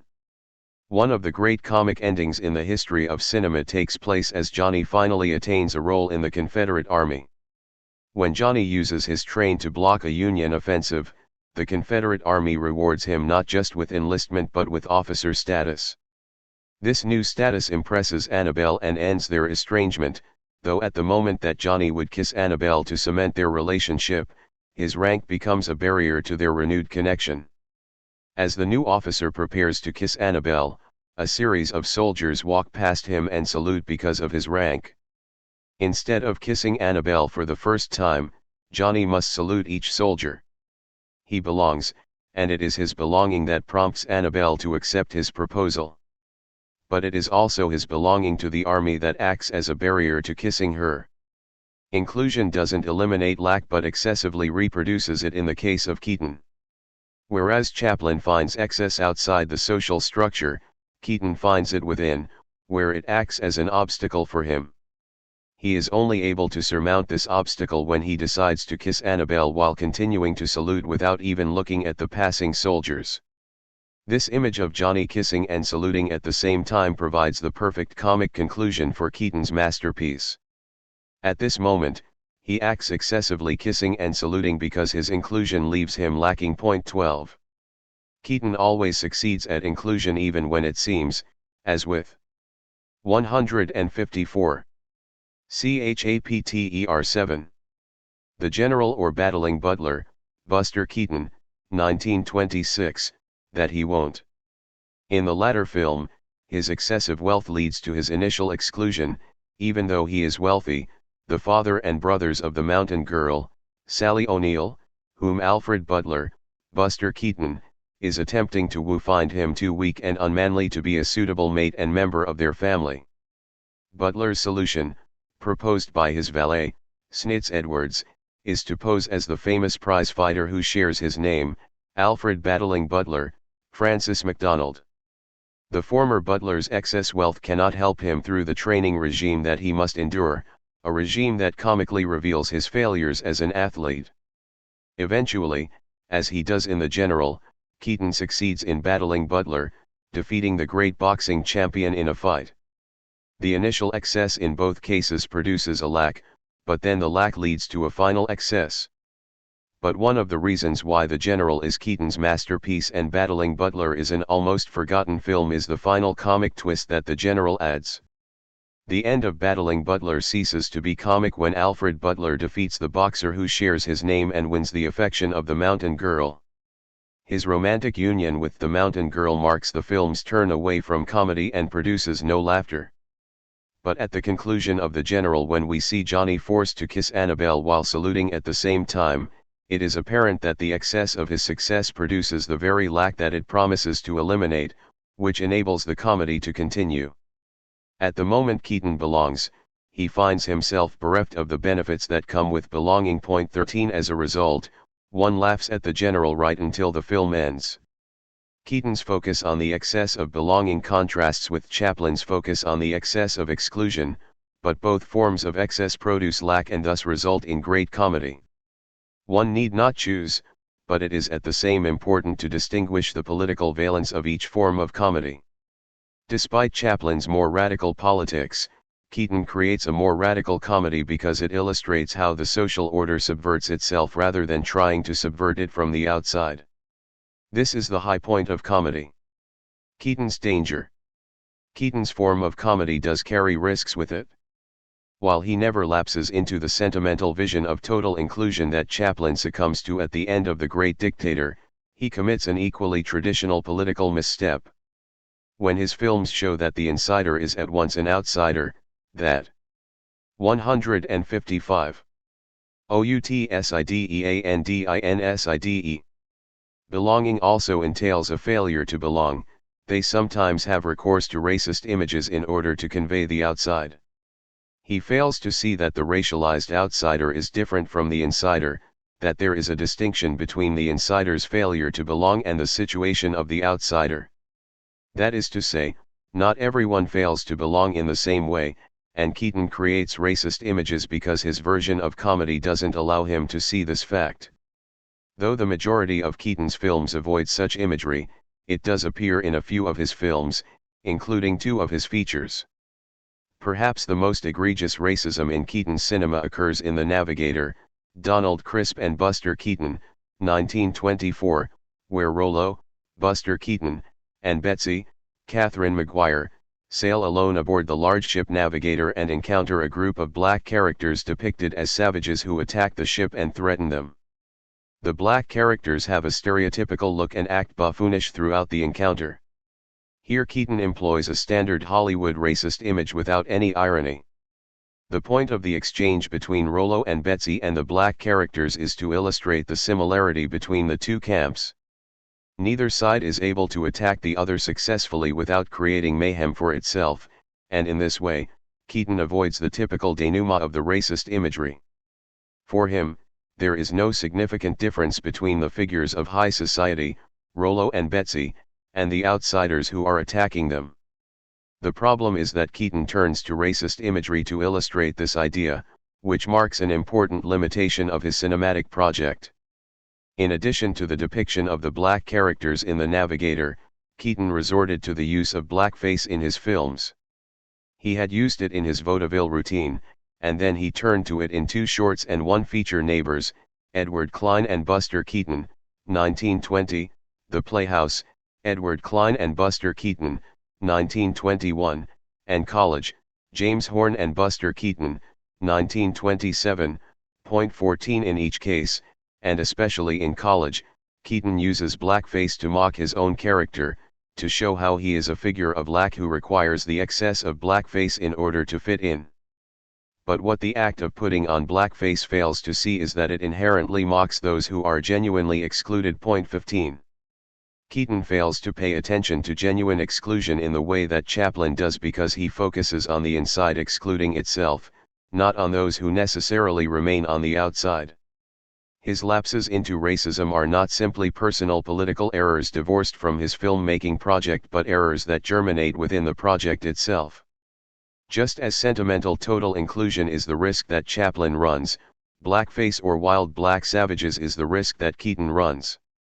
The contrast with Chaplin on the question of racism is sharp. Chaplin himself never appears in blackface in any of his films, which is quite 156. Chapter 7. Remarkable given the era in which he worked and given his start in vaudeville where blackface was rampant. 16 There is also an absence of racist stereotypes in Chaplin's films. Though the casts are almost uniformly white, Chaplin doesn't use non-white characters to create humor in the way that Keaton does in The Navigator. Certainly one is free to dismiss Keaton altogether for his forays into blackface or to accept them through the prism of historicist thinking, seeing them as the errors of a particular epoch. But this is to miss the elucidative value that Keaton's racism has for us. It is a specific form of racism, not that of the Klan or even the contemporary opponent of affirmative action who retreats from any challenge to the ideology of color blindness. Instead, it is a racism that fails to consider the difference between society's self-exclusion and those whom it excludes. Society's self-exclusion ensures that no one really belongs, which is what Keaton's comedy emphasizes and gives the comedy its radically. But in order to obscure this universal failure of belonging, societies have recourse to racism, xenophobia, and other form of exclusion. They exclude in order to hide the fact that everyone is always already excluded. Certain groups must embody non-belonging so that others can believe that they belong. By focusing on the non-belonging of everyone, Keaton overlooks this distinction. It is one that Chaplin's form of comedy, in contrast, almost never misses. There are times when Keaton requires Chaplin to come rushing to his aid philosophically, as he did materially when he gave the down and out Keaton a part in Limelight. Human versus machine. The contrast between Chaplin and Keaton becomes most visible in their respective attitudes toward technology. While Chaplin finds comedy in showing the mechanization of the human being in modern times, Keaton depicts machines functioning like human beings. In the famous opening sequence of Modern Times, Chaplin shows the machine transforming the human's lack into an excess. As a worker on an assembly line, Chaplin's task is one of tightening two bolts on a series of parts that rapidly move past him. With a wrench in each hand, Chaplin manages to keep pace, even though he falls behind on occasion. When the plant manager orders the speed of the line increased, Chaplin loses the ability to keep pace. Intent on tightening every bolt, he follows the parts into the large machine where the conveyor belt takes them. We see Chaplin himself moving within the machine in one of the 157 OUTSIDEANDINSIDE films Lasting Images. Here Chaplin's lack as a worker on the assembly line produces him as an excess within the machine. The film is not simply making an elementary point about the reefing force of the machine. Instead, it is showing how industrial production creates a human excess that cannot be integrated into the manufacturing process. Keaton's much more sanguine position on technology often focuses on the train or the ship, most famously in The General but also in Our Hospitality, John Blystone and Buster Keaton, 1923, and Steamboat Bill, Jr. Charles Reisner and Buster Keaton, 1928. The train or the ship or whatever type of technological device in a Keaton film is never simply a machine under human control. It is always a machine that seems to have a subjectivity of its own. The machine is funny because, like the subject, it is both lacking and excessive. The most comic machine sequence in Keaton's cinema occurs in Our Hospitality, when Willie McKay, Buster Keaton, travels south to visit his birthplace and claim the inheritance from his recently deceased father. During the train ride, Willie unknowingly sits next to Virginia, Natalie Talmadge, a member of the Kenfield family, with whom Willie's family is engaged in a long-time feud. Though Willie's timid interaction with Virginia is comic, the primary humor during the train ride derives from the train itself and its relationship to its environment. The train carries the Appalachian rocket, but its speed never exceeds the pace at which a person might run. In fact, recurrent shots of the train in motion depict a dog running along beneath one of the cars, and he runs along throughout almost the entire journey. At one point, he even demonstrates that he can outrun the train. Early in the trip, an exposed stowaway expresses his displeasure by holding the train back with his hand, revealing that the machine is not decisively stronger than a human. The weakness of the train is further evident when the film shows the track on which the train travels. It appears crooked and haphazardly placed, and it must traverse natural obstacles, like a fallen tree that the track awkwardly runs across. As the train passes over sections of the track moves up and down in order to indicate its instability. When a donkey refuses to move for the train, the engineer and conductor are able to move the track around the donkey so that the train can pass. This comic event reveals the pliability or humanity of the machine. Though the machine promises regular functioning, in Our Hospitality and throughout Keaton's films it displays the same foibles as a human being. These foibles continue throughout the journey. The back of the train breaks off and sends the sleeping conductor plummeting to the ground.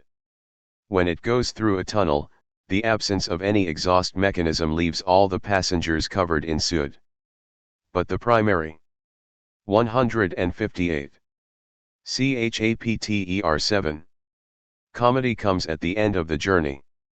Because of a boy's prank at a switching site, the back of the train decouples from the front and travels down a parallel track. It soon outraces the engine and ends up arriving at the station prior to the front of the train. The sequence concludes with the front of the train crashing into the back at the destination. The contrast between Keaton's depiction of technology and Chaplin's is extreme. While Chaplin shows the machine failing like Keaton does, his emphasis is much more on the machine's effect on the human being subjected to it. The human working with a machine becomes automated and machine-like. One might imagine Bergson going to a screening of Modern Times late in his life and finding absolute confirmation of the thesis of laughter. He would not have the same reaction to our hospitality. In Keaton's film, the machine behaves more like a human than the human beings themselves do.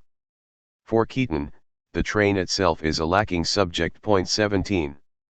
The different positions that Chaplin and Keaton take up relative to the machine fit within their approach to comedy. The machine excludes Chaplin. The comedy derives from this exclusion and from Chaplin's struggle with the machine. The machine exposes the worker's lack through its excessive demands.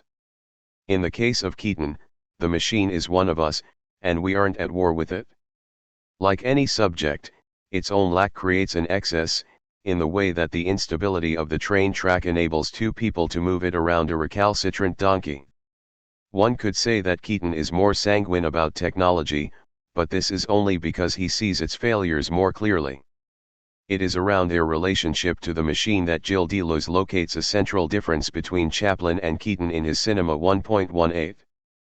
Deleuze recognizes Chaplin's hostility to the machine, while he sees in Keaton's films an attempt to show the machine not as a whole but as a series of parts.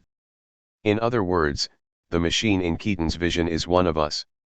This leads Deleuze to proffer a vision of the contrast between the two as a contrast between two forms of communism. He writes, "We cannot be certain that Keaton lacks a political vision that is, on the contrary, present in Chaplin. There are rather two very different socialist visions, the one communist-humanist in Chaplin, the other anarchistic machinic in Keaton. 19. The role of the machine in Keaton's political vision is undeniable, but it doesn't derive from any investment in the machine as such. He is not a believer in salvation through machines or technology. Instead, he turns to the machine to reveal that even automation doesn't work properly. As Keaton demonstrates, we don't have to look to exclusion for comedy. The contradiction that produces comedy exists in the midst of the machine of the social order itself." 159.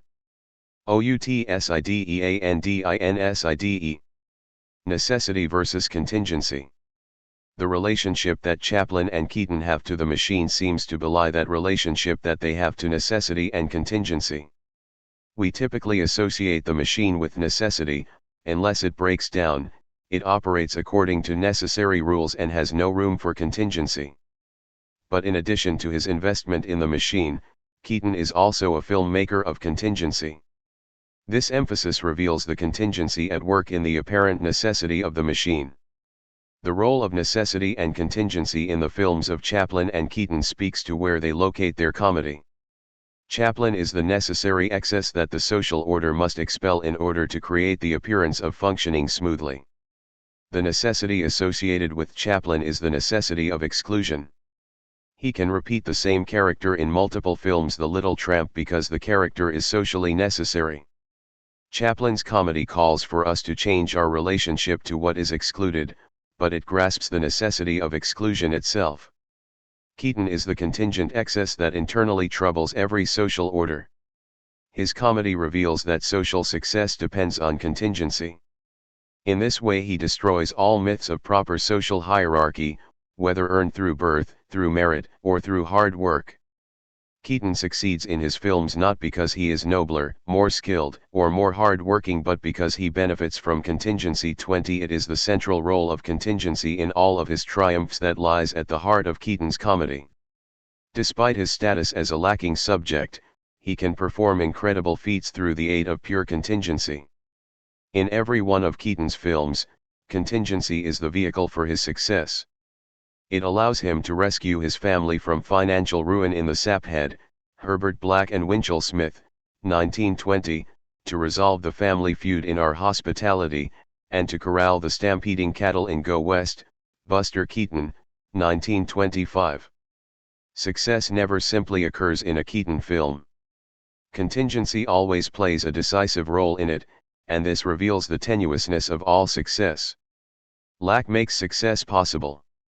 Keaton's comedy takes this debt on the part of success as its point of departure. Contingency often enables Keaton to survive what appears to be certainly a fatal event.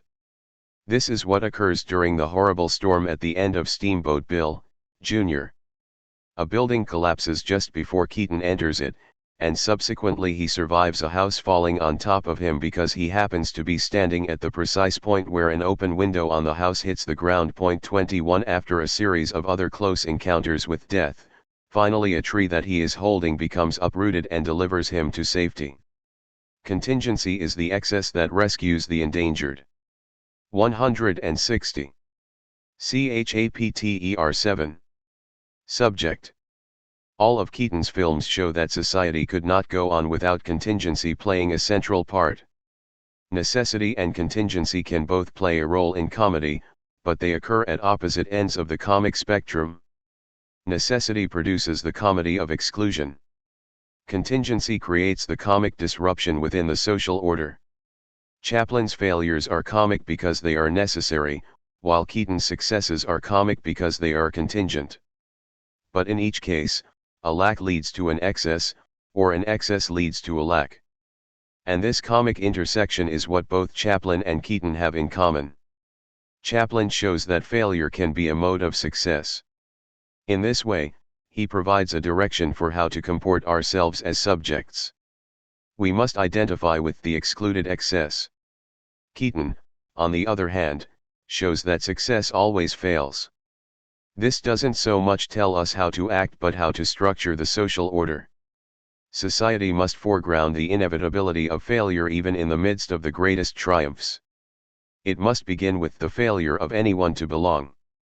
This is what Keaton's form of comedy constantly emphasizes. Chaplin and Keaton represent supplementary forms within the comic experience. Both are required. Chaplin's comedy is the more standard form, but Keaton's is more far-reaching in its implications. Though the dangers of Keaton's comedy are greater, racism is graver than sentimentality, so are the rewards. Keaton emphasizes that every success occurs simultaneously with a failure that undermines the success. Laughing at Keaton's comedy means wrestling with the inevitability of failure. This represents comedy at its political apex, but deciphering the politics of comedy is never a straightforward affair. 8. Ideology and equality. Class struggle at the carnival. Comedy feels subversive.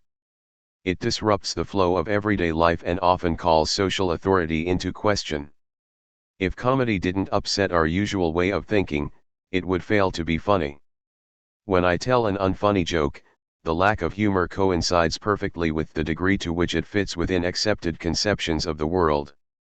The comedian who asks, "Why can't you write with a broken pencil?" and responds, "Because you can't handle it properly," will have a short career as a comedian because this joke isn't a joke at all. It simply recounts the accepted answer that coincides with our conceptions about pencils and writing. In order to be funny, comedy must entail some challenge to accepted thoughts and associations of thought. The comedian who asks, "Why can't you write with a broken pencil?" and answers, "Because it is pointless," may not have a longer career than the first comedian, though this one at least stands a chance. The pun on the word point will not lead to world revolution, but it does encourage the listener to reflect on why one writes rather than simply accepting the givens of the situation. This is why so many theorists of comedy attribute an inherently egalitarian quality to it. 1 Even in its most banal form, comedy is freedom from hierarchy. Comedy liberates us from the constraints that govern our everyday life. Even if we don't view it as radically egalitarian, we nonetheless associate it with a form of freedom. In comedy and jokes, we can say what would otherwise be impermissible in polite society. As long as we do so in the form of a joke, we can tell our bosses how we really feel about them and openly undermine their authority. Comic films can provide a thoroughgoing critique of American foreign policy even during wartime. Stanley Kubrick was able to make Dr. Strangelove during the middle of the Cold War, despite its explicit critique of American leadership at the time.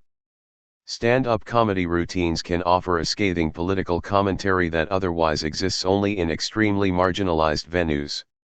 When we hear this mockery of political leaders or satire of cultural icons, the association of comedy with subversion and critique appears almost self-evident. The tone of comedy, in contrast to tragic seriousness, doesn't permit the solemnity of entrenched power figures to remain undisturbed. Those in 161. 162. Chapter 8. Power fear eruptions of comedy as challenges to their authority. Comedy seems to be class warfare by indirect means. The image of comedy as class warfare finds its most vehement spokesperson in the figure of Mikhail Bakhtin, who sees this conception of comedy articulated in the writing of Rabelais.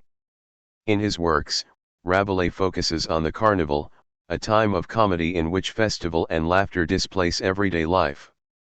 The comedy of the carnival derives from the inversion of social relations that occurs during this time.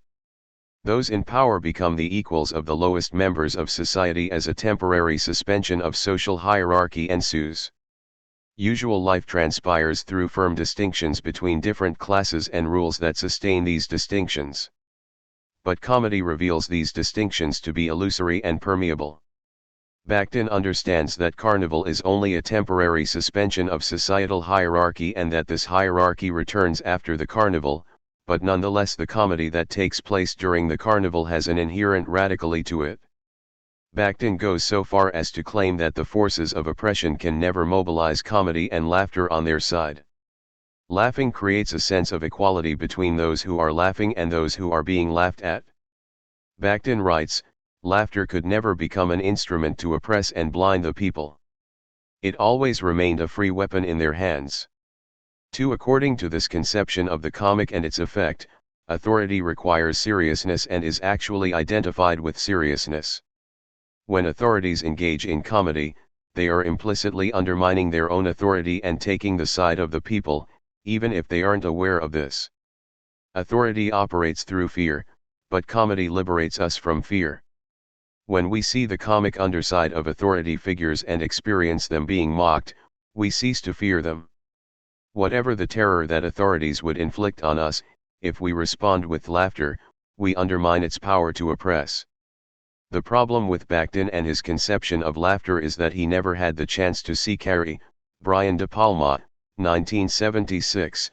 Point 3 In this film about the revenge of a high school outcast on her fellow classmates, we see clearly how laughter and comedy aren't straightforwardly associated with emancipation.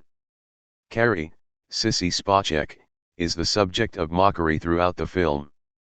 This mockery comes to a head at the high school prom, where popular students find great amusement in dumping pig's blood on her from a pail hanging in the rafters. Their laughter in the scene is an index of Carrie's humiliation and oppression. There is nothing liberating about it, and it does not disturb their authority at the school.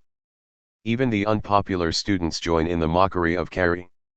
Laughter, after all, can serve as an instrument to oppress and blind the people.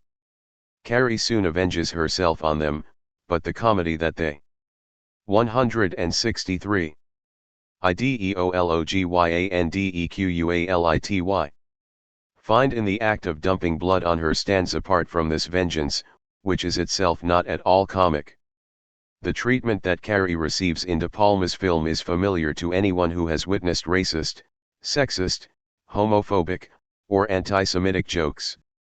Comedy can function as an instrument of oppression.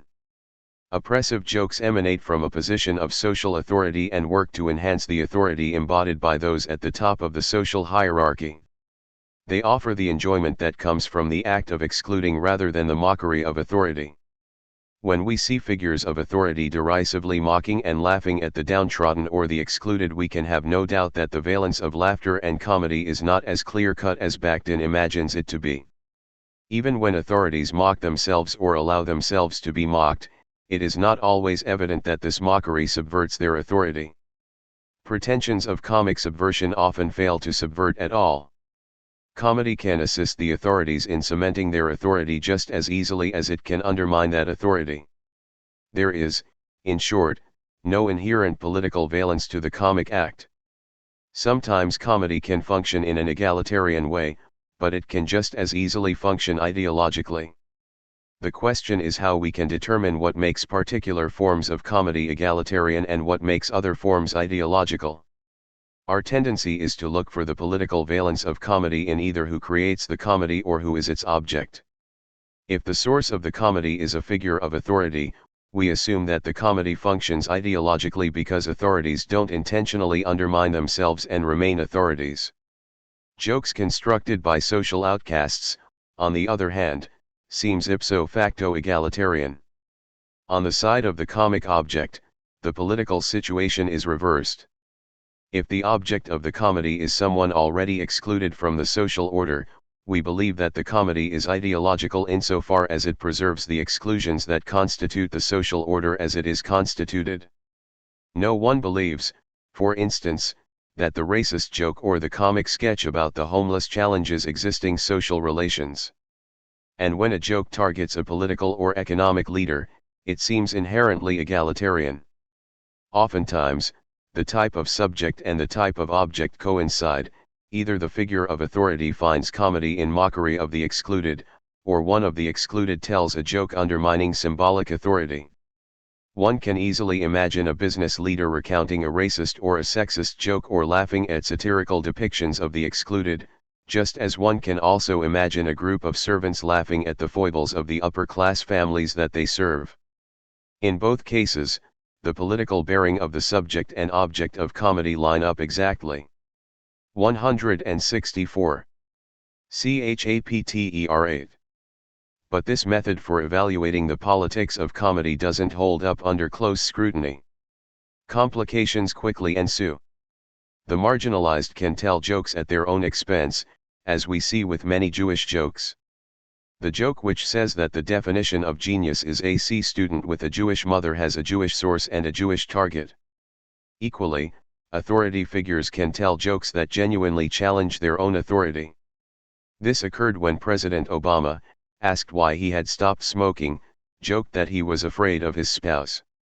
In these cases, the source and the target are the same, which makes it difficult to judge these jokes politically in terms of the source and the target. There are, however, even more significant problems with this type of evaluation. The trouble is that the group of servants laughing at the foibles of the families that they serve doesn't necessarily undermine their libidinal investment in the authority of these families. It can easily augment the investment. In a similar way, the temporary toppling of social hierarchy can ultimately reinforce this hierarchy. Point 4. This is why we must look elsewhere for a way of judging the politics of comedy. Since seemingly egalitarian comedy can have an ideological effect, the evaluation of comedy must examine not only its source or object but take into account its effects. We can identify the difference between egalitarian comedy and ideological comedy through the effect that the comedy produces on both its source and its object. The radical potential of comedy lies in the specific way that it disrupts our everyday lives and our everyday understanding. The everyday persists through the sense of wholeness that undergirds it. Events follow one after another without disjunction, and subjects relate to each other without contradiction. But comedy has the ability to reveal division or splitting where we perceive wholeness. When it sustains this revelation, it functions successfully as egalitarian comedy. Egalitarian comedy exposes the contradictions of the social order and of the subject who exists within this order. In egalitarian comedy, both the source of the comedy and its target appear divided internally. It is the emergence of this internal division that enables us to laugh while also facilitating critique. Point 5. One can see an exemplary case of this in one of comedian Dave Chappelle's routines. Chappelle recounts a flight that he had been on being taken hostage by a terrorist. While all the white passengers on the plane reacted with fear, Chappelle notes that he and the only other black passenger looked at each other and gave a thumbs up sign. Why? They knew, according to Chappelle, that terrorists don't take black hostages. Because all terrorists realize that black people are bad bargaining chips. Chappelle's comedy is critical and egalitarian because it reveals the self-division in both the source of the comedy and its target. 165. ideologyandequality. As a black man, Chappelle paints himself as the victim of racism, but he simultaneously shows himself procuring an advantage from racism at the same time. This coincidence of lack, victim of racism, and excess, beneficiary of racism, creates the humor in the joke. His own delight at not being a valuable hostage stems from a life spent in a racist society. The targets of the joke are the white people who fear terrorists. The joke reveals that one's status as a potential victim of terrorism is already an index of one's privileged position. Neither Chappelle nor the white object of the joke escapes self-division, which makes this a clear case of egalitarian comedy. But egalitarian comedy is not the dominant manifestation of comedy. When comedy subtends a sense of wholeness in either the subject or the social order, it functions ideologically and helps to entrench a belief in the intractability of social authority. The difficulty with analyzing comedy is that even comic moments that seem to disrupt social authority often play the role of stealthily supporting rather than undermining its power. It is not enough to look for authority being mocked. Ideological comedy is far more prevalent than the egalitarian version. The comedy of social exclusion. Most comedy buttresses social authority by sustaining the exclusions that make it possible. It creates the image of a social whole that acquires its wholeness through the exclusion of an excess.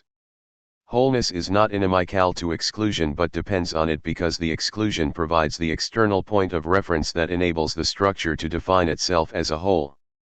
There is no wholeness without an exclusion, and the task of conservative comedy is one of constituting the wholeness by way of the exclusion. It draws attention to the excluded element and derives humor from its excesses. A large portion of American entertainment is rife with images of black comic excess created for the purpose of creating the image of American society from which this blackness is excluded. In Toms, Coons, Mulattoes, Mammies, and Bucks, Donald Bogle identifies what he calls the coon figure as the primary figure of racist comedy in American society.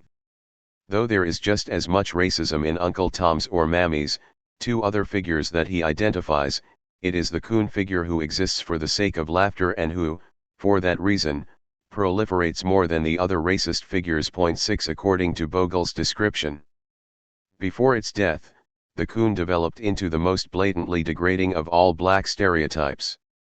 The pure coons emerged as no-account niggers. 166. Chapter 8. Those unreliable, crazy, lazy, subhuman creatures good for nothing more than eating watermelons, stealing chickens, shooting crap, or butchering the English language.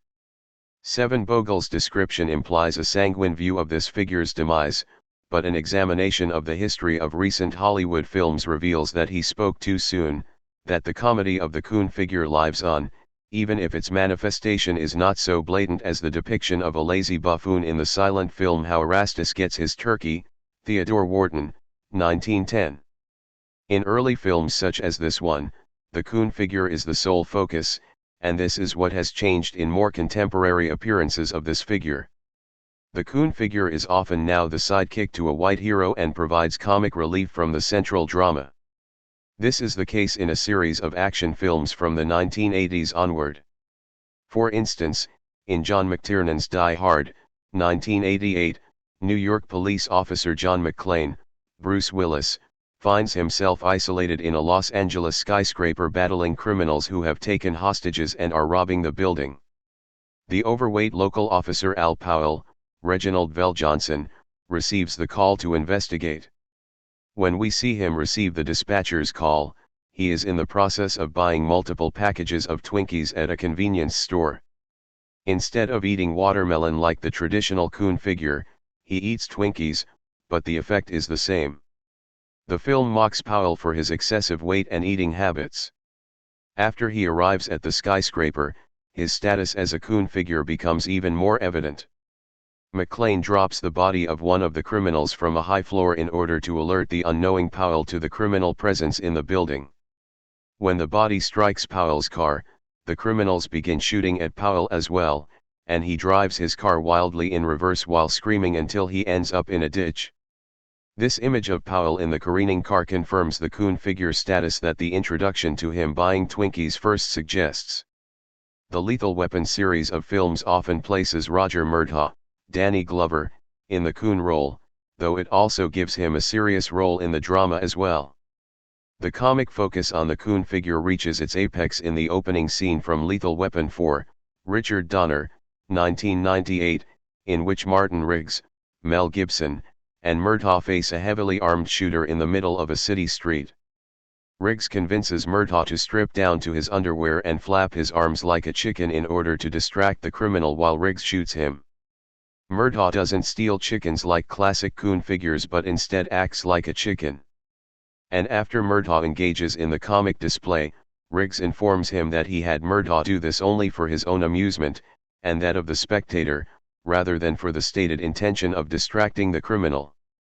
Riggs's admission is important for the spectator's comic pleasure because it reveals 167. Ideologyandequality. The inutility of Murtaugh's buffoonery. The coon figure performs simply to humor the spectator, not to accomplish any aims within the narrative.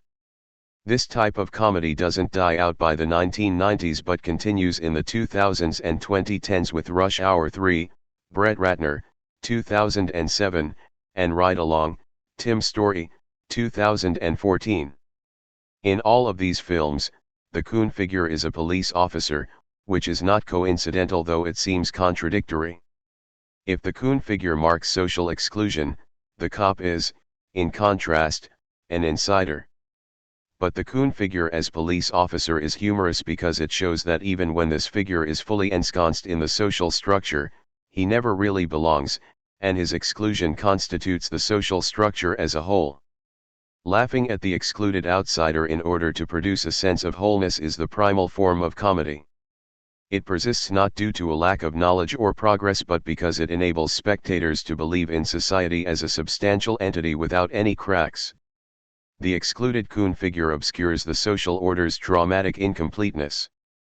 When we laugh at the coon figure, we assure ourselves that it is possible to belong to the social order, even if we ourselves do not point it. Faking critique.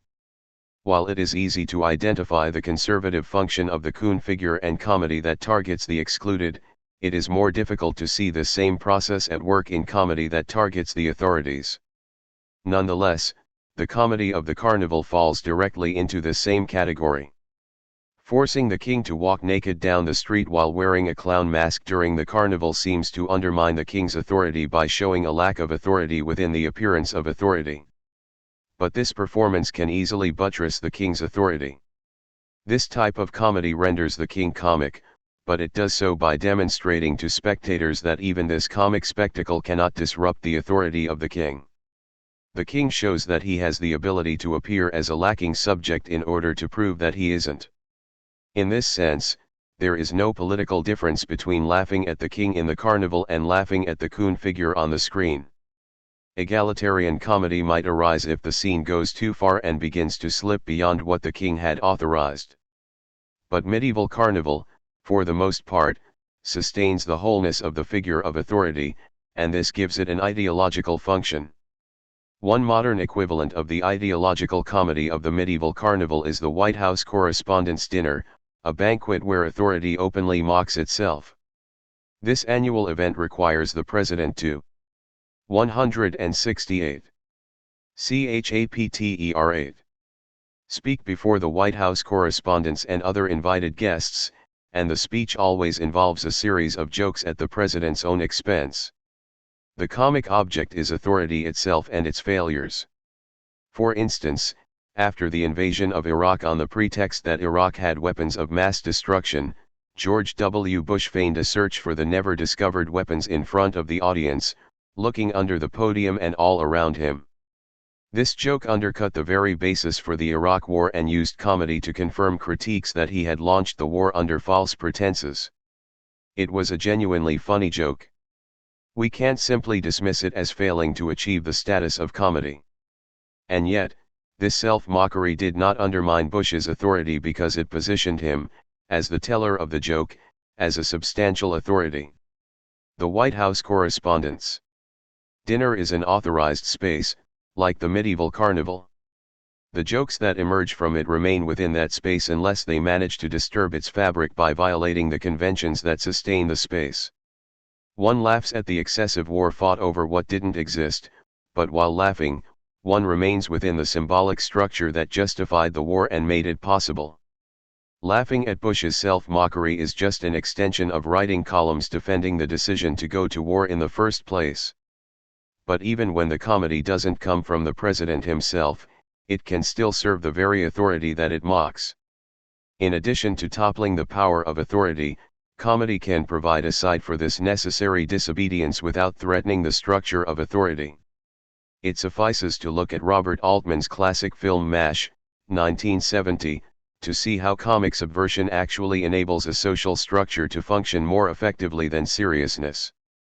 The film contrasts comic figures Hawkeye Pierce, Donald Sutherland, and Trapper John McIntyre, Elliot Gould, with serious officers Major Frank Burns, Robert Duvall, and Major Margaret Houlihan, Sally Kellerman.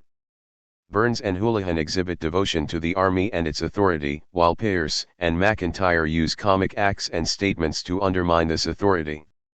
They disdain rank, steal military property, make gin in their tent, devise various pranks, and joke throughout their surgeries. This earns them the enmity of Burns and Houlihan, who attempt to have them punished for their antics. But in the end, Altman shows Burns, irate after Pierce and McIntyre have broadcast his nighttime tryst with Houlihan over the camp loudspeaker, taken away by the military police in a straitjacket.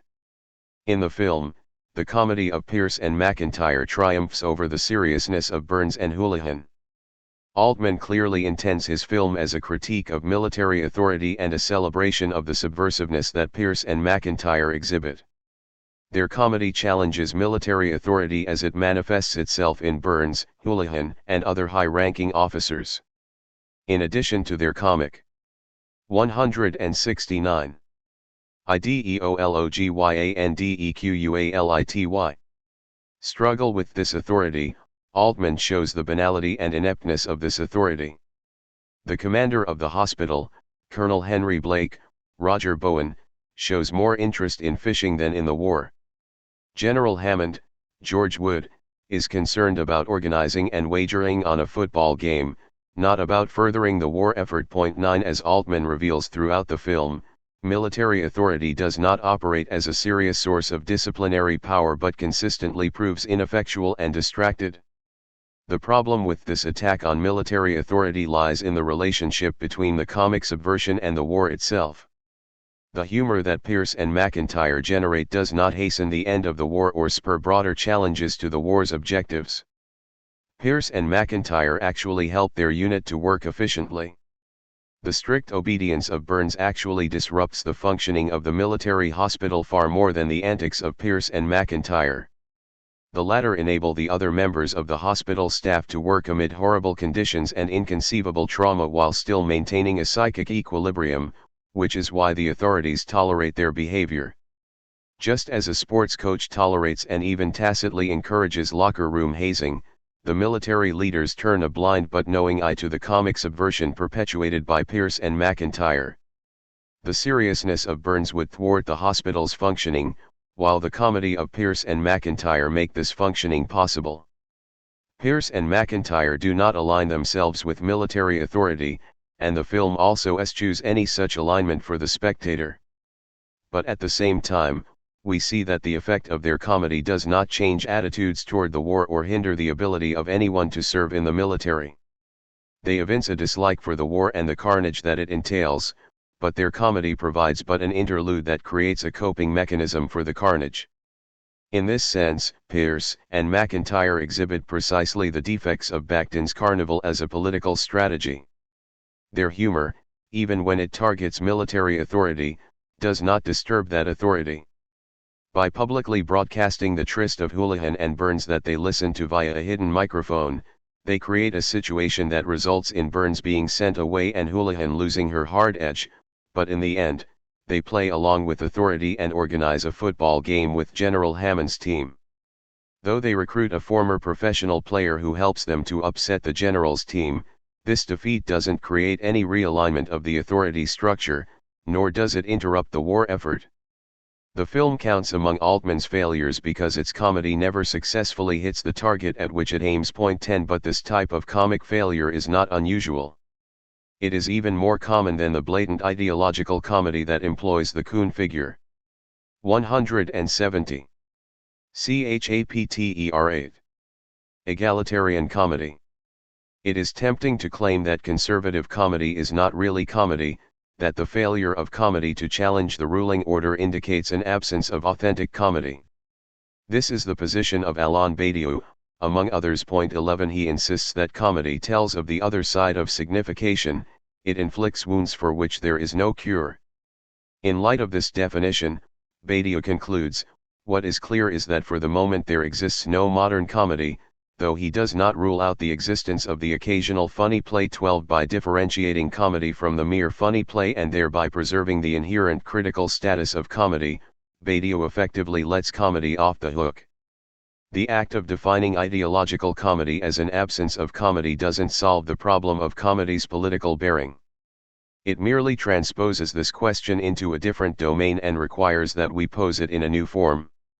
The question becomes: what differentiates comedy from the funny work? But this remains the same question. Badiou's response is that genuine comedy exposes and undermines figures of authority. He cites as examples the priest, François Mitterrand, and John Paul II. He understands that comedy must offend, but he always envisions it offending figures of power, like the three named, rather than the excluded. This becomes, for Badiou, the definition of comedy. The vehicle for this subversion is a character that Badiou calls diagonal. The diagonal character reveals that the identity of figures of power is a purely discursive identity, a symbolic fiction in which we have invested ourselves and from which we might disinvest. The diagonal character is, for Badiou, the sine qua non of comedy and the key to its subversive power. Point 13 But the diagonal character is neither a necessary nor a sufficient condition for egalitarian comedy. As the example of MASH illustrates, ideological comedy can easily employ the subversion of those in power. At the same time, egalitarian comedy can target those who are excluded. A genuinely egalitarian comedy must reveal that the social authority itself is not simply a discursive entity but necessarily lacking. It must show the social order and the subject as at odds with themselves. The problem with most comedy is that it hides a secret investment in the wholeness of the authority that it mocks or in the position excluded from this authority. The comedian wants to preserve the idea of a substantial existence, to preserve some ground for identity. Egalitarian comedy adopts a position of enunciation without any such ground. It is possible for authority figures to do this and thus subvert their own authority, but it is much more difficult than for others. The difficulty lies in the authority figure's refusal to abandon the symbolic identity that 171. Ideologyandequality. Authority confers. Authority grants the figure of authority status within the symbolic structure and confers wholeness on this authority. As an authority, one matters, and everyone within the symbolic structure offers recognition to the figure of authority. By abandoning the authoritative position of enunciation, one also abandons this recognition and joins the mass of the excluded. In doing so, one incurs ostracism, vilification, and even condemnation. One is divided against oneself. This is why so few in authority are able to take this step in the direction of a genuinely egalitarian comedy. Egalitarian comedy, authored by an authority figure, costs this figure its authority. The trajectory of comedy relative to the authorities that it mocks is directly parallel to the trajectory of Hegel's philosophy in the phenomenology of spirit. Hegel's gambit in this work is that critical analysis will demonstrate that whatever appears as a substance, or a self-sustaining independent whole, suffers from the same division that the speaking subject endures. This is why he claims in the preface to the phenomenology that everything turns on grasping and expressing the true, not only as substance, but equally as subject. 14 By grasping that substance is always subject, Hegel doesn't abolish authority as such, but he shows that there is no substantial authority, which means that the power of authority is always tenuous. Like Hegel, comedy enables us to confront the division within authority and gain purchase on it. This is the critical function of comedy in its relationship to authority. Vice President Dick Cheney was a figure of great authority during the presidency of George Bush. Though Bush often played the clown, Cheney was always the serious leader, the one willing to endorse torture in pursuit of enemies and to evince authoritativeness. One of the great comic instances of the early 2000s centered around him precisely because of his serious demeanor and sense of imperturbable authority. On February 11, 2006, Cheney went quail hunting with an acquaintance, Harry Whittington, a 78-year-old man. While aiming for a bird, Cheney accidentally, and non-lethally, shot Whittington in the face and neck region. The comedy of this event stems from the position in which it places Cheney. Rather than being a figure of rigorous authority, he instantly becomes a bumbling fool who shot a fellow hunter instead of the proper target. Even the most solid authority figure can reveal himself as a divided subject who can't shoot straight. The incident received expansive coverage and comedians devoted much attention to it because it disrupted the authority of an authority figure. But we can't simply confine the target of egalitarian comedy to figures of authority. There is also an egalitarian comedy that mocks the marginalized and oppressed. Though it seems hard to stomach such comedy. 172. Chapter 8. Can be just as critical and perhaps even more so than the comedy that mocks authority. This is what Charlie Chaplin accomplishes in his films, and through mockery of the marginalized little tramp, he calls the system that marginalizes the little tramp into question. One doesn't laugh with the little tramp against the social order when he is unable to keep up with the speed of the assembly line in modern times. Charlie Chaplin, 1936, one laughs at him. But by showing the split within the excluded figure, Chaplin eliminates any possible idealization of the excluded, an idealization that has the effect of sustaining the exclusion. Why Duck Soup is funnier than Monkey Business? The importance of authority for comedy seems to reside in the opportunity that the law provides for transgression. If we didn't have authority, we wouldn't have comic incidents that involve defying social authority, such as the moments in Animal House, John Landis, 1978, when the Delta Tau Chi fraternity defies the college authority represented by Dean Wormer, John Vernon. The wild activities of the fraternity have a comic effect because the authority exists for the fraternity to transgress. The toga parties, the drunkenness, the sexual openness, and open defiance of Dean Wormer constitute the comedy of the film. The fraternity is comic because it thwarts the efforts of the law to control it. This defiance is the source of the film's comedy. Dean Wormer's authority is the background against which this defiance operates. As Animal House illustrates, social authority establishes the order that comedians can subsequently undermine. But the comic importance of authority actually extends further than its establishment of the rule that comedy disturbs. Authority itself is more comical than its transgression because the authority's self-division is the condition of possibility for its transgression and thus is logically privileged relative to transgression. Many slapstick comedies focus on those outside social authority who find themselves constantly besieged by the authority's excesses. This is the case with films like Animal House. Of course, one can achieve sublime comedy outside social authority, but even Animal House relies on the internal splitting of the authority itself. Without this splitting, the transgression of the law would not have any comic potential.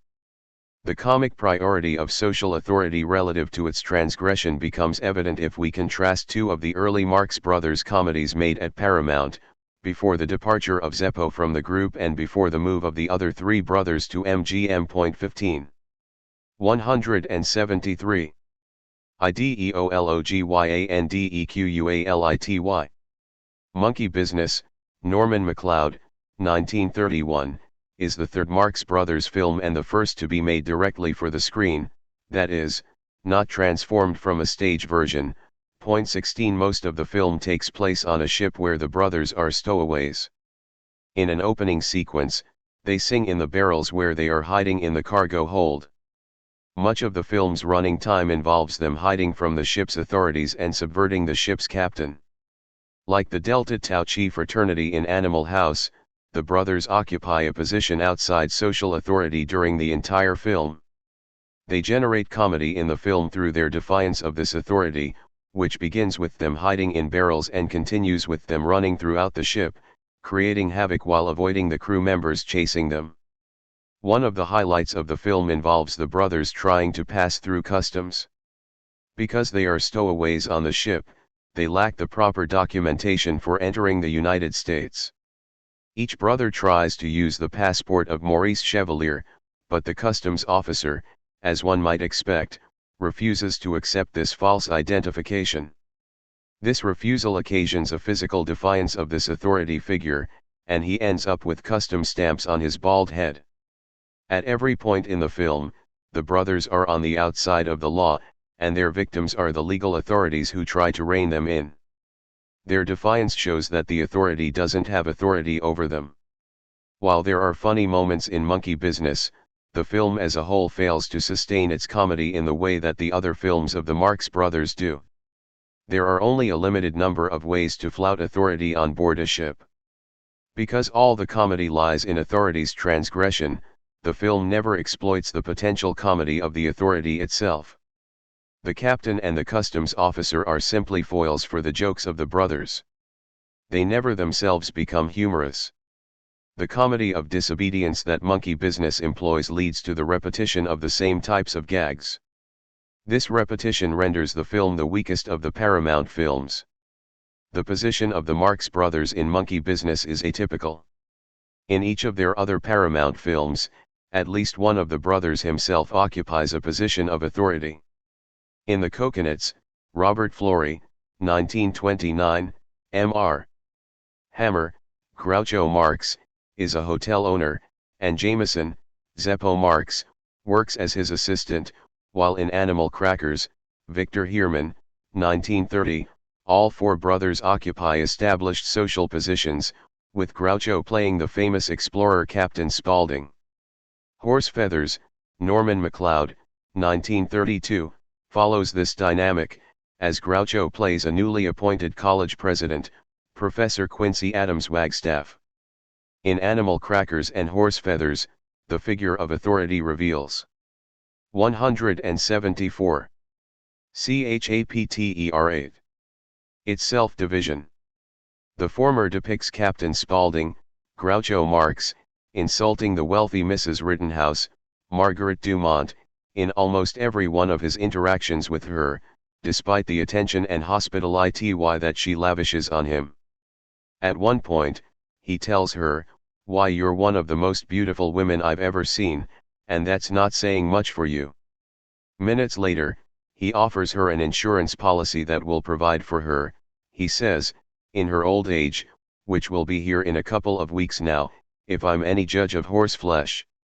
In these representative lines, Spaulding compliments Rittenhouse but immediately transforms the compliment into an insult.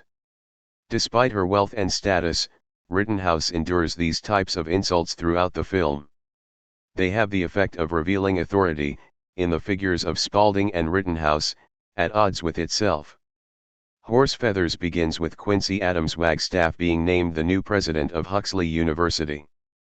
At the ceremony, Wagstaff appears with his professorial gown open while smoking a cigar. His opening speech to the faculty and students shows disdain for the usual trappings of academic authority. Though he is the new university president, he openly admits to privileging football success over academic success, and he unleashes a kidnapping plot to ensure a victory over the rival university. 17 Wagstaff shows that the university president doesn't have the substantial authority that we would ordinarily attribute to this figure. It is not coincidental that in the final and most successful Paramount film, Duck Soup, Leo McCarey, 1933, Groucho not only plays a figure of authority but the ultimate authority, the ruler of Fredonia, Rufus T. Firefly. 18 The contrast between Monkey Business and Duck Soup is extreme. The comedy in Monkey Business derives from excessively defying authority, while Duck Soup produces comedy through embodying authority. The status of Duck Soup as the masterpiece of the Marx Brothers is now secure, and it depends largely on the role that Firefly plays relative to his own authority. 19 As the newly appointed leader of Freedonia, he reveals this authority as excessive and at the same time as lacking. This coincidence is apparent from the moment of his first appearance. When the patriotic Hail Freedonia plays for him to be introduced as the new leader, he doesn't initially show up at all. The song repeats in order to prompt him to appear, though again he is absent. Here the film creates comedy through the excessiveness of the introduction, its booming sound and its repetition, and the absence of any figure to embody the authority. After the repetition of the anthem, the film cuts to Firefly still in bed, and we see him quickly dress. When he does finally make an appearance in the Great Hall, he doesn't enter in his assigned place. Instead, he slides down a fire pole and stands next to a soldier. As Hail Freedonia repeats once more, he is in line to greet the leader instead of being in. 175. IDEOLOGYANDEQUALITY. The position of the entering leader. When Mrs. Teasdale, Margaret Dumont, finally locates him, rather than acting like an authority, he begins with the comedy routine, telling her to pick a card from the deck that he has. He then proceeds to assault Teasdale with a series of insults about her weight, her relationship to her deceased husband, and her position relative to himself. For instance, after he finds out that her husband has died, he asks her, "Will you marry me? Did he leave you any money?" Answer the second question first. Though this joke and the others that he tells are funny on their own, the comedy of Firefly in this scene becomes multiplied on the basis of his status as the new ruler of Freedonia. His position as an authority reveals the self-division of that authority. When Firefly doesn't act like a figure of legal authority despite occupying this position, he acts both as a lacking subject and as an excessive one. His absence from his own introduction reveals that he doesn't fully identify with his position as a social authority, but his behavior with Teasdale shows him acting excessively within this position. Authority is funnier than its transgressions because it necessarily brings these two positions together. The genius of Duck Soup is placing a figure who clearly doesn't fit within the law as the authority. The disjunction between Firefly's actions and his symbolic position is nothing but the disjunction of social authority itself. But making this disjunction comically evident is always difficult because comedy relies on the social bond for its effectiveness. The fundamental barrier. No one laughs alone. Even if one watches a funny television show at home without anyone else present and manages to laugh, the laughter implies the presence of others who join in. When we appear to be laughing alone, we secretly imagine others who would also see humor in the events that we witness. Without this social dimension, it would be impossible to enjoy comedy. The social dimension of comedy is evident in the contagiousness of laughter. When we see others laughing at some unknown incident or joke, we often spontaneously laugh ourselves, even though we have no idea about the source of the humor. This contagiousness and our inability to laugh alone reveal that comedy exceeds us as subjects or forces us to exceed ourselves. When we laugh beyond ourselves and amid others. This is why those who praise laughter and comedy focus on their inclusionary quality. Laughing subjects want others to join in their laughter. In the experience of comedy, the cliché "the more, the merrier" holds true. 176. Chapter 8. The function of canned laughter is to assure us that others are laughing along with us, to let us know that we are members of a community. 20 In this sense, canned laughter is an attempt to diffuse the traumatic anxiety that accompanies our own experience of the comic. According to Richard Boothby, laughter represents the only moment when we can enjoy anxiety. 21 But the solidarity of the laughter limits this experience of anxiety and gives even the most radical comedy an ideological hue that it must constantly struggle against. The fact that we can never laugh alone even when we are laughing alone indicates comedy's tendency toward compromise. Comedy is inherently social and brings people together, while tragedy isolates the individual's opposition to the social order. Even those who reject social convention in a comedy, like the women in Aristophanes' Lysistrata who withhold sex from their husbands, do so for the sake of social betterment, putting an end to a costly war. Those who don't act for the sake of the society, like Socrates who spends his time ensconced in idle philosophizing in Aristophanes' The Clouds, are revealed as fools by the comedy. Comedy lifts the subject out of itself and engages it in the social world, even when the subject experiences this comedy alone. In his discussion of comedy and laughter, Henry Bergson goes so far as to view laughter as the revenge of society on the individual who steps out of line and disobeys the unwritten rules of the game. Comedy, as Bergson sees it, is the antithesis of revolt. It recoups those who stray by offering them humiliation as the recompense for their attempts to separate from the society. He says, it is the business of laughter to repress any separatist tendency.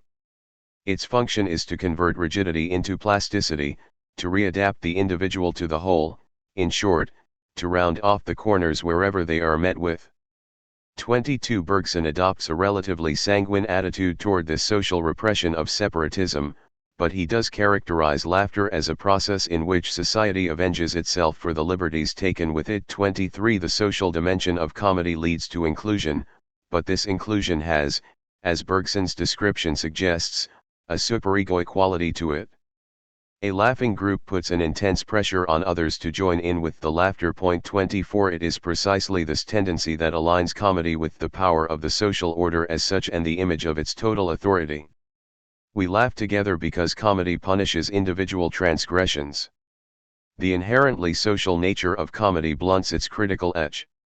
Though it can criticize the pretensions of individuals who locate themselves outside of the social order or in a transcendent position relative to this order, it most often does so in the name of the substantiality of the social order. When laughing, one feels as if one belongs. This sense of belonging to a whole is the antithesis of critique. This wholeness depends. 177.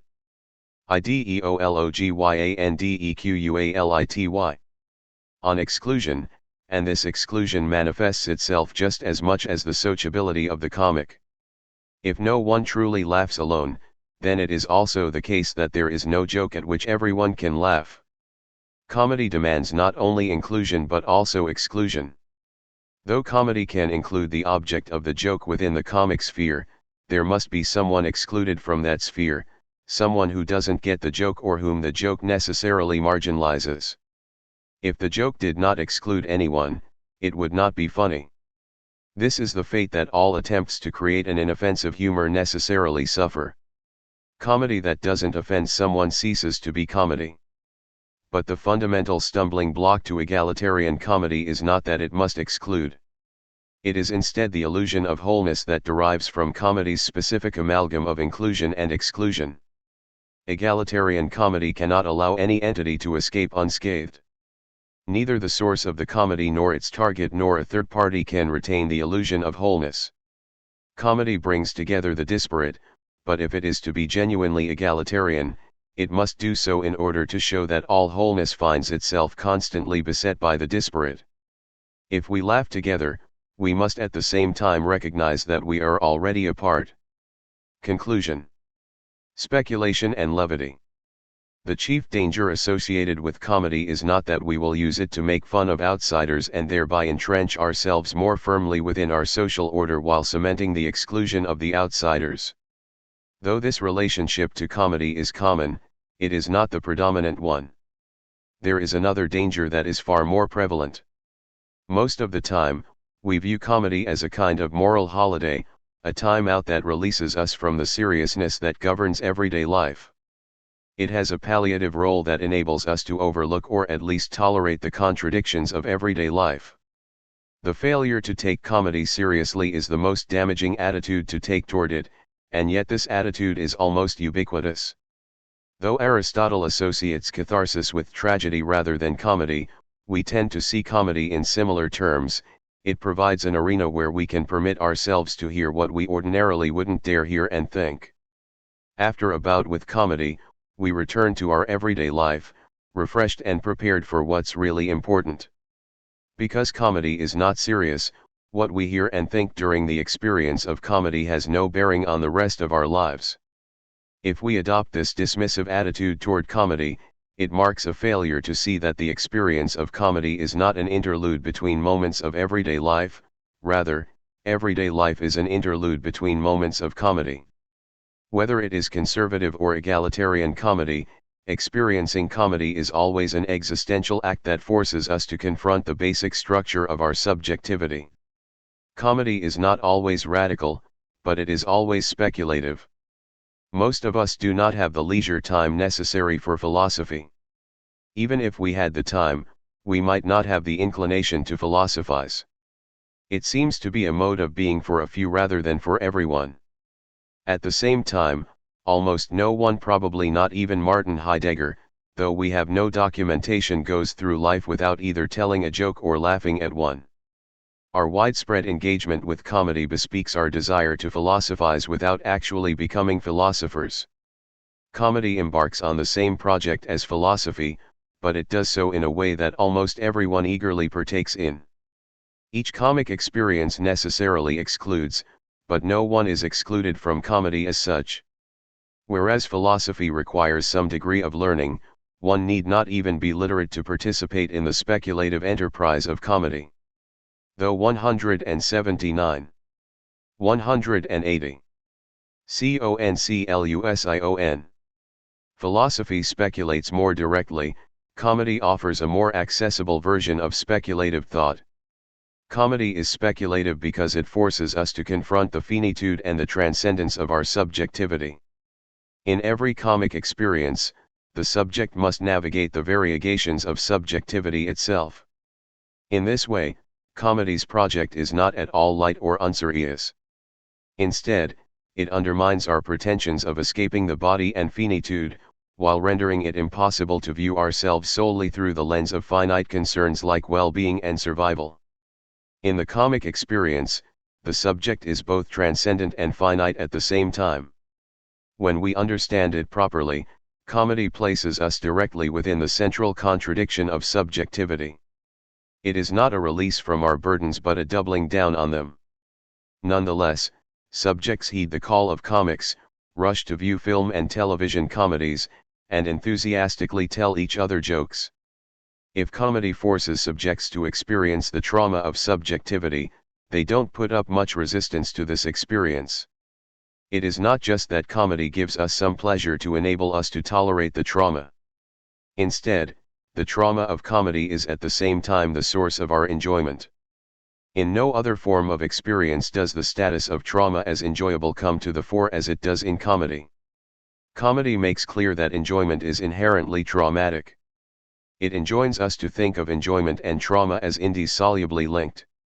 Comedy brings together lack and excess in order to show that we cannot have one without the other, as the well-known joke about two men encountering a bear demonstrates. A bear appears 50 feet in front of two men hiking in the woods. As the bear walks toward them, one opens his backpack and hurriedly puts on his running shoes. The other says to him, "Don't be silly, you can't outrun a bear, even with your running shoes." The first man replies, "I don't have to outrun the bear. I just have to outrun you."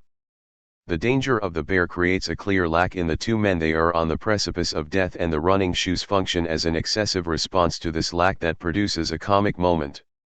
But the response of the man to the threat embodied by the bear also leaves the listener in a disturbing position.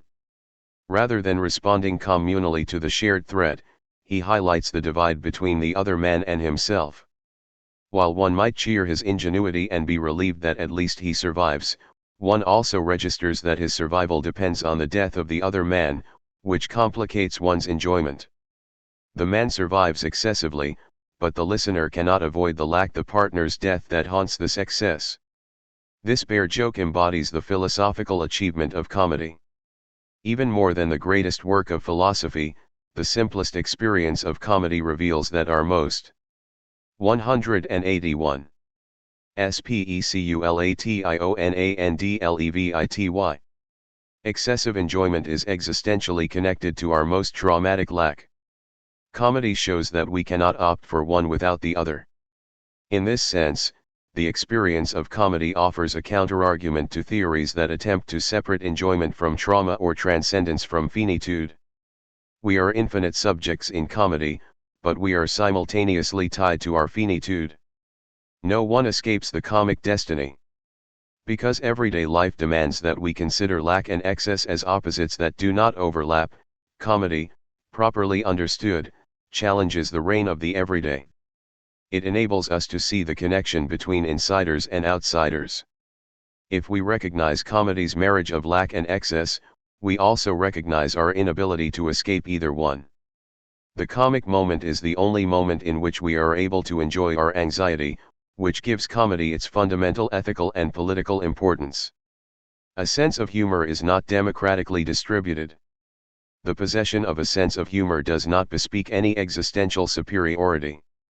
But when we grasp what's at stake in the comic experience, its fundamental significance becomes clear. We dismiss comedy as a break from life in order to avoid confronting the speculation that occurs during every comic experience. And yet, confronting comedy's speculative structure is the only way to do justice to the experience and to understand its ubiquity. Comedy is not just a pleasant interruption that provides relief from the seriousness of existence. Comedy is an encounter with the fundamental contradiction of our subjectivity.